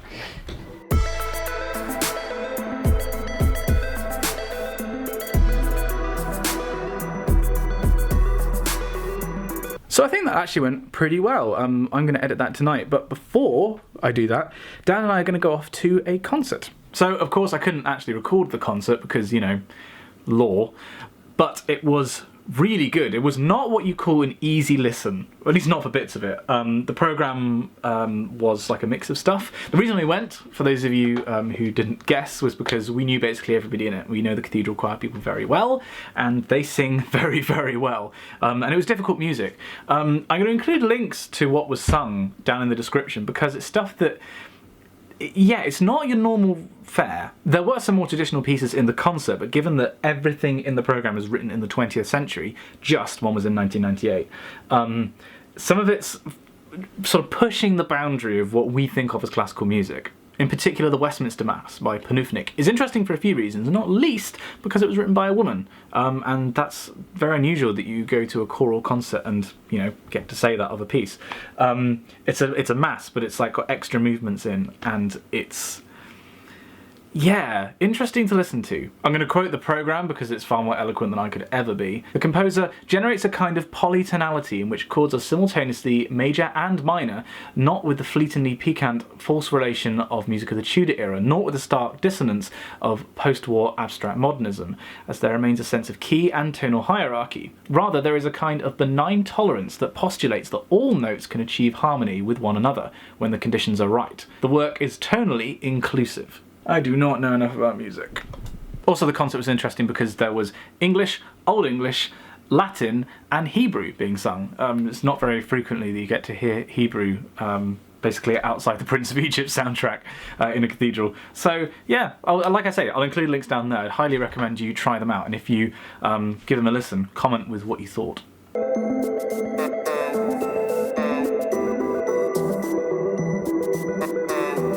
Alright, it's a new dawn, it's a new day, it's a new life for me, and I have been editing this morning, getting the WikiCast episode out. That's now released on Spongy and Electric. I'll include a link down there. Hopefully, this will have been a wild, crazy success already by the time this comes out. But then I've also been working on the Next Up vlog, which is like 80% complete now. I need to put some pictures across, I need to edit this middle section where this gap in the timeline is, which is all about food of Google, and hopefully that'll be ready today. But they have no faith in the Führer or do they blame the Führer for the death of their son? So Dan and I just had a really nice lunch outside, like a picnicky type thing, because it's such nice weather at the moment. And then to celebrate the really nice weather, we're going to go and sit in a dark room for like 2 hours and watch the new film from Edgar Wright, Baby Driver. There's so much to do today. We've got to do that. So the idea is we're seeing it so we can do a film review. But then I've also got, I really want to do some more work.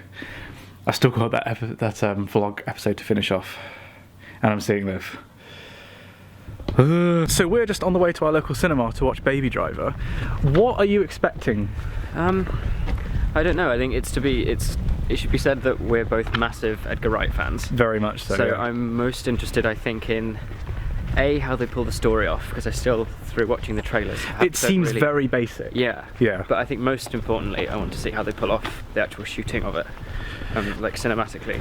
Yeah, car chases are that you can either do it really well, or it's a complete mess. Yeah. I think I'm most interested in how they're going to do the music, seeing as that's such a big part of the story as we understand it at the moment. And he's taking it to a kind of a level that he hasn't done before. Obviously, music's played a really big part in the previous films. Scott Pilgrim is probably the closest. Yeah. But yeah, I mean, we're basically excited. Yeah. We've got high hopes for this. Cannot wait. 2 hours later. I'm just going to do everything I just did to camera again because the microphone wasn't on. Right. So we just came out of the cinema seeing the new Edgar Wright film, Baby Driver. This is just for the vlog, and we're also going to shoot this a full Sponge and Electric episode. I can see that Dan is visibly frustrated. I'm really cross. I don't know why. I'm trying to... You're trying to rationalise Trying to think where, yeah, it's just from about 10 minutes in to watching the film, I was like, there's something that's not sitting right with me. Whether it's the mindset that I was going in was wrong, perhaps I need to see it again. Or perhaps our expectations were too high. I think maybe. I don't know. Maybe, baby. Oh, one thing that you can say about it is that they absolutely nailed the editing. Oh, the Edgar Wright films are always so well edited. Yeah. But oh god, I've never been this cross after coming out of a film. Right, we're going to go and film an episode on Sponge and Electric. I'll include a link down in the description I'll try if you want to watch. I'll be able to like convey what I'm thinking rather than just frustration. Before I rip it to pieces. It was made, the film making of this was brilliant. Whew, made it. So I got the episode finished, which was one of the objectives for today. We also went to see Baby Driver, which was an objective that we kind of set ourselves, and recorded an episode. Not had a chance to edit that though, and I didn't have a chance to do any work, which I'm quite pissed off at myself for, because I felt like I've let it take a backseat more than I should have. So this coming week, I really need to hit it hard. But this is where I'm going to have to leave the vlog because I'm going off to Pixel Girls to have dinner and go for a drink and, you know, two's company but three's a crowd, or, you know, 80,003. Hang on. That sounded clever in my head. So yeah, I'm going to finish the vlog here. Do check out Dan and I's review of Baby Driver, which I'll put down there in the description, because Dan has very strong opinions about it and I'm sure he wants to get into a discussion with all of you. But thank you very much for watching and I will see you next time. I did it.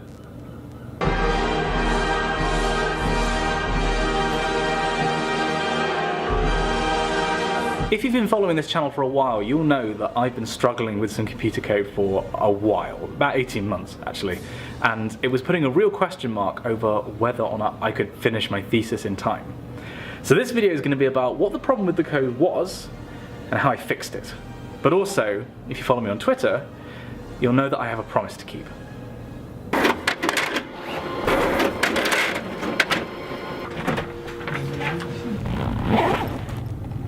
To understand why this code was such an issue, you first need to understand why I was using computer code in the first place. I actually get quite a lot of comments asking me, you know, why am I doing coding? I'm not a computer science PhD, I'm a atmospheric physics PhD.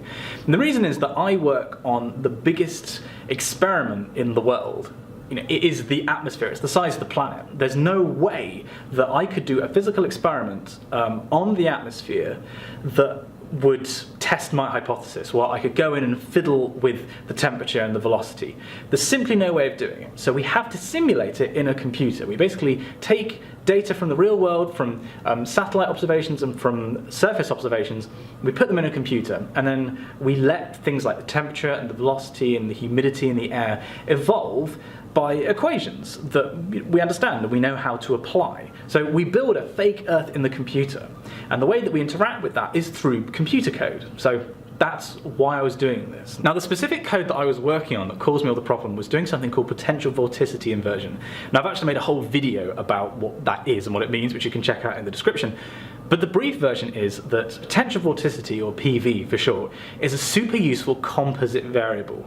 And by that I mean it takes in information from pressure, temperature, and how quickly the air is moving in the atmosphere, and it combines all of that stuff into one field. So instead of having a pressure field, a temperature field, and velocity field, you have a potential vorticity field. Now we know how pressure and temperature and velocity evolve over time. It's just that the equations that describe that are very complicated, and sometimes they're just completely impractical to simulate on a computer.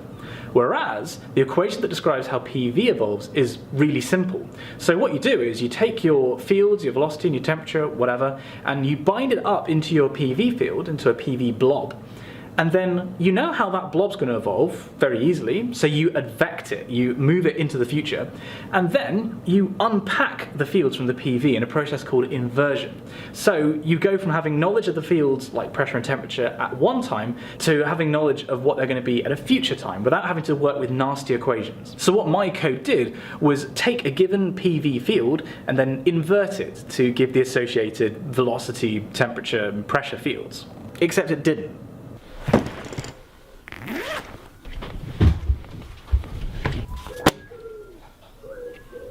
I've been looking forward to doing this for a long time. So my code wasn't doing a good job inverting a given PV distribution and giving temperature and velocity and pressure fields. And you can test that by looking at observations. So we have observations of pressure, of temperature, of velocity in the atmosphere, and we also have observations of PV. So you compare the output of the inverted PV, the observed PV, you output the inverted temperature, and you compare that temperature field for the whole planet to the observed temperature field. And those two fields, in my case, just didn't match up. Now arguably the main problem was the fact that there are so many links in the chain to working out what's gone wrong, because you don't know if for some reason the field that you're comparing it to, let's say temperature, you don't know if the temperature field that you're comparing your output to is correct. It might be wrong. You don't know if you're calculating the temperature from the output of your inverter correctly. You might be doing that wrong. Most likely, the techniques that you're using to invert the PV might be wrong, you might be applying them wrong, And then lastly, the PV data that you put into the inverter in the first place might be wrong. Plus then you can add into the mix simple programming errors, which was the case for a couple of months. But when you move beyond the simple technical errors, there's just a quagmire of different things and different threads you have to pick apart, and there's no obvious answer. You ready to do this? Yeah. Go on. I think if we just like bring it out. Domestic goddess Stanmore at work. What? Trap it in between the two. Give it what for? Yeah. The only way to work out what was going wrong was simply to try stuff, to substitute in different inputs and different temperature fields you're comparing it to, try it on different dates. The problem was that the inverter was slow. It took a long time to work. Actually, I need to explain exactly what it was doing. So the inverter works by inverting the QG-PV equation. That's the quasi-geostrophic potential vorticity equation, which looks like this. And it would invert it through a process called successive over-relaxation, which is an iterative technique, meaning that the more iterations you put in, the more iterations you allow this technique to go through, the more accurate your answer will be. And the idea is that you put in a given accuracy, you say keep going until this accuracy is reached, and then it will stop running. And the problem was, I needed to do at least a few hundred, if not 1,000 iterations. And when I first wrote the program, it took several seconds for each iteration.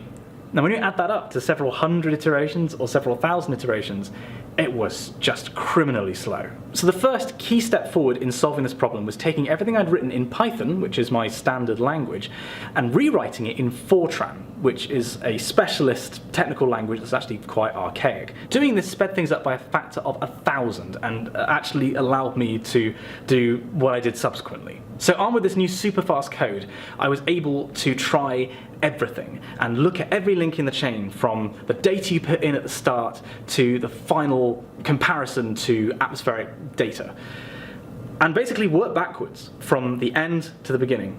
And I found that the problem was in the very first link in the chain. Literally, I'm going to take so much pleasure from this.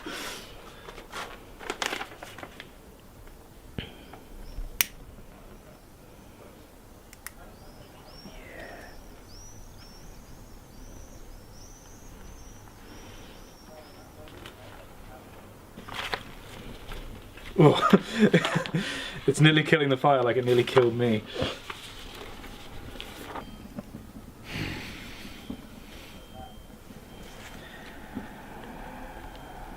I should probably let it cool first, shouldn't I? Cool, as in the barbecue? Yeah. Yeah, what are you going to do? What I said I'd do. Oh yeah, then let it cool. Yeah. Oh my god, I suddenly realised what you meant. I was like, yeah, that's probably a good idea. Yeah. This is getting into the really kind of nitty-gritty technical stuff now. But basically, the PV, if you like, is a measure of the twistiness of the atmosphere. It's a measure of the vorticity, multiplied by a certain thickness, which, depending on the approximation you use, well, actually, that's too much detail for this video. But basically, there are multiple ways of looking at PV, and there's the QG-PV, which is what that equation was I showed you before, which may look complicated, but it's actually got a bunch of approximations built into it. And then there's the full, proper PV, which is the Ertel PV, which may look simpler, but that's because I bound up a whole bunch of stuff into the sigma underneath. And the real problem was I was trying to convert from one form to the other. And you just can't. Because the data file which is supplied on the internet for PV on a given day is Ertel PV. That's, you know, the true value. And I was trying to convert that to QG-PV by getting it into the right units and a whole bunch of other factors, which on paper looked like it should work. And it was a detail in one of my workbooks that I just sort of put a circle around and gone, yeah, this is how you do it, this is definitely right. And it wasn't. You can't do that. So what I did was, I had the equation for the QG-PV, and I had the required fields, like the velocity and the temperature, which are used to calculate psi, the stream function, and I just made my own PV. I put Simon's QG-PV through Simon's inverter, and lo and behold, the correct temperature, pressure, velocity fields came out at the end.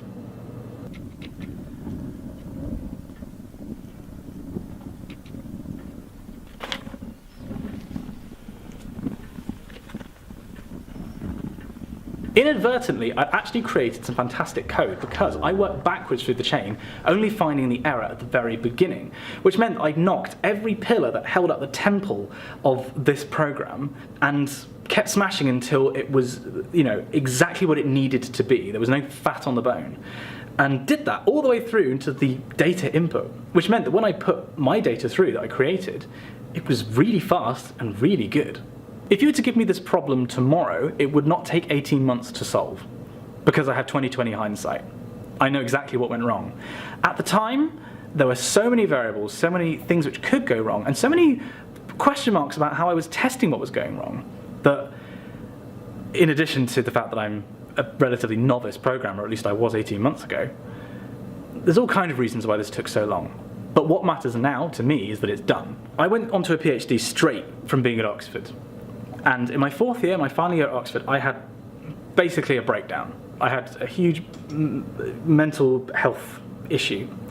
And I consequently did really poorly in my 4th year. And this problem, to me, seemed indicative of what went wrong then. It was like, I'm just not good enough. I don't know what I'm doing. I'm not a real scientist. And so, for this problem to suddenly work, for me to work out on my own with, you know, help along the way, but the final solution, the actual working out what was going wrong, I did it. And I can't begin to tell you how much that meant. Because for me, this was the victory that I needed and I'd waited for nearly 4 years. And it proved to me that I wasn't a failure. And that I was a scientist. I knew what I was doing. And so, when I made the final change to the code and pressed enter, and it ran, and my predicted fields matched up with the observed fields, I had to try really hard not just to break down crying. I've never cried out of joy ever in my life until this worked. I left my desk, I went to the nearest bathroom, and I sobbed my eyes out for about 5 minutes. Because I was just so happy. I'd never felt that kind of happiness before, because it was a victory over my demons. And it was something I desperately needed. And I got home, and I cried some more, and I turned into a massive softie for about 12 hours. Because I got the monkey off my back. I showed that, you know what, you're not that dumb.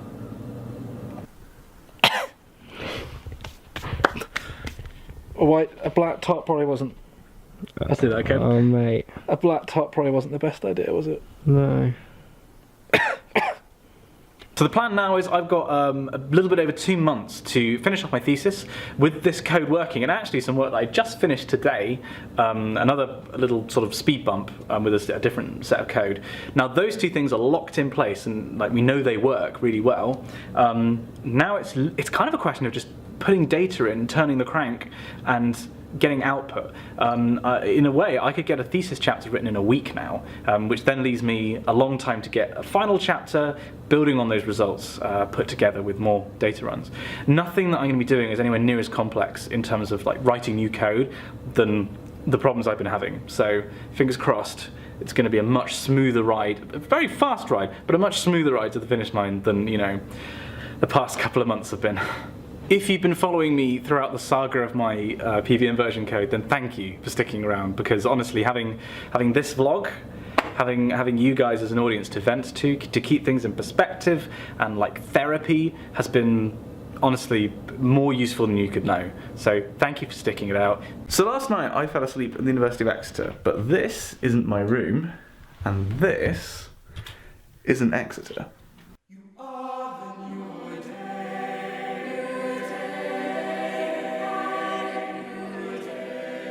So the University of Exeter actually has several campuses. It has 2 in Exeter, and then it has 1 here, which is Penryn, which is in Cornwall. Ed, what are you wearing? What are you doing? What is this? I'm just a regular. Yeah? Yeah. Now, if you listen to the Wikicast, which is Dan and I's new podcast, you're going to know about this building that we're visiting, because, where are we, Dan? Truro Cathedral. Yeah, we are. Best cathedral ever. Whoa. I can't even fit it all in. So we're here at Truro Cathedral because the chapel choir is singing for all the graduation ceremonies at University of Exeter. Now, we did 15 ceremonies last week, which I would have vlogged, but it would have killed me to do it. And we're here to do the ones in Penryn campus. Thank you, Ed. Now, Truro Cathedral isn't in Penryn, it's in Truro, but this is basically too good a building for university to pass up on, so they ship everybody over here so that they can have a nice ceremony in here. And also, so that we can sing in here. Yeah, I'm fine. Dashing away with a smoothing iron. What? So we're here in the song school, which is underneath the cathedral. The cathedral's right up there. Oh no! Is there a bit? So we're here in the song school underneath the cathedral. Everything's happening right up there. We're in this pretty cool vaulted bit. So we're getting ready to do the first ceremony. Oh, lights! Hello. We've been comparing what music they have, like compared to Exeter. They've got some good stuff in here.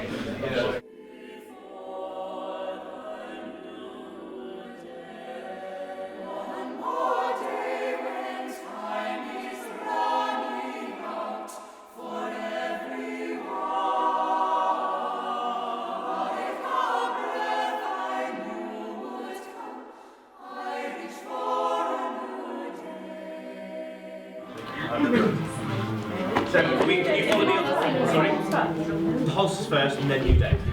Time for our first performance. Well, that's done. Oh god. So this is where Catholics are held up, and you've got Gracie, you've got Tallulah, you've got Lucy M, you've got Bethel, and you've got Catherine! Apparently Catherine's had some issues with this in the past. Daniel, that's a mighty nice sweater you're wearing. Yeah, don't you dare. Don't you dare what? F off. You bitch. It says, come back. I'd like to point out that I pointed that out. What did you point out? Because he's going to tell me. Gryffindor trademark, and it's now like broken his heart, and it's hilarious. It's not real, Dan. Harry Potter's not real. His eyes.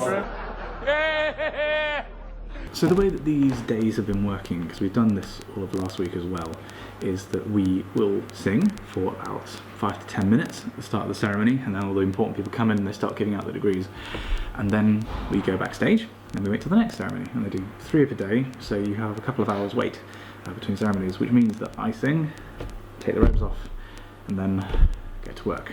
I'm at a weird point at the moment where I feel like my coding has never been more powerful, like I've never understood programming, and the programs that I write better. But at the same time, I feel like I don't understand why things are happening. Probably I'm more confused than at any point in my PhD. So we're trying to entertain ourselves between services. And oh, Dan just hit Liv in the eye. We have a casualty. Liv, you okay? New net, please. I don't know if the vestry underneath Truro Cathedral has ever been used for anything quite like this before. Net, do not get involved in the game. It wasn't going over. It was the wind.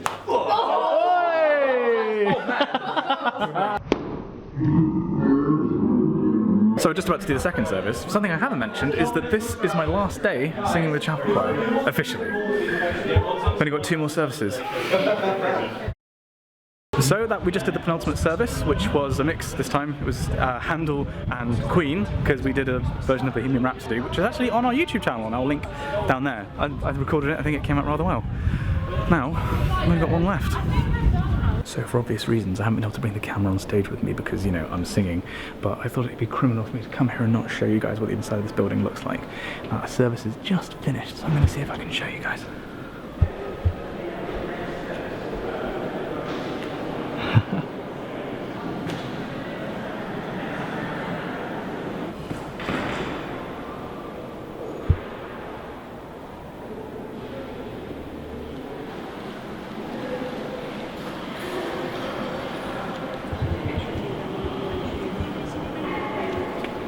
So as Dan and I discussed in the Wikicast, this is the first cathedral to be built on a new site in England since the 1200s. This is a Victorian cathedral, wow, and dark, which is why it looks quite Gothic. It's also why it looks a lot more kind of architecturally perfect than other cathedrals, because it wasn't built over the years added onto it. It was kind of designed and built all in one go, and it sounds amazing to sing in.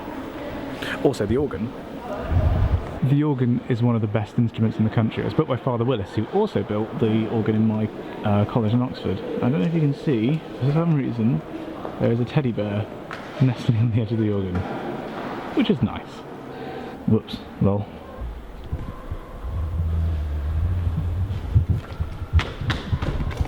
So I actually vlogged the week of the last service we did, like in term time, but that was part of the footage that I deleted by accident. I had this really touching montage planned, so I can't really do that anymore, but it's kind of strange really to sort of be signing off to chapel choir here, because this is a building I've only sung in twice. But if you've been watching the vlog for a while, you'll know how much chapel's meant to me, and how much it's added to my university experience. And if you are a singer applying to University of Exeter, I can't stress enough that you should apply, because it is a phenomenal ensemble from a musical perspective, but also socially, and it's made my time in Exeter what it's been. I wouldn't change it for anything. It's going to be very difficult not coming back in September and singing with them. And I think that's probably a statement that most people who don't sing or haven't sung in a group for a long time won't really understand. But these guys aren't just a choir to me, they're family. I'm going to miss them. Ed, what are you doing? Which is a phenomenon called trouserless truro. Is it? Oh god. It's like pipe cleaners sticking out the bottom. So, we all have our sunglasses on for the Bohemian Rhapsody, and none of us are meant to have trousers on. When you say men, oh. Oh dear lord. I can't really communicate through video how weird this feels, but I quite like it. It's very liberating. Here you go. It's no trousers truro, not no pants Penryn. Get ready, Simon. Oh god, no. No. No. Alright, time for my last service.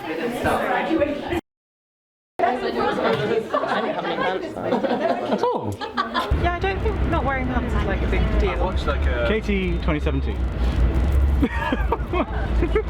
Corin, did you make a mess? I did, slightly, Simon. No, but none of it went on the seat, so I'm okay. He's the only one with the bebs, and also... I know, I feel alone. It's like, oh, thanks, Dad. The only one with these amazing glasses. Hello, viewers. Cheers. Good God, it was like a disaster in slow motion. I'm the social sec next year. You'd never guess. It's going to be wild and possibly chaotic. Goodbye, everybody. I've got to go.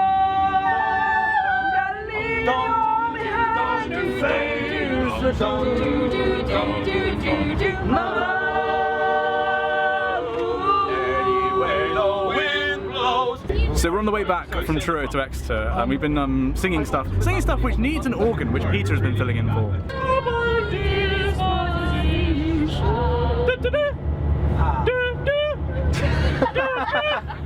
But also, this is what happens if you put a chapel choir on a bus.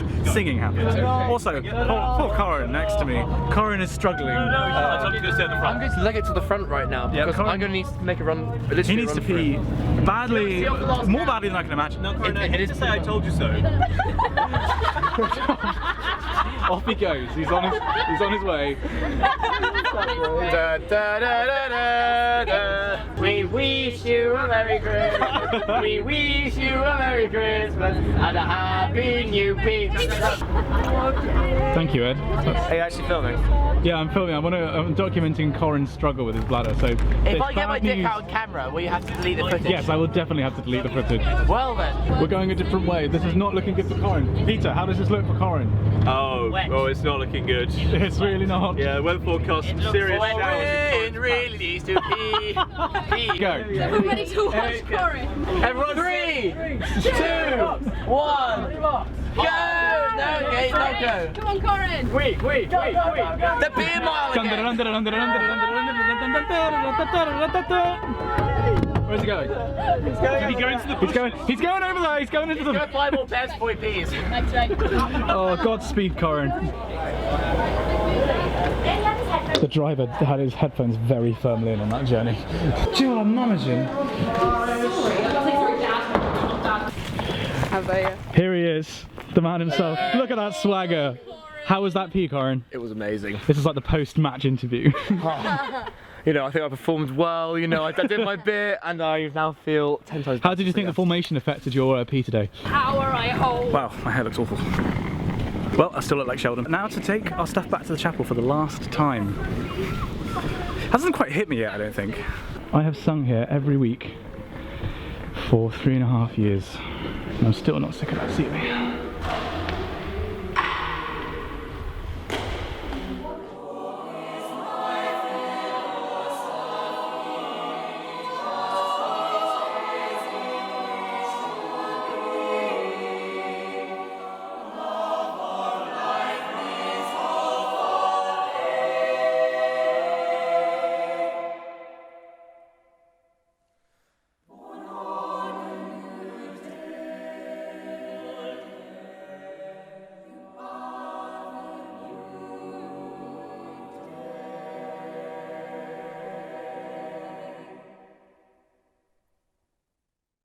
So the university often hosts events, especially in the forum, because it's a big space. Wow, I'm close, hello.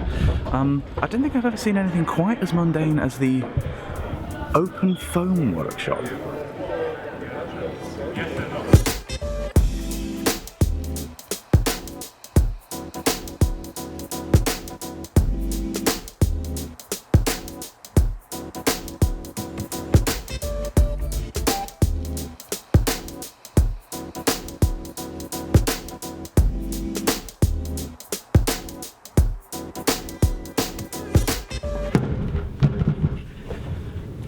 Let's talk work. In this part of the video, Simon discusses his PhD thesis chapter by chapter. This may prove to be boring to some viewers. In an attempt to make this section more interesting, he includes footage of himself falling over between every chapter. So I'm currently about 6 weeks away from having to hand in my thesis, as in that's a literal deadline. I need to hand in by then or I can't. Now, I'm in this situation because basically code didn't work further down the line, and probably I would have finished by now if I wasn't doing so many things like singing and YouTube. I fully accept that, but you know, I wanted to do those things. So I have like 6 weeks to put together a thesis, and my thesis is going to be built of 6 chapters. Chapter 1 is going to be an introduction that I will write at the very end, but basically to set up the events of the thesis. From a narrative perspective, you know, I need to know what I'm going to talk about, so that'll happen at the end, and it'll take me like a day to write. It's going to be very short. Chapter 2 is written. That's my background chapter, and that is about 35-40 pages of everything you need to know in order to understand the thesis. So the idea is that a thesis should be understandable to somebody who's not an expert in your field but has kind of the basic knowledge. So it's pitched at somebody who has a physics degree or a maths degree or sort of some qualification in meteorology, taking you from the basic equations, then specifically, more and more specific, until you get to dynamical coupling of the stratosphere and troposphere in the polar regions using a potential vorticity framework. Like, you kind of have to do a bit of funneling for that. But that's written. Voice is holding up, just about. Chapter 3 is probably the most important chapter, which is the theory. It's what we're proposing, which is our plunger hypothesis and the maths that's associated with that. The maths and the maths. And that's also written, barring a little bit at the end that will probably need to be reworked. And there's bits of both it and chapter 2 which need to be tweaked, and like figures that do need to be rerun with different. I basically have higher resolution data now, but that really won't take long. Those 2 chapters, done, basically. They're overhang, so...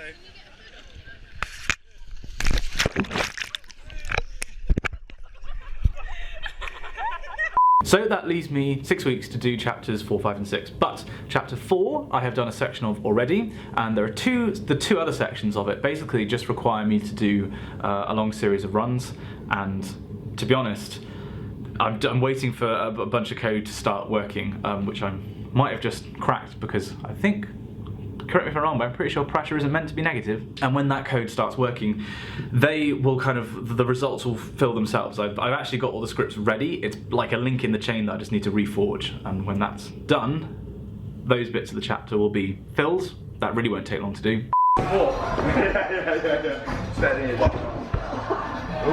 Then chapter 5 is the unknown quantity. Chapter 5 is basically probably going to be quite short by this stage. It's going to be taking the results of chapter 4 and then applying it probably to a kind of prediction method, saying, well, you know, identify, within our framework, let's say, identify, well, this means, if you see this in the atmosphere, this means that this normally happens. So let's kind of test that in the real world rather than in like our idealized model. So that might be quite a short chapter, like maybe even like 10, 15 pages. You can't stop the signal, Mal! And he's got to be pleased with that. And then lastly, chapter 6, which is the conclusion, and like the introduction, I'll write that at the very end. So, the meat of my thesis, I've written about, if you include all the gubbins, like the bibliography, the introduction, tables, all that kind of stuff, I think I'm sitting on about 90 to 95 pages at the moment. And I want to aim for about 130, 140 pages. But when you're putting figures in, a lot of that kind of writes itself. And with the introduction and conclusion, like I say, they won't take long to write, and they will pad things out by probably about 10 pages in total. So you and my supervisor are probably maybe a little bit concerned, but to be honest, my supervisor isn't that concerned. So, you know, fingers crossed, everything's going to go to plan. This is going to be stressful, and I'll be honest, I'm filming this having not had a single day off work for the past 3 weeks, however long it's been. I've been coming in on the weekend, and I've been staying until like sort of 7 o'clock, getting here before 9 where I can. Apart from last week when we were doing the singing, in which case I was trying to fit it around the singing. Yeah, it's gonna be intense, but it's doable. So the current plan is I'm gonna stay here until like 5:30, leaving a little bit early. And then Dan and I are gonna go to the pictures, and we're gonna go and see Christopher Nolan's new film, Dunkirk. First though, got more work to do.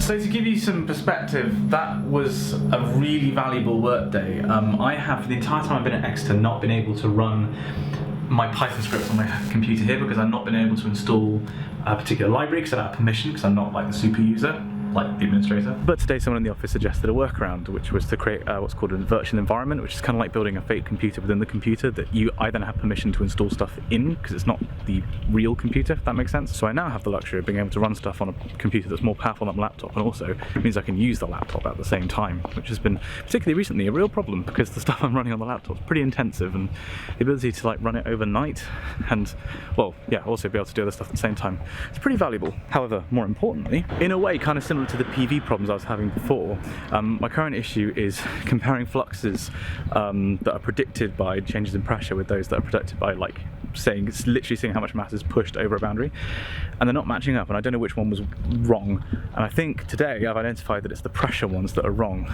because I compared that to another index that it should match up with, and it really doesn't.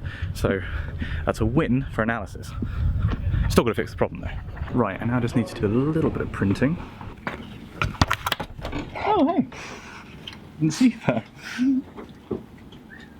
Okay, so good coding work done, some sleuthing done. I worked out where the problem lies, I'm pretty sure now, with one section of the PhD, did some adulting, did some paperwork, replied to a bunch of emails.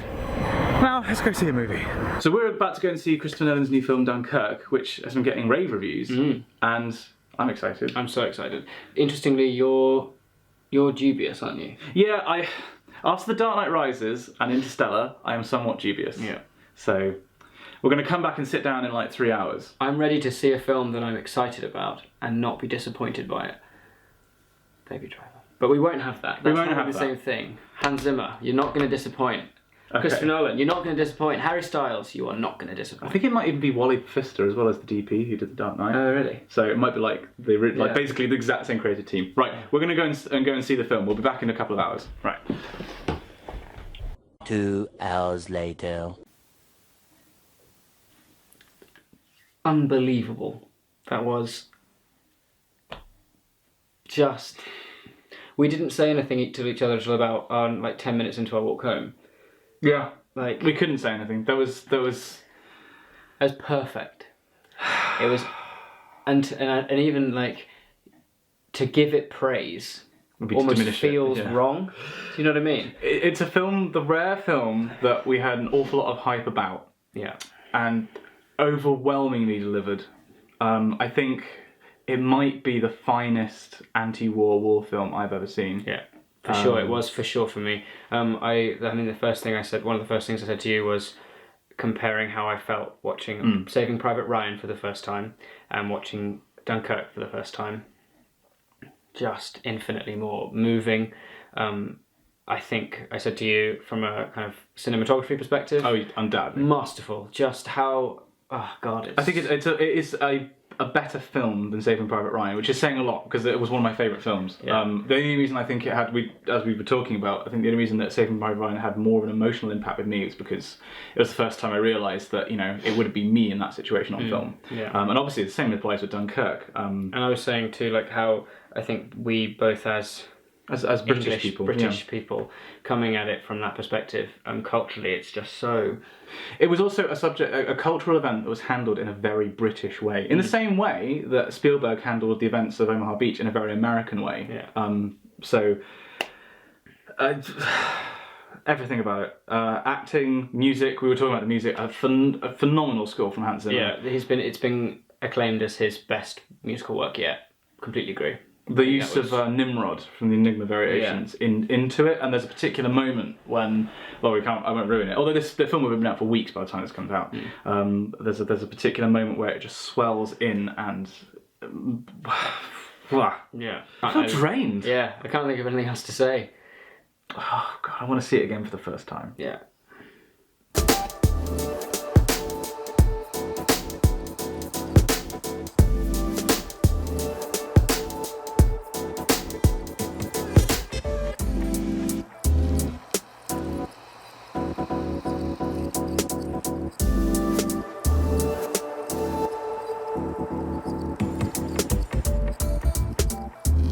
I don't know what it is about today, like maybe it's because I actually got a good night's sleep last night, but I am just completely exhausted. I mean, I've been thinking about stuff really hard today, so maybe I'm just a bit drained. So I haven't filmed very much today because I've just been focusing on work and continuing my stuff from yesterday, where basically I realised that it was this pressure index that was wrong rather than the constructive one with the mass fluxes. And then burrowing down deeper into that, I was sort of comparing, because I have to do some manipulation to the pressure first, and comparing that to what the raw data is, and I'm getting stuff that doesn't make any sense. Like, it's really, it's really annoying me because it's doing stuff it shouldn't do, and it's doing stuff that's preventing me from getting work done, and I'm running out of time, and I'm also running out of time to cross the road. Look both ways, kids, don't be like me. Yeah, I'm definitely at this stage now where I am, all these little delays are building up. Like, I haven't got much time left, and I'm very conscious of time pressures, and it's doing stuff that I can't explain, and also some of the issues I'm asking other people in the office and they can't explain. Anyway, now I'm going to pick Pixel Girl up because we're going for dinner in town, and then we've got a fun evening. To be fair, that is too pretty. This is so hot, I just don't know how to... Oh, yeah. So the student among you will have noticed that I have shaved, and that is because we're about to shoot a video with, well, there she is, there's Lily, there's Pixel Girl, and there's Dan. Everyone's very out of focus. What are we doing? That's probably a good thing, I'm probably flashing as well. That's what the video is going to be about, actually. We're going to get our makeup done here. What are you doing? I need to get it like... What are you playing at? My eyeball doesn't need makeup, Jesus Christ. Okay. So we just finished shooting the makeup video. As you can see, it is rather late, and we've got a wikicast to record tomorrow. I'm still getting used to where... I'll say, right, I don't know if this is something that girls suffer. My forehead is super sweaty. And I've been powdered and everything, but like everything else is fine. But up here... It's just slowly dripping off. Yeah. Newfound respect for girls. Thank you so much, Lily. This will also go in the video. Thank you, Lily, for doing our makeup. Yay, friends. Oh. Man. I'm a bit sad. I'm a bit sad, actually. Also, I have very little makeup remover. Oh man, she's nailed it though, look at that. Like... Oh yeah, you need to do your lips again, dear. So do we put a little bit on the pad? Yeah. Right. Okay, Liv's helping us take the makeup off. That's probably enough, isn't it? Okay, I don't know. Nailed it. I'm sure this footage will come in useful somewhere. Oh wow! See the difference? Yeah. Lily, you did good. Wow, that is a lot. I could have been dumped on my night out. Go for the nose. Oh yeah. Get the schnoz. Yeah. Yeah, get him dead. Oh, now you can really see a difference in colour. Looks like you've got a head cold. Oh, and your eyebrows too. Hang on. Is that? He still loves you. Leave Brittany alone. Just look at all this. Right, that's enough of this nonsense.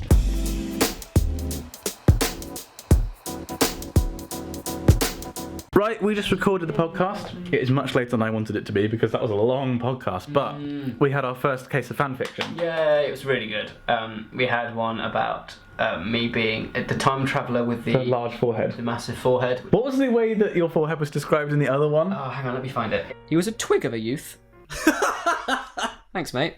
Balanced only by the humbly omnipotent weight of his forehead. That is a glorious phrase. I love that. I'm getting that on a t-shirt. I've got to say, guys, I've never had fan fiction written about me, and now that I have, it's weird, but it's great.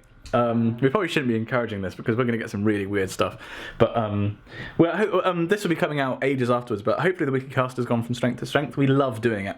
It's super easy for me to edit as well. Right, here we go. From like a time perspective, so that's why it's out. This is my entry into the podcast, into the story.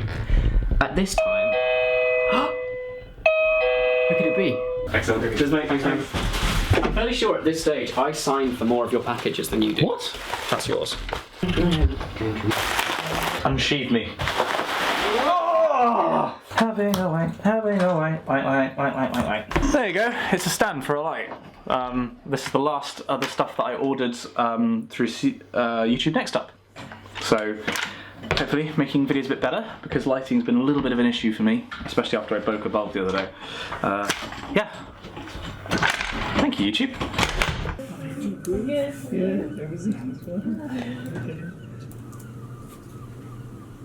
So because life's been so busy recently, I haven't had a chance to really cook, so I've been living off of leftovers, and now I haven't got anything left, so I'm in the student pub, the Ram, on campus, for lunch.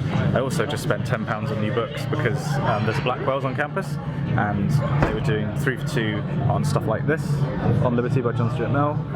Basically a bunch of, I got some Stuart Mill, some Nietzsche, and some Descartes. So I've not read enough philosophy, so I thought they had better time to start than now. I'll get around to reading them in a couple of months. I have a problem with buying books. I love buying books. So, things which happened today.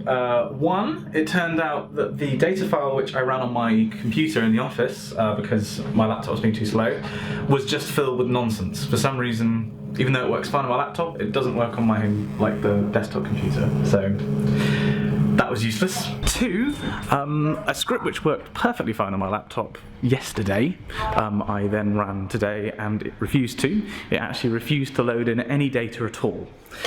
Like a basic command at the start where I wanted to open the data file and I was like, just tell me what longitude is this data at? Refused to do it. Three, I then tried to log into the cluster which we have in the office for sort of large-scale computation, which is kind of what I need now, and I could log in. However, I didn't have the necessary permissions to move any files onto it, so it was useless. Having said that, number four, one of the postdocs in the office was very kind and sort of helped me email the right person, because it's a little bit sort of tricky to work out all this permission stuff, and help me sort of get started with the cluster.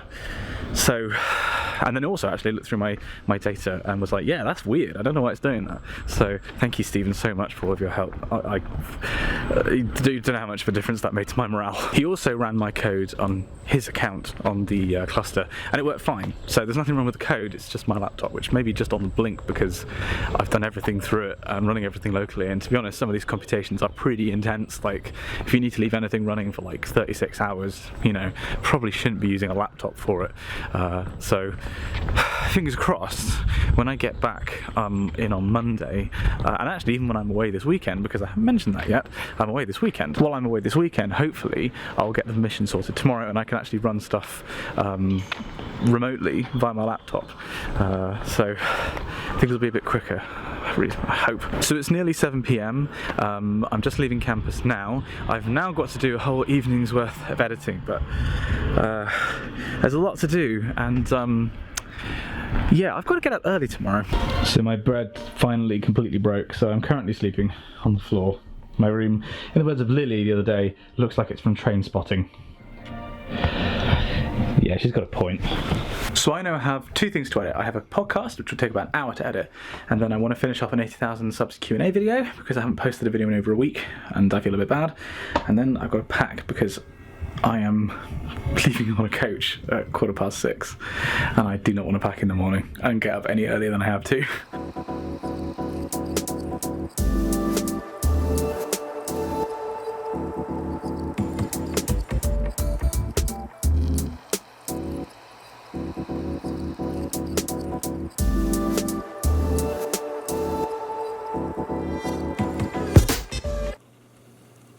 Okay, so the podcast is now edited.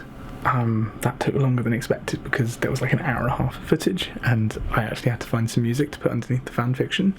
If you're not aware, we have a bunch of fan fiction written about us. I mean Dan and I. So it is kind of late, and so I'm going to pack, and then I'll see how I feel about editing, because I'm honestly might just want to get a little bit more sleep because I'm up at 5:30 tomorrow. This is surprisingly chill and organised by my standards.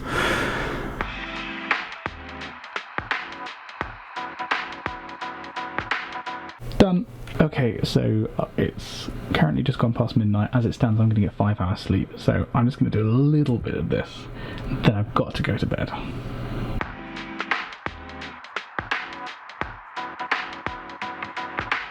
Whoops.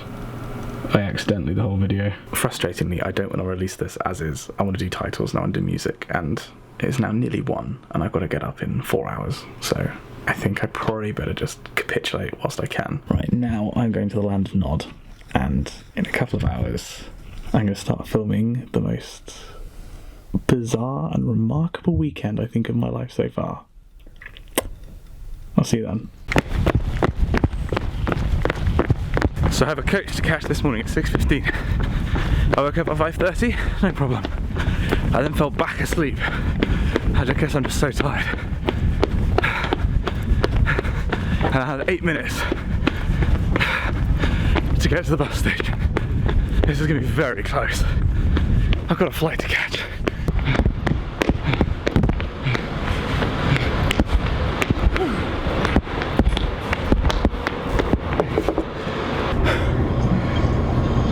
Phyllis, just welcome aboard this 501 service through to London.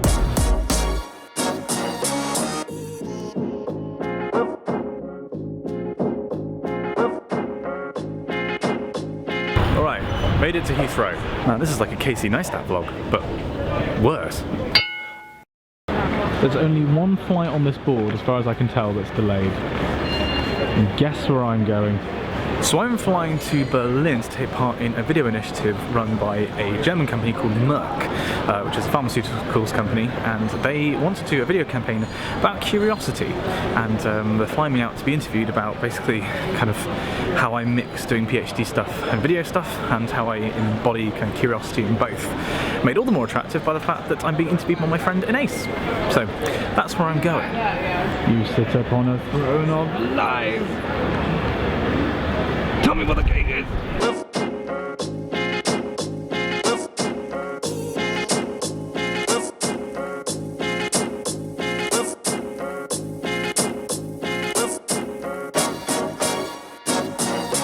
Here we go.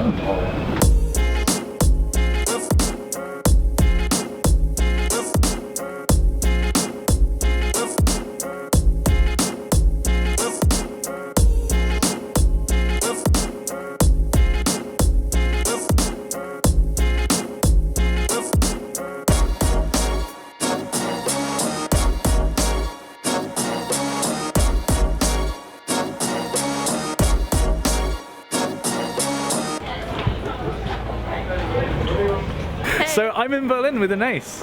You've met an ace in Amsterdam. You only crop up in other European cities. I know, right? There's something about the UK, we just don't bump into each other. So an ace is interviewing me tomorrow. Have you been to Berlin before? No, this is my erstmal in Deutschland. Okay, well she's winning. Okay. Mischung aus Tankstelle, Hotel oder Don't do it for free, and also. This is a situation that my 2 years of secondary school German has prepared me for. I can read basic food labels. No grammar is necessary. I just need to know what case it is. Oh, this has completely undone my point because it's in English. Damn it. Okay. Here we go.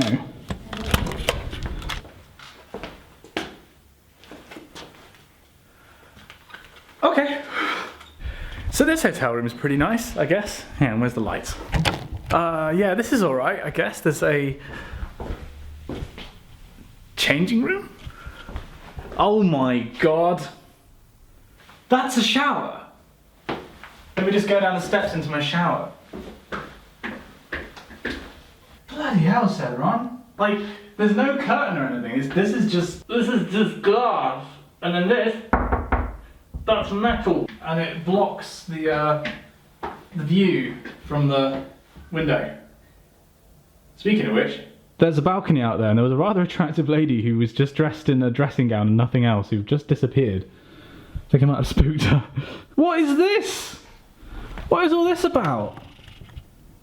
What? My own slippers, of course. So I've showed you my bathroom. We have the bed, which I'm guessing is going to be better than sleeping on a mattress on the floor. In here we also have the TV. We have the entertainment laid on outside on the balcony. Let me just take you through to the living room portion of my room with a sofa and another TV, because, you know, what kind of plebeian only has one? Minibar, kitchenette thing.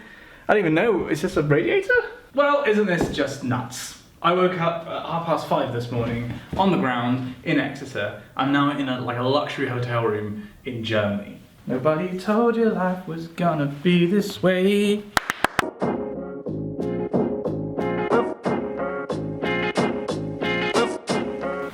Right, so I've just gone out to dinner with the guys from Merck, and now I've got a couple of hours before I go to bed. I'm going to make use of that shower for sure, and all the free stuff that they've given me. But I also now need to prepare some stuff for this interview, which I've already done, I'd like to point out. But I just want to spend a little bit of time writing down some answers that I think are going to come up. I feel like I'm witnessing a great natural migration. There's been a stream of bikes this intense for the past, I don't even know how long. There's a bunch of techno music as well. Oh, it's the Rosas. Evening officers. Okay, if you live in Berlin and can explain what this is all about, please do let me know.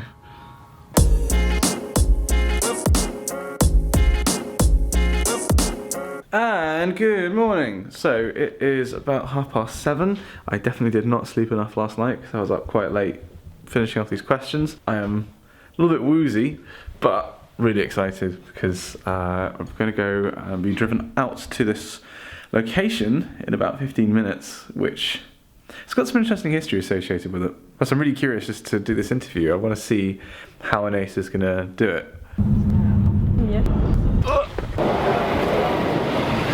Oh, yeah. There's a very real possibility that I'm just going to pop a technology boner at all this kit. So this is the location we're filming at, the interview this morning. Now, this may look like Russian village, kind of a wooden structure, but it's not. We're actually still in Berlin, but we're in Potsdam, which is in the east, which means, I think, apart from I briefly came here for a conference where I spent the entire time in a hotel, I think this is the first time I've ever been behind the Iron Curtain, like in the old Soviet Union, which is pretty cool. I'm pretty sure I just saw the director drive off. That doesn't feel like a good omen. So, what time did you wake up this morning, Inez? 7:49. Why did you wake up? Well, I didn't exactly wake up until you were banging on my door. Yeah, I was on Ace's alarm clock today. So we were supposed to be downstairs at 7:45. I, for once, was on time. As Liv will attest, I am always late. But I was there at like 7:35 and I was like, where's an ace? Whereas I had my nightmare come true, and like I had the alarm set for every day except Saturday, and today is a Saturday. So yeah, I just ran upstairs and I was like, Anais? And you were like, why is this person waking me? I've got to be up at 6 in the morning. I know. And then you opened the door a crack and his little face appeared and was like, can you give me 5 minutes? I was like, yeah, I'll buy you time, okay. Yeah, thank you. We made it though, that's the important thing, and we're now here in Potsdam at the Russian colony. And we got here early anyway, so it's fine. Hang on, let me just stand up properly. You're pointing that up. Right, I think we're about to start shooting our set of externals outside this house.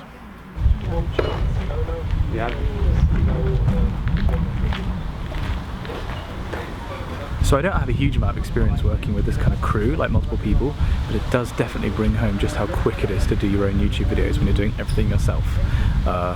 Because with a shoot something that's not even necessarily complex, it's to this level with this much money involved that people want to get it exactly right. So we've just done like 5 takes of just the initial shot. So yeah, man, makes you realise how lucky you are as a YouTuber. Though you definitely don't get such nice kit. Oh, there goes a runner, middle of the set. You do you, fella. You do you. Okay, so that's all of our exteriors done. We're now going to, through the magic of movies, pretend that we went into the house which was a museum, that we were outside. We're actually going to go into a different house which looks nicer. Oh, hello darkness, my old friend. Which looks nicer on the inside. A little bit behind schedule.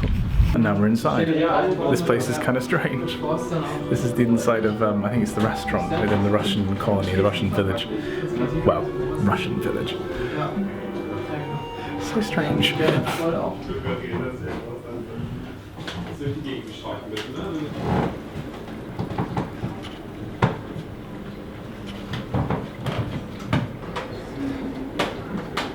assume the position. I'm really looking forward to having just a normal chat with my friend Anais. Oh wait. Russian restaurant. With all these people around.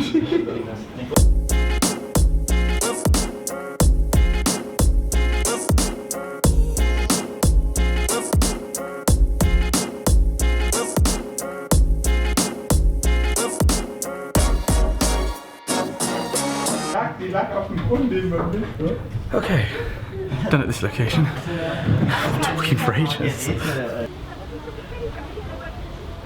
So I should probably explain about this place, by the way, because I've learned a bit about it in a museum. Basically, it's called the Russian colony. It was built on the order of a Prussian emperor to accommodate Russian musicians. I think it was actually singers specifically. And so it's in the middle of, well, on the outskirts of Berlin, but it looks like it's a little rural Russian village with lots of trees and stuff. The idea is we're here because it communicates, you know, if you look at life from the wrong perspective, you'll draw the wrong conclusion. So, you know, if you're zoomed in too far, you'll think we're in Russia. If you zoom all the way out, you'll see you're actually in Germany. Very cool place. I've got to say, I wish I could understand everything that was in the museum, because I could only pick out from a... Oh, there's an English bit here. There you go, pause that if you want to know the history. Going to get me some snacks. I'll definitely say it's an interesting new experience being interviewed this way.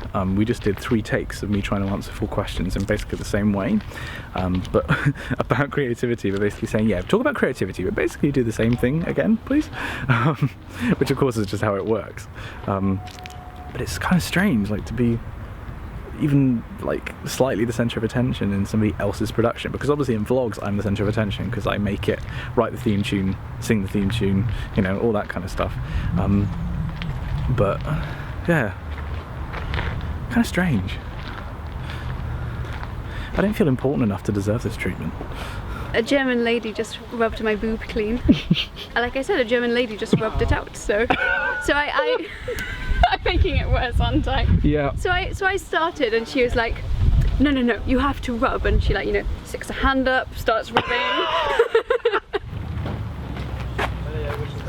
So Anais just did our walk and talk throughout the park. Didn't realise, by the way, it's a UNESCO World Heritage Site, so that's pretty nifty, I would say. And now we're getting to a shot that's going to cause me some personal grief, I can tell. Vielleicht können wir ja mal einmal ganz kurz mit der Kamera connecten.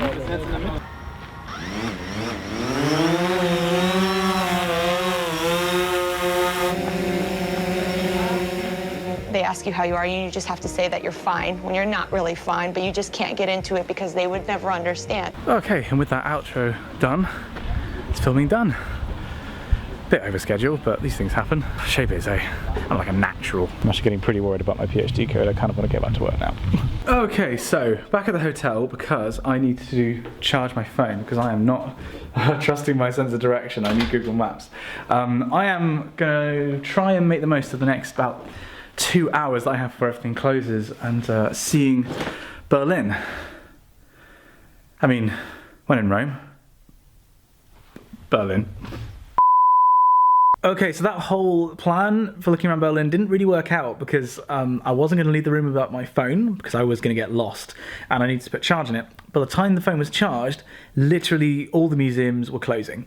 So there was no point in me going out, and the crew from the shoot, because there was a second interview happening, were going to be arriving, so I just didn't leave the room. And I feel kind of guilty about that, but at the same time, if I'd left, I would have just got lost. And I might have had an adventure, but I probably wouldn't have found my way back. So, unfortunately, I've actually been in Berlin and I've not really seen very much of it, which is a shame because it seems like a very nice place. Next time I'm here, for sure. Oh yeah, the hotel has a free supply of sweets downstairs.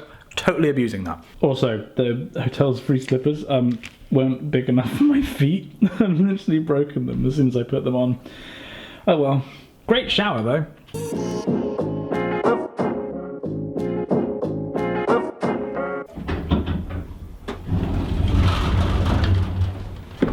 Okay, so I've got about an hour before I get picked up and taken to the airport. So that leaves me about an hour to try and cram in as much of Berlin as I can, which won't be much, but I think the best way to see the history is going to be to go to the museum quarter.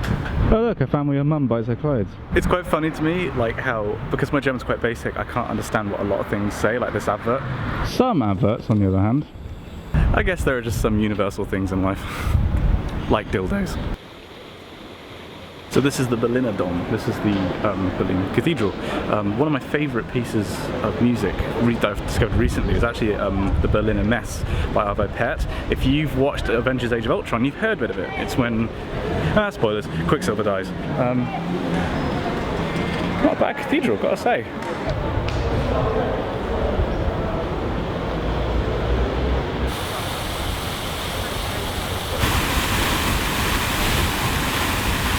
Unfortunately I had to pay to get in, which I can completely understand, and I don't have any euros, I don't have time, so the most I'm going to get out of this building is just looking at it from the outside, which isn't exactly bad. I mean, if I'm being honest, a lot of the best religious Christian music comes from Germany, so it's hardly surprising they have such a nice cathedral.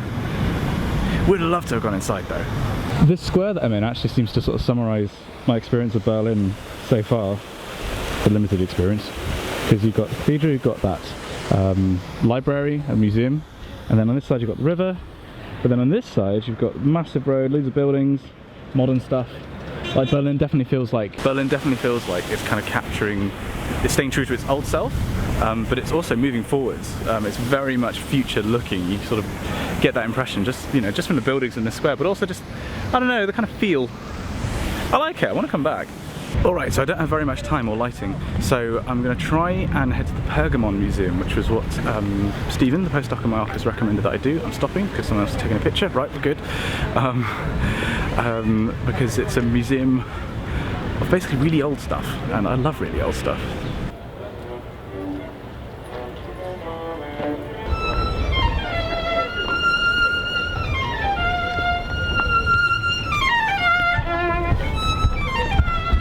Damn it, you have to pay for that one as well. Again, completely understandable. I'm just doing this on a student budget and student time.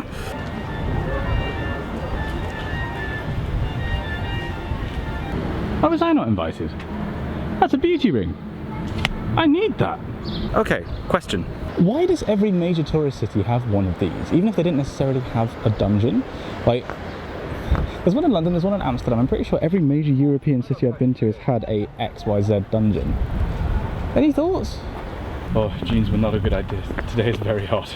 To be honest, I would have loved to have gone to the wall, or the remains of the wall, and also, like so many other places, basically I only had an hour, and a lot of these places were further away, and I would have spent like 10 minutes there, whereas there are lots of places I could sort of see the outsides of on a walking tour, just sort of near the hotel. So sorry Berlin people if you're watching this and screaming at me for not making the most of your city. I really like it, I do want to come back. I was just in the wrong place with not enough time. I think if I was to compare Berlin to any UK city, it feels quite a bit like Manchester.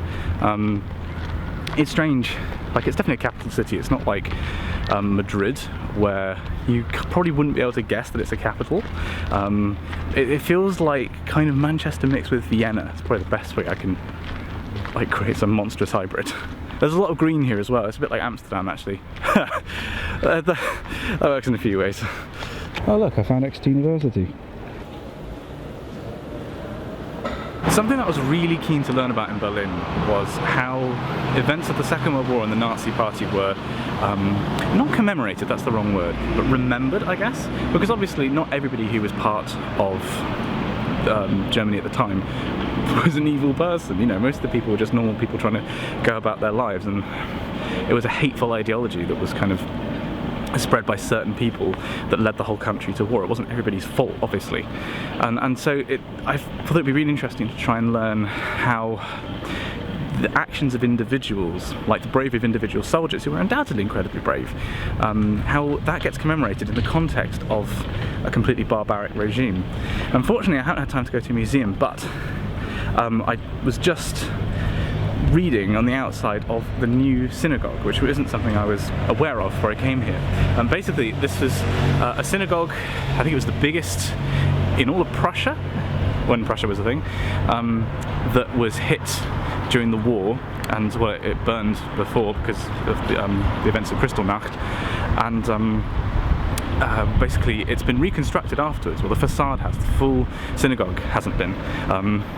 But it was very, very interesting learning the history on the outside and seeing that how the events were covered. I'll include like footage over this. If you want to read it, you can pause.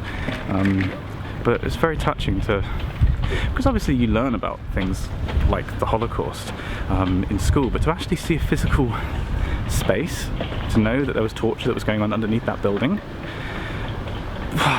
really brings another dimension to it. When I come back, I definitely want to learn more about this.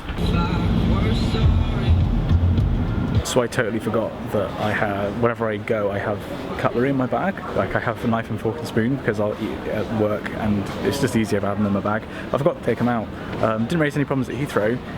Here, just went through security and they were like, have you got a frog in your bag? No. It turns out he meant knife, and I think he was expecting like proper knife. You call that a knife? It wasn't. It was my pathetic little English cutlery knife. Although he did actually say he said something in German to another guy, and he was like, a spoon. I see you've played knifey spoony before.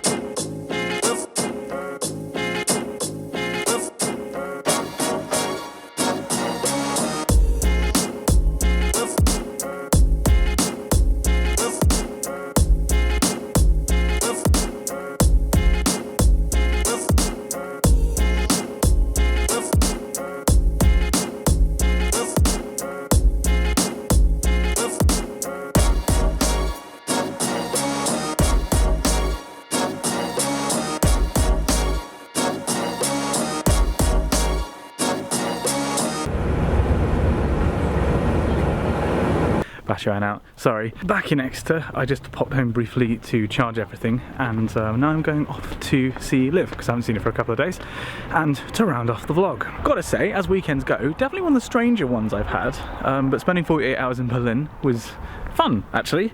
Thank you very much to Merck, who sent me out there, and for a good interview. When it's available, I will link it down there for sure. If it's already out, it'll be down there, and there might, oh no, there isn't annotations anymore. Ignore me. It'll be down there, because Ainsley did a good job preparing for it, and I think it's going to come out really well. There's also going to be a video about Curiosity coming out on this channel at some point when I work out what that's going to be. Come on, camera, you're expensive. Focus. I'm the star of the show. I felt really well taken care of the whole time, so nice one, Merck. Gotta say, if you're ever offers to do an interview by them, say yes, they're really great. I apologise if all of this is slightly out of focus, by the way. I think my camera's learning how to deal with low light. This is the first time I've shot with this thing on the street like this. Anyway, I am now very keen to get to work early tomorrow, so it's going to be a relatively early night. Yeah, quite anxious to get back to the code, but actually sort of on the plane and like just being away, it's given me some ideas to try out, so fingers crossed this little bug, which I'm pretty sure is just to do with how implementing one function in Python, will all be cleared out. I really hope so. thanks very much for watching. If you enjoyed the vlog, definitely give it a like and comment with what I probably should have done in Berlin, maybe. And subscribe if you're new here. Also, if that Merck interview is out, it'll be on the screen up here somewhere and down there in the description. I think it'd be really good, even though I'm trying to film a video here. You know, people say that doing a PhD changes you as a person, you know, on basically every level, like psychologically, emotionally, physically. You are different. What I'm trying to say is I have a beard now.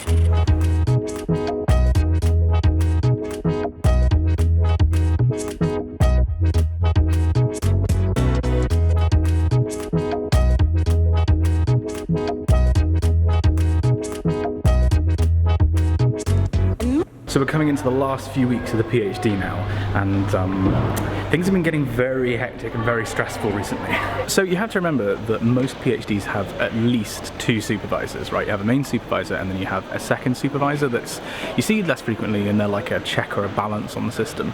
And I recently showed my thesis, which is about 100 pages long, it's still not complete yet, to the second supervisor, and the reason everything's been particularly stressful recently is because basically he disagreed with the direction that my main supervisor had taken with the project and didn't feel comfortable with me submitting as it was. So what that's meant practically is I've basically had to rewrite the whole thesis. You'll have to excuse the slightly shoddy audio, I left my microphone in the office. You might have noticed, by the way, that I have some writing advice from my supervisor on my desk. The cat sat on the mat. Because basically that's the style of writing that you want, or rather he wants to see in a thesis. It's got to be simple, it's got to be subjective, and to the point. Well, one of the big problems with my first draft was that I was trying to write it in a way that was a little bit more poetic, I guess. Like, trying to use fancier language and like be inappropriately evocative. So today I basically finished rewriting chapter 2, which is the background chapter, and I'm completely psychologically exhausted, like trying to bear in mind an entire PhD's worth of background across loads of different sort of subsections, trying to keep it all up in here and all the intricacies to debate with my supervisor when I next see him, and you know, changing 40 odd pages of anything, and you know, adding appendices, adding a glossary, like all this stuff. It's just like, it's a lot at once. Fortunately, today is Monday, which means that I actually get the evening off. Recently I've been working from sort of 9 until 8 kind of thing.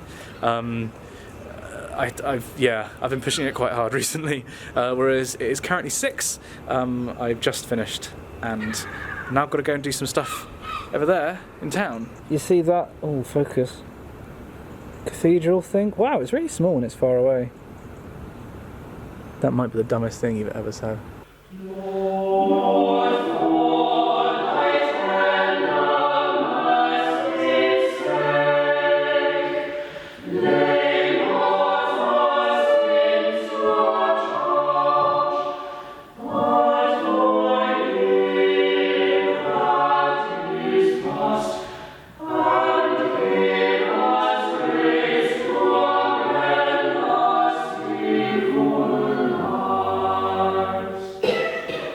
So we just did the St. Martin's concert, which is what we do every week. It's like a short little thing of choral music. I think I actually fell asleep in the middle of a solo I was doing. Like, I have no recollection of like 4 or 5 notes. I'm really tired.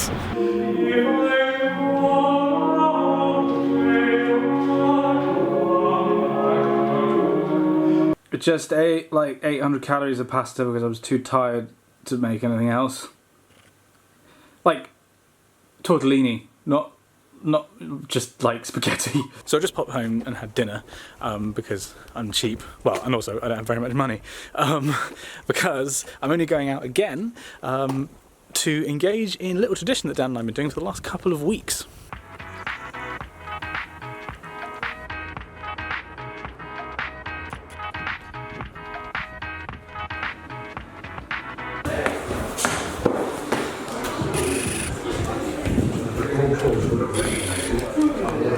I'm not afraid. Thanks, Ed. So there's this bar in Exeter called Hole in the Wall, which is very out of focus apparently. And basically they've been showing Game of Thrones every week. See, now you're in focus. This is not an improvement. Hang on. Let me. Oh, you're pretty. Well, you're not. I'm not pretty dodgy facial hair. So basically, Dan and I have been coming here for the past couple of weeks to watch Game of Thrones with a crowd of people. And as you can see behind me, it's pretty Game of Thrones-y in here anyway.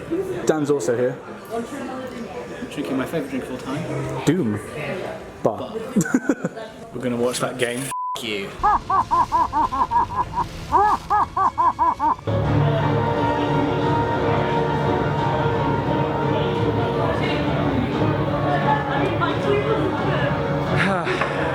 Yeah. Unfortunately, we both had this ruined for us because of the internet, so we knew it was going to happen in the end. Well, at least some of it. We knew about the dragon. what came back. Yeah. I didn't know. No one tells me nothing. This f***ing episode. I cannot. Christ alive. Next one's the finale. It was the hand. Is there another season? It was the hand, and she walked away because she's been hurt by too many men in her life, and she doesn't know how to feel, and that's touching on issues that Game of Thrones hasn't done before. And it's, oh man. Dan Moore, emotionally compromised. I'm so sweaty. I'm sweating a lot.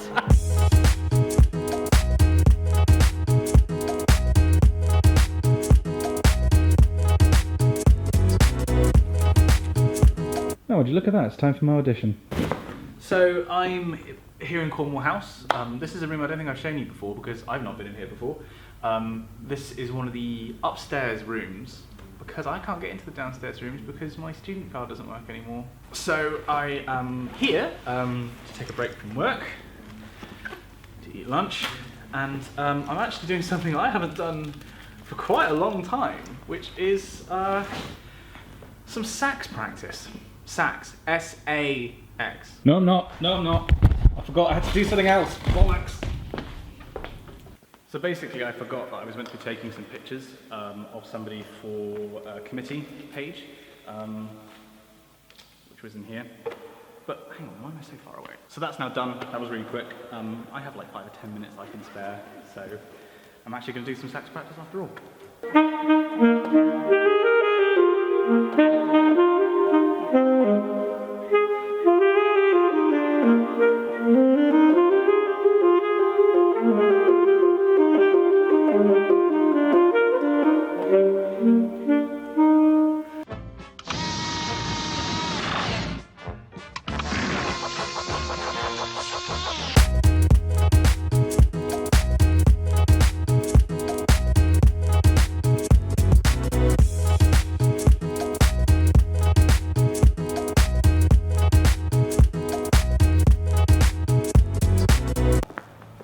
So it is currently 8:30.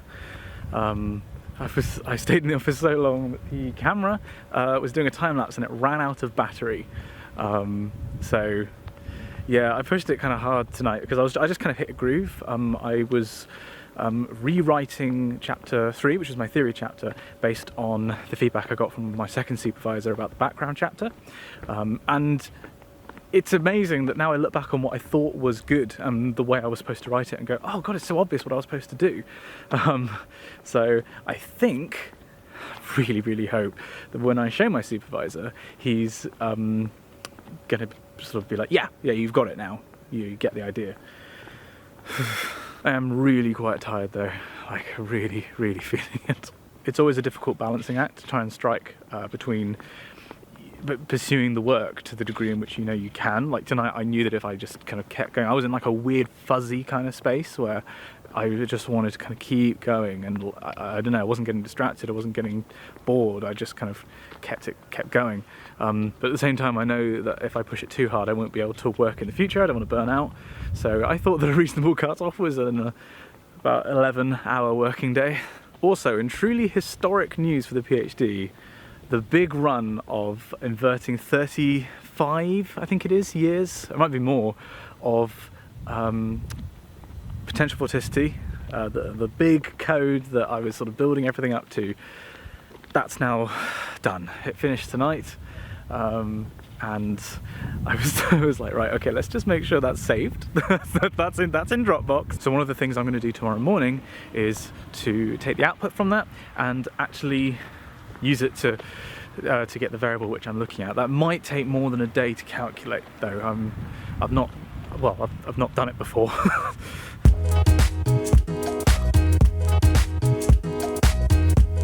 Okay, it's 8 o'clock. I am just about to go in. Weird day. So I've got a meeting first thing about my thesis rewrites. I then have a bunch of programs to run on the output of the inverter and a little bit more coding to do on another, well no, it is related, another related project. And then I'm coming home at lunchtime for reasons which will become clear.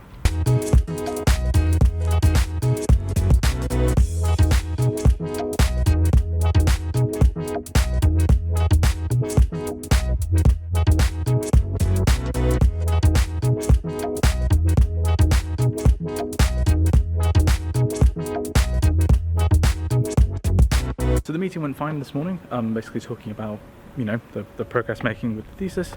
The original look through the output of the inverter means that everything's come up physically. I've got a program which I wrote to check how accurate it inverted it, you know, comparing it to observations. That looked great, you know, very happy with that. Then the initial statistical look through it, it's like, yeah, your hypothesis doesn't work at all, which, you know, it's fine. A null result is still a result. It's still something you can write up in a science paper and say, you know, we tried this, it didn't work. Don't try this. Still valuable to know. It would be better if it worked though. So I was just packing up my things to go home and I realised I have a pizza in my bag. I bought a pizza on Monday and I just totally forgot about it because I put it in the bit of my bag which has like the laptop in and not the middle bit where I put, I don't know, like I bought ketchup and stuff like that. But I've just been carrying a pizza with me for the past 2 days. So obviously everything's very intense at the moment, and over the course of the past, I think 5 weeks, I took 1 day off. Like I've been working weekends. As you saw yesterday, they're very long days, and it has been, I'm a level of tired I don't know if I've ever been before. This is approaching what it felt like at Oxford finals. So it's important to take care of myself, which is why I've come home. I'm giving myself half a day off this week, and you may ask why on Wednesday and not on the weekend? Well, there's 2 reasons. One, I work better on the weekends, like when there's no one in the office, or for some reason I just seem to really work well. Secondly though, just because it's a day off doesn't mean that I stop working. So, we're recording the Wikicast, which is Dan and I's podcast, which has gone really surprisingly well. Like, yeah, we're in the charts for podcasts, which is nuts. Fuck! Alright, ready to record, but I need to borrow this microphone because it's... I'm just too tired to explain, alright? Come here. And the podcast is done. I'm going to have fun editing that one. There's quite a lot of material to work with this week. Fun discussion though. If you are not a reader of the podcast, then definitely check us out on Sponge and Electric or on your podcasting service of choice. We've started recording them separately, which is why I was in my room and Daniel... Hello! ...was in the nook under the stairs. I'm ensconced in my nook. Woof. So, because I have the best girlfriend in the world... Hang on. So because I had the best girlfriend in the world... Gay. I mean, like, objectively not. Liv knows that I'm going through, obviously, like a lot of work at the moment with the PhD, and so she has sent me a Grays box, which I'm absolutely mauling. Cut! Fuck me. This video was not sponsored by Jake Wright. But actually, if Grays want to sponsor me and send me more, please do. Unless there's... hang on. I think I've... Unboxing 101. There we go. Oh, I did that right first time. We got some popping corn. Ooh, yeah, you've got a afternoon infusion with a chia coconut cookie. Oh, chia! Chia! I've got Kenyan leaves? Can't be Kenyan. Kenyan leaves, dibba-dibba-da-doo. Kenyan arrow. This is tops. Thank you so much, Liv. So with the podcast done, it's now 5 o'clock. And this reveals the last reason why I wanted to take my half day off this afternoon. It's going to take some explaining. So my favourite live stream Dan's got the remote to the TV. This is going to work out so well. My favourite live stream every week is Lewis and Ben Save the World, which is two people from the Yogscast playing a really old game called XCOM, and I absolutely love it. And I was really keen to watch it this week because they take donations from their audience, and if you're lucky, you'll get a soldier named after you. And the idea is then that everyone gets really invested, and like your soldier. I'd like to point out all the soldiers in the game have a very low life expectancy. Like, you know, people get really behind it. It's like, oh, Simon's just coming up the wall now. And I got in, and I'm actually a minigunner, so I'm like a really important person on the team. I was super, super excited to watch it this week, and probably watch myself die. Except it turns out that Lewis and Ben are away, so we're watching, admittedly, some of our other favourite YouTubers playing a different game. Feels bad, man. Lewis and Ben, why? Please, I need my XCOM. I'm in a really bad place. At least I have some amazing snacks courtesy of Pixel Girl. And Dan's got his amazing lamb curry. Melon and curry, usual Wednesday afternoon in the Moore Clark household. No, we're normally melancholy.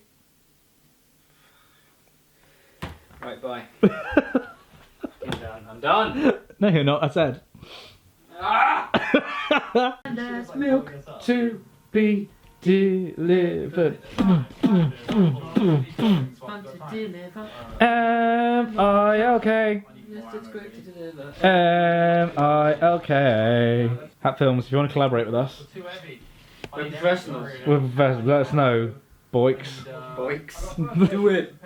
You can do it. Right, so live stream's over, and I'm back in my natural habitat, editing. So I've been editing for the past 5 or so hours. I'm not actually sure how long it's been. And there's a rough cut now done of this video, which must be out by the time this comes out. The makeup video, where my friend Lily did Dan and I's makeup. Now, it was my half day off. You might wonder why I spend however many hours it's been editing. And the honest answer is yes, I mean, it is technically work. I do it for YouTube, but I really like doing this, and especially when it's a project as fun as this, it's just a joy to edit. I'm so lucky to be able to do this kind of video. Actually, it's not very often I get to do it with my friends, and we're basically just pissing around, and it's so much fun to relive. Honestly, friends are really important in like getting you through this kind of thing, and I think editing in a way is almost like you're capturing friendship experiences. And you can play them back whenever you want. It's quite a powerful thing. Also powerful, however, is sleep. I'm just gonna go to sleep on that mattress on the floor now. See you tomorrow. You think you'll ever get out of here? Me? Yeah. One day, when I got a long white beard and 2 or 3 marbles rolling around upstairs, they let me out. I'll tell you where I'd go. Zihuatanejo Hill. What? Zihuatanejo Hill. It's in Mexico. Damn, Daniel, back at it again with the work. Today was actually kind of strange to start with because I just came into the forum to get something to eat first thing, and then it started bucketing down with rain when I was inside, and I was like, well, I've got my laptop, I've got everything I need with me, I'm just going to do some work here. So I set up for like, I don't know, it's been about half an hour, just doing like, I used Todoist to keep track of all the things that I need to do, and there's a lot of them. I just worked out my schedule for the next couple of days, and whoo-wee! That's a big one. So, back to the office again. Time to rewrite another chapter.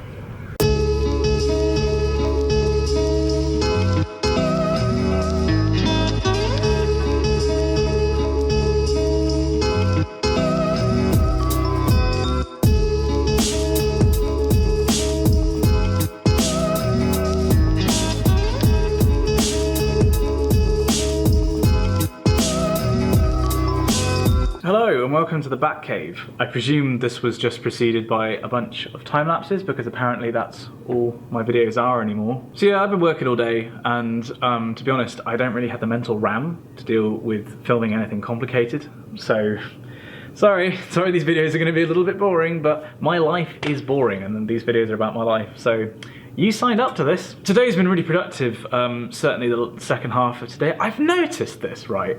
I seem to have a Solero bump. Like every time I have gone to the marketplace at like 4 or 5 and I've wanted to get something as a snack. A couple of times I've had a Solero, and like today was one of those times, and every time, including today that I've done that, I've had a massive productivity boost until late in the evening. Something in them. I've been running stuff on both machines. I've been doing a new technique which I've never actually done myself before, called multiple linear regressions, which is basically where you estimate what a variable is going to be in the future based on how it's varied with other variables in the past. That's a very bad explanation, but it's magic. Basically what I'm saying is it's magic. And I've been doing that to simulate a process which, given other assumptions I'm making about my theory, I can't work out directly. So that's been really cool, actually, learning how to do that in Python. I've also been rewriting the theory chapter. I actually picked up a mistake in one of the derivations. There's a geometric factor that was missing. So, you know, it's been good that I've rewritten it anyway, although, to be honest, I feel like maybe my supervisor should have picked up on that. Mark. And now I'm rerunning a bunch of code to do a full version of the multiple linear regression, because I only had about 2 years worth of data, and there's 35 years to go through. So that's running overnight on the laptop, and then I am just finishing off the rewrite of chapter 3 on the main computer. I'll be honest with you, half a day off isn't much. I'm already feeling very tired. There's just a lot to do. I've just got to keep motivated, keep my energy levels up, and just keep working. There's no two ways about it at this point. If I want something to happen, I've got to earn it. It's gone 8:30. I am too tired to carry on. I'm going to have to come back tomorrow and just hit it hard. Try and get here before 9. Yay!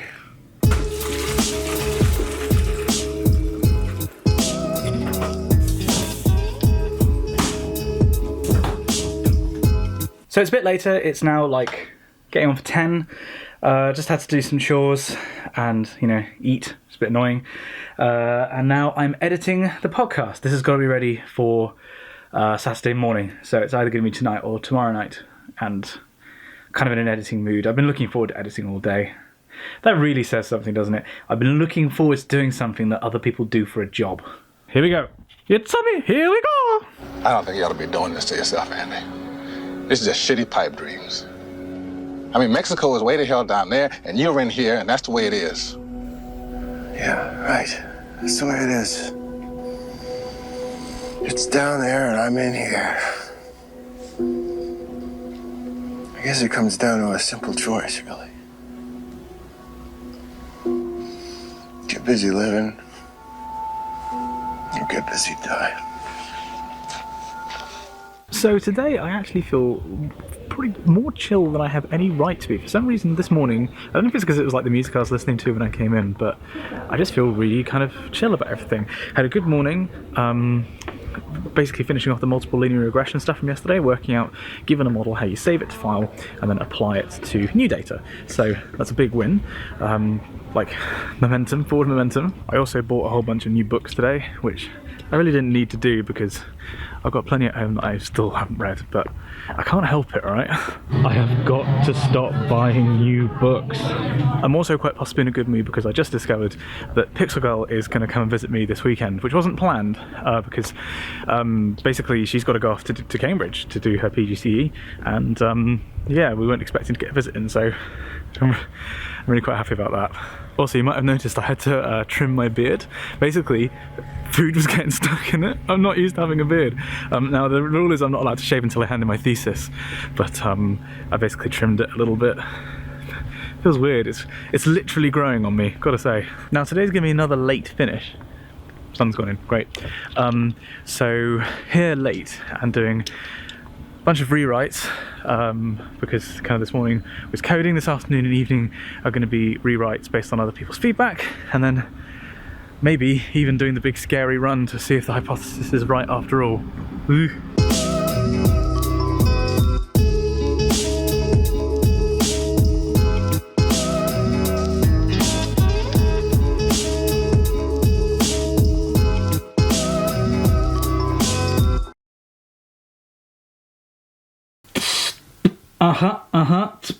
Cheer! So yeah, sorry about that. I'm not really used to carrying the charger around with me. So it's currently 10:15. I got back home at like, I don't know, 9:15 or something. Really long day, but a lot of stuff done. I've added a whole new section to my theory chapter, and I've been populating that with results. Like, it's only becomes clear how much work you've done after you finish the chapter. I'm in the middle of it at the moment, and I think like it's difficult to see the wood for the trees almost with the number of things that I'm trying to do. It's like I've got like 4 different sections kind of on the go at once, and they kind of all depend on each other. And I think, once tomorrow, hopefully I'll be able to finish this all off, and it'll become nice and clear, and hopefully be much, much better than it was before. Because looking back on, as I did with chapter 2, looking back on what I thought was, thesis standard, definitely wasn't. And it's like, now I read it, it's like, yeah, this is... I'm sure my supervisor will disagree, but I think this is solid as a rock. Now, please let it be. Today's still not done, though, because I still need to finish off the Wikicast. Also, because everything just keeps breaking at the moment, like... My room is a bit of a tip. I just cleaned some stuff up, but... Right, I'm going to crack on with editing, so... I'll see you tomorrow.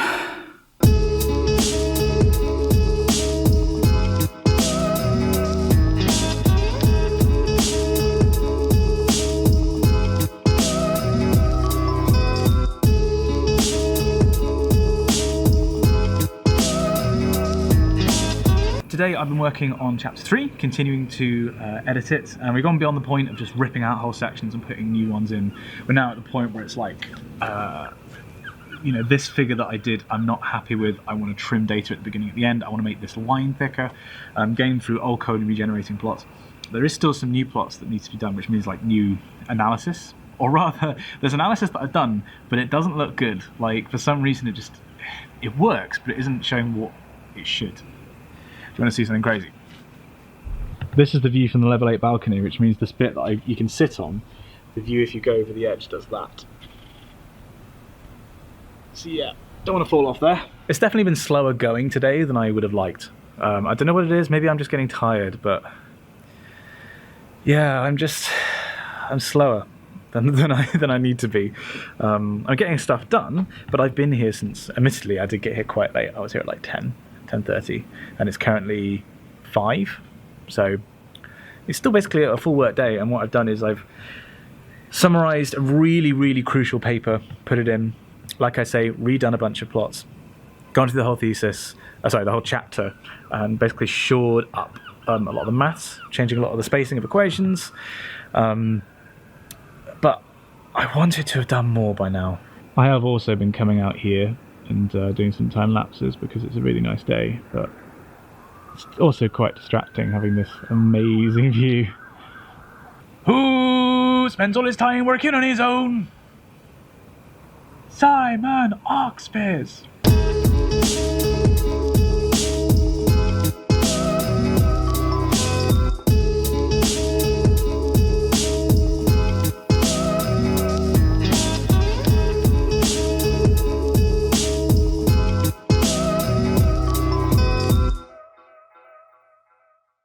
Bye, desk. So I'm forcing myself to walk away at 7 o'clock because, as I mentioned earlier, I'm very dark now, as I mentioned earlier, Liv coming down to visit, so I'm actually taking tomorrow off. Yay!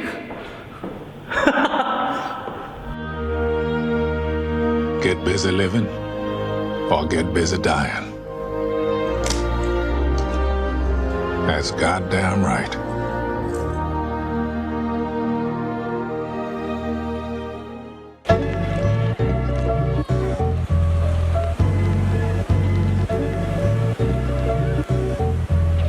So to make the vlog more interesting, Liv and I are taking a day away from Exeter. She's only down briefly, so we are making the most of the sun today and going to the beach. But we're getting the bus there. And one of my favourite things about this country is, well, are the names. And Devon is blessed with some of the best names you'll ever see. Like, for example, we could go to Zeal Monacorum next to Cheriton Fitzpaine. Can we go to Shillingford St George? Or perhaps we could go to Doddiscombe. Doddiscombe. Doddiscombe. Doddiscombe.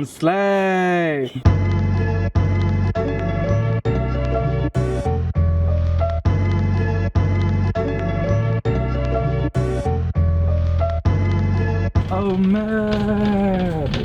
What? What is this supposed to be? Is it meant to be a beaver? It's a lizard. Really? We made it, we're in Sidmouth.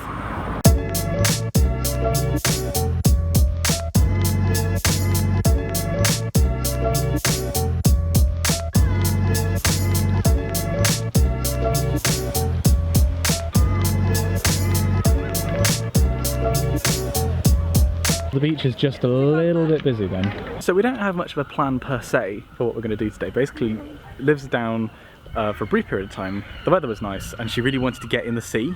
So that's kind of the plan. We just had a look around the parish church here, which is quite cute. And gonna get lunch. This is a very boring day to watch on the vlog, but it's still the most interesting day this week for you guys.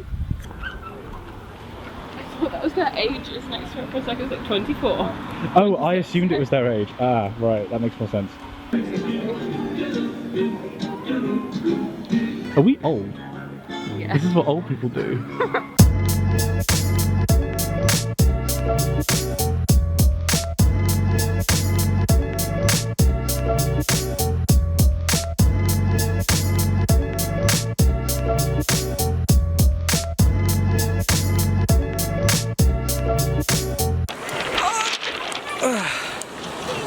Beach. So filming at the beach is kind of difficult because you don't want to look like a paedophile, and I also can't show Pixel Girl, and I don't want to show you my body because I'm feeling fat. But rest assured, we just went for a dip in the sea and it was very picturesque because the coast here is amazing. You might actually recognise this bit of coast. It's where I flew my drone the last time we were in Sidmouth in winter. It looks a bit better now. Pebble beaches though, not the one when it comes to comfort. Can you hold your camera there because it's covering the sun? Like that? Is that better? Further down? There we go. There we go. There we go. People are just going to enjoy this shot of a bunch of pixels. So Pixel Girl, can you give me the top 3 reasons why people should come to Sidmouth? Sunny, there's sea, and very little seaweed. That's actually a very good description. And no crab, very importantly, no crabs. So Liv and I are amazed at these rocks. They've been balanced really carefully, but there are children and dogs everywhere. So it's kind of a miracle that they've just been left undisturbed. Or as Liv points out, they might just be glued. We're pessimists. Hopefully this video is going to do a bit more good for the tourism in Sidmouth than the last video did, which definitely just made it look like a dreary place. It's actually really nice when it's sunny.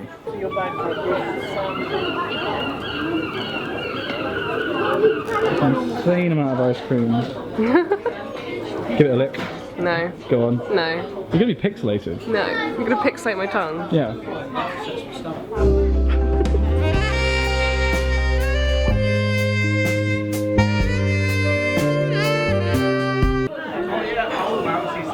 So, can't do this with one hand. It turns out that we don't have enough money for ice cream. We thought we had more.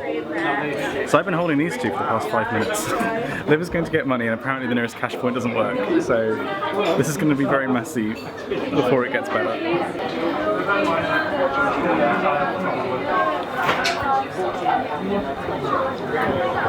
Okay. Okay, Liv made it back. Just about made it. As days off goes. Go. Yep. Messed that one up, didn't you? As days off go. Please keep this that one's in. alright. Yeah, that's staying in now. Okay, thank you, Pixel Girl. This is the problem when you date a languages student. This is what happens when you don't take cash. Oh, it's gone green. It's mint chopped shit. Oh yeah. Oh, it's gone green. It was green when it started.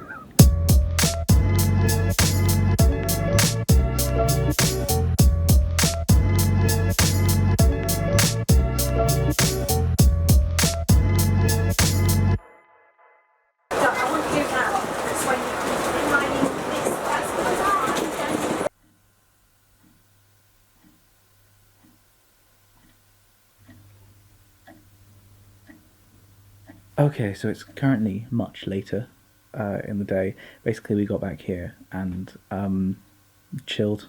We had dinner. we started watching Crazy Ex-Girlfriend on Netflix, which has become, I think, one of our new favourites. So that's pretty cool. And the day and week are at a close. This has been a very heads-down working week, and I'm sorry if it's made for a boring vlog. I'm sure I've tried to make it as interesting as I can with editing. But at the end of the day, my life at the moment is me working 11, 12 hours a day.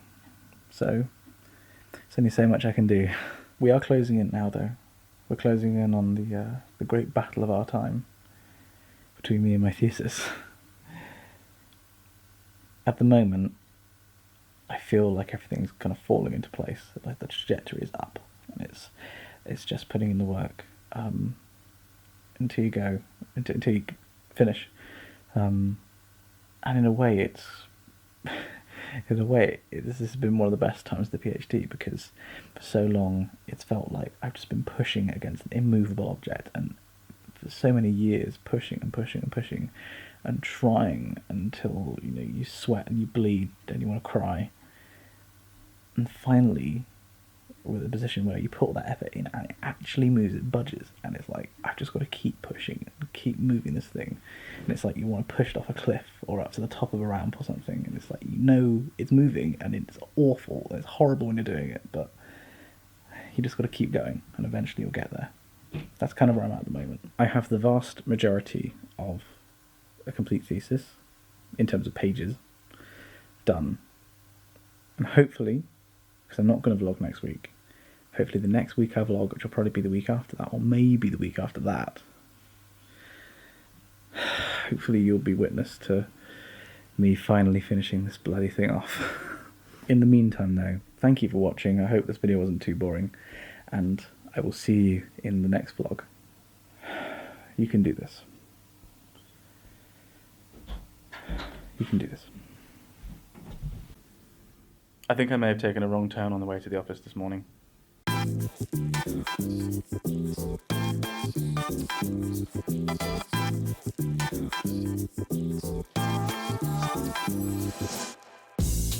Okay, so I'm actually back in Oxford, and I'm back for a live stream. So this here is the studio underneath the IT services at the University of Oxford. This has been a completely flying visit. So we're about 15 minutes out from going live. I'm talking to a bunch of experts from different disciplines about the topic of immortality and would you like to live forever? Anyway, I need to get on stage. I'm running 13 minutes. Woo. Yeah. Right.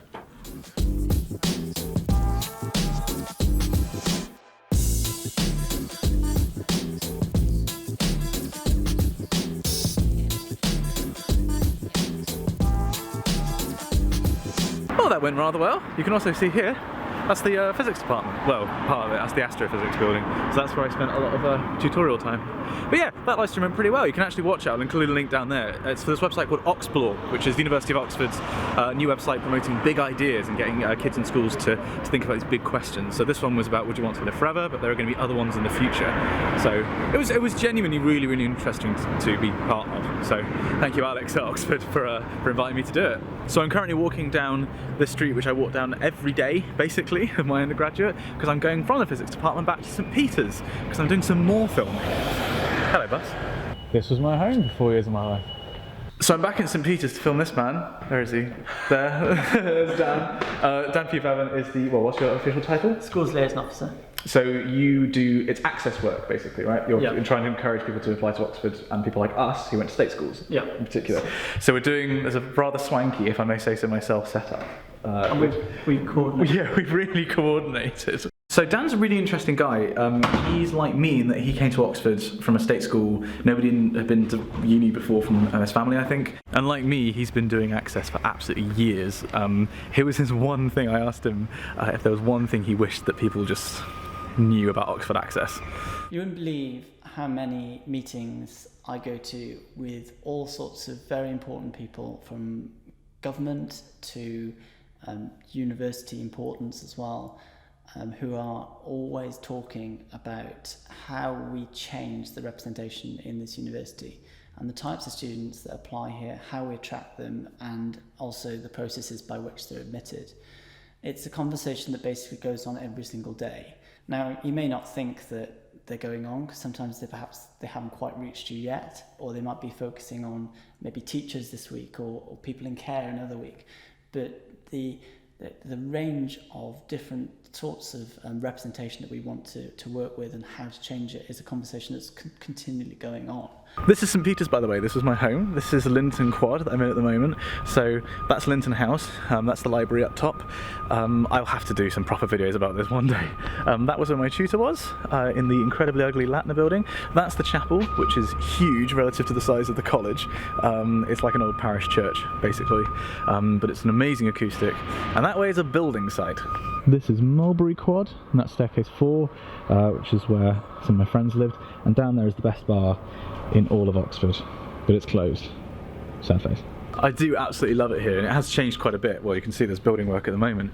It has changed quite a bit since I've been here, but it's always going to feel like home, and every time I come back it feels like home. The porters are the same, the master still recognises me and asks how I'm doing. I know that I can always come back, which is one of those benefits to an Oxford education that they just kind of don't tell you about. You get a new home and a new family. Now it's time to get all of this gear on a train in the rain by myself. Should be good. Well, that was horrible.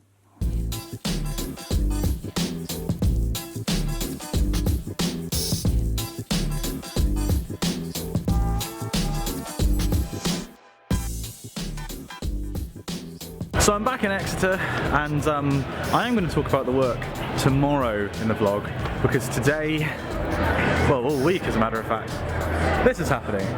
It's Freshers Week. So this is the week when, you know, societies try and recruit new freshers into their societies.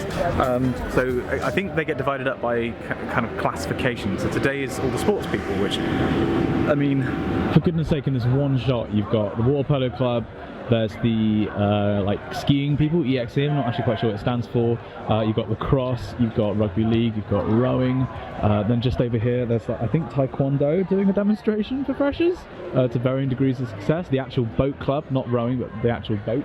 Most importantly, you've got the ice cream truck. We've got these dudes skateboarding, which I think is a society and not just people messing around, but I'm not sure. You've got korfball. These kids, these students who are coming up to university, being exposed to uni for the first time, they were in primary school when I was finishing my A-levels. This is my 9th Freshers Week.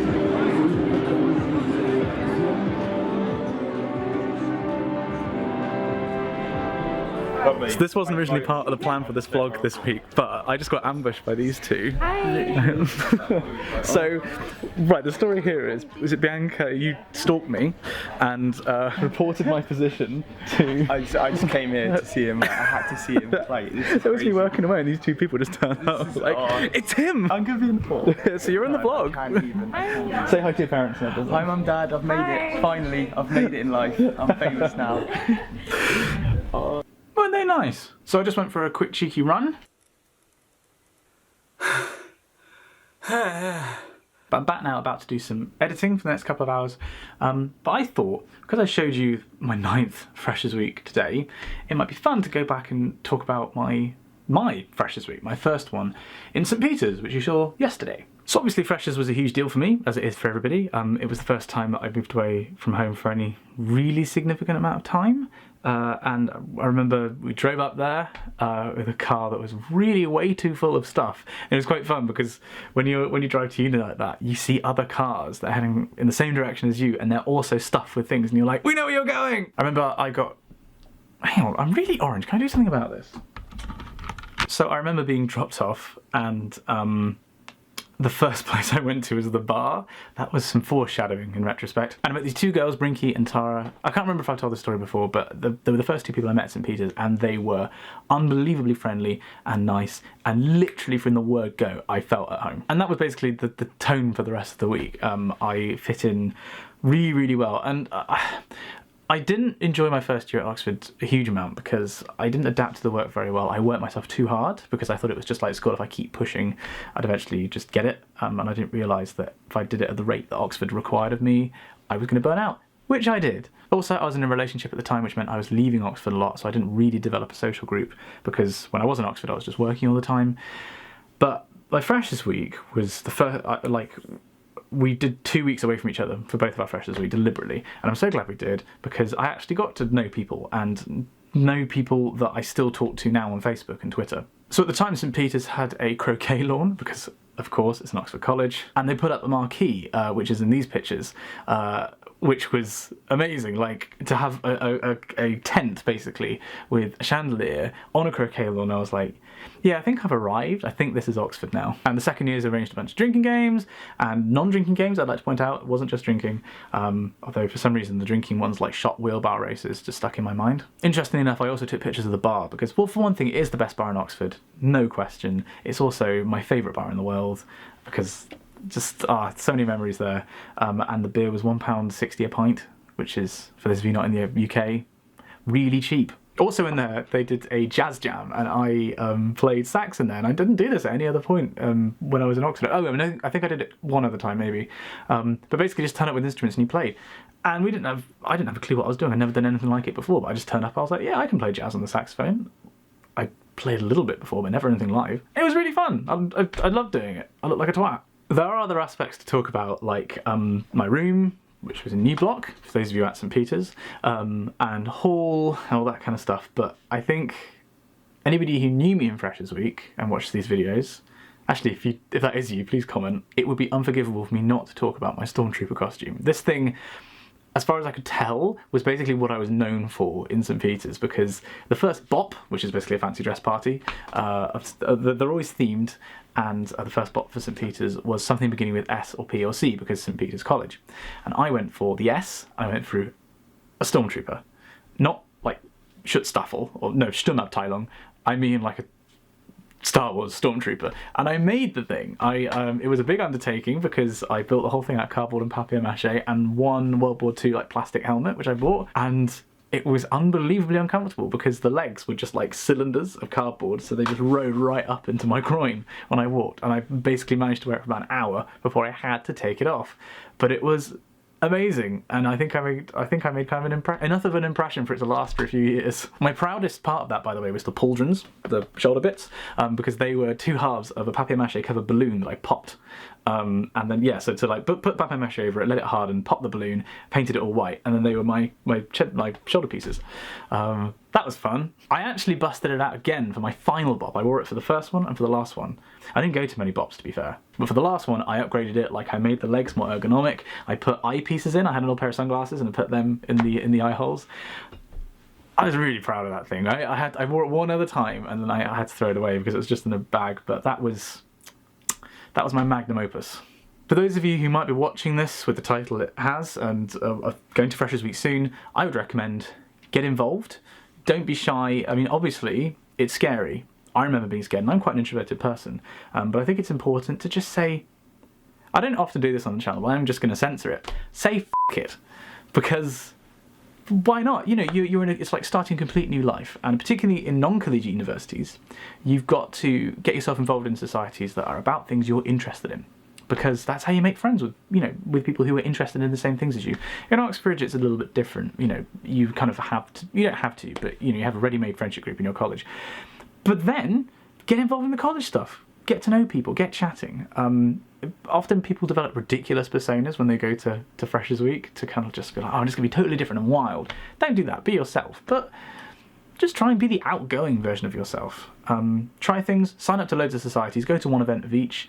If you find one that you really like, go for it. There's nothing wrong with going to the society and then just removing yourself from the mailing list. Also, drinking is a big part of uni culture in the UK, if we're being honest. But you don't have to drink. I don't think anybody who... You shouldn't be worrying about anybody who forces you to drink, because you can always say no, and if you aren't comfortable, say no. The people that are going to be forcing you are lowlifes. So don't worry about that. But equally, if you want to drink, do drink. Just know your limits. Freshers is the classic time when people don't do this. But, like, just be safe, okay? Be aware of where you're at in terms of drink, and don't do it quickly. Alternate between hard drinks and soft drinks, believe me, that is a pro tip. And also, don't do 10 shots of Sambuca in a row because it will end badly. Right, now with that, and the light suddenly making an appearance, I'm going to get some work done, but I'll see you tomorrow.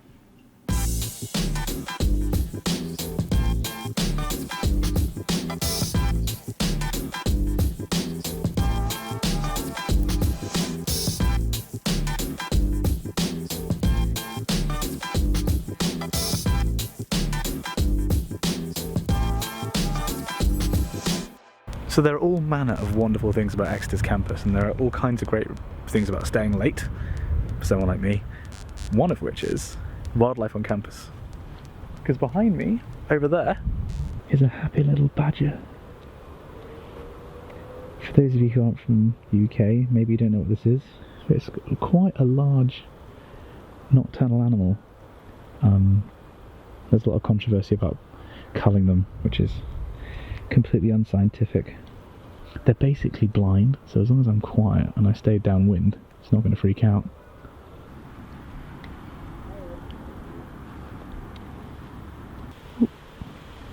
There he goes.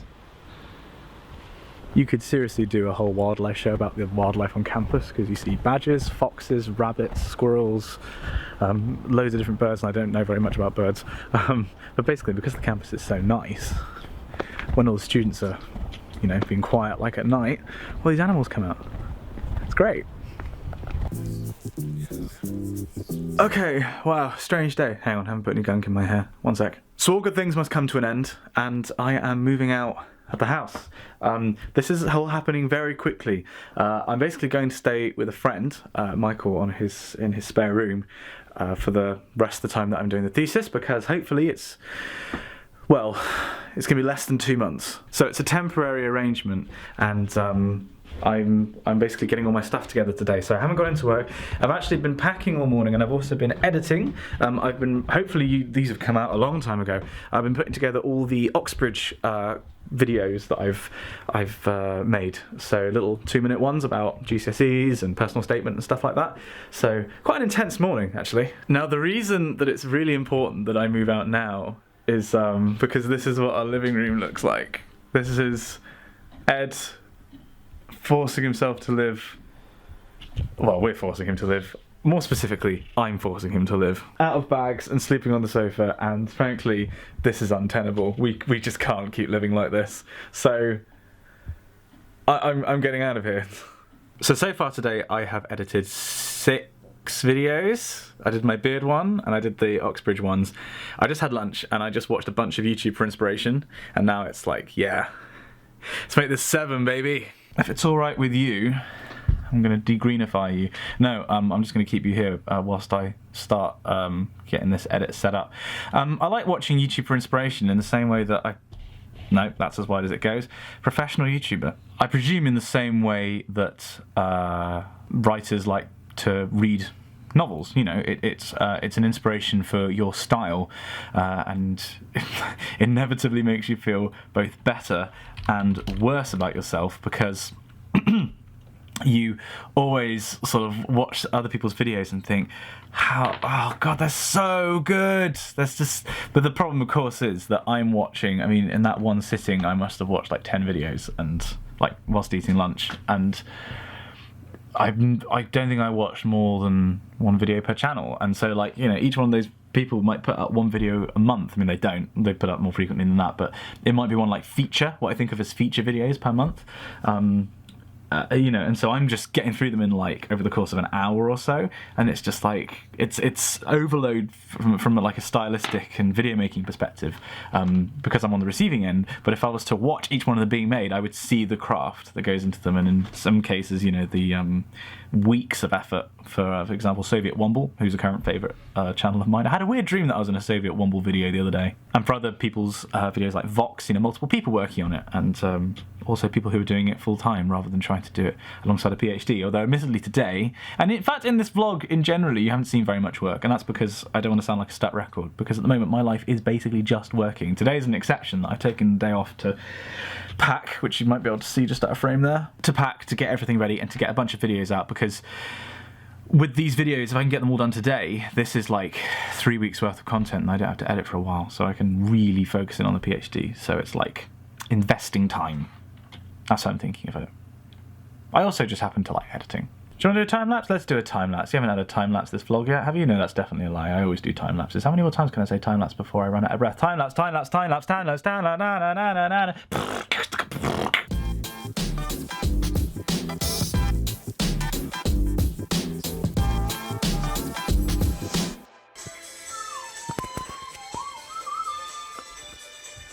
Alright, time to move house. Okay, so it is much later. I've had a few beers and I moved in. So this is my new home. This is basically my friend Michael's. Come on, focus on me, please. This is my friend Michael's study that he's letting me stay in for the next couple of weeks while I finish off my PhD. This is going to be the room where I possibly write the last sentences of my PhD.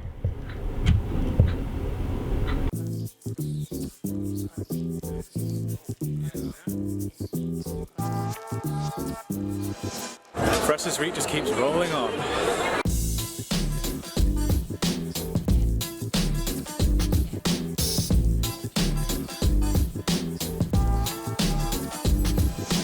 I've had one of those days where I really struggled to vlog. To be honest, I've really struggled to do anything today. I feel like I just didn't really wake up this morning. Like, even this camera's cockeyed, hang on.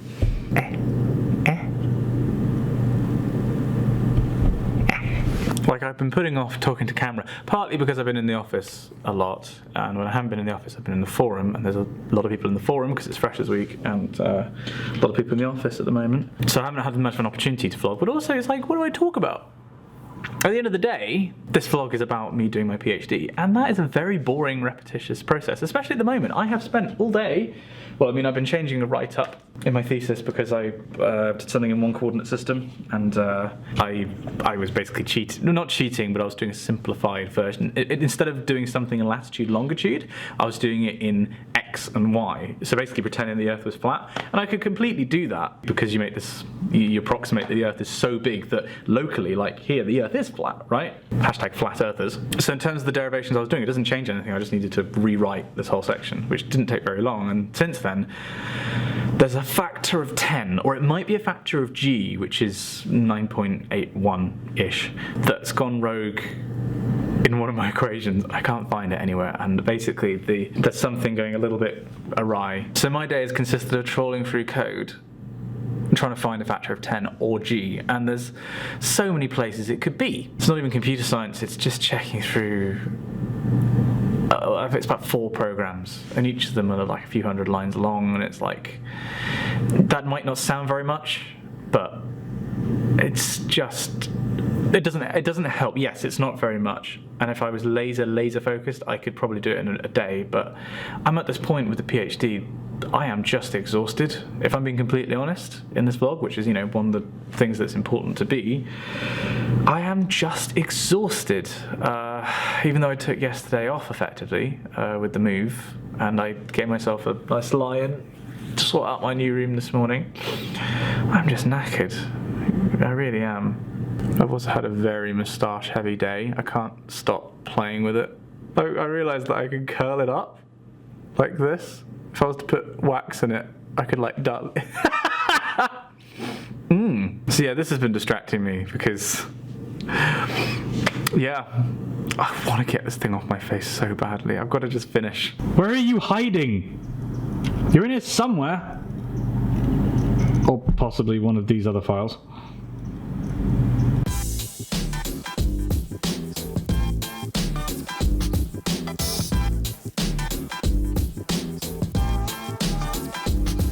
So I've had a realization, it's not a factor of G or a factor of 10, it's a factor of 2 pi, and I know that because I eyeballed it really scientifically. This makes life a lot nicer because that means it's a geometric factor and not like a physical factor. If it was G, then that would mean there was something wrong with my equations, when there clearly wasn't. Whereas if it's 2 pi, that means it's basically how I'm integrating something. So that makes life a lot better. I just ran the wrong program. Like an idiot. I'm running the right program now.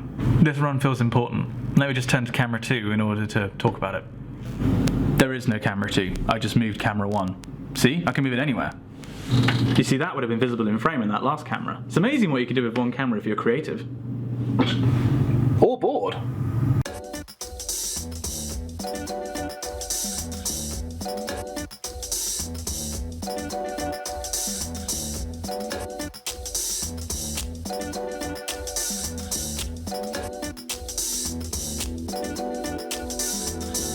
So I know I've said before in this vlog that the forum's been busy this week. Well, yeah, this is Freshers Fair. Go on. Get out! Get out! Shoot! Go on, get away! So I'm here with all the Chapel Choir people at their stall. Keywords are. Look, it's me! Where am I? There I am! Look, there I am. That was taken by my dad. Noxie, how much free stuff have you got? How many years have you been at this uni? Too many. Too many. So I don't know how loud it is, so I've got the microphone really close. But basically, we're helping out on the chapel stall, and Dan and Becky have just gone to get changed. Oh, they've just arrived! There he is! Yeah! Hello, I'd like to become an aura, please. Yes, I do. Off you go. They won't stand out at all.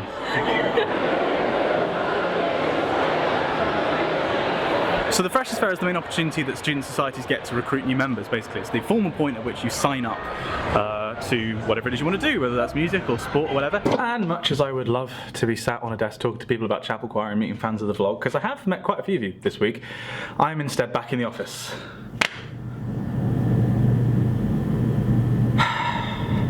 It's got to be done though. I want to finish. I've got to work. Okay, so I found where the problem was with my code. It's currently fixing itself, I think, at the moment. It wasn't a factor of 2 pi, it was a factor of about 2 pi. And it stems from a really basic, stupid mistake, as it always does with me. Let me explain. This might be very basic for some of you watching this, but it's a mistake I made, so, you know, probably worth repeating. So let's say that I was interested in working out the area of a rectangle. Here's one I made earlier. And the rectangle's got area A, and it's got height H, and width L, W, width W. And anybody who's done maths beyond the age of like 12 can tell you that A equals H times W.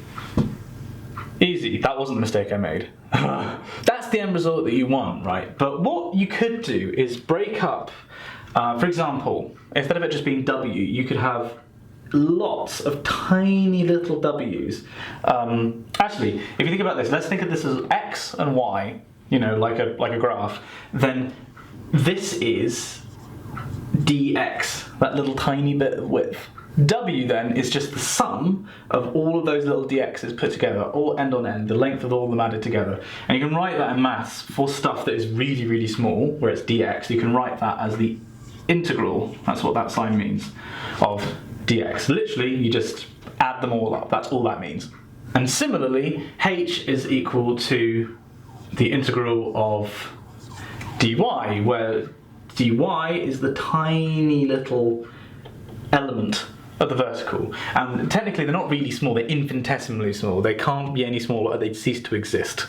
So if a equals h times w, then you could just write it that it's equal to this times this, and you can do that in integrals by doing a double integral. So you're integrating once with dx and once with dy. Those two are exactly the same. Now this is all really easy for a rectangle because the dx's and the dy's don't change, so you might question why you'd want to do this, but let's say that you wanted to work out the surface area of a sphere. This is a very bad drawing of a sphere, sorry, I'm not very good at art. Now instead of having dx and dy, the two coordinates that you'd use to specify any point on a sphere are latitude and longitude, right? And typically, I would write that in my thesis as lambda and theta, two Greek letters. So the size of your little area, like your dx times dy, that you're then adding over the whole thing, that now becomes d lambda times d theta, like a little bit of longitude times a little bit of latitude. That corresponds to like a square on the ground, but it's not quite that simple. I apologise for the drawing I'm about to do, this is going to be terrible. Let's say that we're looking down near the North Pole of this sphere. If this was the Earth, we're looking down on the North Pole. Oh god. So the North Pole is, say, here, and let's draw some lines of latitude around it. I'm now also going to add some lines of longitude. Now they're not going to look it, but let's just assume, right, that each of these, they're equally distributed. So let's say, I don't know, this is longitude 10, this is longitude 20, longitude 30, whatever. And the same for these latitudes. Let's say that this is, say, I don't know, 80, 70, 60, 50. The point is, there's a difference of 10 between each solid line and a difference of 10 between each dotted line. That then means that this area, if we were to choose our d theta and d lambda, our d latitude, d longitude to be 10 each, that would be one chunk that you'd add up. But remember that the difference between these lines are the same. But this area here is so much bigger than this area here. It's bound by like a 10 difference on each side, but this bit is smaller because it's closer to the pole. It's closer to where you're defining your latitudes as going up to 90 degrees. And herein lies Simon's mistake of the vlog. Normally in spherical coordinates, which means that you specify with a latitude, a longitude, and radius, but because you can assume the Earth's radius is about constant. Let's actually say the Earth's radius is A. You'd specify that the size of one of these areas is given by A, d theta, your infinitesimal increase of latitude, times a sine theta d lambda. So this, if you like, corresponds to your dy, like it's the amount up, it's this bit. Hang on, I don't want to rub it off. It's that section. Whereas the a sine theta dy is this bit. It's the x. And if you notice, that arc is bigger than that arc, it's bigger than that arc, and bigger than that arc. Such that when you're at the pole, your dx is, well, it's a times sine of 90, which is what... Oh, that's where I went wrong. Because I was taught this in an abstract kind of context, right? It wasn't in a geographical context. It was generally in spherical coordinates. And latitude in spherical coordinates, the theta, doesn't normally run from 90 to minus 90 like it does on the Earth. It runs from 0 to 180 because it just sort of feels a bit nicer. However, because latitude on the Earth varies from 90 to minus 90, you have to change your sine to a cos, because you want it to be 0 at the pole. So cos of 90 is 0 and cos of minus 90 is 0.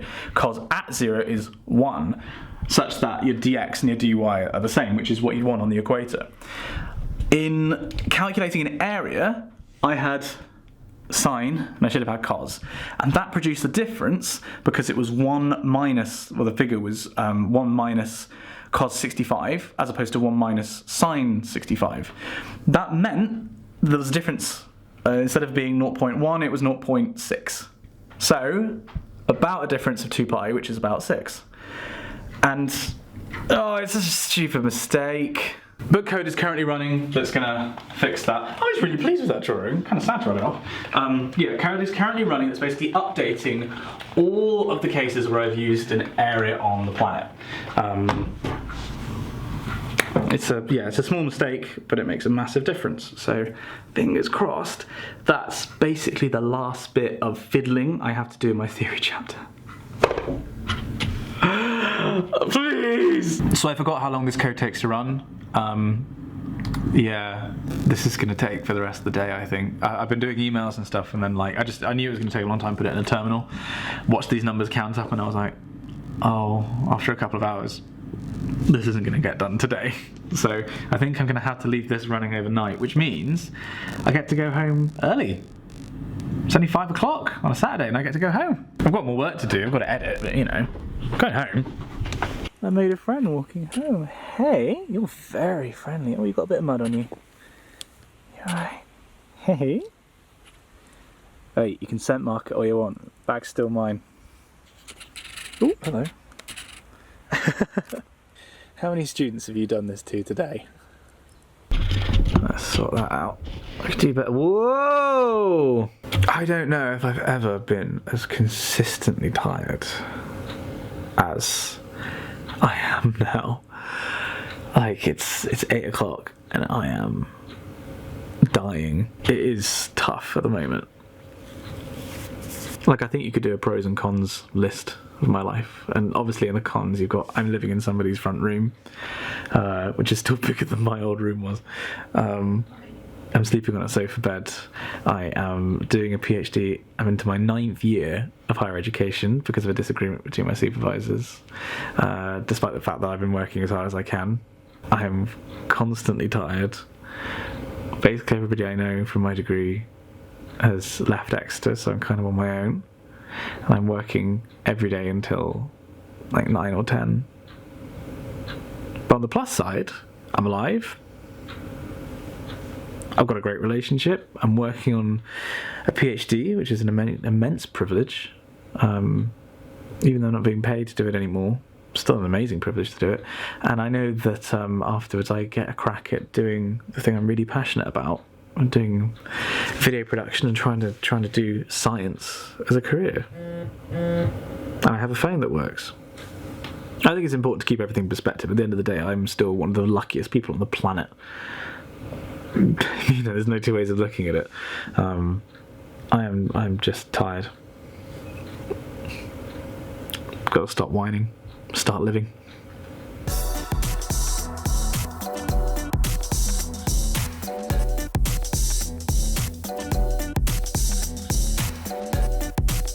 I slept for 9.5 hours last night and I am still knackered. So today's kind of an odd one. Normally I'll be going up to campus to work in my office, but because basically my key card isn't letting me in the building anymore, I need to get a new card, and it's Sunday and I should probably be taking things a little bit easy because of how tired I am. I'm going to go and work in a coffee shop. I was just working for a couple of hours. Unfortunately that wasn't terribly productive. Basically I was like, aha, I found something, I found a mistake, and I went through and changed it all and then realised that I was actually right the first time because I thought about this like subtlety more carefully before, so I had to change it all back, so kind of going in circles, so not much progress. Come back home and that was me. I was about to record some audio for some Oxbridge videos, but I don't know if you can hear. I live so close to the cathedral in town now, but I can't because they're ringing the bloody bells. I'm just going to have to wait for this to stop. I have no idea how long this is going to be. It could be hours. So in the meantime, I'm doing a bit of editing and also running some stuff. Oh, that's finished. Running some stuff on my computer. They're still going. Also in the past 2 hours, my computer started doing this. Like if I move the mouse, yeah. I'm not quite sure what's gone wrong. Also, I'm not sure what's gone wrong here. This should be close to 1. Well, it shouldn't do that at the bottom. Just work, please. So a bunch of videos that I've edited are now uploading, and I've given up on worrying about the PhD for today. That's Monday Simon's problem. I'm now going to go and sneak in my first run for the new house. Well, that hurt about as much as it did before, so I may have messed up my timing slightly.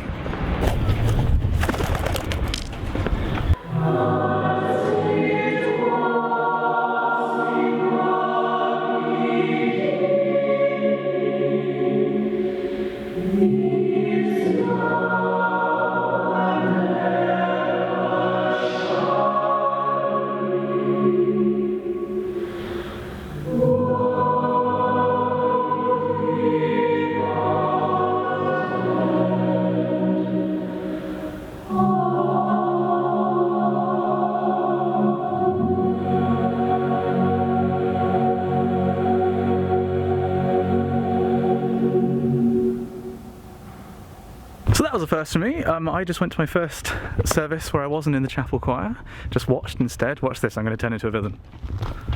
Whoa. So that's the last service I'll be doing without the new scholars that are coming in this year. So it's kind of to impress the people who are coming to audition, which I think it did. Now I'm staying on campus because I've been looking forward to all week the return of one of my favourite parts of the uni. It's the campus cinema! Now this definitely isn't something I need to do. In fact, I'm seeing a film I've already seen, and it's not even practical for me to go because I need to eat and this makes life very difficult.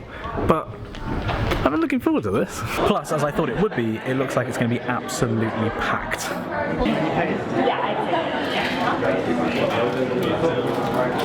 And seeing a film in the campus cinema with loads of people is just kind of unique. Like, it's just fun.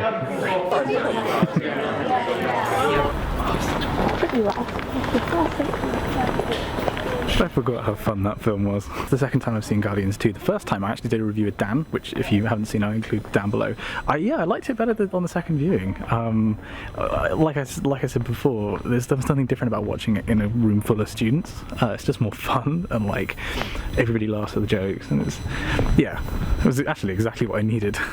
Right, now it's 11:30 on Sunday, which means that this vlog has to end because it's the end of the week. But it's not the end of my week, because whilst it is... Actually, it's gone past midnight. I had to stop and pick up a Subway. I haven't eaten yet.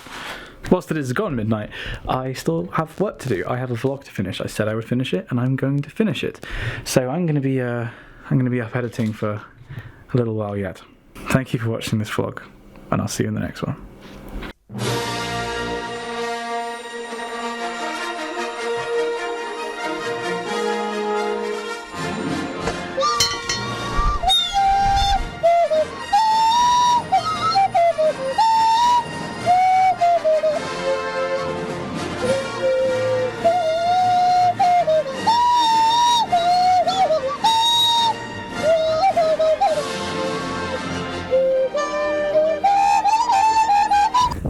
On reflection, I think the lack of budget might be showing.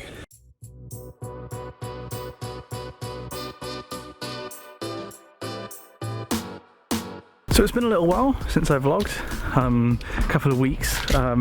This has been a period where, as so many of you suggested in the comments, I have just been focusing purely on my thesis and not worrying about YouTube.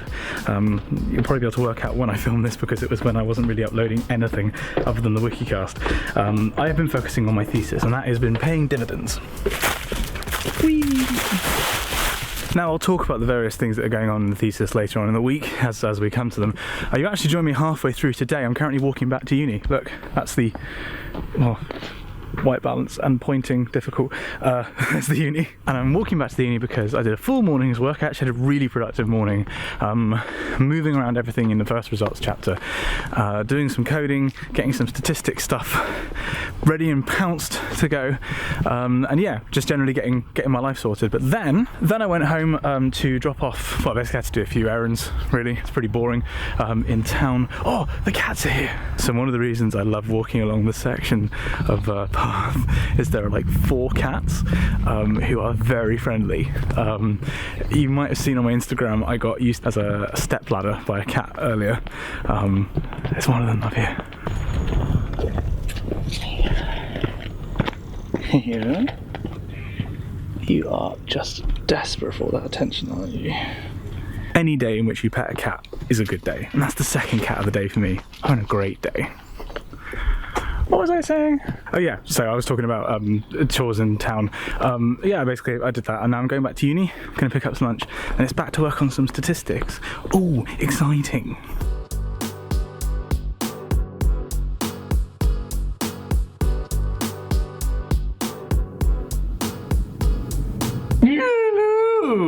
So I've just got the office to myself. Everyone else has left. It is... wow!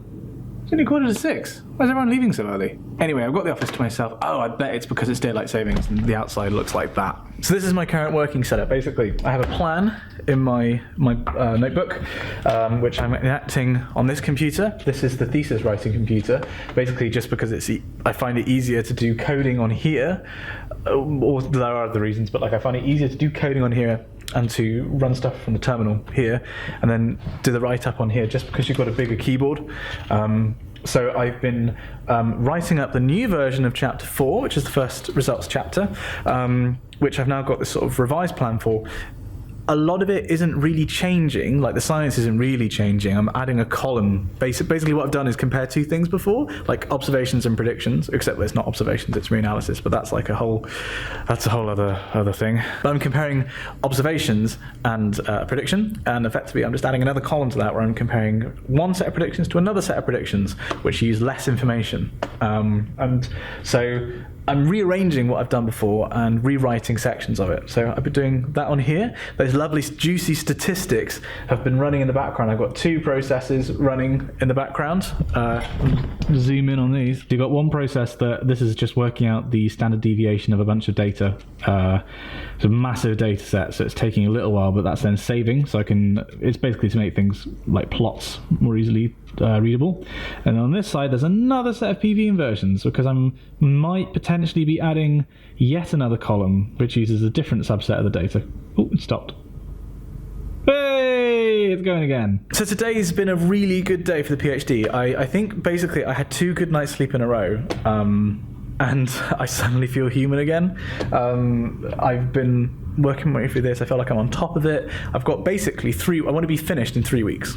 And I've got my sort of 2 results chapters.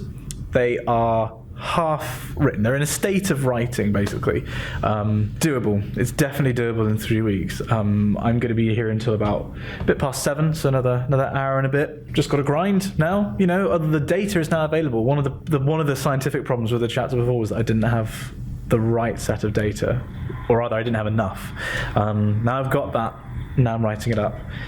Just got to work. And the funny thing is, I'm very good at just working. What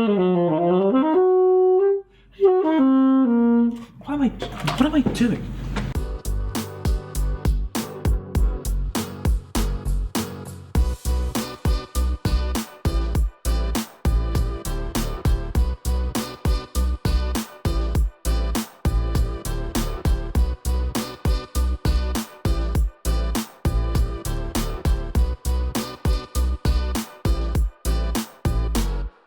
I think we've already come across the major problem with vlogging at the moment, which is that my life is fundamentally quite boring right now. I got lunch.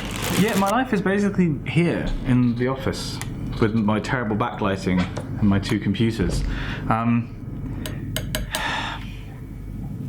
There's only so many ways you can film this. It's not interesting, guys.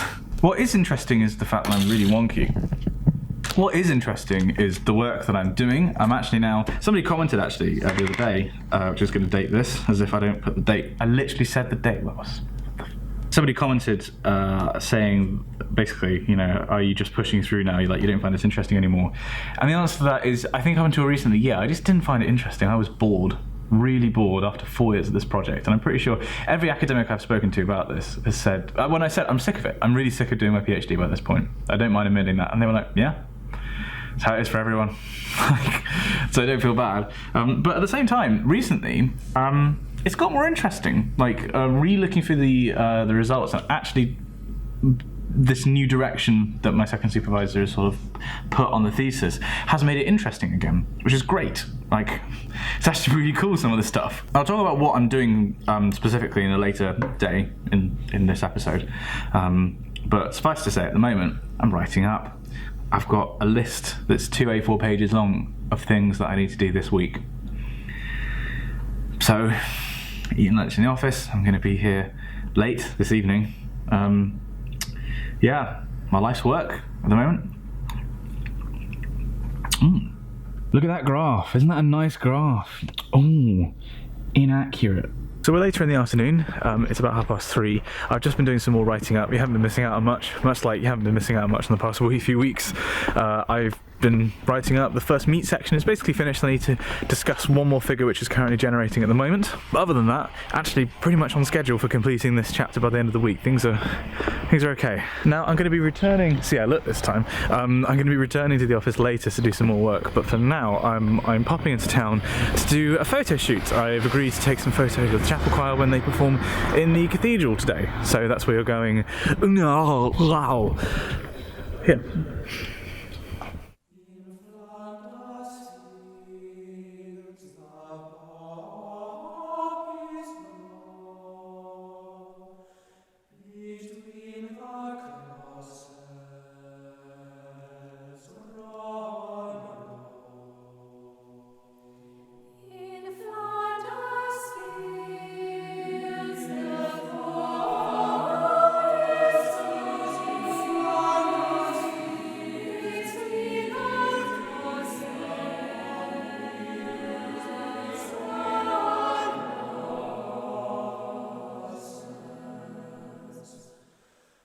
So at the moment the cathedral's decked out for remembrance, which if you're not from the UK you might not know. People wear a poppy as a sign of remembrance for those who died in, well, conflict generally, but generally it's sort of associated with the First and Second World War, specifically the First World War. And so the poppy has become kind of symbolic of the whole association, and so what you're seeing here is there's an awful lot of them in carpets, especially with this being 100 years on from massive battles in the First World War like Passchendaele. Incidentally, if you want to learn more about the First World War, I highly recommend the channel The Great War. I think I've plugged them before, but goodness me, fantastic educational channel. Go check them out. So it's a kind of somber, quiet time with this time of year. I mean, it's actually Halloween today, which means that you know, it's 11 days until Remembrance. Although I did notice back here. Where are we? I was just kind of absent-mindedly looking through the plaques. There's loads of history here. For example, the guy who founded Exeter College, Oxford, was a bishop here. I didn't know that. But there's a plaque here to two people, a completely normal plaque to find in the cathedral. But I noticed that the lady died exactly 208 years ago today, on October 31st. I just thought that was kind of a weird coincidence. Well, that's done. Always a pleasure to work in the cathedrals. They had a selection of artefacts out from their archives. There's so much history in this building. Like, apart from all the murals on the wall, which you saw, you know, I'd love to do a video one day. Like, there's the astronomical clock in there and the 16th century cat flap. There's so much. Now, though, I'm just going to pop home to drop off these extra bits of camera equipment. Sorry about the bells. And then I'm going to go back to the office. If these things don't drive me mad first. And we're back here in the office. Again, it's Halloween night and I'm doing the scariest thing of all, which is to sit alone with my thoughts.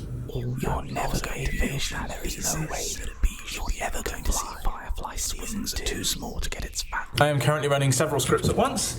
I am running I'm running the first version of this script, which is meant to be, well, all these plots are meant to look like this one in the middle, but with more lines, and I'm not quite sure why it's not working. That's why this is the first version and not the final version. I'm also running this little script, which is interpolating some stuff from, Michael Bay's directing, which is interpolating some stuff from pressure surfaces onto Z surfaces, but it's yet to kind of get going. It's been like this for a while, probably because I'm creating quite... Oh, hello. There's the camera. Yeah, well done, Simon. Probably because I'm creating quite a large data set and it takes a little while to kind of get going. And then on the big old computer, I'm also running something on the cluster, which is another set of inversions, the same as was going yesterday. That will probably finish on like Friday, maybe. But basically, yeah, I'm going to be here for a few more hours yet. It's just turned 7, and I've got dinner with me. I've got this big old list in my book. I'm going to tick off a bunch more things because I need to. Do I look tired? I think that's the least of your worries right now.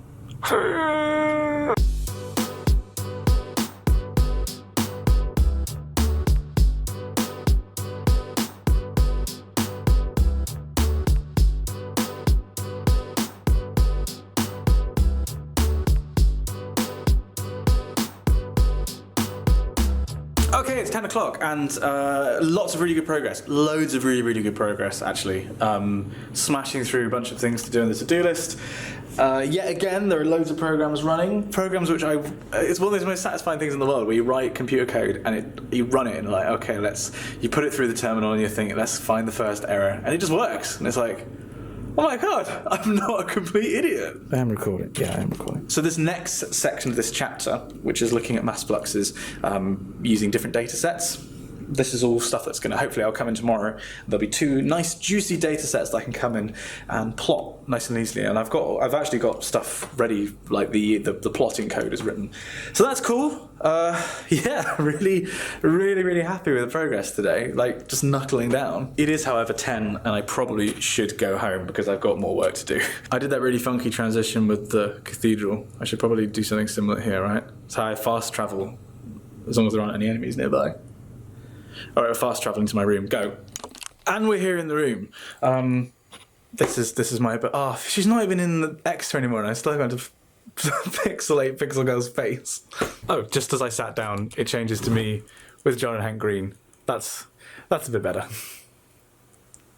No, wait, I didn't mean like... Not gonna lie, this was pretty amazing. So this is the kind of time, like 11 o'clock, that I would normally be editing, but other projects have kind of got in the way. So first of all, I need to take the files, the photos from earlier, and put them in my Lightroom and fiddle about with them so they can be used. Actually, no. First of all, I need to change. I got these new pajamas. Check it out. So yeah, I'm importing the photos. That's what I was saying. So the photos have been imported. There's like quite a few of them from the shoot today.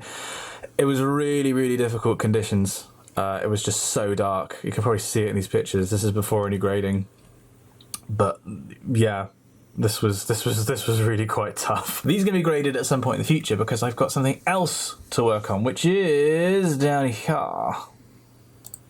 Bang! So something I don't think I've actually ever mentioned before is, well, Chapel Choir has a CD, for one thing. That's definitely something I've mentioned before. I designed this. I didn't record it, whereas normally for all the video and audio stuff for the Chapel Choir I record it, but we had some guys come in to do it from the cathedral. But I designed the album art. That's a picture I took of the sunrise from a field by the uni, and I did the back, and there's also a booklet in here. This one's unopened, but there's a booklet in there with information about it. Now, 2 years ago I designed all that in GIMP, which is the free version of Photoshop, whereas now I actually have Photoshop. So I'm in the process of basically doing all that again, but I'm doing it in Photoshop, which means it's so much faster. Also, it has to be faster because I literally have an hour or so a day to work on this before I go to bed. It's come together pretty nicely though. If I may say so myself, considering I taught myself to use this program last week, I'm pretty pleased. So this is all subject to, hang on, let me zoom you in a little bit. So this is all subject to change, but this is probably what the CD cover is going to vaguely look like. It's really, really cool to be able to just construct it, because this is completely constructed. If I go through and like build everything up, in the background there's a photo which has got like, what's it called? This is where my lack of knowledge of the program shines through. An opacity mask, that's the one. And various like smart filters applied to it. But then on top of that, then there's also light. And that comes in different flavors, like there's different gradients and sort of fake bokeh in there. And then there's some cloth in there, which was originally a completely different sort of, well, it's not even that colour for one thing, it's that colour that then gets graded, and then there's a snowflake which goes on top of it. You're probably not really interested in this, I'll be honest, but to me it's cool. And then of course you've got the text at the top. Like, I think, and I've done a fair bit of design work in my time, admittedly not using this software. I think this is one of my best things, my best bits of, I'm not going to call it art, but you know what I mean? Best bits of work. So yeah, if you're wondering why I haven't been editing, it's been because of this, because of the CD, and that's been keeping me awake. So I'm going to do about another hour or so of this, and then I'm going to go to bed. Really excited to go to work tomorrow. This is going to be good. We're going to get this thesis done.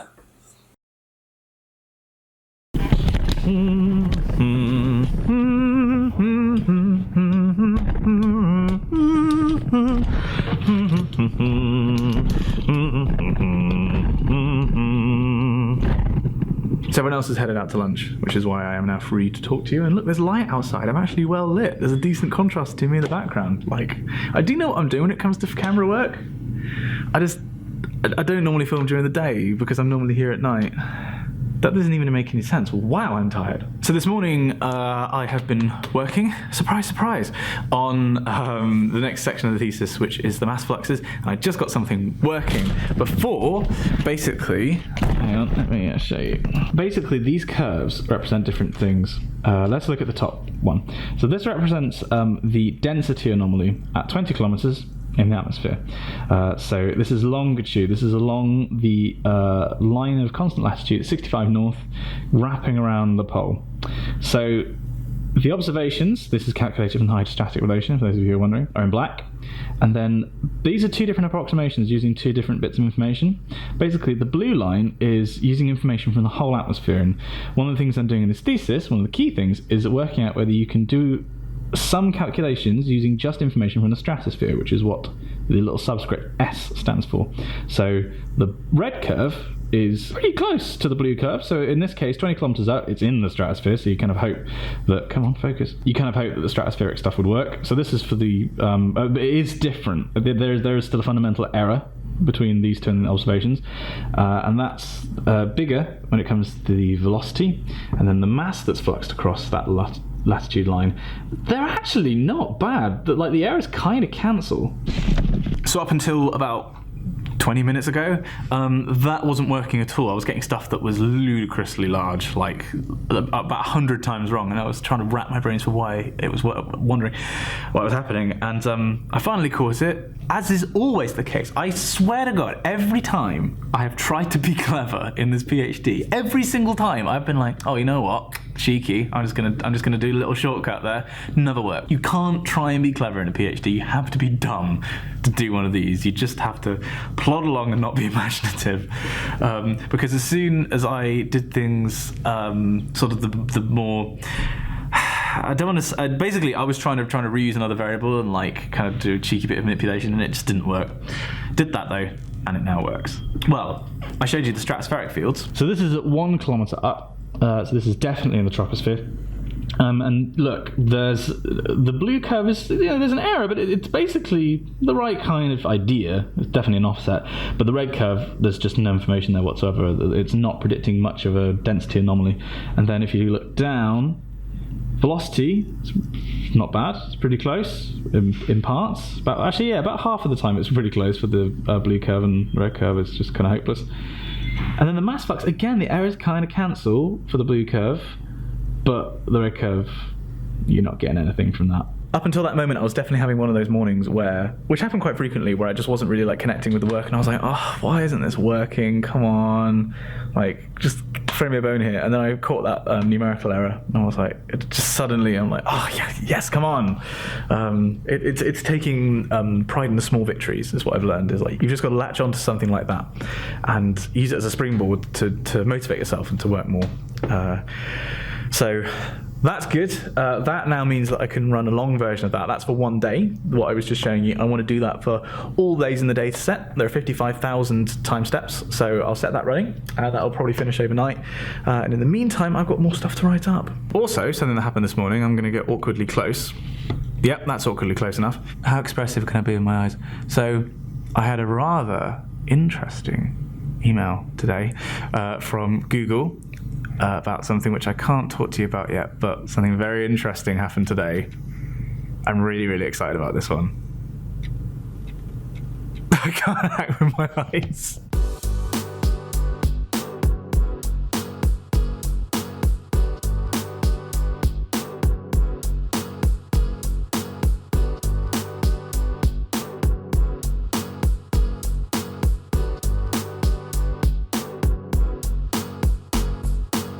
So it's currently mid-afternoon, and much like yesterday, I'm taking a quick foray out of the office for about an hour.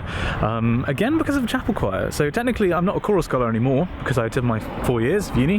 But some of the basses that they do have this year are ill, so I'm depping. I'm literally not doing the rehearsal because I already know the music, just turning up and singing. So this should be fun. So I just tried to record some of the rehearsal, but I turned the camera on just as we finished the last thing. So sorry, no music in this one. Well, seeing as most of you apparently hate music being in a vlog. And it's dark now, so that was fun. I was sight reading Fair is the Heaven by William Harris, which is not the easiest thing to sing in the world. I did the bass one part before, but it's double. There's two choirs singing at the same time, so I did one bass part and I was singing the other one. I think I might have pushed everybody out of key for a little bit, but we recovered in the end. And well, you know, you should listen to it, by the way, if you don't know. It's an amazing piece of music. So it's like 7 now. I'm just going to get something to eat from the marketplace, and then I'm going back to the office to pick up where I left off earlier with some of this mass flux stuff, which is getting there. It's actually starting to work.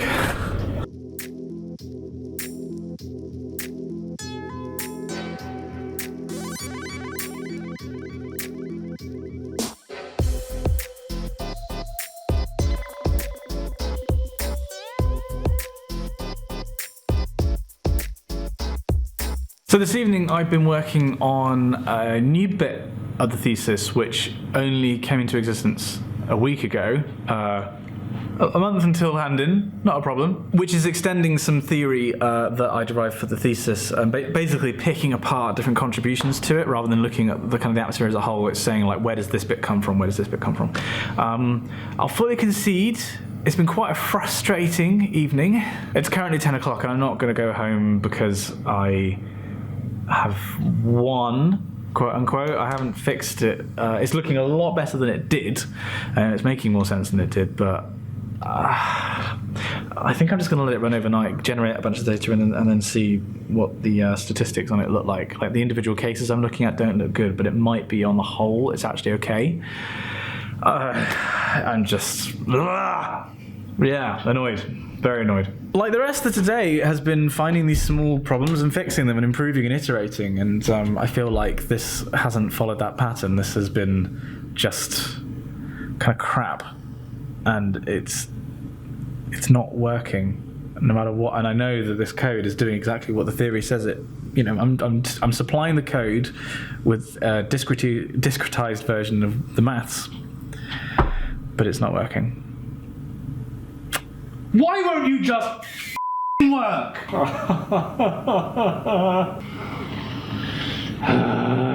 Alright, there's two things running on there. There's something, oh, you can't actually see it. There's something running on that computer. More things have been ticked off. Not as many as I'd like. It might well be that I've actually worked this stuff out correctly. This is what the theory says. It's just that the theory is bad, but like I wasn't expecting it to be that wrong, and I was expecting it to be wrong in different places. So, you know, maybe this is right and this is actually more interesting, but yeah. Not a happy bunny. Anyway, now's the time to go home and what am I doing? Oh yeah, more design work. What else do you do with your evenings? So I was walking home and I've calmed down a bit, and who do I bump into? Oh, look. It's vlog favourite. We're back. It's Sue Perkins. It's been hi, guys. How's your career been after the Bake Off? Oh, it's been sparse. So Dan and I have, well, we're still on speaking terms after I moved out. We are. How is the new housemate? Look, it's a different vibe. It's a different vibe, it's safe to say. Here is an actual picture of Ed Dunn's room. It's just a mess, isn't it? It's beyond a mess. You didn't realise how lucky you were. Oh. So this is the first time that you've appeared in the vlog for a little while. Yeah. What would you like to catch up the internet on? Oh god, it's just been there's too many things happening. There's so many things happening. He's a very busy boy. If you want to hear more from Dan and I, we have been doing a weekly podcast, and it actually has been weekly for the past 2 weeks. We missed a couple. Yeah. But yeah, we have our own podcast, the WikiCast, and if you like us, then you should just check that out, because it's basically the only way you're going to get us together on a regular basis. Because although this is 2 nights in a row I bumped into you walking home. You've been leaving rehearsal and I've been leaving work. Completely spontaneously too. I didn't realise. I was just coming home from ex-university singers. Plug. It's cold though. It's bloody cold. It's really, really cold. It's like 5 degrees. You can see your breath. And it is November. So 1st of November. Ow. You bitch.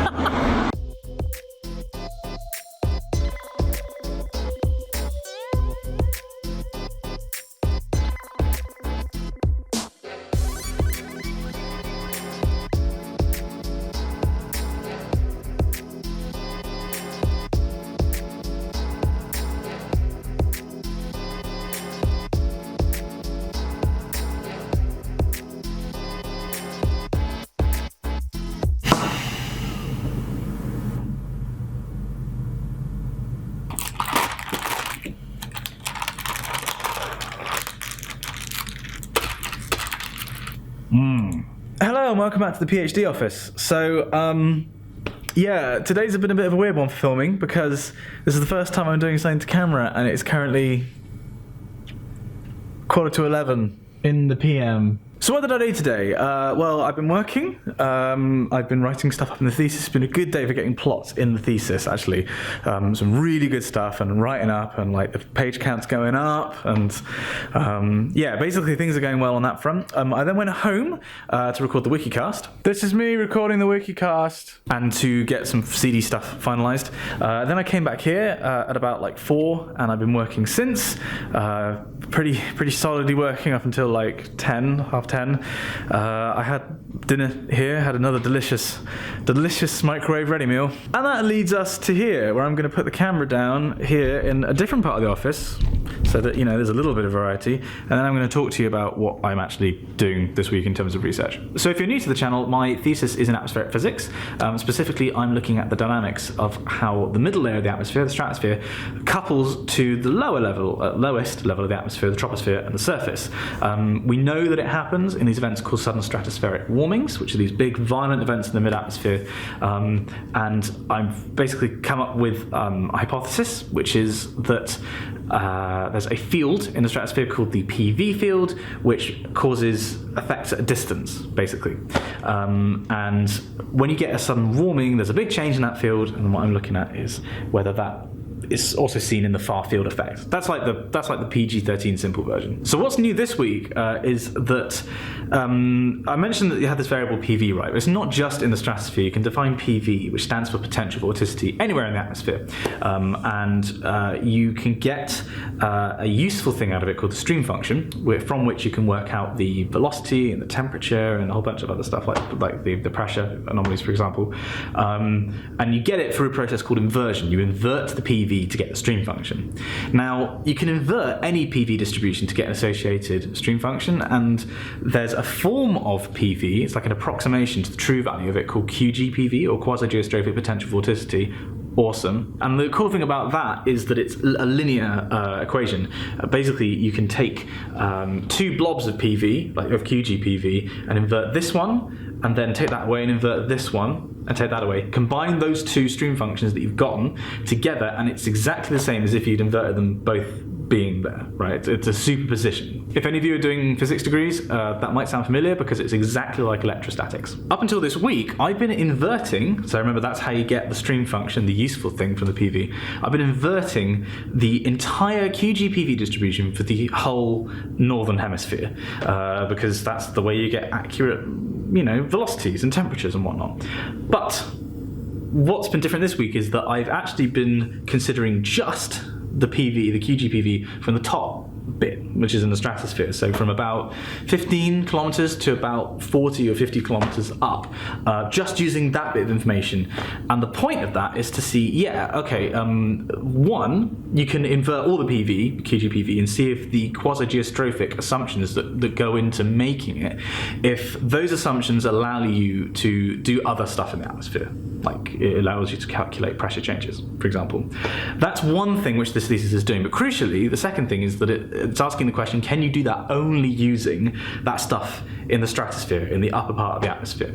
And that's something that I couldn't answer until this week, because I didn't invert just that PV. That's what I've been doing. And the short answer to the question, can you do it with just the stratospheric stuff, is it's no. Does this mean that my hypothesis is incorrect? Well, I don't know, because this is the first results chapter where I'm looking at this in a broad context. Like, does this work for every time step, for every day of the year, does this work? And the answer seems to be no. The signal's just not big enough in the lower part of the atmosphere when you just consider stuff that you're only using stratospheric QGPV. But the next chapter is looking at these huge events, the sun stratospheric warmings, and seeing if the hypothesis works there. So it's possible that it might still work. My guess is that it won't. But I'm holding out hope that I might get something interesting to talk about in my viva. So yeah, that's what I've been working on, and writing. I know that somebody's going to ask this. Yes, I'm writing my thesis in LaTeX. The idea of doing it in Word makes me feel physically sick. If certainly in the earth sciences, I have probably getting on for 100 equations in this thesis, if not more. Doing those in Word would be a nightmare. It's so easy to do it in LaTeX. I also don't have to worry about my bibliography because I'm doing that via BibTeX. I'm using Mendeley, which is a bit of software where you put PDFs in of papers, and then it will generate a .bib file, which is .bibliography file, which then gets read in by LaTeX, and it generates the bibliography and all your citations automatically. So that's pretty neat, I'd say. And also LaTeX is kind of like the industry standard. It makes everything look nice.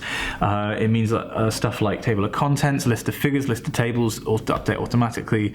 Everything just looks pretty peng, really. It looks nice and scientific. And because somebody will also ask this, I have no doubt, I am doing it in Kyle, which is fine, really. It's got a built-in little button that you click it and it makes your PDF, and you don't have to go into the command line. That's pretty cool. Would recommend. So yeah, things are kind of coming together. It's kind of slow work. Although, if you look at the chapter at the moment, there's a lot of good stuff in here. Like this is now several pages of really quite solid science. There's some good figures in here. Communicates the points. I think this is much, much better than it was. So honestly, I don't mind staying here until late because this is the way things get done. Nothing of note has ever been achieved without hard work, so I don't mind putting this work in. I am very, very tired, and it's going to be, I think, another 3 weeks of really intense effort. But then, touching wood with all my might here, then we should be done. Then I should be done, and I can hand in and take a break. Good God, breaks. I remember those. So it's just hit 11 o'clock. I am just going to set one more bit of code running, maybe write a to-do list of what I'm going to do tomorrow morning, then I'm going to go home, and I am finalising the CD designs and putting the last few bits, like finishing touches in, and then that should be done. Hey! Wow, I look kind of crazy. I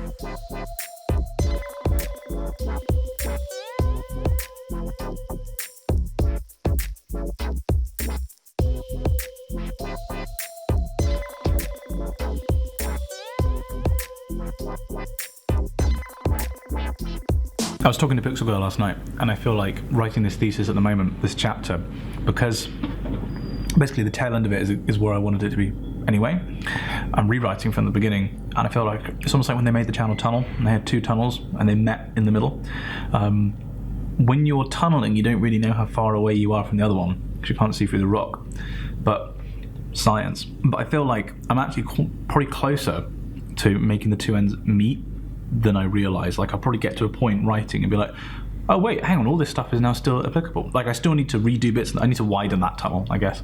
Like, I need to add another column to all the plots, and to the discussion. But like, the structure is there. I've just got to kind of keep going until you break through. Getting there. I'm getting there. Beginning to drive me nuts. Ugh. Definitely the first take. Nighttime. Daytime. Nighttime. Nighttime. Daytime. So I'm back in the office. I promise I actually did leave. I had lunch in the Ram. I had a nachos that was meant for two people, but I kind of ate it by myself. Anyway, I've been working all afternoon, and I just discovered something. Hello. I've just discovered something rather cool about my research that I didn't know until like an hour ago. So before I can explain what's so interesting about this figure, I need to talk to you about some maths. So there's this concept in maths which is kind of everywhere that people mostly take for granted called linearity, right? And a function, which is something in maths where it's like, I always think of it as a magic box, right? It's a magic box where you put something in and you get something out. An example function might be, I don't know, f is a function where it takes in two numbers, a and b, and it adds them together. And the output you get, f of a and b, is a plus b, right? Now, that would be a linear function, because if you were to supply four numbers to that, right, if you were to do a and b, f of a and b, plus f of c and d, I don't know, is exactly the same as f of a plus c and b plus d. Had to think then. An example of a nonlinear function might be something like f of a equals a squared. And that's not linear, because if you were to do, for example, f of a plus f of b, that's not the same as f of a plus b. And just to put some numbers into there, if a is 2 and b is 3, then 2 plus 3 is 5, so you'd expect the answer to be 25 at the end, 5 squared. But 2 squared plus 3 squared isn't 25. That's going to be 4 plus 9, it's 13. So this f, this function, is a non-linear function. Now, I have to be careful with what I say here, just in case anything from this thesis gets published, which hopefully it will. But basically, what I'm working with is a non-linear function, and like I said yesterday, I'm looking at separating out stratospheric influence on something, right? So if it was a linear function, what I'm working with, you could take the tropospheric information and the stratospheric information, put them in separately, add them together, and then you get the full atmosphere response. This isn't PV inversion I'm talking about, by the way. This is some other combination. It's actually taking the output of that PV inversion, the stream function, and doing some calculations on it. The point is, the calculations I'm doing on that stream function are non-linear. When I looked at the two fields separately, basically the tropospheric field was really big, which is what I expected, and the stratospheric field was pretty small, like the results of this calculation, I mean, which is mass fluxes. The stratospheric field wasn't really predicting much mass flux near the surface. Expected. The tropospheric field was. Again, that was expected. But what I wasn't expecting was... Let me show you. So that at the top there is what you see in the real world. Well, kind of. Reanalysis is a weird thing. And that one below it is what you get if you invert the PV in the whole atmosphere, you work out the mass fluxes, and that's sort of what that is. That one below that is what you do if you do the stratosphere in isolation, and that's what you get if you look at the troposphere in isolation. And you'll notice that they're pretty much, if you add them together, you're going to get something like that. But there's this interference term between them. And that interference term is the non-linear part of that equation, where it's this kind of cross term, if you like. The thing to remember is that what I just showed you is the mass flux at a particular height. So as in at 10 kilometers, at exactly 10 kilometers, just how much mass is being thrown into the polar region, which is where I'm doing all of this. Except, that's all well and good, don't get me wrong, but what I'm doing with this mass flux is using it to predict pressure changes. So I'm not just interested in the mass flux at a particular height, I'm interested in all the mass fluxes at that height and above. Like I'm vertically integrating, if you've done high level maths, I'm vertically integrating that mass flux field above that point. And if you do that, something interesting happens. Because for this particular set of data, that's the observations at the top, that's what the inversion predicts, and you're like, they're actually, once you start looking through it, they are actually kind of similar. The magnitudes are off, but like the pattern's kind of there. The stratospheric stuff, again, it's basically just in the stratosphere above the black line, which is the boundary between the stratosphere and the troposphere. The tropospheric information is kind of as it was, and you'll note that if you add those two together, you're going to get something that looks a bit like that. But this interference hello sunshine, this interference term, for example here, right, there's a big negative event, and you see it, that's the total, which is the sum of this and this, but those two aren't actually that big. This interference term is, though, that non-linear term is nice and juicy.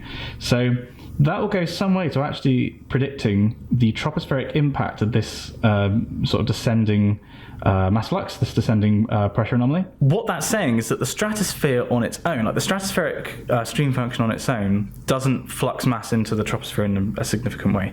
But the way that the stratospheric stream function interacts with the tropospheric stream function does flux mass, and arguably it fluxes mass of the same order of magnitude or greater order of magnitude than the tropospheric stream function does on its own. That's really kind of cool. So that's what I'm going to be here for the next few hours doing. It's currently, actually it's only 6:30, so I'll probably be here for like 2 or so more hours. And then I need to go home because I haven't got dinner with me, and I fancy actually cooking, maybe. Be honest, we're not going to be cooking tonight, are we, Simon? And I've got to do some editing. Everybody's favourite section of the vlog. And we're back here again. This must be getting very, very boring for you. Imagine what it's like for me. I'm doing the Wikicast. It's 10 o'clock, so I'll probably be editing this for another 2 hours or so, because the podcast's about an hour and a half, and then it takes a little bit more than just the time to listen to it. It's pretty light, to be honest. Like, doing a video for 2 hours would be weeks of work, but podcast that's doable. Actually, whilst I'm on the subject of podcasts, so I listen to a few, not many podcasts, like My Dad Wrote a Porno, which is hilarious. If you don't listen to it, check it out. BBC's More or Less, In Our Time. I do listen to Hello Internet, but that's like a long podcast, so I don't listen as much as I used to. But apart from that, I don't listen to a huge number. If you could recommend any podcasts to me that you think I'd find interesting, please do comment down there, because I'm always on the lookout for new stuff to listen to, particularly when it comes to like long journeys. So yeah, be interested to know your thoughts. Now I need to get back to work.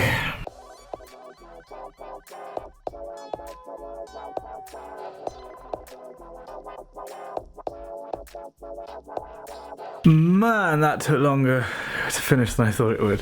It is 1:45. I'm going to go to bed. Well, I mean, I'm on the bed now. I'm going to get in the bed and I'm going to go to sleep. And I'm going to go to the office tomorrow morning and continue writing up and doing a little bit more statistics that need a few more stats that need to be done before I can write them up into the thesis, and then hopefully get really close to finishing this chapter off tomorrow. If I could, yeah, I could definitely do it this week. I've just got to keep pushing. Tomorrow's a very special day. It's a first for me. I'm going to do something that I've never done before, and it's unique to this part of the world. I'm really excited. Yeah. Flames and death. No, well, hopefully not death. Flames though. Look at a nice shot here. What is that?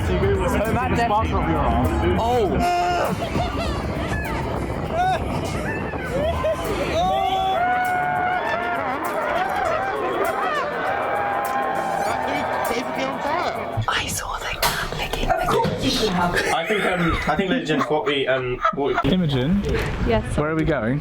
We're going to Ottery St Mary, Simon. What? Don't be too excited about it now. Come on. What happens in Ottery St Mary? That's an MGA. Flames and death. No, well, hopefully not death. Flames though.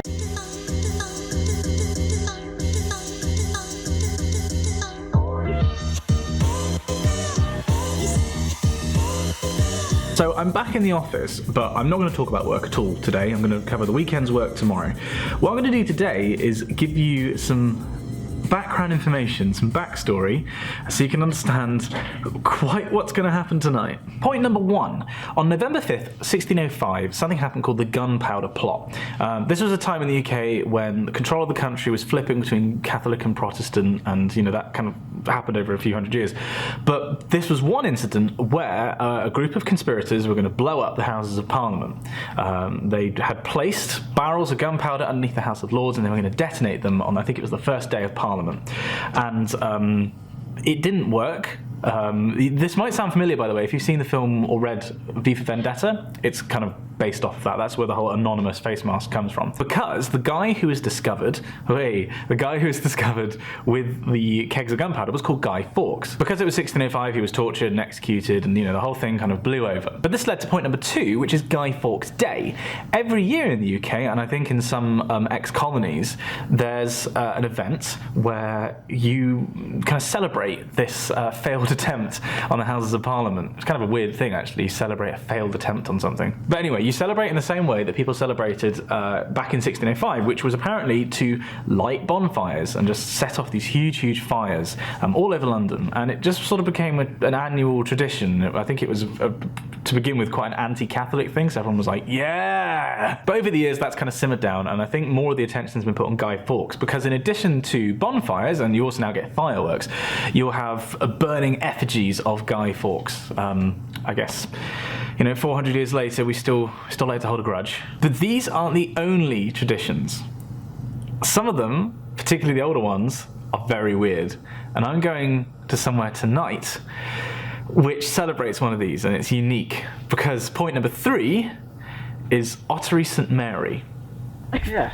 A New Hope. You've been thinking that, mate. Yeah, let's put the 2 people who are over 6 foot tall in the back of the taxi. Perfectly thought through. I think you're doing buggery wrong, Simon. How do we get out, guys? Simon. Yeah, hang on. No, Dad, you can't abandon us. Guys. Thank you very much, mate. Okay, we've made it after a very eventful taxi drive. We think desperately. How do you do? You've had a bloody awful time, haven't you? At last. Go on through. Hey guys. Hello Simon. If you our taxi. Hello. What happened? Our taxi. I have been drunk since I spent the about entire 9 o'clock yesterday. I was almost quite sick of the field. It didn't like fizz over, but I did pop it into my glass. It nearly knocked some off my face. Oh no, it's all good. Find room. So I've never been here before. This house is kind of amazing. It's like, how would you describe this house, Hugo? Amazing. Crazy. It's like a mix of all the centuries put together, and if I stand up, I'm basically touching the ceiling. It's better than Simon. Well, let's not get too carried away here. Actually, fair, most things are better than Simon. This is true. I just want to point out that none of us have met this lady before, and she has. Imogen has, and she has not only fed us wonderfully and invited us into her home. We're just having the time of our lives here. This is amazing. This is milk and whatever, and we now could be moving on to chocolate cake. Ooh. Or could we? I'm sure. No,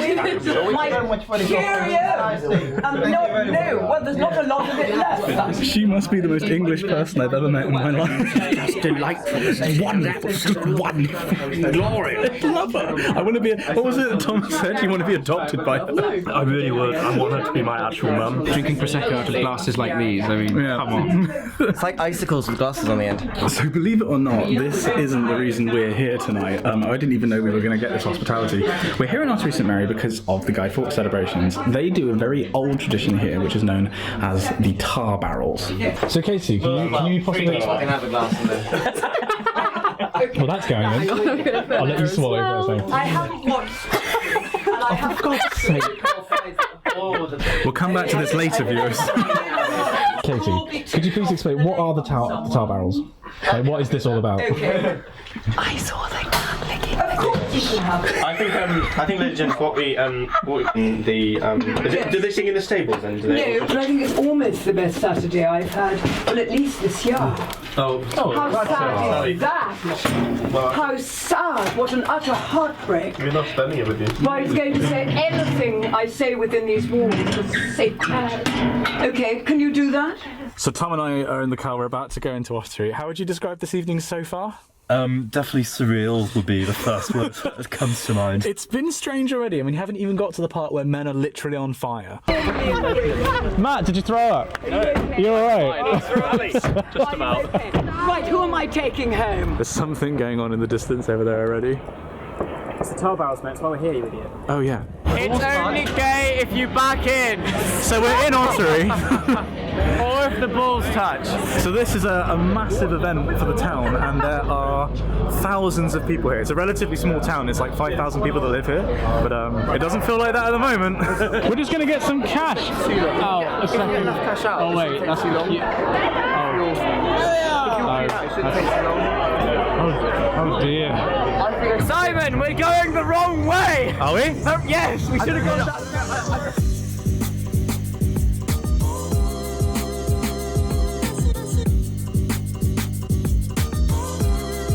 It's like budget Star Wars.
We're on the right. There's all the chapel choirs here. This is going to be fine. It's going to be fine. When was the last time somebody died on one of these? Like 5 days ago, I think. Security system is basically a chain that you have to step underneath, and we have padding and mesh. Now what could possibly go wrong? It's fine. It's fine. It's fine.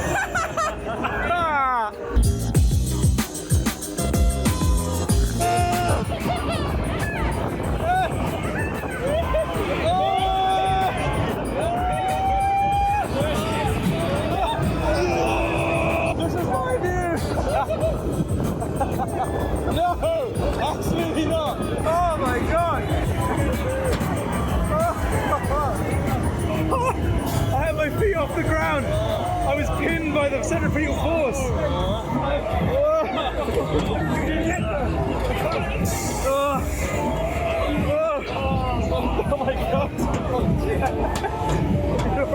I'm absolutely fine. We're absolutely fine. Whoa. There were guys on the other side who wanted me to throw my phone to them, and I was like, no! Absolutely not! I think you should have. It would have been funny. Yeah, I would have lost my phone. Yeah, exactly.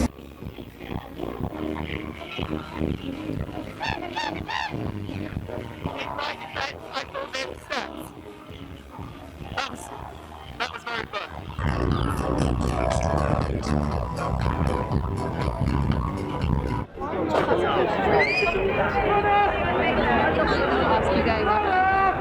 Oh my god. So many people.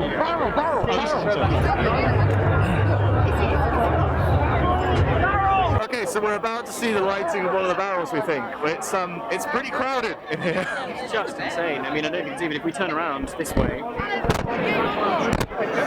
Yeah, it's quite a few people, you know? It's stretched out all the way around. Yeah. Way in the right as well. And then behind us, there's people all the way up here. Up on the hill.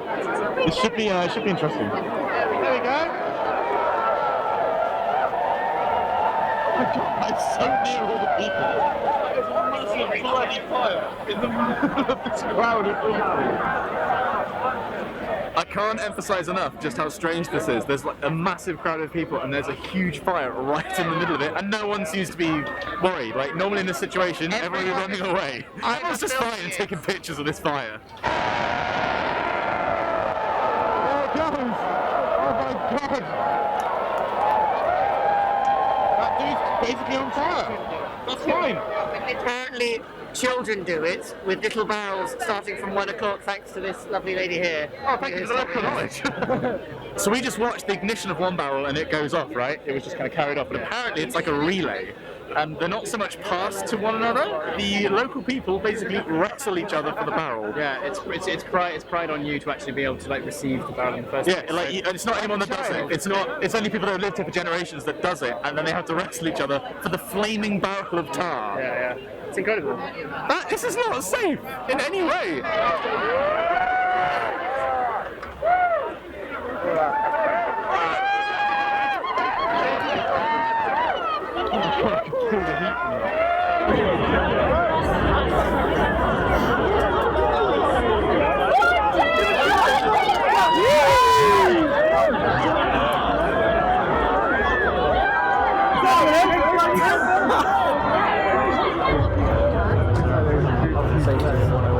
Also, I really hope the ambulance members have like a fire extinguisher or something. Having been 4 or 5 feet away from a flaming barrel of pitch, this is definitely not safe. I'm loving it. Like, health and safety is everywhere, other than Oh yeah. Yeah, It's just looks so weird for it to be in the middle of That is a barrel full of people. barrel full of people. A barrel full of fire amidst a load of people. And the people are just completely chill about it. The sheer number of people. So it's not exactly a surprise that some people are going to get hurt doing this. I don't know what they've been injured with, but we've seen a few ambulances. I don't know if they're burns or if it's just like a crush, but I hope people are alright. What was it like being that close to tar barrels? It's pretty scary because, you know, it's a big off like thing of fire. How would you describe being that close to the tar barrels? What was the Terribly experience like? exciting. It was a thrill. It was a rush. It was hot too. It was very warm. I didn't quite realise A, how large the barrels were, and B, how much, I believe the technical term is flamage there'd be. But my You could God. feel it on your face. Yeah, and there were moments like we saw,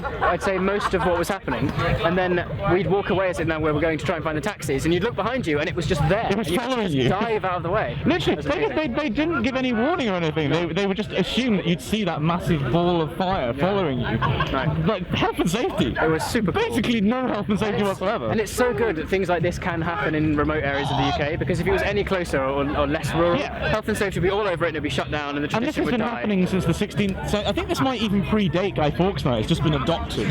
Thanks, Obama. Nailed it.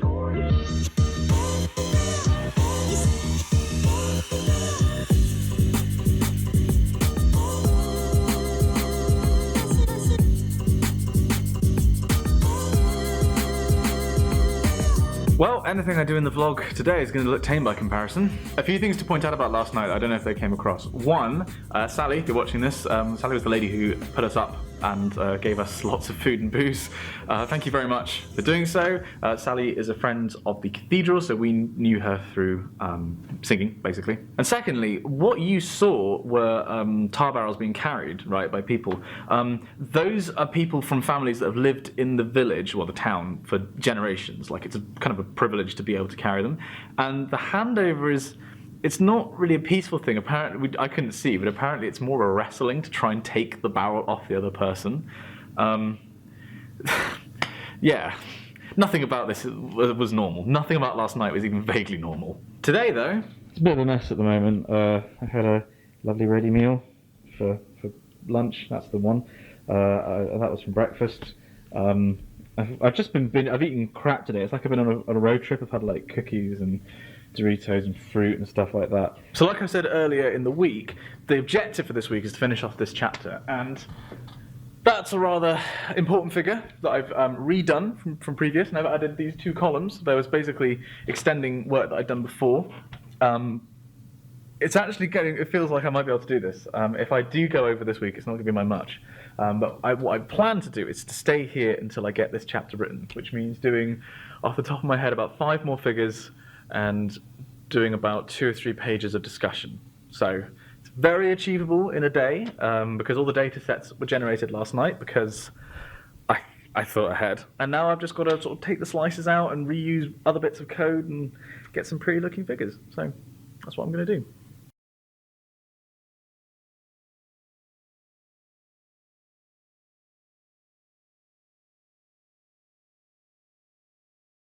Okay, first section, Down. Horizontal fluxes are done. Now it's your turn, boy. Oh yeah, that's the good stuff. Oh, that's not good. So that's it. I down tools. I've come home. I just ate. It's about 10:30 now. I was very tempted to start work on a script for a YouTube video, which might be out by now, but just in case it isn't, I won't say what it is. And then I realised I'm too tired, and that if I'm going to get up at 7:30 tomorrow and go to work and put this bloody chapter in the ground, I need some sleep. I feel that with any kind of social media presence, it's tempting, it's always tempting to be, to become the version of yourself that you perceive others as perceiving you as, if that makes sense. And I think to a certain extent I've become known as the guy who works hard and is always working, I never stop. That's not true. I definitely take breaks too frequently, and I do too many projects that kind of distract me in lots of different ways. And I think it would be dangerous for me to try and work any more than I currently do, because it would be damaging to my mental health, it would be damaging to my physical health, and it would negatively impact my work. It's the classic thing I tell people, that if you push too hard, if you try and work too hard, you get less done because you just exhaust yourself. And so that's why I didn't want to work tonight, because much as I have like 5 different videos I could be working on, I don't want to push it any further because I've got to prioritise self-care every now and again.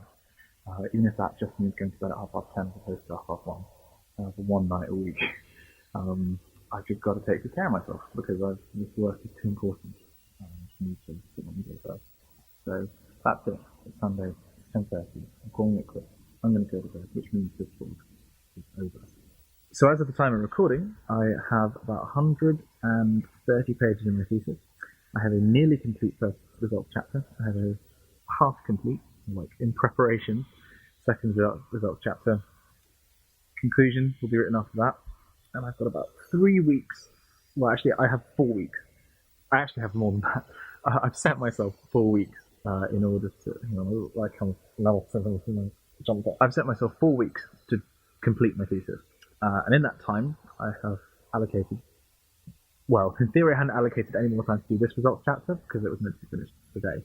But one more day to finish this results chapter, 2 weeks to do the next one, which means that the next vlog will hopefully be me putting the finishing touches to either that second results chapter or to my conclusion and finishing my PhD thesis.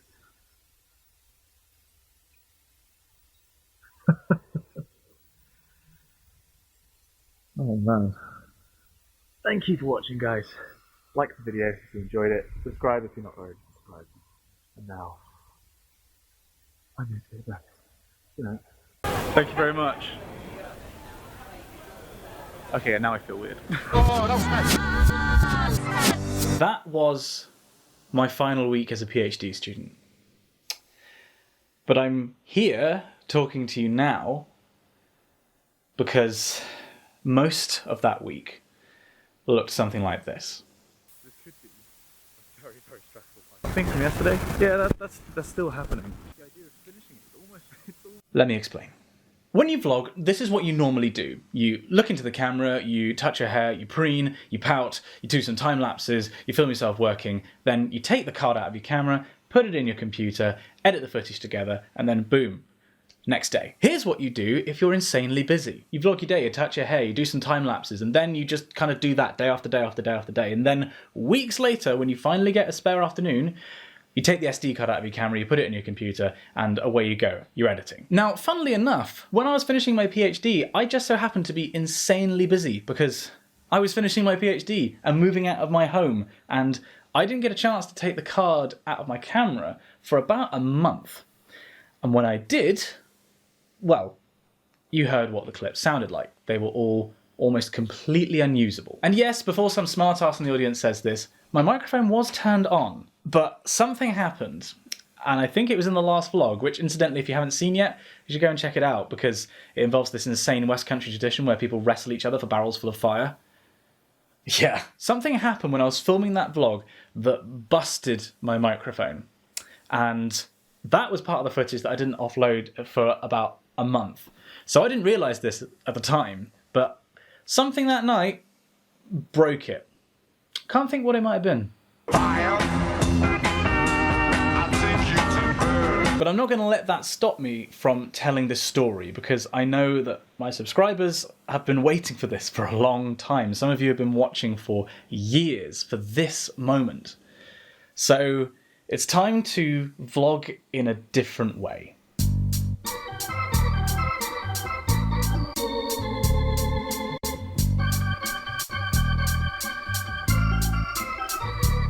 That's life. That's life. That's what all the people say. You're riding high in April, shot down in May. But I know I'm gonna change that tune. When I'm back on top in June. I said that's life. So here's the situation at the start of the week.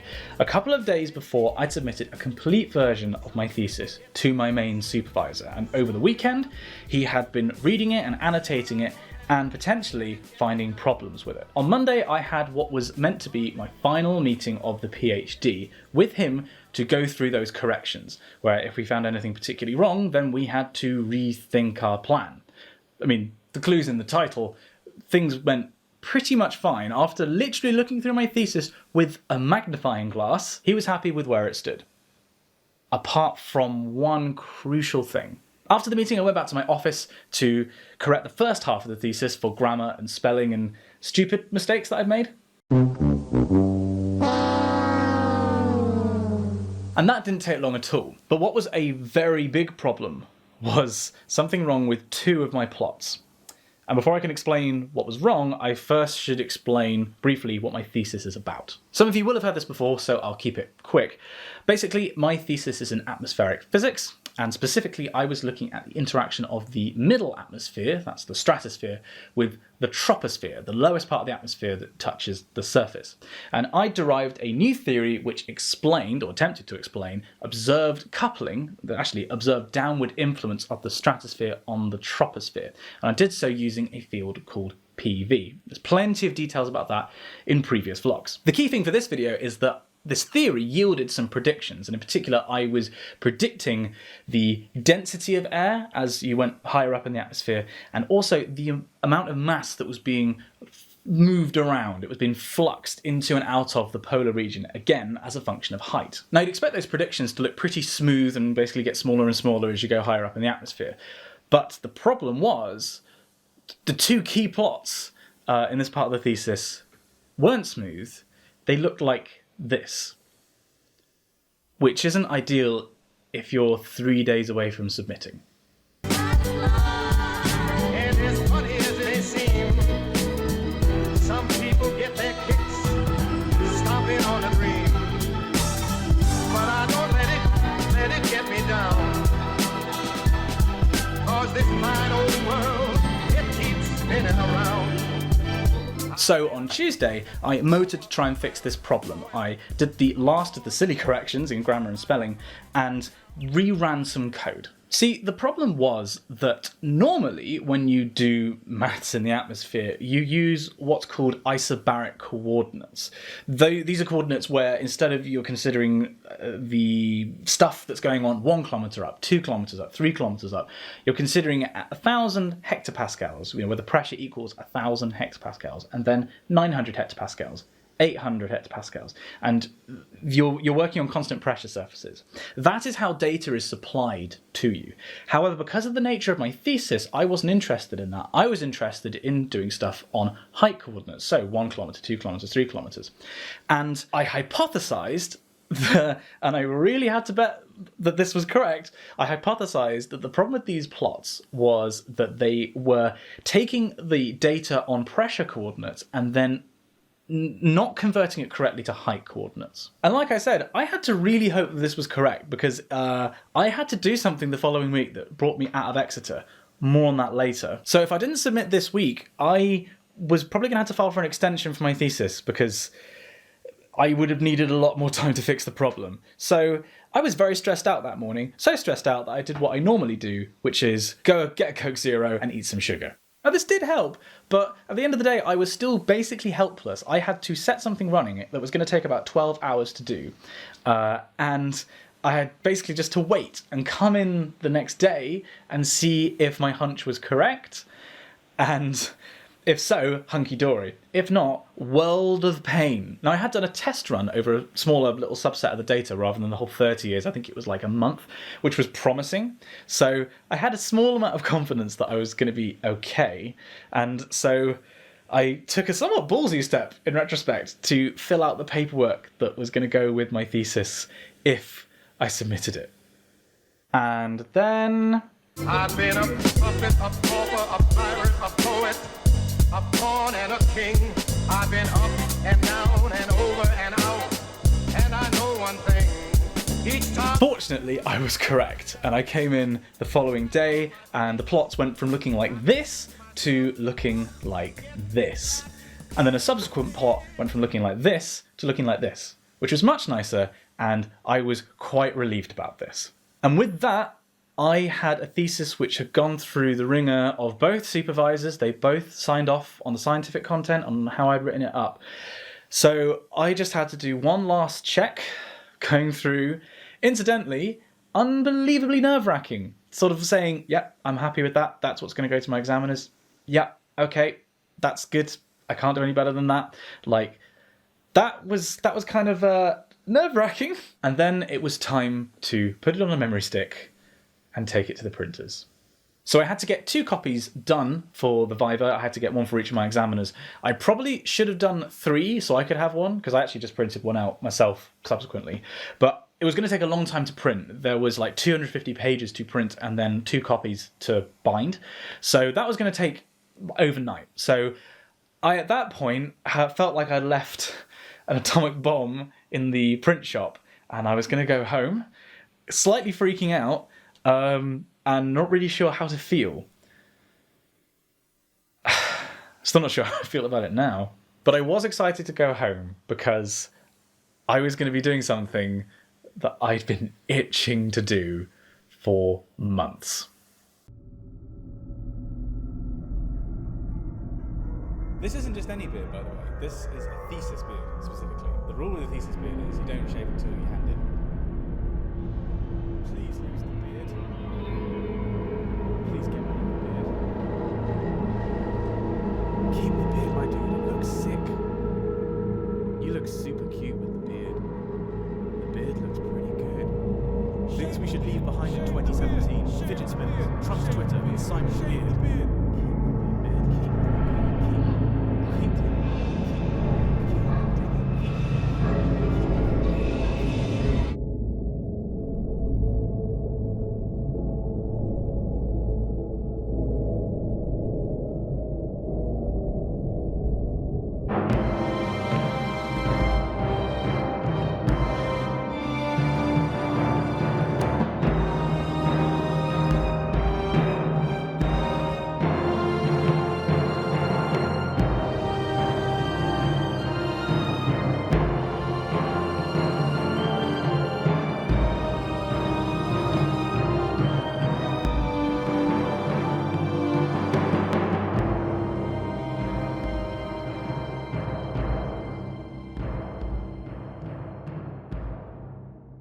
I can't begin to tell you how happy I was to get that thing off my face. I actually say as much in this almost completely silent clip.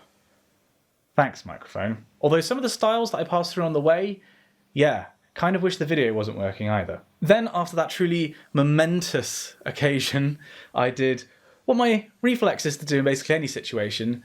I went to my room and I edited. Because what else am I going to do, you know? Although coincidentally that night was the office Christmas party, which is miles from Christmas, but I guess these places get booked up soon. So I took my clean face out on its debut to this nice restaurant where I actually got to sit amongst all these researchers and feel like an equal. Like I was like, yeah, I've done what all of you postdocs and you professors have done. I finally feel like I kind of belong academically, like I've gone through the fire. I mean, I haven't quite finished yet, again, more on that later, but I felt like I was part of the club now. I mean, there was still one kind of important thing I had to do. I can't deny it. I thought of quitting, baby, but my heart just ain't gonna buy it. And if I didn't think it was worth one single try, I'd jump right on a big bird and then I'd fly. So my friend Imogen, bless her, had agreed to film for the vlog. She didn't know the microphone wasn't working, so I'm sorry, Imogen. Your excellent camera handling skills are criminally wasted. But she went above and beyond that. She got me a cake with candles in it and everything, and was generally just like there to push me over the line, just in case I had second thoughts about like stopping being a student anymore. She was there like, no, you're done. We picked up the 2 copies from the printers. I, almost in a completely token gesture, because it was fixed at this point, checked them through just to see if there were any mistakes, like if everything was rendered properly. And then I signed my life away and finalised what I was going to be submitting. But I wasn't submitting just yet, because I only get to do this once, so I did a stupid little photo shoot. There's like a bit of campus where everybody gets their photos taken for graduation. So naturally, I had to do some pictures there. I had to put something on social media. I've wanted to do this for years. Right.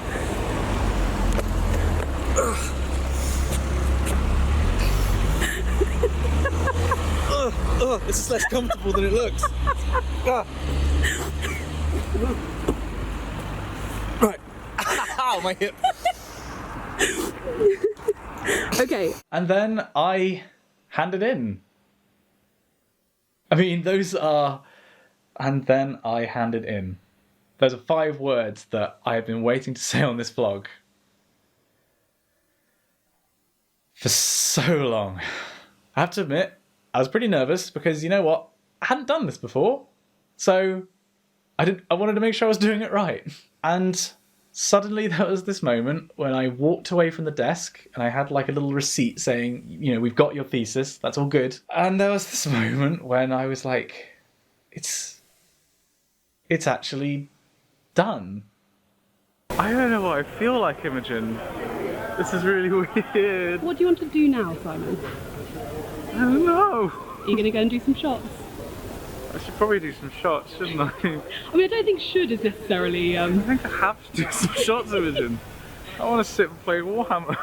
I do want to see my girlfriend. I want to see your girlfriend.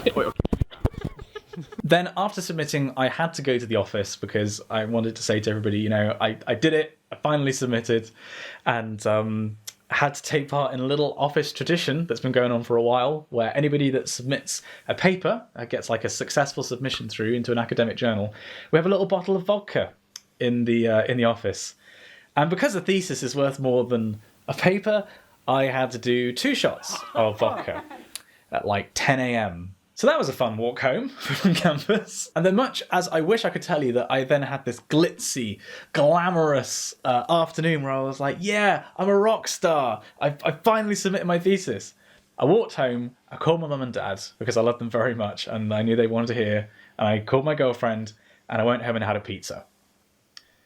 Not rock star, but oh boy did that feel good. And then after that I edited because of course I would. I mean, if you've watched any of my vlogs, you know me by now. I had the last of the ready meals that I bought in preparation for the final stretch of my thesis, just I guess for old time's sake. I had the time, I was like, I don't know, I just felt like one. I also picked up my physical copy of the Chapel Choir CD, which I designed as you saw a couple of vlogs ago, which I was very pleased with. And then I packed because I was going off to Cambridge the following day. Well, you'll hear about that in a second, because between me packing and me going, I may have gone out for a few drinks with Chapel Choir friends, but unfortunately I didn't even try and vlog that. The morning after, though,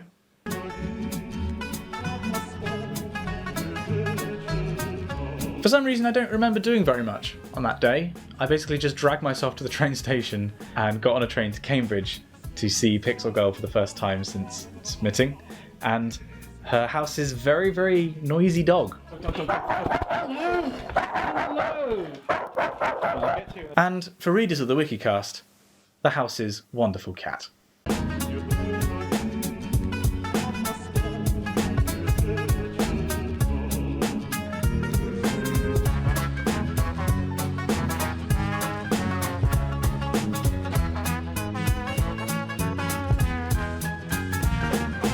And then I spent what I would think is a well-deserved chill weekend, not doing very much at all. I don't actually think I've shown Cambridge in the vlog before. Obviously going to Oxford, there's my degree there. Obviously there's a certain amount of enmity towards Cambridge, but you know, as a city I guess it's all right. I did make use of the excellent bookshop Heifers in Cambridge though, although the last time I was in there I impulse bought like 4 or 5 books, so I literally had to restrain myself as I helped Pixel Girl get a book. And then when we went around the university shop, because actually maybe you don't know, for those of you who didn't go to Oxford or Cambridge, you get stash that is things like jumpers and scarves and things like that that are specific to your college, not just the university. So we went to get Pixel Girl's one. She's at Homerton College, so we went to the shop and unfortunately I didn't have anything that was right for Homerton, but I did get to meet one of you guys. A subscriber was there who kind of came up and was like, apologetically, I'm sorry I went to Cambridge, and I was like, well, it was chill. It was lovely to meet you. And then speaking of Homerton, we went there and did some work, and I was basically catching up on being a human being again, because right up until the moment when I was submitting, I was just so laser focused on getting this thesis done that I wasn't paying attention to anything else. So emails had piled up, and also things like Facebook messages and messages from friends being like, did you die? And I had to be like, oh god, this is 2 months old, I'm so sorry. So I was basically catching up on being a human being whilst Pixel Girl actually did, you know, her proper coursework. Before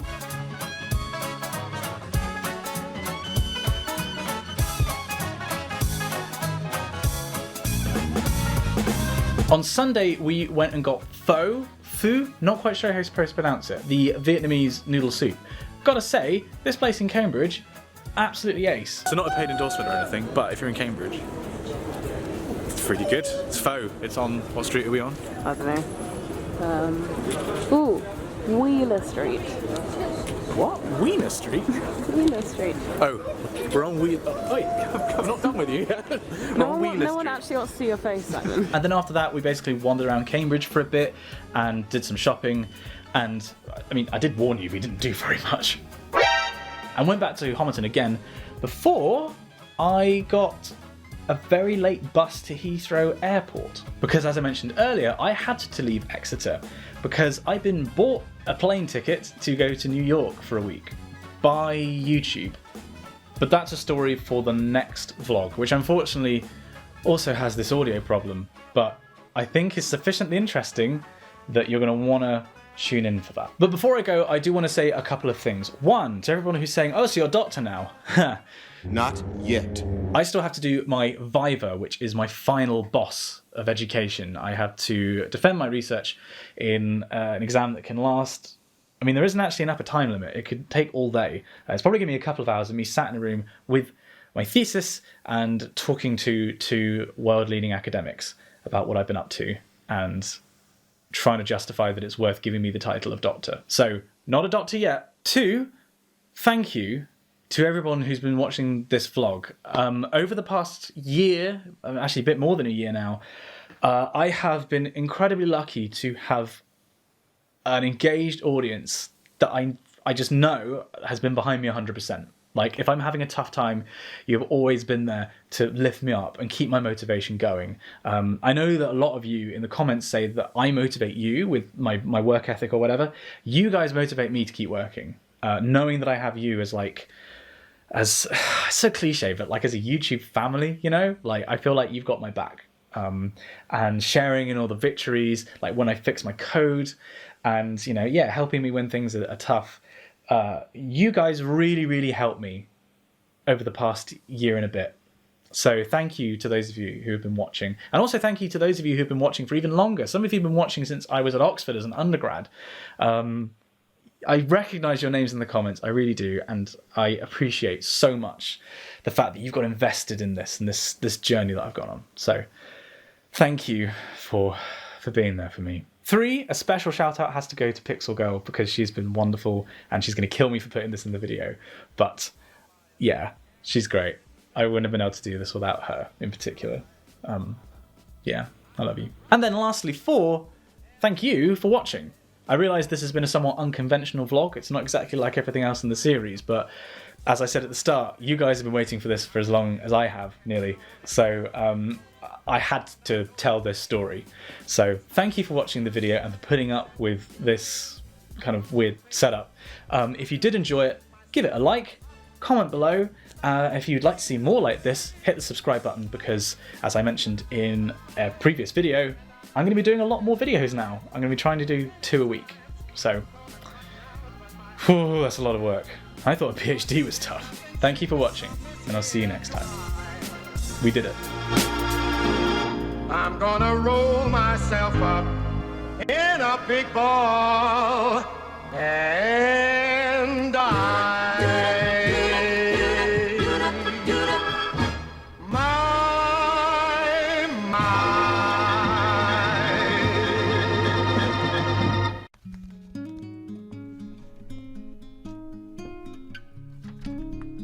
This is me just after being born. And this is me just before sitting the final exam of my PhD in mathematics. A few things happened between those two events. So the final exam of a PhD is called a viva, short for viva voce, meaning a spoken exam. So unlike basically every other exam I've taken in education from age 4 to age 27, I wasn't going to be assessed based on my written responses to set questions. I was going to be assessed based on how I talked about something. Specifically, talking about this. This is my PhD thesis, snappily titled Quasi-Geostrophic Influence of the Polar Stratosphere on the Troposphere. And while I will make a video about this in the future, sort of in detail, talking about the science, until all the science in it has been published, I'm not going to do that. So that will have to wait, but for the time being, suffice to say, it's about physics in the atmosphere. The viva serves a few purposes. 1, to determine if I actually wrote this. 2, to determine if I understand what I wrote, and 3, if I can answer questions about how my work fits into the broader work on the subject, into the literature. Now here's the kicker. Vivas are slightly different all over the world, but in the UK they consist of you, a room, a world-leading expert in your field, an academic internal to your university, and no time limit. Well, actually, my university recently installed a time limit, so I knew that the whole viva had to be done in less than 4 hours. 4 hours of answering questions about your work from a world-leading academic. So I had some preparation to do. Here's me, 2 days before the viva. I've reread my thesis twice now, and I've been making notes on, I think, likely questions that can come up. And now today I'm going to continue, because I've been doing this for sort of on and off the past couple of days. I'm going to go back and reread papers. I'm going to practice some derivations that they might ask me to do. I'm going to get default answers ready for a couple of questions. It's actually very difficult to know how to prepare for this because I don't know what they're going to ask. I know the thesis backwards. Like, nobody on earth knows this thesis better than I do. It's a question of what angle they take. And I can maximize the probability that I will be able to answer their questions by thinking of answers to the most likely ones. But I know I'm going to get blindsided. I feel kind of powerless. Something that I'd like to emphasize here is that it's amazing to me that I am in this situation. Like, as a kid, academically, I wasn't anything special.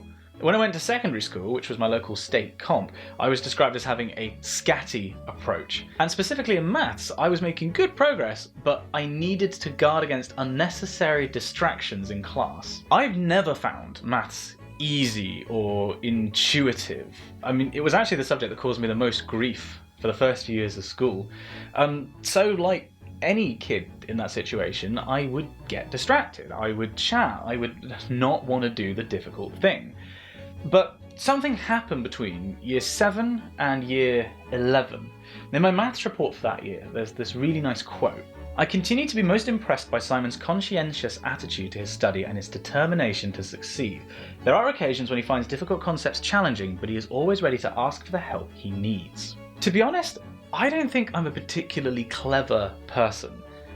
I do stupid stuff all the time. But if there's one thing that's got me from that point in year 7 to where I am now, frankly, it's just not giving up. Okay, so a bit of an update. It's now later. I have been working all afternoon on Viva prep. Let me show you my desk. My atmospheric physics textbook. Incidentally, if you're interested in like the basics, I'd recommend this one. This is the second edition of Wallace and Hobbes, and then behind that is my actual thesis. And I was actually just looking at some stuff to do with tropospheric dynamics. But you'll also notice is that I've got these tabs on the side. So these are for the different chapters, you know. So I think chapter 4 actually starts on the other page, yeah. So if I need to quickly get to chapter 4, then there's that. And then there's also these, which are key tabs for particularly important results. And then over here in the workbook, I've been doing some practicing derivations. And I've been going through things like deriving QGPV, trying to derive Ertel PV, which they'd had to be really sadistic to ask me about. I spent way too long actually going through that and then realising, you know what, this is a bit obscene. So I've moved on and I've done a couple of pages of other derivations. And I'm going to keep doing this for about another hour or so. And then I need to move on to do some YouTube things like writing scripts. I just dropped my pen. Like writing scripts, editing, that, you know, YouTubey things. And then all day tomorrow, guess what I'm doing? To link the story up to the present day, after secondary school, I went to Oxford to study physics, which, again, it's kind of unbelievable to me that that happened because my local state school, the state comp, had never sent anyone to Oxford to study physics before, and no one in my family had ever even been to uni before. I went to St Peter's College, which of course is the best college at the university, and at Oxford I got specifically interested in atmospheric physics after I took a course in geophysical fluid dynamics, which is the physics of how large-scale fluids like water and air move on the surface of a rotating planet. That's so cool! Look at the geostrophic equations. Those are two equations that describe how massive fluid air masses move in responses to changes in pressure. Like, how cool is that? So I did my master's at Oxford, and then I was actually offered a place to do a PhD there. But that didn't happen. So it is the day before V-Day. This morning I've been looking through some papers. Then I've also been continuing book work, in particular taking notes on this paper, which I've taken notes on like twice before. But it was written by one of the guys who is examining me, my external examiner, actually, who is the main examiner. So I think it's important that I understand it because it's relevant to my thesis and it'll probably come up and I don't want to look like I haven't read it, because I have read it several times. I just wanted to refresh myself. Other than that, I'm going to reread my thesis again, and I'll do the same tomorrow on the train down to Exeter. And I might practice a couple of derivations again. You know, try to hold an entire PhD's worth of background information in your head at once. Not the easiest. I don't even know how many papers I've looked up now. I mean, the back of this thesis, let me put it like this, the back of this thesis is 1, 2, 3, 4, 5, 6, 7... Yeah, that's 8 pages of bibliography. And I basically need to be able to talk about well, certainly the key ones. There are some papers which you throw in as like, oh, I'm talking about electrostatics, here's like a throwaway, this is Griffiths, read that textbook. And then some of them are like, this is why it's overly simplistic to say that the principal mode of variability in the troposphere is the mean latitude of the jet stream. Like, I need to actually know that paper backwards. This is a lot. Just about holding it together.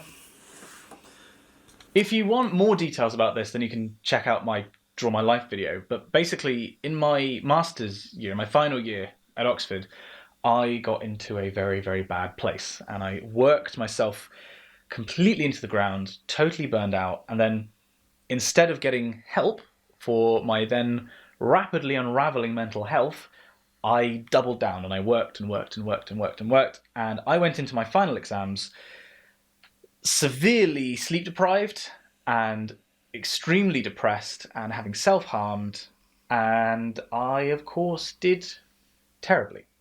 So terribly, in fact, that I missed out on the relatively easy condition required to get my PhD place confirmed at Oxford. And so I was cut adrift. The offer was withdrawn, and I spent a summer not knowing what I was going to do with my life. All right, it is the night before my viva. Hang on. All right, it is the night before my viva. I spent all day looking through papers, looking through kind of key questions that might come up. And what I'm going to do now, I mean, it's nearly 10 o'clock, before bed, is I'm going to finish rereading the thesis. There's best part of 100 pages to read. And I'm going to quickly skim through Never Split the Difference by Chris Voss, which I talked about in my book club. It's basically being a great book to read for getting more out of personal negotiations. So I don't know, there might be a couple of useful things in it that might help me tomorrow. But at this stage, it basically comes down to me getting on a train tomorrow and going to Exeter and talking about my work. I think I know the thesis well. I think I know the theory behind it well. If they ask me to derive some of the equations in it, you know, key for the background, I can. If they ask me to rederive my theoretical results, I can do so. I think I'm ready. I don't know if anyone ever really knows if they're ready though. It's like getting married or going abroad on deployment if you're in the military for the first time, you know? Like, I've read about it, I've heard what other people's experiences have been like, but I don't really know what to expect. I think I'm doing this under the best circumstances that I could. So whatever happens, I think I've basically done the best I can. Which is a nice situation to be in. By a stroke of extreme luck, my meant-to-be supervisor at Oxford knew that another academic at the University of Exeter was looking for a PhD student. And they both agreed that I was good enough to do a PhD and that they thought I deserved another chance. And so I was offered this place to study at Exeter. So despite having never seen the campus before or knowing anything about the university other than some of the research that was going on in my department, I moved down and I loved it. If you haven't seen them already, I made vlogs of my entire experience at Exeter from the beginning to the very end. There'll be a playlist link down there in the description and somewhere up here on the screen in a card. During my time at Exeter, I was super aware that I was given a second chance, and so I threw myself into everything you could do as a student. I did music, student radio, sport, research outreach, travelling. But more than that, I was singularly determined to reward the faith that my supervisors had put in me and produce work that was good enough. If I failed to produce academic work, academic contributions that weren't to standard, I would be failing them and I'd be failing myself. And that, of course, would be determined by the viva.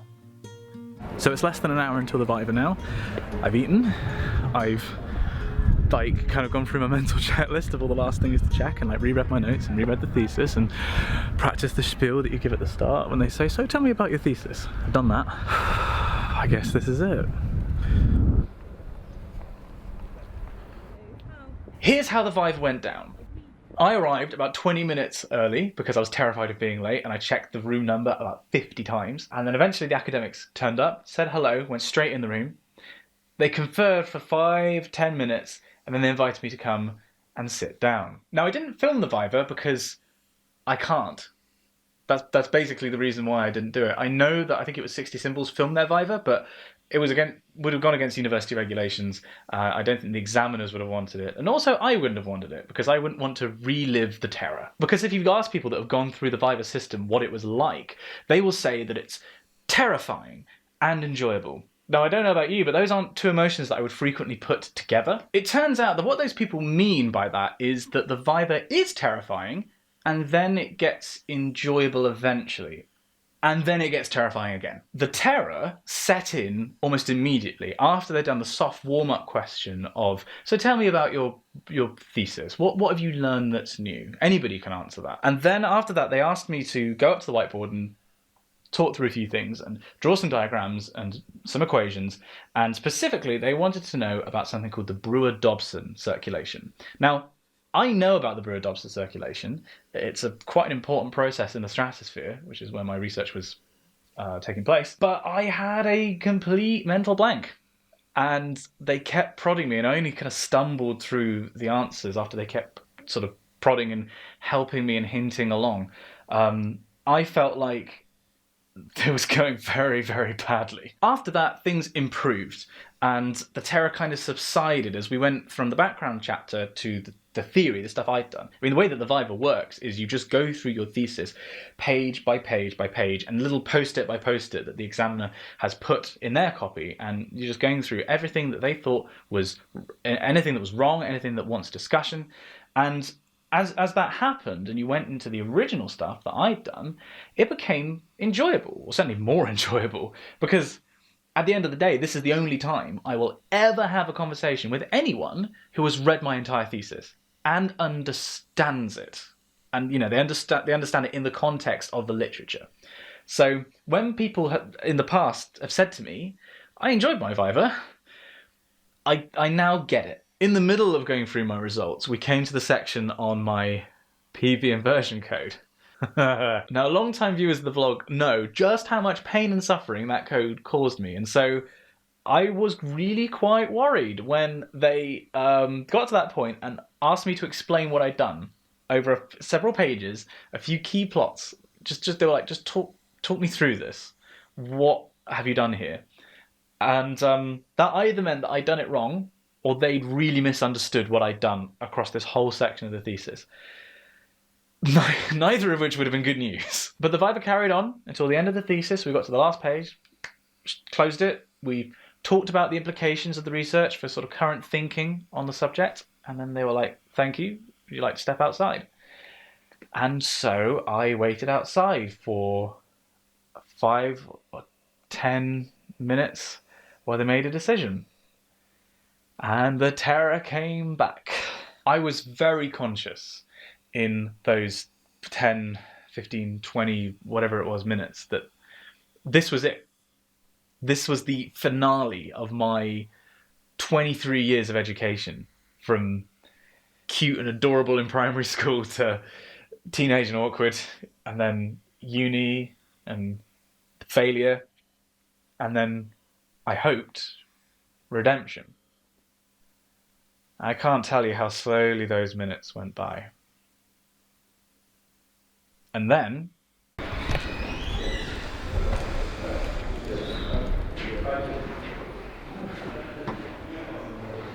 I passed. I have a PhD.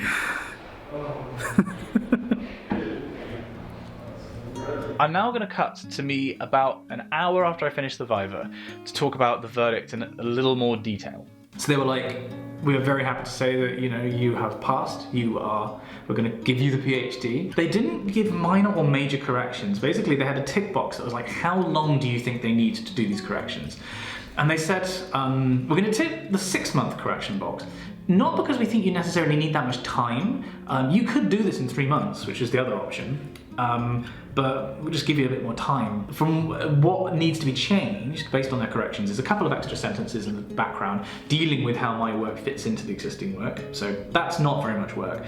And then there's also a little bit of extra analysis, which is rerunning some code that I've already written with an extra data set, basically, and just comparing it, which is kind of going to pivot how positively the whole thesis feels, so how positive the results are.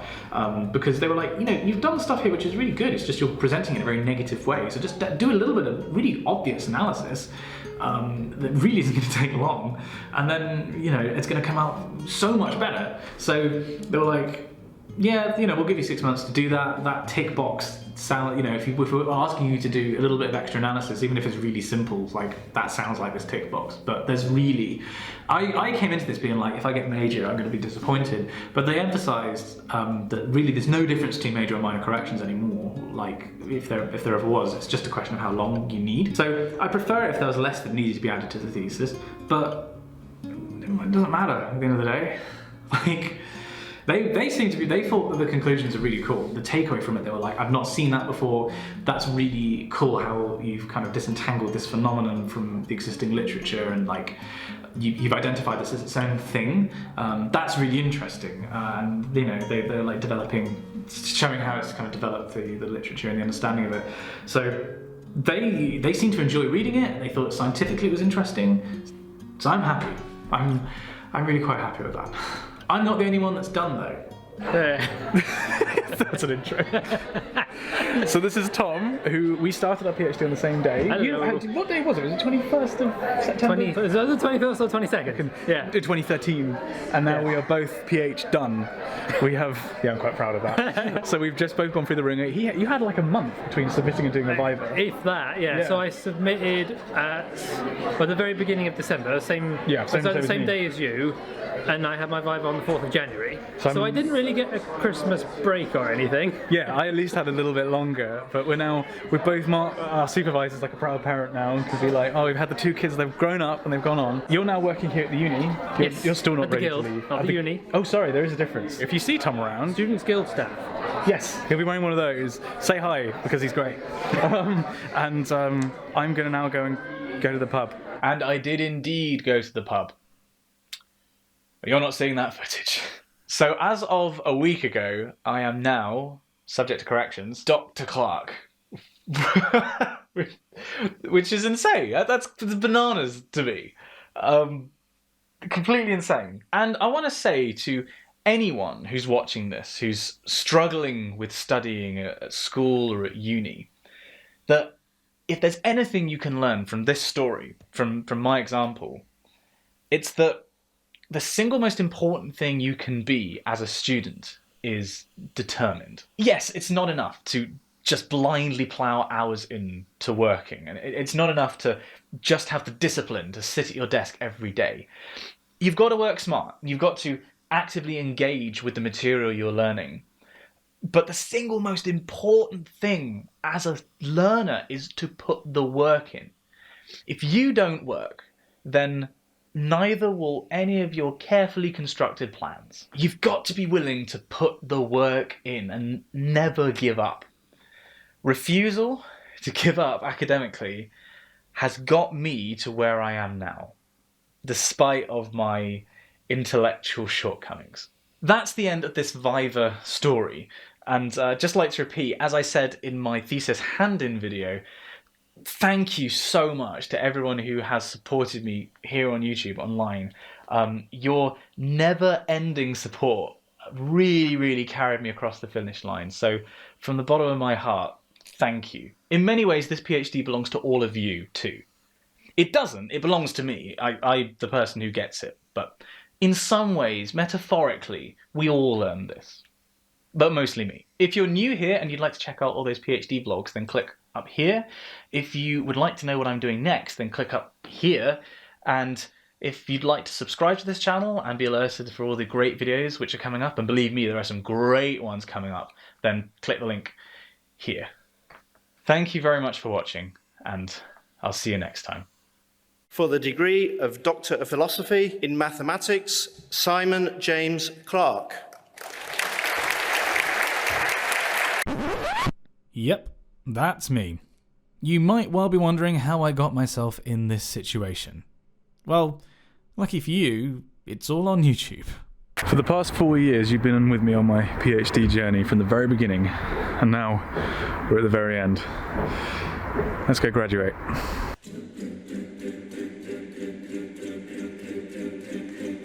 Sun is shining in the sky, there ain't a cloud inside. It stopped raining, everybody's in the lane, and don't you know, it's a beautiful new day. Hey. First of all though, I'm not dressed for the occasion. I need to pick up something. Lights bright blue in the city, on the streets where once was pretty Mr. Blue. Sky is living here today. Hey. Don't miss the blue sky, please tell us why. That's too hard to wait for so long. Letting me go wrong. It's unusual for me to be completely speechless, but seeing me in this full attire, yeah, pretty speechless right now.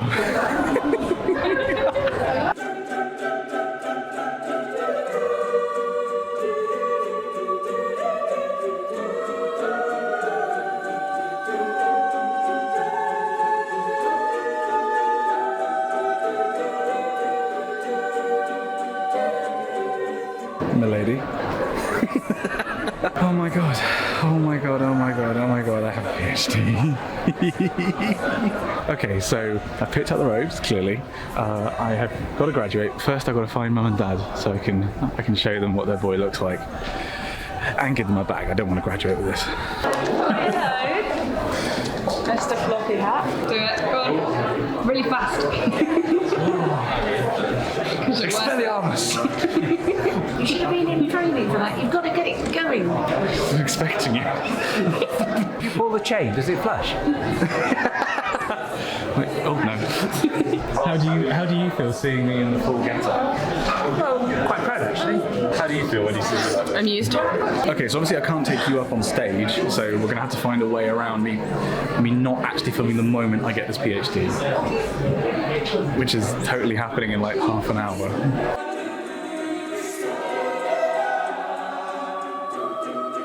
Simon James Clark.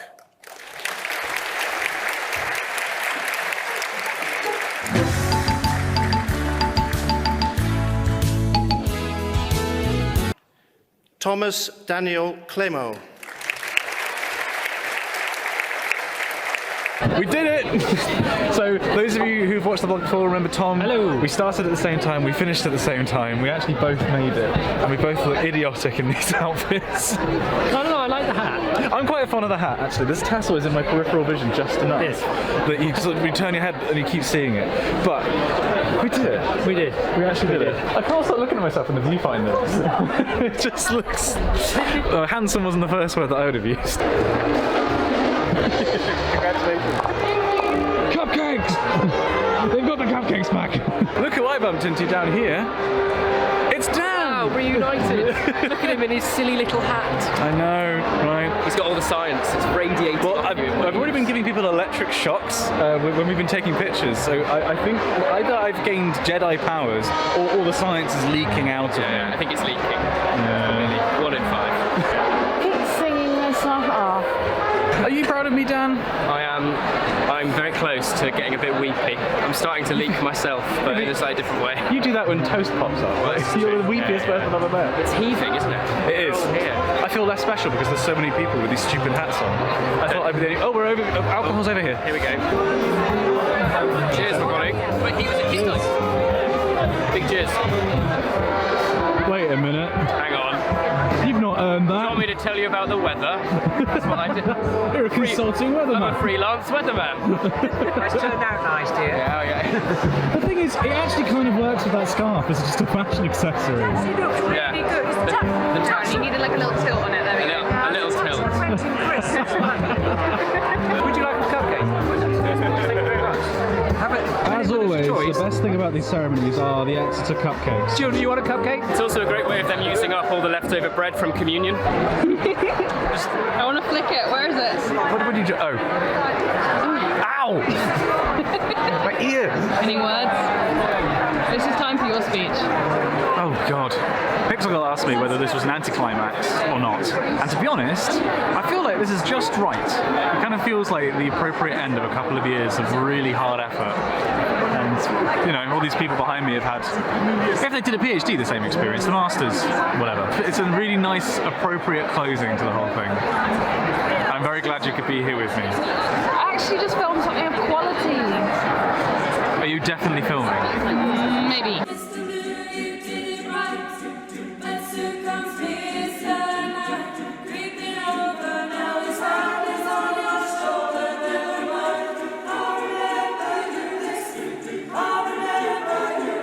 Things I don't tell you about PhD robes. 1, they're very warm. 2, they're very heavy, but only on the back. My back is killing me. Well, barring an unusual turn of events, I think this is the last time I'm going to be wearing all of this. Man, it really is over. I really did it. Oh God.